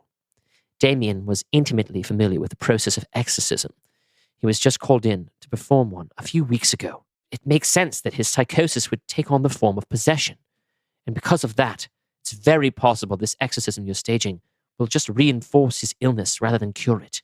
Dyer whirls on her. And what about Mary? Huh? She was dead, Victoire. I carried her body out of the grotto myself. I don't know. Maybe it's a miracle from your God. Maybe one from mine. Well, Dr. DeVoe, let me present you with an alternate theory. Years ago, my friend was corrupted by one of the many devils we now know for certain to exist. That devil made him do unspeakable things. Then he laid in wait for the world to fall at his brethren's hands. When it did, he brought my friend to your doorstep, where his corruption was finally consummated by your hand. So you do think he did it? Dyer works his jaw, but says nothing. How long have you known? Was it before or after you welcomed him back into the church? I don't need any moralizing from the high priestess. He turns and storms away. Saving Damien won't absolve you of your role in this, Father. No, but it's a fine start. A few minutes later, the sun has set and the basilica is dark. Father Marin stands over Karis on the altar, Dyer kneeling beside him. He begins to recite the ritual of exorcism. As Marin speaks, Karis stirs. He starts to writhe and moan on the altar, licking his cracked and bleeding lips slowly. He looks at Dyer. Did you tie me down so you could fuck me, Joe? I know you've thought about it. Priest to priest. I can see it in your heart. And you know I'd like it, too. Or would you prefer the other way? Damien sneaking into your room at night like he did with Thomas Kintry and taking it from you while you pretend to sleep. Be silent! Father Marin splashes him with holy water and he screams. Marin takes out a golden crucifix and holds it over Karis. Don't you dare put that thing near me, Lancaster, or I swear I'll shove it up your cockhole. Marin continues to pray, Dyer joining in for the parts that must be spoken in unison. Mary watches from the pews, shaking off Victoire when she tries to shield her eyes.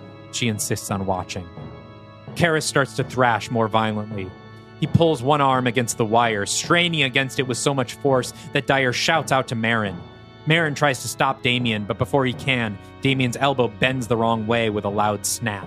The priests scramble to push him back down to the altar. Instead of screaming, Karis just laughs. It is nothing against the flames of hell. You'll see very soon. Marin feels Damien's pulse. It's racing at over 200 BPM. His heart will give out. Dr. DeVoe! Victoire rushes to the altar to give another dose of sedative. It doesn't seem to have any effect. Marin and Dyer resume their prayers, this time with Victoire standing there as well. Mary approaches the altar slowly. Karis looks at her, his face softer, looking more like himself. Mary, honey, tell them to stop. They're hurting Daddy. You're not my daddy. I'm okay now, sweetie. I swear it's all over. Let's just go home, okay? We'll make mac and cheese, and you can put as much ketchup on it as you want. My dad would never do the things you do. Karis grins again, the grin of the demon. He laughs. You don't know shit about your dad, you mouthy little cunt. Victoire, get her out of here. Victoire doesn't move. Father Karis? What are you doing here? What time is it? Victoire, get her out now. She has a right to know. Not like this. Does my mom know you're here? Wait, what are you... Karis starts to cry, still in the voice of Thomas Kintry, shouting and sobbing so hard that even Father Marin stops praying and backs away. Father Dyer storms around the altar to Mary. Damn you, Victoire! Mary, don't listen to him. He lies. Everything he says is a lie. Karis stops crying and speaks in his own voice again. Thomas was just a little older than you, Mary. This was before you were born. He molested that little boy over and over again until he killed himself. Now does that sound like something your daddy would do, sweetie pie? Mary is silent. He's lying, honey. You are the liar, Joseph! You covered up for him. You didn't tell the police or his new wife or anyone in the church when you let him back in. And when Mary's poor mother found out, she killed herself just like Kintry. I didn't believe it. Not Damien. It couldn't have been Damien. Then who else, Father? Who else could have killed Thomas Kintry? Dyer whirls around, his face worked up in rage, and rushes the altar, grabbing Karis by the shoulders. You did, you foul beast! Get out of him! Get out of him now! He slaps Damien over and over again as Damien laughs. Marin and Victoire grab Dyer and pull him off. Stop it, Dyer! He's provoking you! We must rest. We'll resume once you've calmed down. Dyer sobs and walks down the aisle away from the altar, followed by Victoire and Mary. Marin stands and watches them. Is your faith shaken, Father Marin? Marin turns to him. In man, perhaps. Not in the Lord. Never in the Lord. You're a good man, Lancaster. I've searched your soul for darkness to exploit, and there's none to be found. You've lived a life of kindness, charity, and servitude. It's why I have to kill you first. Station 12. Jesus dies on the cross. Dyer, Marin, Victoire, and Mary gather in silence in a side room in the basilica. Marin prays. Dyer stands in the corner, head down. Victoire once again takes on the mother role, wrapping her arms around a practically catatonic Mary. Dyer turns to see this. You get your hands off her, you monster. You focus on your so-called exorcism, Joseph. I'll comfort the child. Comfort? You kill infants. You're worse than the demon. Marin steps in between them. Stop. We are here to cleanse the spirit of Father Karras. All other trespasses, no matter how severe, must be put aside if we are to win. Father Dyer, the beast is trying to derail you from your holy task. When we go back in there, you must heed no voice but that of the Lord. Do you understand? Dyer nods. Marin looks to Victoire. I think it's best if you two stay in here now. I think you're right, Father. Cut to some time later. Could be minutes, could be hours. Marin and Dyer stand over Karras in the candlelit basilica, holding their crucifixes and shouting, "The power of Christ compels you." Karras writhes in pain, panting and shouting. Marin splashes him with holy water again, and he screams. But this time it's different. His back arches to the sky, every muscle tensed. His eyes fly open. He stares blankly at the ceiling and softly whispers, "My God." He goes completely limp on the altar. Dyer rushes around to check his pulse. Is he dead? I can't tell. There's a pulse, but it's faint. Marin sighs and takes the opportunity to relax. The holy water seems to be the most effective. Will you refill it? Yes, Father. Dyer walks off with the glass vial, leaving Marin alone at the altar. He turns his back to Karras to consult his Bible, resting on a table next to him. On the altar, still with his eyes closed, Father Karras smiles. Suddenly, his arm shoots out, stretching toward Father Marin. It's stopped by the wire wrapped around his wrist, but only for a moment. Father Karras continues to push his arm forward, letting the circle of wire cut into his forearm, pushing up his flesh like a rolled-up sleeve. His bloody, skinned arm manages to grab Father Marin by the cassock. He yanks the old man backwards on top of the altar and bites into his jugular vein, tearing out a mouthful of flesh. Marin flails and gasps. Karras lets him drop to the floor, chewing on his neck skin and swallowing it. Father Dyer enters and drops the vial. It shatters on the marble floor. No! From his vantage point, he watches Karras yank his unskinned arm towards his body, degloving his hand. He reaches over and uses it to untie the knot on his skinned arm, then sits up. Damien, what have you done? Congratulations, Father Dyer. Today you carve your name in the stone of human history as the last pope of the Catholic Empire.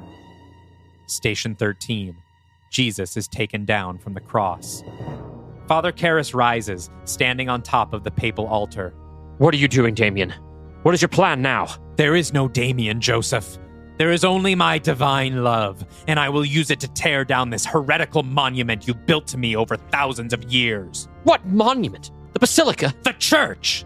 A fantasy built on the shoulders of one delusional carpenter, eventually transformed into the largest cult of abuse in human history. Honestly, I have to respect it. Even if you tear down his house, God will triumph. There is no God. There is no heaven. There is only death and hell and eternal torment. Do you want me to prove it to you, Father? Damien Karras is there now, waiting for you. He screams for you, begs for your forgiveness. Even now, he thinks the forgiveness of a tyrannical bastard will make a difference. Father Dyer shakily holds up his crucifix and advances. You are from your father, the devil, and you choose to carry out your father's desires. Karras laughs. Do you know how Mary came back, Joseph? He was a murderer from the beginning, and he does not abide by the truth, for there is no truth in him. Some demon down there granted Damien's prayer because they knew it would tear this place apart. When he lies, he speaks in accord with his own nature, for he is a liar, the father of lies. She was a Trojan horse, and the army she carried into your walled city was me. Dyer is close enough now that he's holding his crucifix a mere foot in front of Damien's face. But the demon doesn't flinch at all. Who are you?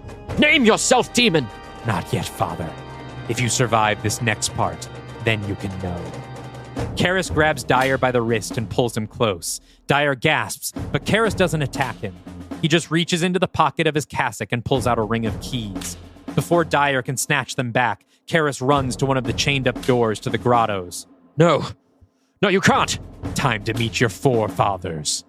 Karis unlocks the door and throws it open. At first, nothing. Just silence and blackness from below. Then, a horde of 90 zombie popes comes streaming out of the grottos, scattering through the basilica. Karis roars with laughter.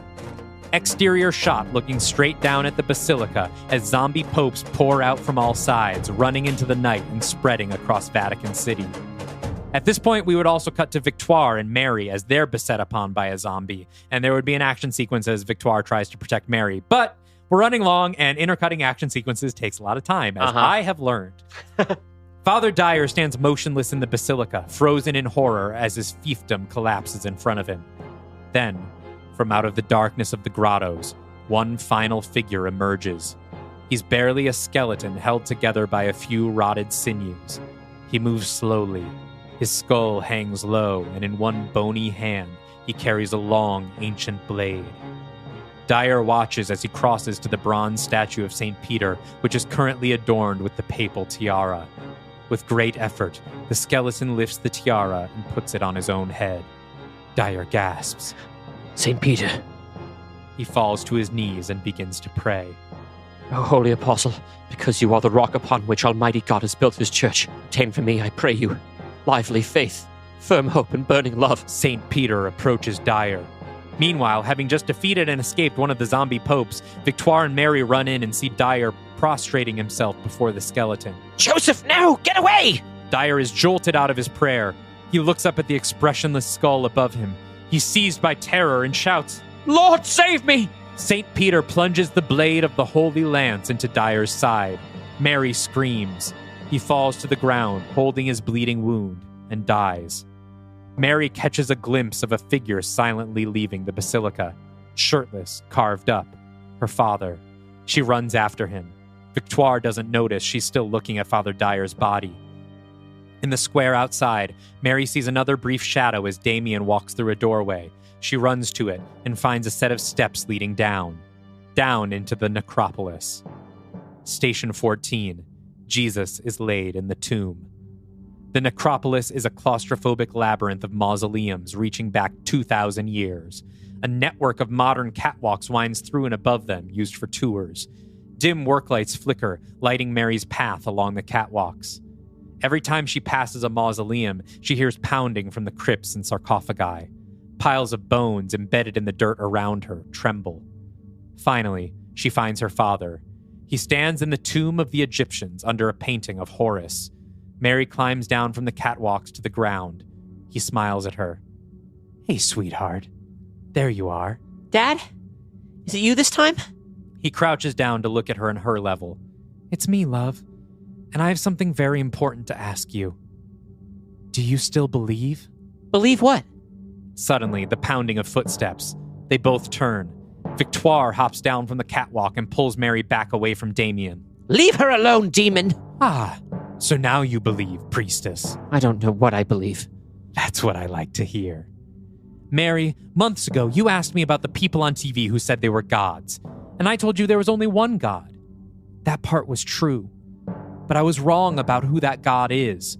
He's not the Father, or the Son, or the Holy Spirit. He spreads his arms wide. The only God that matters is death itself. Look, Mary, these sarcophagi hold the bodies of people who died 2,000 years ago, almost as old as I am. They died just like Thomas Kintry died, just like your mother died, just like your father died. Victoire holds Mary close. Why are you doing this? Why does this child matter to you? Because she is innocent. One of the last innocent souls left on this expired plane. The curtain has fallen. The ruse is over. She must know that there is nothing in this entire universe but pain and suffering and eternal torment, so that she doesn't make the same mistake I did of believing that there was more above us, believing that forgiveness and love would change a single motherfucking thing. You're not a demon, are you? You're a person. The soul of a dead person. Haven't you figured it out yet, you stupid bitch? He spreads his arms again. His eyes roll up into his head, revealing only the whites. I am Yahashua, the Mashiach, better known to the world as Jesus of Nazareth. Station 15, the resurrection of Jesus. You're crazy, Damien. One at a time, Karis's eyes roll back into place. I am priestess, but not for the reasons you think. Imagine going through your whole life thinking you were important, believing yourself, as I did, to be the savior of mankind, all because my stupid whore mother told me it was true. You think you know the suffering I endured? This entire fucking city was built to worship that suffering, and it was only a fraction. 6 hours I hung on that cross before I died, expecting to be welcomed into the arms of my father. Instead, I woke up still hanging from the cross, still in agonizing pain. And do you know what sick joke those demons decided to play on me? Every Sunday, when gullible fucking lunatics like your father ate of my flesh and drank of my blood, I felt every last bit of it. Every consecrated Eucharist ripped from my body by snakes, every drop of blood let out by crows. And knowing every day that the people doing it thought it was because I had saved them, that it would exempt them from the same torture. Is that what you want for Mary, Victoire? You want her to live a life of delusion? I came here to put an end to my suffering. This is my house, after all, isn't it? Don't I get to tear it down if I want to? Victoire steps toward him. I don't care. I don't care if you're Damien Karras or Jesus fucking Christ or if you drop a nuclear bomb on this place. Just leave me with the girl. I'm afraid I can't do that, my child. Why not? Because the priest is still inside of me, and I want him to suffer. He lunges at Victoire. She screams and falls backward. He wraps his hands around her throat, one of them still skinned down to the bone. Mary screams for him to stop. This is our perfect end, Victoire. Don't you see it? There's as many pagans buried down here as Christians. Why don't we join them? Victoire grabs a loose brick and slams it into Karis's temple. He just smiles at her. She hits him in the jaw, knocking it loose so it juts out crooked. Blood pours out of his mouth onto her face, but he still doesn't let go. She hits him again, this time in the arm he had broken earlier, snapping it fully, and he finally has to let go. She climbs to her feet, and immediately he's on her again, vicious as a wild animal.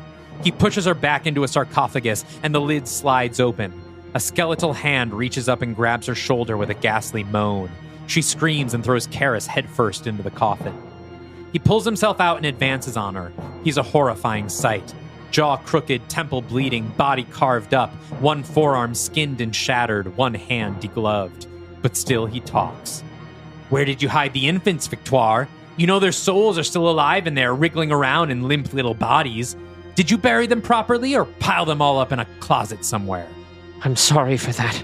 I truly am. Don't ask me for forgiveness, witch. We're all of us sinners. He rushes her again, checking her into the wall. Her skull hits the stone with a crack, and she falls to the ground, motionless. He turns slowly to look at Mary. She's huddled against the wall, crying. It's okay, sweetheart. At least you'll be buried next to your rapist father. Mary closes her eyes, frowns, focusing on something. What are you doing? She stands up, lip trembling, eyes still closed. I hear the voice. What? What voice? It doesn't belong to anyone in the choir. It's not my father. It's not Jesus. It's not Father Dyer, or Dr. DeVoe, or Satan, or anyone else. It's everything put together. Everyone in the world. He stares at her with worried curiosity. She opens her eyes and looks into his. I hear the voice, Dad. It sounds like me. Karis reacts as if struck. He falls to his knees before her, and his demeanor changes. The evil leaves his eyes. Mary. Dad? Oh, God. Please, someday, if you can. Forgive me. He looks up and shouts, Save your servant! Damien grabs his own head by the crown and the chin and quickly twists, snapping it so it faces fully backwards. He falls in front of his daughter's feet, dead. Dad? Dad? Fade to black. Fade in on the next morning. The remaining population of Vatican City carries bodies through the streets. They are equal parts Pope corpses, citizens, and members of the Swiss Guard and Gendarmerie. They stream down the streets, depositing the bodies in the Sistine Chapel. Through its doors, in the middle of one of the piles, we see Damien Karras and Joseph Dyer's lifeless faces, their bodies lying on top of each other. People walk among the piles with gas masks on, pouring gasoline on the bodies. At Victoire's signal, the piles of bodies are lit and the doors are closed. The Sistine Chapel burns. Mary walks with Victoire across St. Peter's Square, where they're met by Chris McNeil. Mary, this is Chris. She just lost her daughter a few weeks ago. Hi, Mary. It's nice to meet you. Hi. I'm sorry about your daughter. Me too. She was about your age. Her name was Reagan, but everyone called her Rags. Mary laughs. I like that name. So did she. Mary, would you like to come stay with me? I think maybe we could both use some company. Okay. Is Dr. DeVoe coming too? Chris looks at Victoire. No, love. I think I'm leaving the city for a while. My real home is elsewhere. Mary nods. She doesn't say goodbye. She just takes Chris's hand. Victoire watches the two of them walk away, chatting about favorite games and snacks. The camera rises. The Sistine Chapel is burnt almost to the ground. Beyond the walls of Vatican City, there is nothing but death. Cut to black.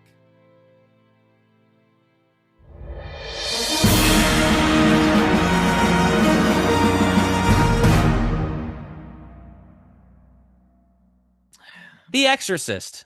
The Exorcist. In the aristocrat's voice. Yeah, the aristocrats. The Exorcist. The Exorcist. Hey, we've made it all the way. It's probably been like 8 hours. It is now safe to eat. You probably didn't want to eat anything during The Exorcist, but the next one will not be as gross as that one was. No more unholy Eucharists. Yeah, you're crazy for this one. You're crazy for this one, Dalton. So before we announce the winner, want to throw out a couple interesting stats that we got from our polls. Yeah. Let's build some suspense by stalling a little bit. Okay, so let's cut to a commercial. And we're back. I don't know if we really cut to a commercial or not. No, Apparently, that's I'm a not power gonna that we have on YouTube. We could do it. Make those sweet pennies. Our most divisive episode in terms of, I went through looking at the charts, looking for that sweet, like you, where like there were lots of people at the top or the bottom, or sometimes you want to see those crooked teeth, like you see on Letterboxd for a movie like Southland Tales, where you either love it or you hate it, or you're like, what the fuck is this? Pilgrim, results all over the place. Wow. That makes sense. There were some high ratings for Pilgrim, but it did end up towards the bottom of the list. The guest pitches that were rougher, that were looser, I think expectedly were a little bit less in terms of faves. The fans have been pretty clear that they really like when people come prepared. They like when people have like a solid, serious pitch. I think though, like the crooked teeth speaks to, there is a contention, I think, that of our fans that do like the goof off episodes, which is why probably Scott Pilgrim gets some higher votes. Yes, Incubus did very well, and that was a completely, absolutely manic episode. Came in with a score of 3.80. But we ended up with a solid pitch at the end of that one. Yes, we did. Like the Scott Pilgrim pitch ended up being very goofy. It was, Dave Bautista's Scott Pilgrim wearing Michael Cera's face. It was not our most serious pitch. Incubus, very goofy episode, but we did come up with a movie that could actually exist in our dark universe. A lot of people not wild about Robot Monster, which is wild to me because for me, that's like, I understand perhaps it's less of a thrill for other people to hear us talk to Bill Corbett than it was for us to talk to Bill Corbett. I think also there might be lower ratings for movies that people haven't seen. That could be true. If I look through the charts here, I think we can safely say that the number one is not a guest pitch. The next highest guest pitch did very nicely at a score of 4.26. That's Hell's Angels that's the House of a Thousand Corpses episode from Abe Goldfarb. Great pitch. Very nicely. And that was another one where I think we went pretty deep into the movie, and it's a pretty accessible film. And it was extremely canon to the Dark Universe. Yes, it became very important. We killed a key character in that guest pitch, Yeah, definitely the least skippable in terms of missing something important. Although, we also did bring in characters from a couple other ones, like Dracula's Daughter from Dominic Griffin. That scored a 4.02, very strong score there. And Colossus the Foreman Project and Dark Girl both did rather well, scoring 3.89 and 3.86 respectively. Looking at the larger arc of things, our highest rated phase in terms of canon is Phase 2 with an average score of 4.02. Wow. And Phase 4 is the least popular of our canon pitches. Interesting. But there's good news there, which is the guest pitches are steadily better received. Well, and what's also interesting is even though Phase 4 is the worst received, Phase 4 took the number 2 slot. Yeah. Well, I don't think anything from Phase 3 other than Village of the Damned, the guest pitch, ended up in the top 5. That's correct. I think of Phase 3 as being really strong in terms of do too. pitches, but none of them ended up in the top 5. Well, things that were in the top 10 that did not make the top 5 include a lot of Phase 3 pitches. Interesting. We have here at number 8 is The Phantom of the Opera Love Never Dies. Okay. Number 9 is A Native American Werewolf in Paris. Number 10 is The Invisible Man's Revenge. Okay, There's a lot of Phase 3 representation here. Yeah. So that's mostly where Phase 3 ended up, but not in the top 5, other than Avery. That means Avery's pitch, according to you, was the best pitch of Phase 3. That's correct. Great. That's great. That's according to you. You all have spoken. So, with all that said, is it time to reveal the number 1 most popular episode? Yeah. Are You Afraid of the Dark Universe? Where our series peaked and where people can stop listening because it never gets better than that? Hey, Dalton. On your left. This guy? It's the Invisible Man! Episode 4. The 4th ever episode of the show. The episode of Are You Afraid of the Dark Universe that I always refer to as being the episode that sold the show. The episode this is that the got show Joseph that is Fink on board. Yes, it is. And a lot of other people too. But it's the episode that, to me, I think that we started off okay. Mhm. Right? I think our first pitches are both, they're both fine, but we're figuring out what the show is. Yeah. We recorded Wolfman and Frankenstein in the same day after not having seen each other. And we got back together 2 weeks later, or a month later, I think, to record Invisible Man and Jekyll X Hyde, which unsurprisingly is the lowest rated canon pitch at a score of 2.94. So these two right next to each other, the peak and the valley, back to back. This episode, I think, is where we really figured out what the show was, how it worked, and how far we could push the limits conceptually of what it was. Because we talked about making horror movies, and then you went right out there and made a really funny comedy. We got to do some fun performances on there, although it's really funny because this is in this one, and I think this one alone, you are Jack and I am Nick. Yes. In the voice recording. Very, very odd considering where we landed. Also, yeah, like you said, this is where we found what the show should be, and what the show should be is full frontal. Yes. Lots of descriptions of full frontal, and that is what will get people on board with your podcast. This is audio erotica, basically. That's right. And make sure to check out my friend Tyler McCall's work on the Quinn app, the Quinn Audio Erotica app. Submit the Invisible Man. They're a sponsor for this episode. And this episode introduced a ton of fan favorite characters. Jack Griffin himself, of course. Carol Lemley, an original character who made a first appearance here. We have the Walton Goggins character, whose name escapes me at the very moment. Dudley Hall was a fan favorite immediately, and then got to get another big moment later on. This is obviously a favorite. We love it. Our first musical number. Although we didn't sing or produce it ourselves. No. In fact, I don't know if this is going to be the part of the stream that gets shut down. I don't know what happens in this. I think we'll see.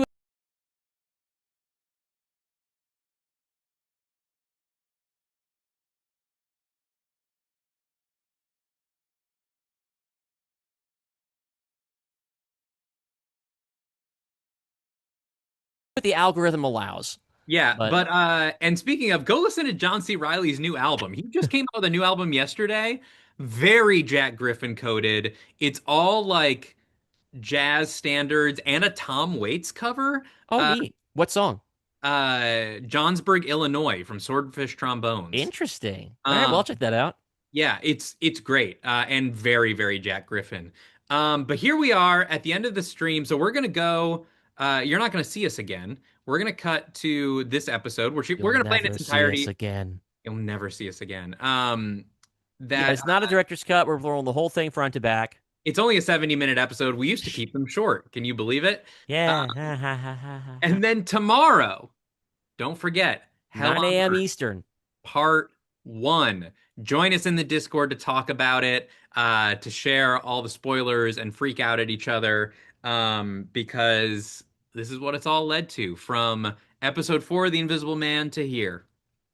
Thanks, everybody. We're not going to try and do the sign-off because we're not in the same room. The latency would be really bad. But, stay afraid, you guys. We love you. Bye.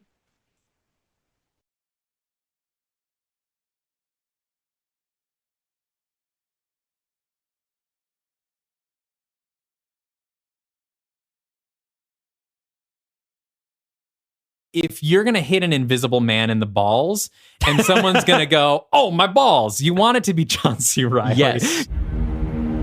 In 2017, Universal Studios announced the birth of a new shared universe of monster movies, bringing their classic horror icons into the contemporary franchise film landscape. But after the critical and financial failure of its first installment, the project was indefinitely abandoned, and one snarky film critic to unearth the concept. I'm Dylan Roth. And I'm Dalton DeShane. Are you afraid of the Dark Universe?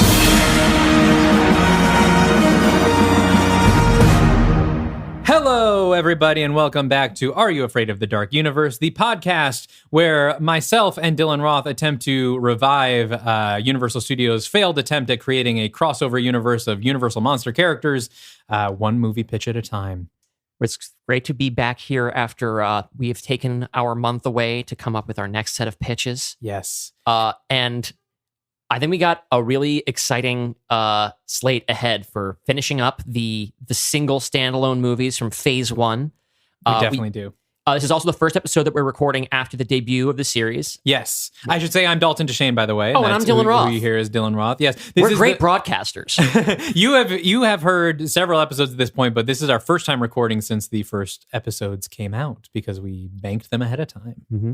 And it's we just want to say thanks everybody who's been listening. It's really excited to get a pretty nice first week of feedback and sweet analytics.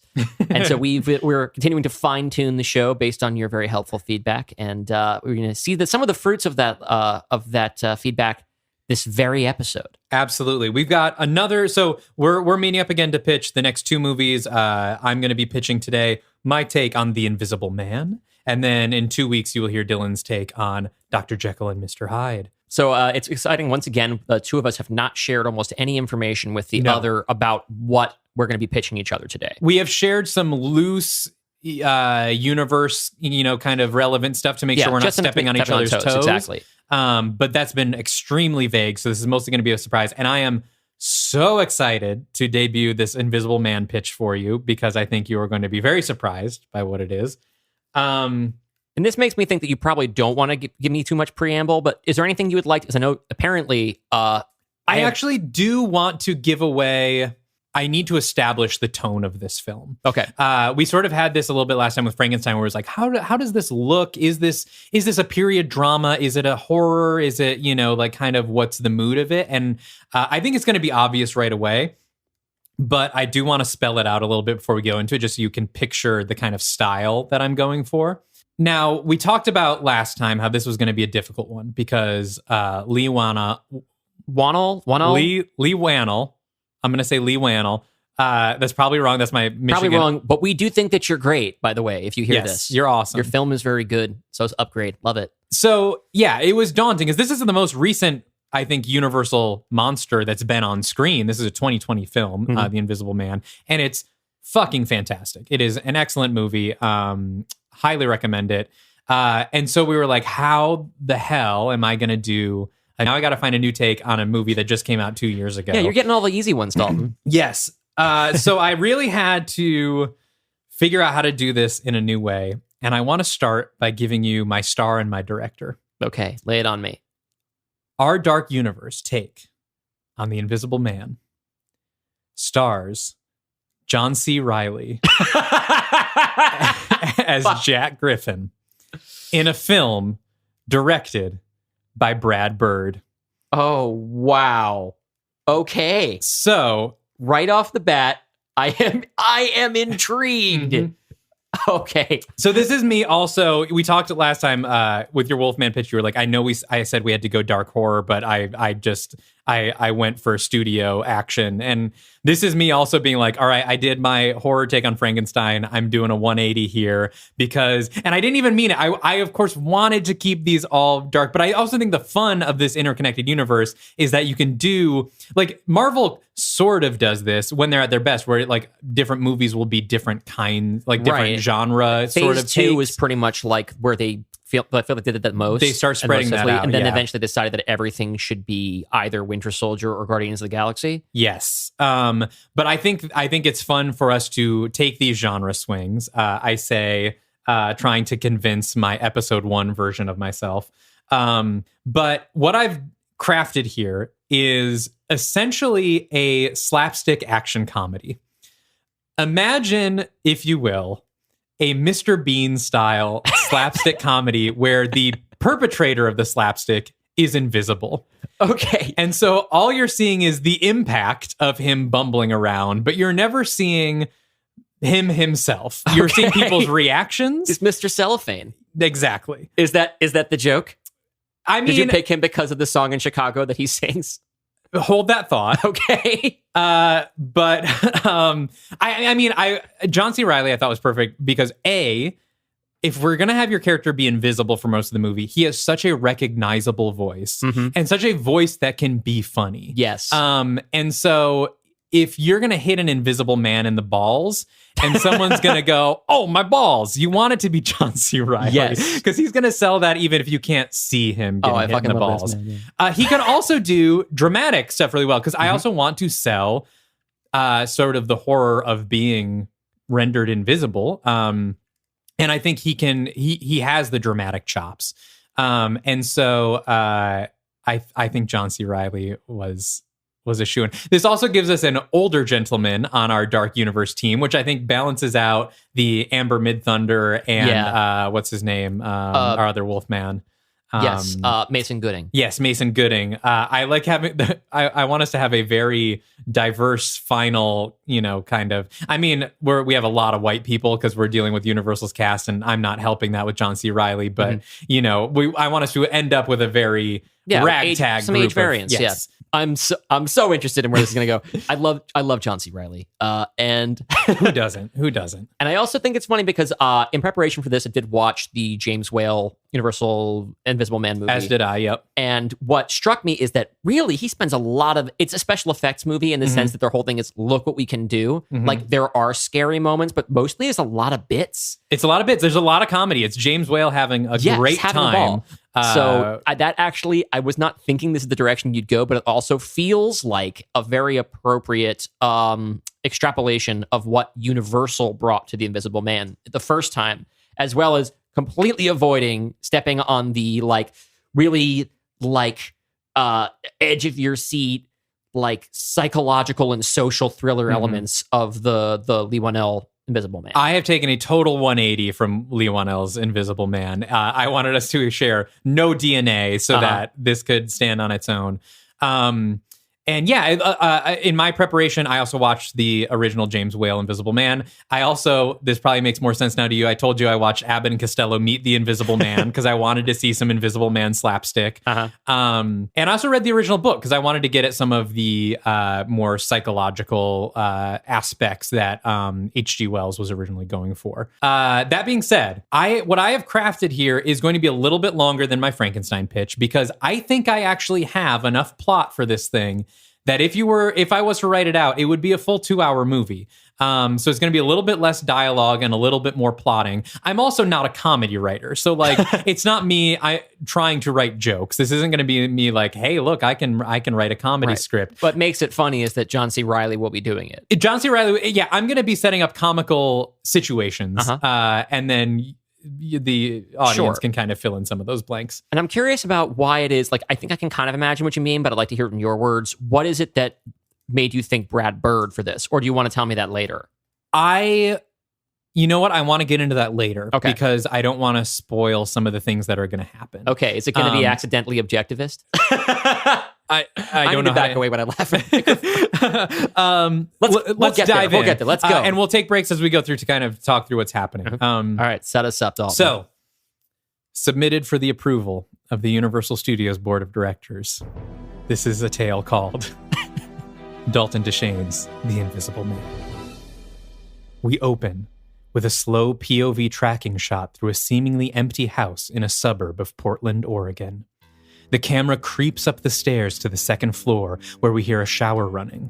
The camera pushes open the door to the master bedroom and proceeds towards the bathroom. The bathroom door is already ajar and we can see into it to Jenny Griffin, played by Catherine Keener, washing up in the shower. "Hello?" she calls suddenly, and the camera freezes in the bedroom. She looks over her shoulder towards us. "Is someone there?" She gets out of the shower and puts a towel over herself. No, there's not any nudity.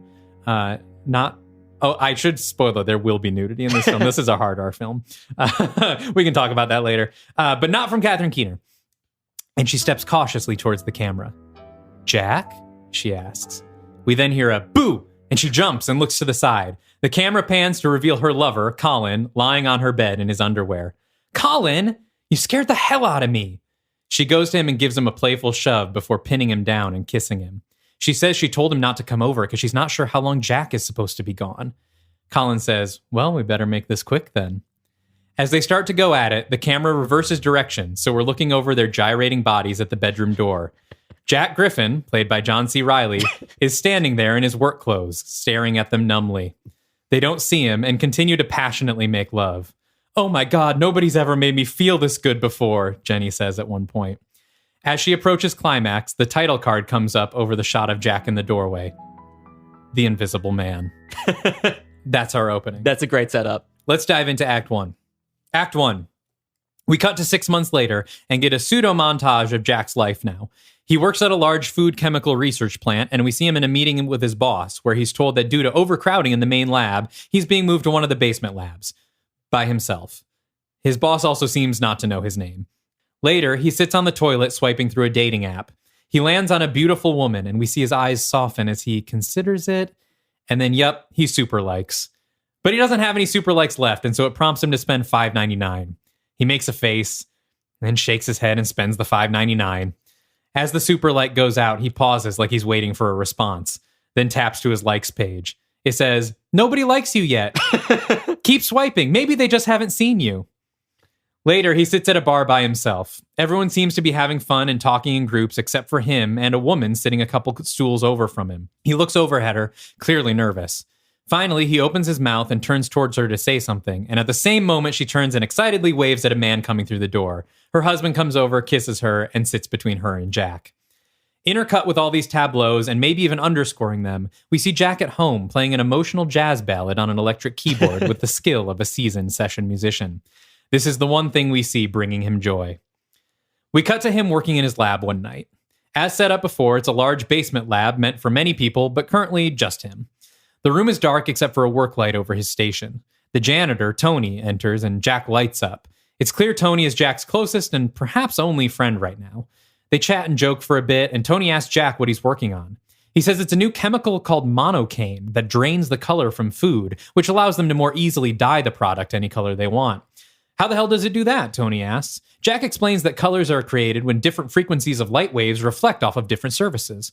Monocaine causes the cells to react to these light waves and vibrate in opposite patterns, allowing the light to pass right through the object. While he's talking, he's very haphazardly waving around a syringe of the clear liquid. He starts getting worked up about how hard he works for this place for no recognition. Now his boss doesn't even know his name, and just as he goes to put the syringe into a potato he's gripping in his left hand, he squeezes too hard and it pops out of his grip and the syringe goes into his own palm, which he doesn't notice at first because he's still ranting. After the plunger has been depressed all the way, he looks down in horror. His hands are starting to turn transparent, one layer at a time. At first we can see his bones and muscles underneath, and then even those start to fade. The invisibility races through his veins, creating intricate webs of negative space before spreading outwards and covering his body. We look at his face and see his tongue through his lips. We see his skull, his brain firing electricity, his sinuses lined with mucus, and finally his eyes roll up into his head as he passes out and falls off his chair. Tony panics and runs out of the room. We linger on a shot of Jack's body on the ground, just clothes wrapped around nothing. Tony returns later with 2 cops. He just evaporated. The cops slowly approach.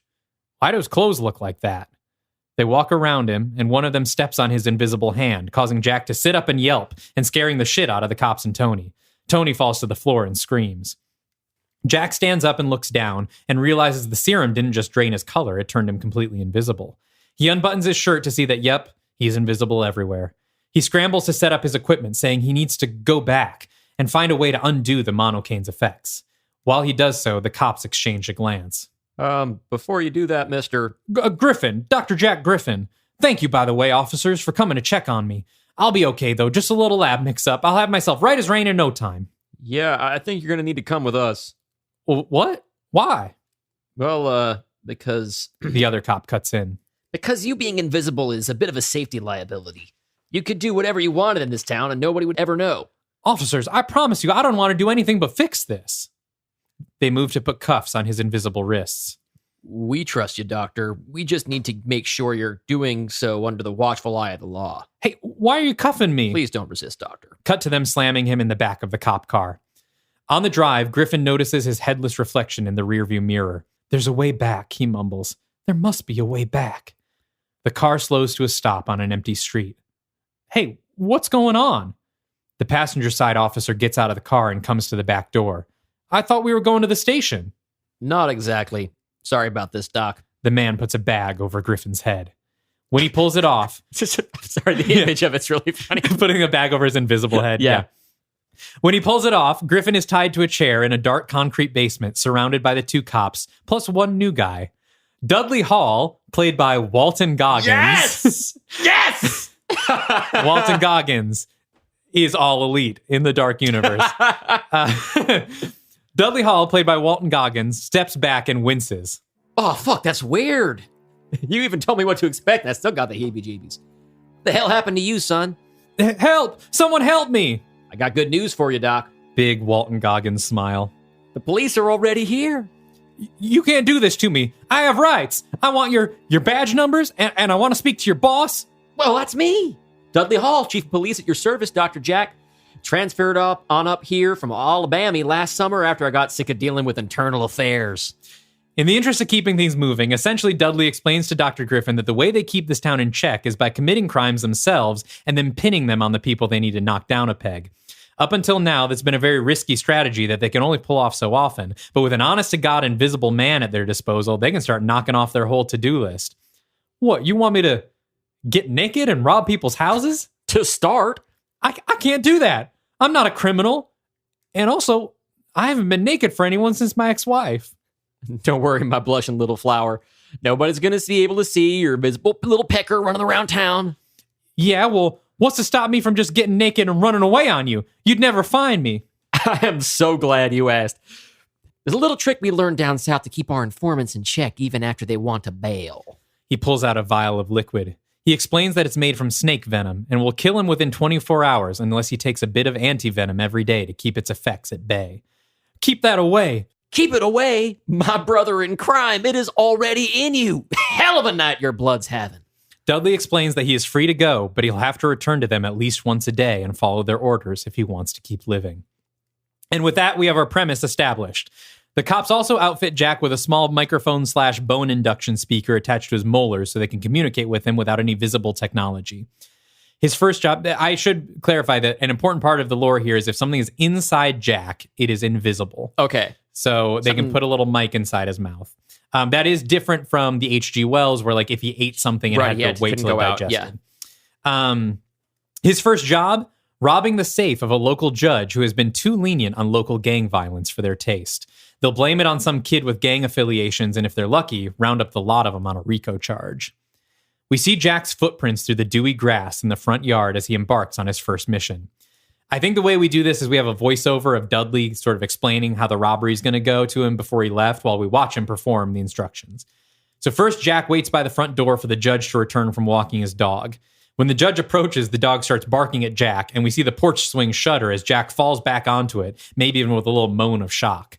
The judge looks curious, but goes inside and locks the dog in the basement because it won't stop barking at Jack.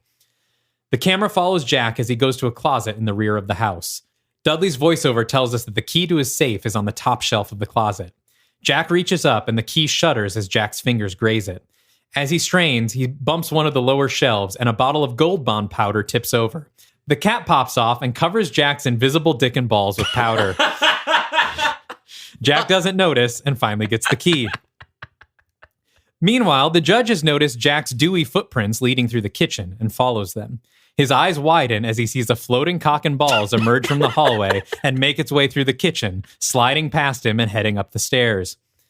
Upstairs, Jack finds the safe, opens it, and begins shoving all the jewelry in his mouth so it will be invisible when he leaves.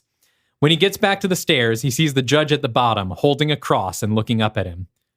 Show yourself, ghost! I know you're there, taunting me with your pornographic visage. Porno? Jack mumbles, then looks down and sees his junk. Oh, god damn it. He calls down to the judge, muffled and almost unintelligible because of all the jewelry in his mouth. Yes, 'tis I, the, porno ghost. But fear not, human, for I am a roaming spirit, and if you let me pass, I will move on to the next house and never visit you again. Through all this, we can see glimpses of the jewelry every time he opens his mouth. Begone, foul thing! Begone! I'm going. Jack trips and falls down the stairs, his junk bouncing, and the judge stumbles over him and goes sprawling. A ruby falls out of Jack's mouth, and he picks it up before fleeing the house.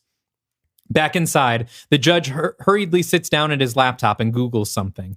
We see him scroll through some results, then pick up his phone and call someone. Oh, yes. Is this Lemley's Ghost Hunters? I think I need your services. Jack rides with the crooked cops, his first mission mostly successful. At first, he's amped up on adrenaline and excited that he got away clean and starts ranting as he puts his clothes on about how hard it is to go downstairs when you can't see your feet.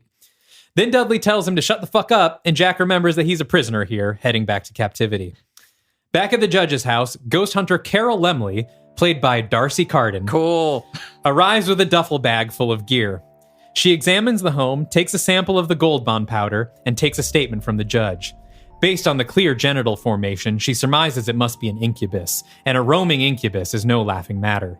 She asks the judge if he engaged in intercourse with the spirit. Should I have? There was no time. She says no, that's a good thing. Otherwise, he might have ended up impregnated with demons. She advises him to keep an ear out for any more strange happenings in town and to let her know if he hears of any. Meanwhile, she'll try to track the ghost down and get the jewelry back. In the next section, we'll get a montage of Jack pulling off more thefts for the cops. In each of them, various slapsticks, hijinks ensue. And I haven't come up with all of them because this is just pitch and I'm not a comedy writer, but you can imagine the potential, as we've talked about. One idea I have is that he's going to be robbing a mansion with a player piano in it, but he stumbles and breaks the playing mechanism right before the owner walks in. So he has to sit down and play it so that he doesn't arouse suspicion. But he doesn't know the piece, and so he keeps fucking it up, which draws some confused looks. Meanwhile, Carol Lemley is listening to police blotters for unusual robberies and follows closely behind, investigating the scenes of each crime in search of her roaming ghost. Eventually, she decides she must alert the authorities in order to protect the city. We also see him working tirelessly in his apartment to undo the effects of the monocaine. He's desperate and sorrowful, and it's clear that being invisible is torturous to this lonely man. At one point, he hangs outside his old work at night and tries to catch up with Tony as he leaves, but Tony is terrified and runs away.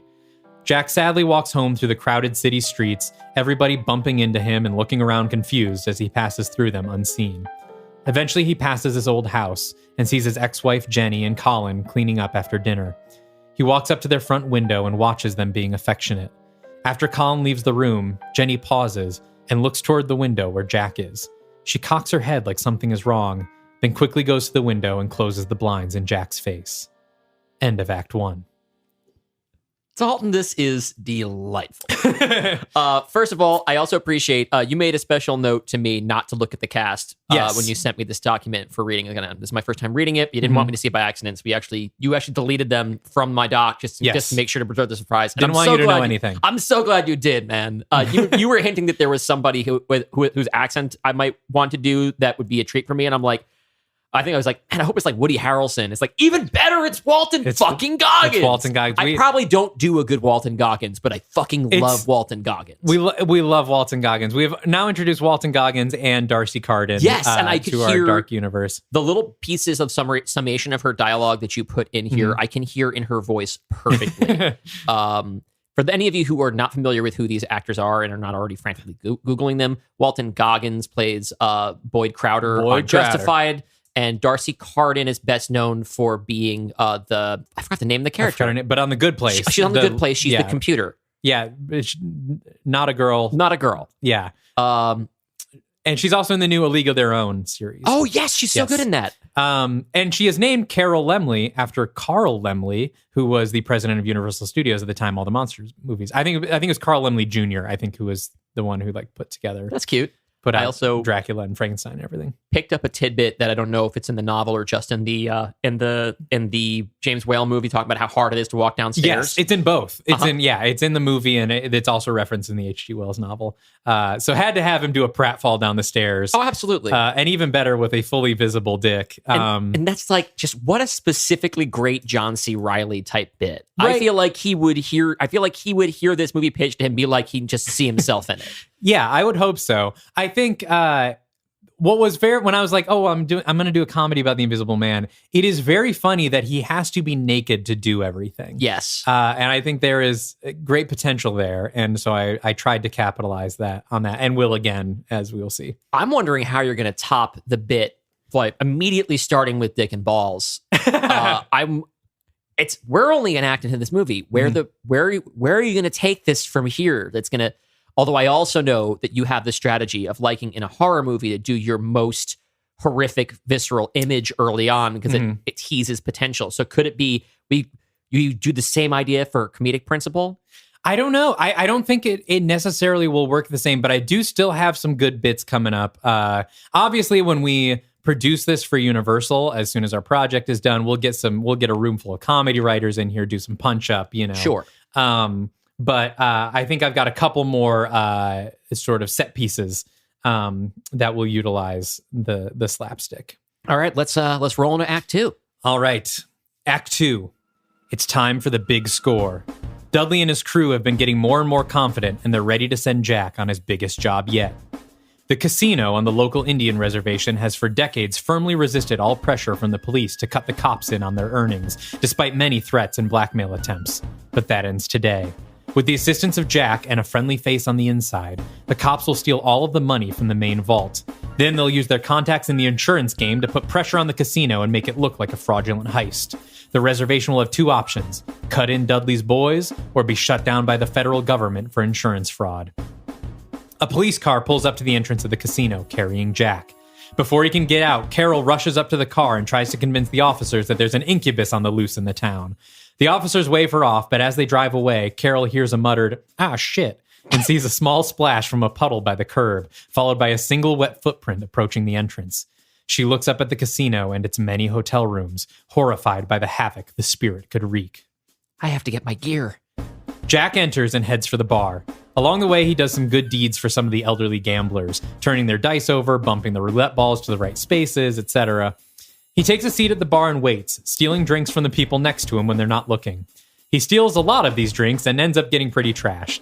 Eventually, the music swells as Alika Ade, Regina Hall, walks in a gorgeous green sequin dress. We turn to Jack's invisible face and imagine his mouth hanging open as he whispers, "Wow." Which I thought, I want to take a pause here and say, I was trying to find someone that he could, have a crush on that would be age appropriate for, John C. Reilly, I think is 57. Did you know Regina Hall is 50 years old? No, I did not know that. She looks in her mid-30s. What's funny though, I did just see her play a small role in something like in the year 2000 and be like, oh, okay. Mm-hmm. Same deal with Haddish. Yeah.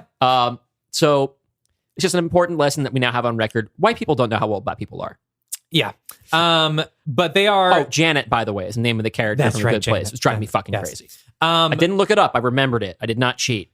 So there is still an age gap here for John C. Reilly to have a crush, but they are both in their 50s. Yeah.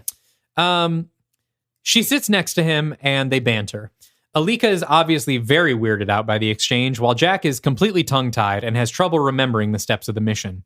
She reminds him that she'll be able to get him past the first security doors, but then it's up to him to nab a higher clearance badge. She tells him to get his head in the game, and he apologizes and asks to buy her a drink. Intoxicated, he starts rambling to her about his ex-wife and how lonely he's been and how miserable he is being invisible, and tells her that he thinks he's in love with her. And I know I'm invisible, but I'm a great guy, and if you just give me a chance, I think we could really have a great time, and also I'm an excellent piano player. She cuts him off. Look, Jack, you seem sweet, if a little drunk, but I don't think you're my type. Well, how can you tell if you can't see me? How do you know I'm not like a total hunk? Well, it's your voice. My voice? You don't have a sexy voice. You sound like a divorced Muppet. He relents, dejected. She comforts him a bit, and I think this is a good place for a very sincere kind of John C. Reilly monologue about the true horrors of being invisible and being faced with the fact that he'll never be truly seen or understood for the rest of his life.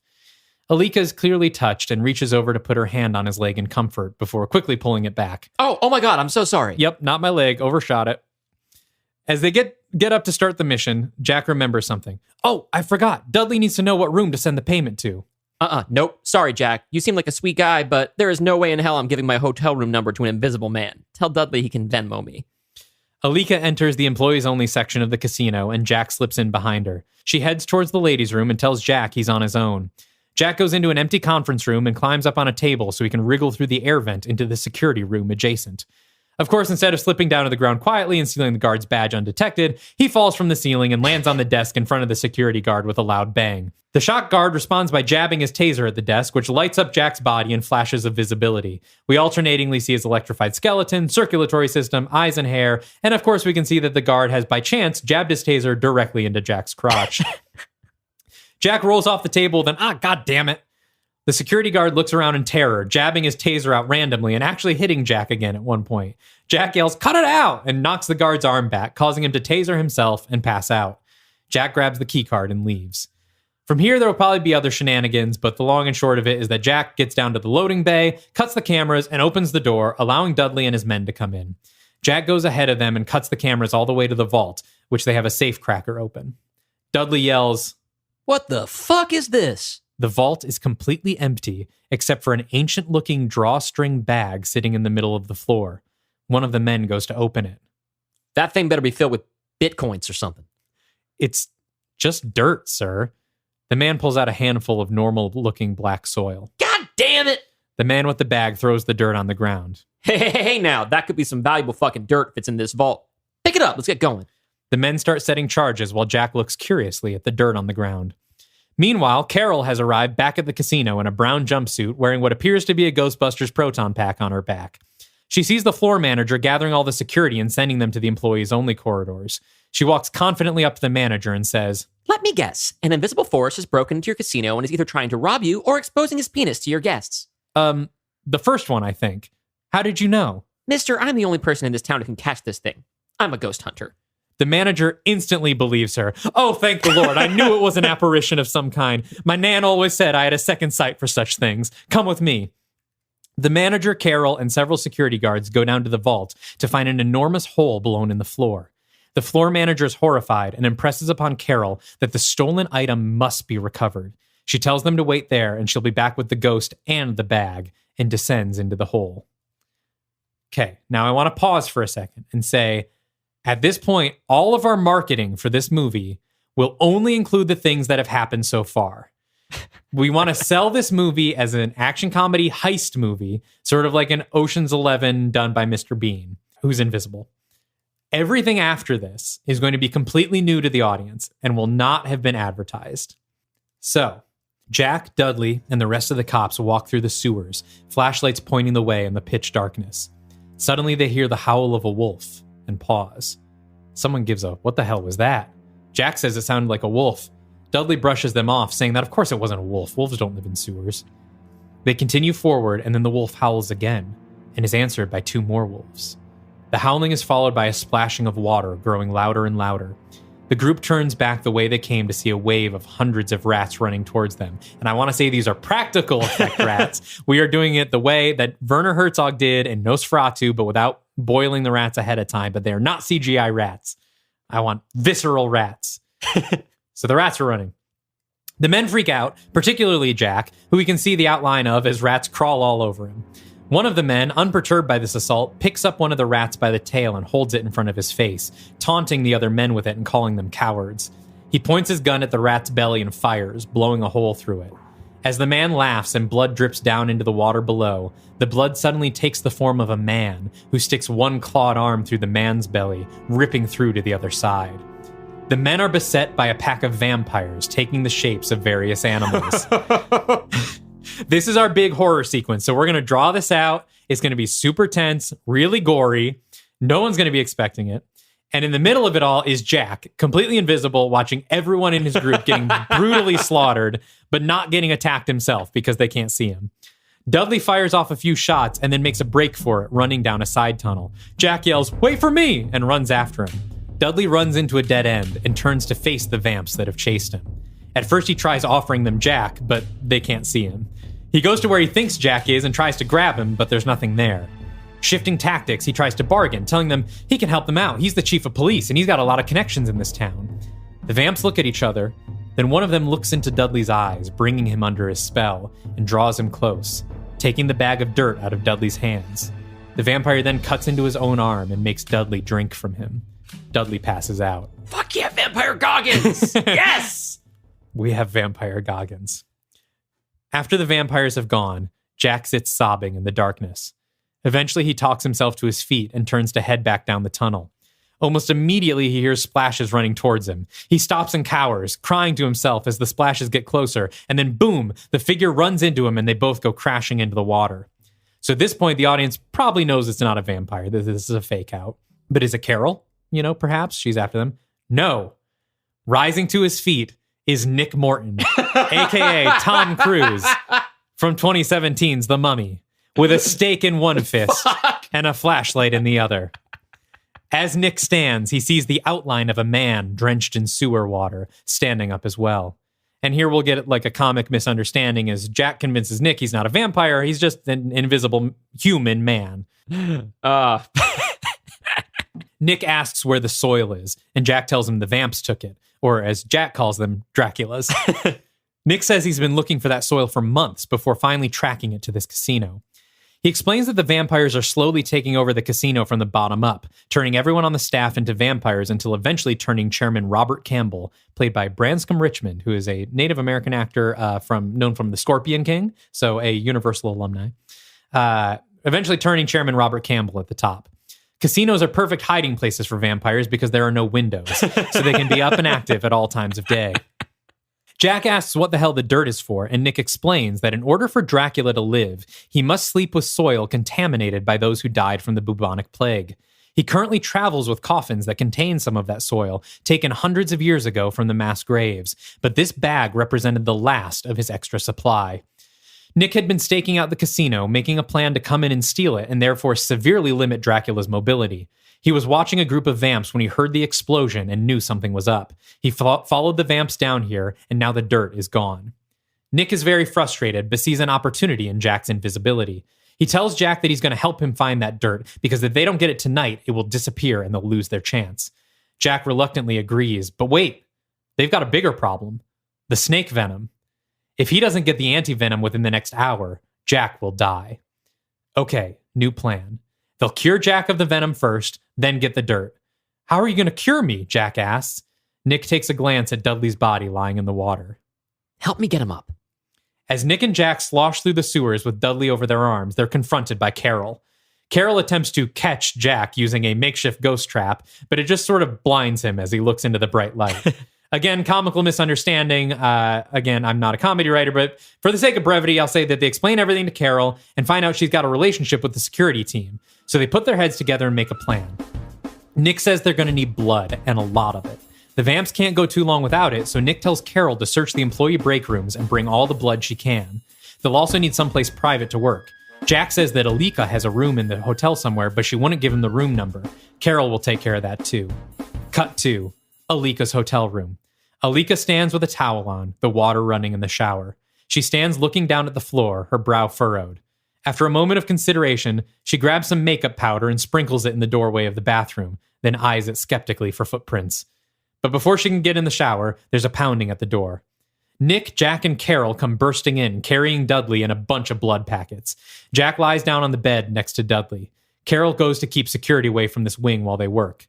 Alika demands to know what's going on, and Nick explains. Vampire blood transfusion. Jack's got a poison in his veins, so we're going to pump new blood into him while this fresh one sucks the poison blood out. Jack says, wait, Dudley's a Dracula? A vampire. Vampire. And we have to get started before he wakes up. Once he's drinking, he'll be in a trance. Then we can stake him as soon as we're done. And so they begin.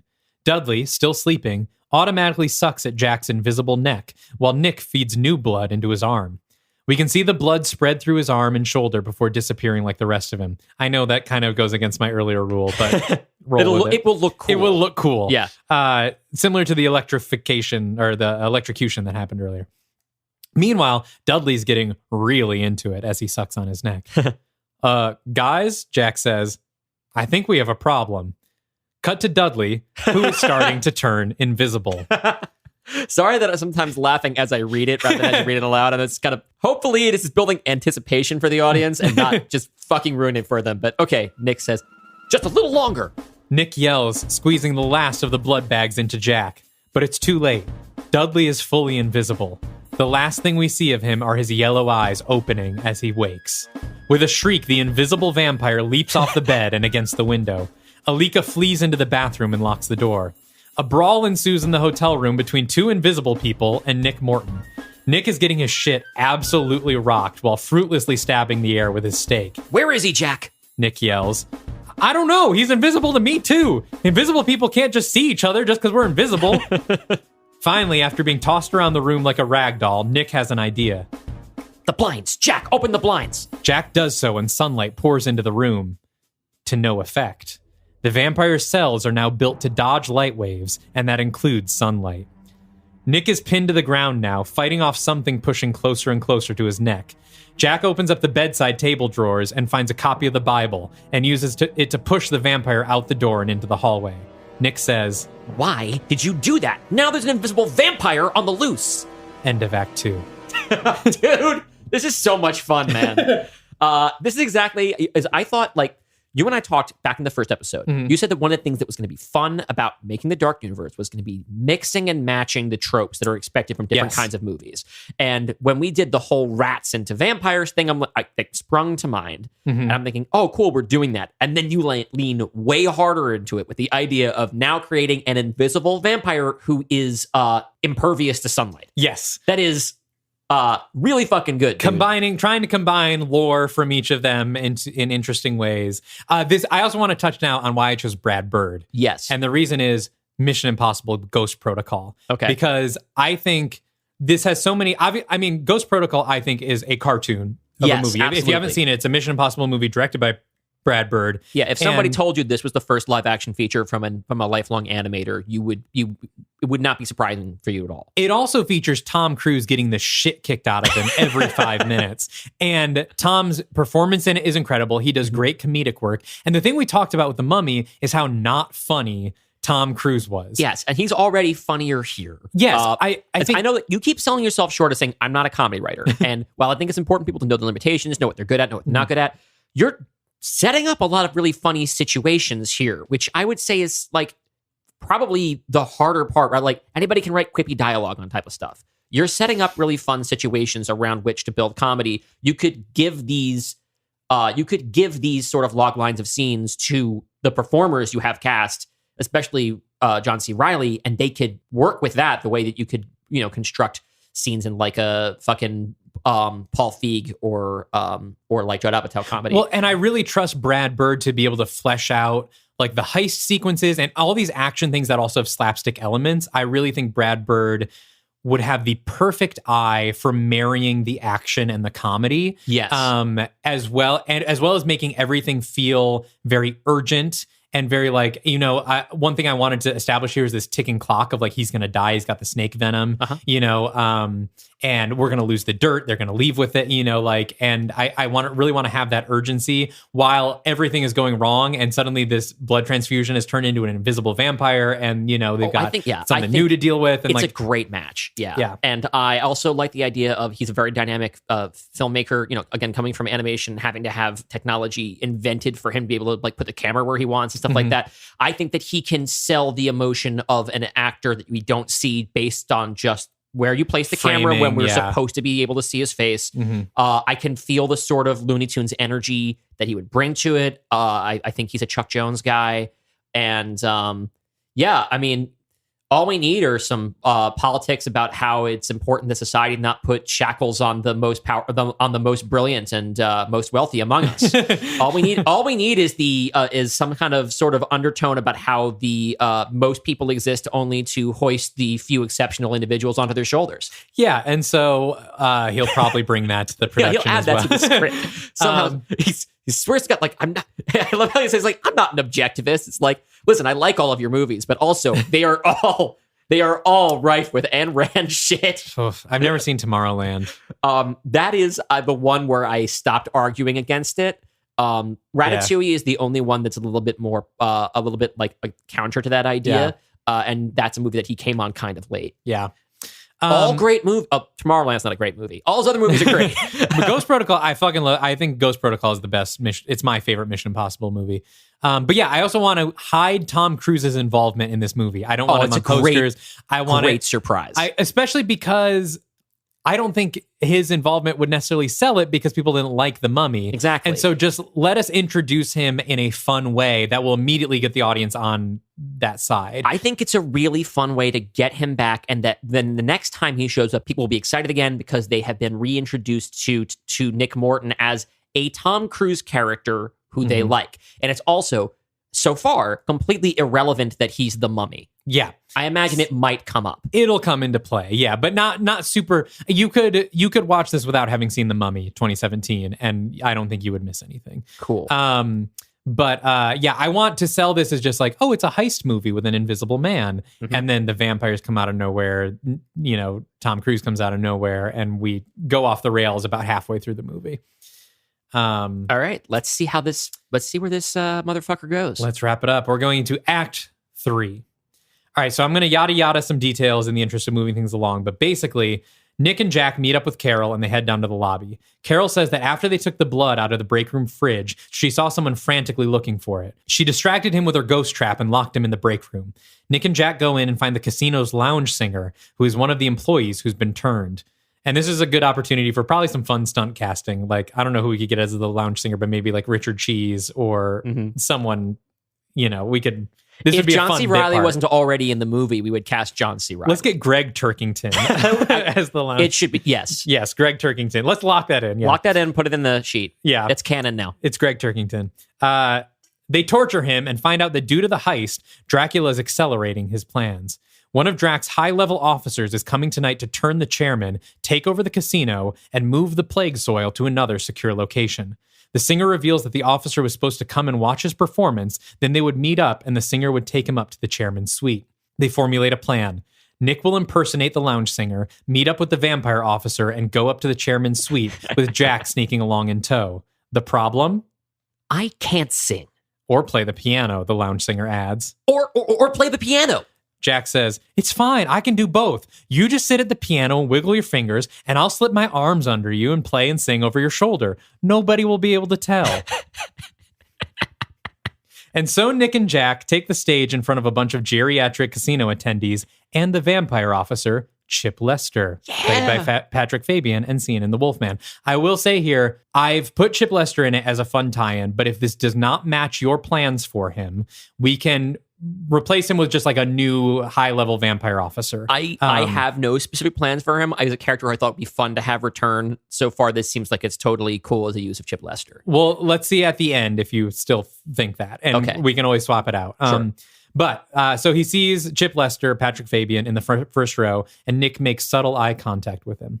Nick gives an awkward smile and wave to the crowd and sits at the piano where Jack launches into, of course...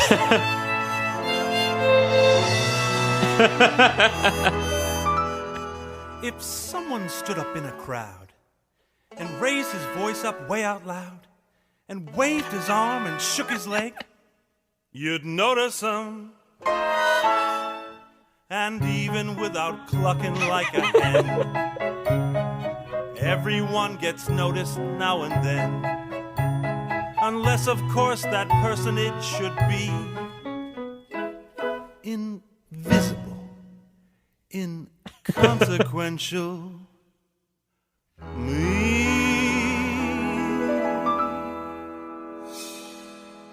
Cellophane, Mr.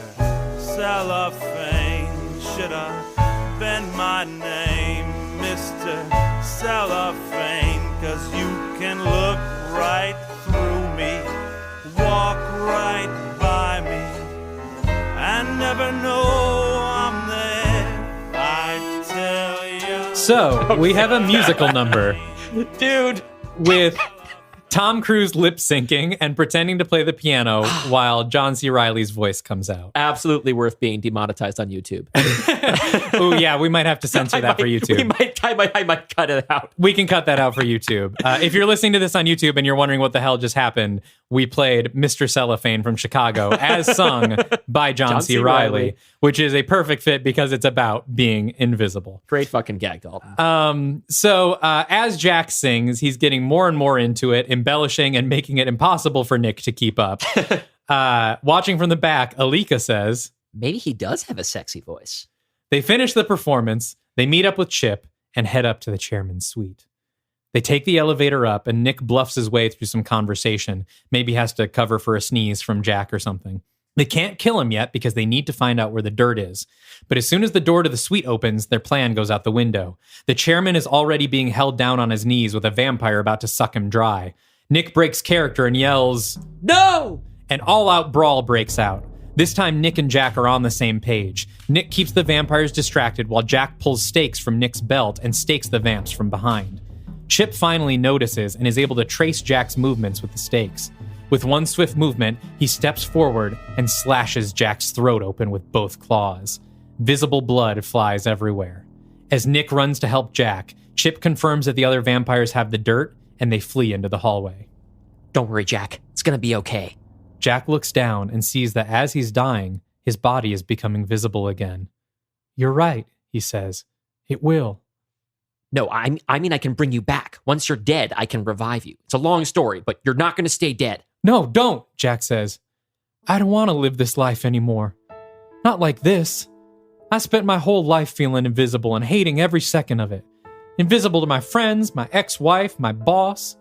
I thought maybe the divorce would give me a second chance at life, to find people I finally connect with and see me for who I am. And then this happens. There's nothing left for me to live for like this. I don't want to spend my life fighting Draculas or whatever. I want love. And nobody on earth is gonna love an invisible. Jack dies, fully visible again, and fully nude. Nick sighs. Sorry, Jack, but I think this world still needs you. He reaches his arms out and bandages extend from under his sleeves, wrapping themselves around Jack's corpse and turning him into a mummy. Yellow light glows from underneath, and suddenly Jack is standing up, tearing the bandages off to reveal his once again invisible body underneath. Oh, never mind, you were right. I don't want to be dead. It is horrifying through there. Thank you very much. Being invisible is fine. I can deal with it. Now what? Nick reveals he slipped a tracker into Chip's belt. They rush down to the lobby to start. You know it's coming. We've had the heist scene, a horror slaughter scene, a musical number. Now it's time for a big, expensive chase scene. A Brad Bird chase scene. Yes! I'm not going to choreograph the whole thing here, but we're going all out. Chip holding the dirt in a black town car, other vampires following behind in their own cars, and our boys Nick and Jack in pursuit on motorcycles. Just imagine the comic possibility of a chase scene where one motorcycle appears to be driving itself. Please imagine it, because I don't have any specific examples, but it's Brad Bird, and he'll knock it out of the park. Eventually, Nick is knocked off his bike, and Jack stops to help him. It seems like Chip is going to get away. But then Carol, driving her super beat-up makeshift Ghostmobile, comes out of nowhere and T-bones him, sending his car flipping and tumbling down a hill towards the riverbank. Chip gets out of the car, beaten but alive, still with the dirt clenched in his fist, and runs towards the pier, hopping on a ferry full of commuters. He heads directly to the captain and snaps his neck, taking over the ship and steering it down the river instead of across. Nick tells Jack to hurry, and Jack takes off on his motorcycle, jumping off the pier and just barely landing on the crowded boat. It started to rain, and a thick fog blankets the river. Because of this, the outline of Jack is now visible to the vampire and everyone else on board. The passengers are panicked, afraid of both the murderous vampire and this ghostly outline that's come aboard. "Let these people go, Dracula," Jack declares. What are you, a demon, a poltergeist, some sort of conjured familiar? I'm a food chemist. Oh, thanks, Satan. I thought I was going to have to do something fancy to kill you. Chip rushes towards Jack. The passengers scream as the two of them tussle on the bow of the ship, Jack grasping for the dirt and just barely dodging the vampire's attacks. But eventually he's too slow, and Chip lifts him up by his neck over the bow. Your mummified friend will have a harder time reviving you when you're at the bottom of the river. Maybe this will teach him that it's useless to come for Count Dracula. Many have tried, and none have succeeded. We have seen his kind before, and we are prepared for him and his puny little parlor tricks. Maybe so, Jack coughs out. But you'll never see me coming. And with that, he reaches behind him and pulls out a wooden stake that has been stashed invisibly away in his body somewhere and stabs the vampire through the heart. The vampire screams and blood shoots out, coating Jack and getting in his mouth a little bit. Then he turns to ash.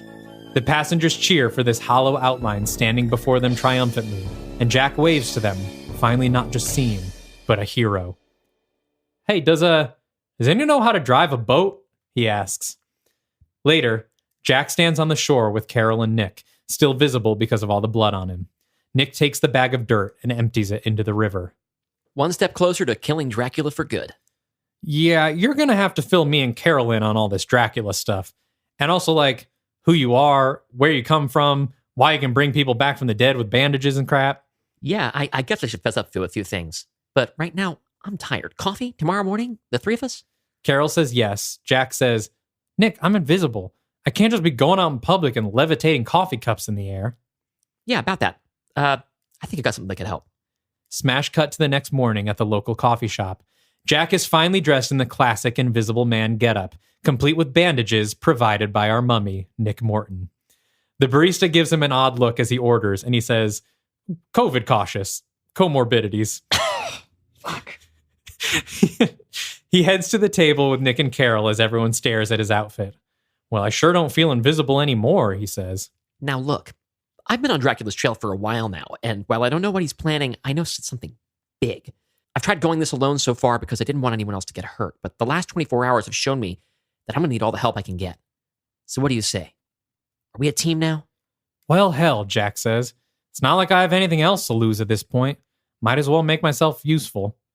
Nick looks at Carol. Oh, you're asking me too?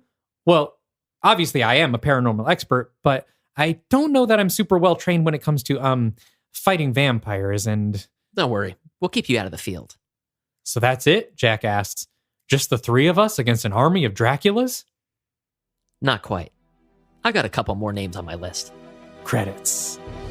But nice! We have post-credit scenes. Of course we do. Our mid-credit scene. The alarm clock on the bedside table flips from 2:59 to 3 a.m., and an alarm on the cell phone charging next to it goes off. Alika Ade sits straight up in bed, waving a knife around in front of her frantically. She stops, looks around, and checks the white powder she's covered the entire floor with. No footprints. On her phone screen, we see she's set alarms for every 20 minutes throughout the entire night. She puts the knife back under her pillow, lowers her sleep mask, and puts her head back down, mumbling, "Not in my room, Invisible Man." She would kill this, man. End credit scene. Mads Mikkelsen, Dracula, sits on his throne in Castle Dracula. The two vampire lackeys drag Dudley Hall before him, and Dudley grovels on his knees. Lord Dracula, I'm so sorry to be taking up your valuable time today. Stop, Dracula says. Just tell me about the man with Nick Morton. His name is Jack Griffin. He's a scientist of some kind, and he had an accident. Now he's completely invisible. But the thing is, when I drank his blood, I turned invisible too, at least for as long as it took to finish digesting it all. But in that time, sunlight passed right through me. Your Majesty, I could daywalk. Dracula's eyes narrow, and he speaks to the vampire officer next to him. Take Dudley here and set out immediately. I want you to bring me this invisible man. Alive. Fucking A, dude. And that is the Dark Universe, Invisible Man. Dalton, I am desperate to see this movie. We have to. It would be so good. We have to. I have never been more confident that Universal will accept the plans that they've hired us to do and make these films exactly as we put them to them. Dalton, again, I really think you've sold yourself short as a comedy writer. I think the situations are all really funny. I'm really impressed with the way that I feel. I don't know if you picked certain cast, if you cast any of it and worked backwards in their characterization. I feel like particularly in comedy, personas are so important. And I feel like you got everybody perfect. Thank you. I think your John C. Reilly is so obviously and specifically him. I think it's a great weaponized Goggins. Regina Hall feels like Regina Hall. Darcy Carden, it's a small part that feels like it was made for her. I actually do like how you used Chip Lester, and it's fine that he dies here. That's why I brought it up, because I didn't know if you'd be okay with him dying after we just introduced him in The Wolfman. That's fine. So, I enjoy him because I like Patrick Fabian, and I like doing the Patrick Fabian voice, but it's also like... I'm sorry to take that from you. That's fine. I still have thoughts that if we ever do some more period pieces, I could have him appear in the past because he's a vampire and he's ageless. I had some ideas about when and where he may have been turned in the first place, but none of that's canon yet. So if we just do, we do something that's earlier than that, I can still throw him in if I feel like having fun with that. It's also, it's the Dark Universe. We can find ways to revive people if we need to, but he's pretty also definitively good. dead. Taking him off the table also promotes the Wolfman's mom. Yes. And then we can bring her back in an elevated position. So there's more Tandaway Newton action there too. We so love Tandaway Newton. Yeah, she's just moved up the ladder in Dracula's organization. More likely that she'll be of use to us, if not in the crossover, than in the Wolfman 2. Yeah. So, I have no problem with any of that. I also love the way that you have cross-pollinated the Mummy and the Invisible Man. Like, as soon as he does the bandages to bring him back to life, I was like, oh man, he's fucking done it again. That's what I realized. I was like, yeah, because once you start thinking about like what's the overlap, is like, fuck yeah, his outfit is he's covered in bandages. We have a mummy in the movie, like, and you've also gotta make that happen. We don't see Nick Morton bring people back from the dead. I guess he brings back Halsey, but we don't have. You've created I have a fun the visual aspect. That's fine. Yeah. What you've done is you've added a visual aspect. Right? Yeah, well, you should be mummifying them. Yes. Yeah. So I love that. Let's move on to our concluding segment then. I also want to point out, and this will tie into our concluding segment, but I have added some Dracula lore here. Yes, you which have. is that bubonic plague thing. I like that. I like it. It's a similar kind of feel to me than switching from silver to mercury, and that we've made it more specific and more precious. I had the idea from one of the title cards in the original Nosferatu, and I don't remember exactly what it says, but it says something about like Nosferatu must sleep in the dirt of those killed by the Black Plague. And I was like, oh, that's actually a cool limiting factor that we could use. And now we've established that the rest of the dirt is gone. So now all he has are his existing coffins, which kind of gives us like our little MacGuffins possibly to go after in our crossover. And we can talk about this more in our crossover episode. But one thing that they might want to do is hunt down the coffins and get rid of them as a means of trying to pin Dracula to one location. Right. And that also is a way that we can kind of set more limitations on Dracula that are to set increasingly strict limitations on Dracula that become useful to us if and when we decide we have to use him as a protagonist. Yes. Yeah. So that is every little piece of lore. You sold this pretty hard before we started recording about how excited you were and how proud of it. Very excited. I'm very Dalton, happy with this pitch. Easily my favorite so far, the ones that we've done. The one I would most excited to see on the big screen. It would be so much fun, wouldn't it? And I think it's great as an individual movie. And to me, this feels like the reset that the Dark Universe needs in terms of getting me excited for the Dark Universe. This is this is really the first time we have started to cross-pollinate all of our different threads. Yes. And I wanted to make sure it happened in a way that felt exciting. I set Dracula now on a collision course with our heroes because he wants the Invisible Man. Because if he has that blood and he gets an army of vampires who are invisible and can go out during the day, he's unstoppable, So like now they're right on a collision course with each other. We've ramped up the stakes leading into our, crossover. I really wanted to make sure that when these things crossed over, it was fun, it was impactful, and it made people hungry for the next one. Yes. I love that you've now also, all the ideas that you set up as funny in this movie are potentially scary in a movie with a different tone. Right. And I mean, some of that has to do with the origins in a horror novel and a horror movie. But yeah, man, this is an incredible injection of energy into our universe.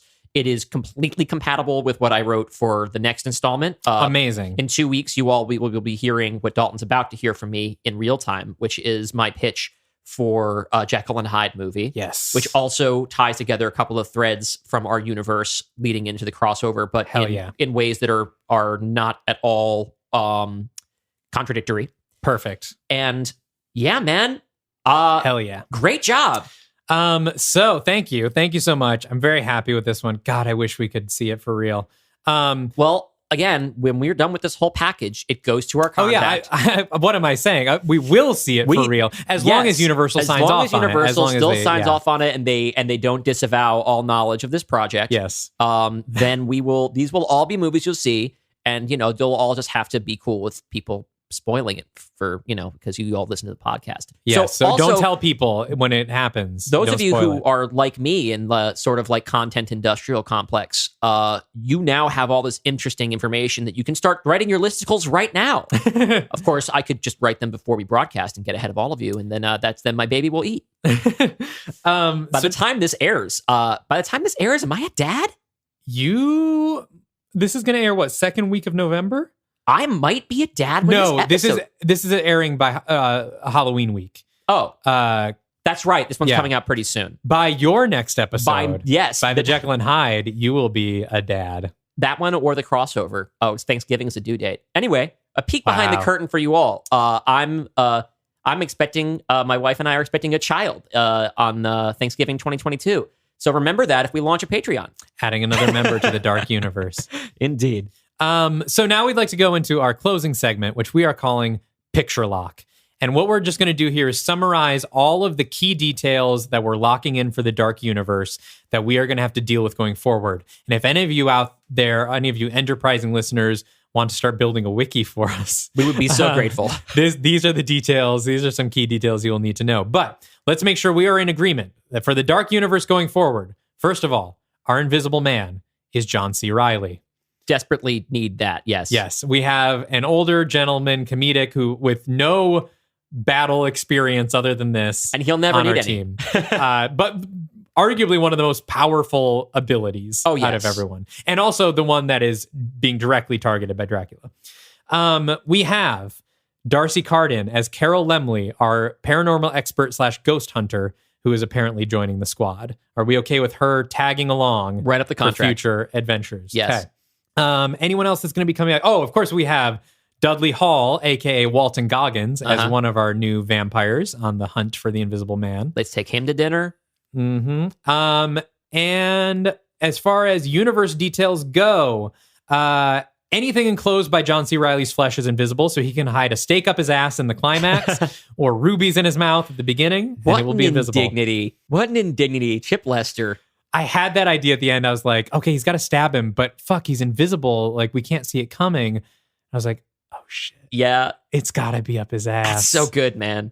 It's a great setup. It fits the tone. The idea of it being a good parallel to the beginning as well. Like the idea is you do the mouth gag at the end, you do an ass. And you know what? Honestly, that does scratch the itch of me being like, what are you going to do after the dick and balls in the beginning? You got something equally crude up his ass for the final kill. Conceptually crude is not it so as not to compete so directly with the visual gross out gag.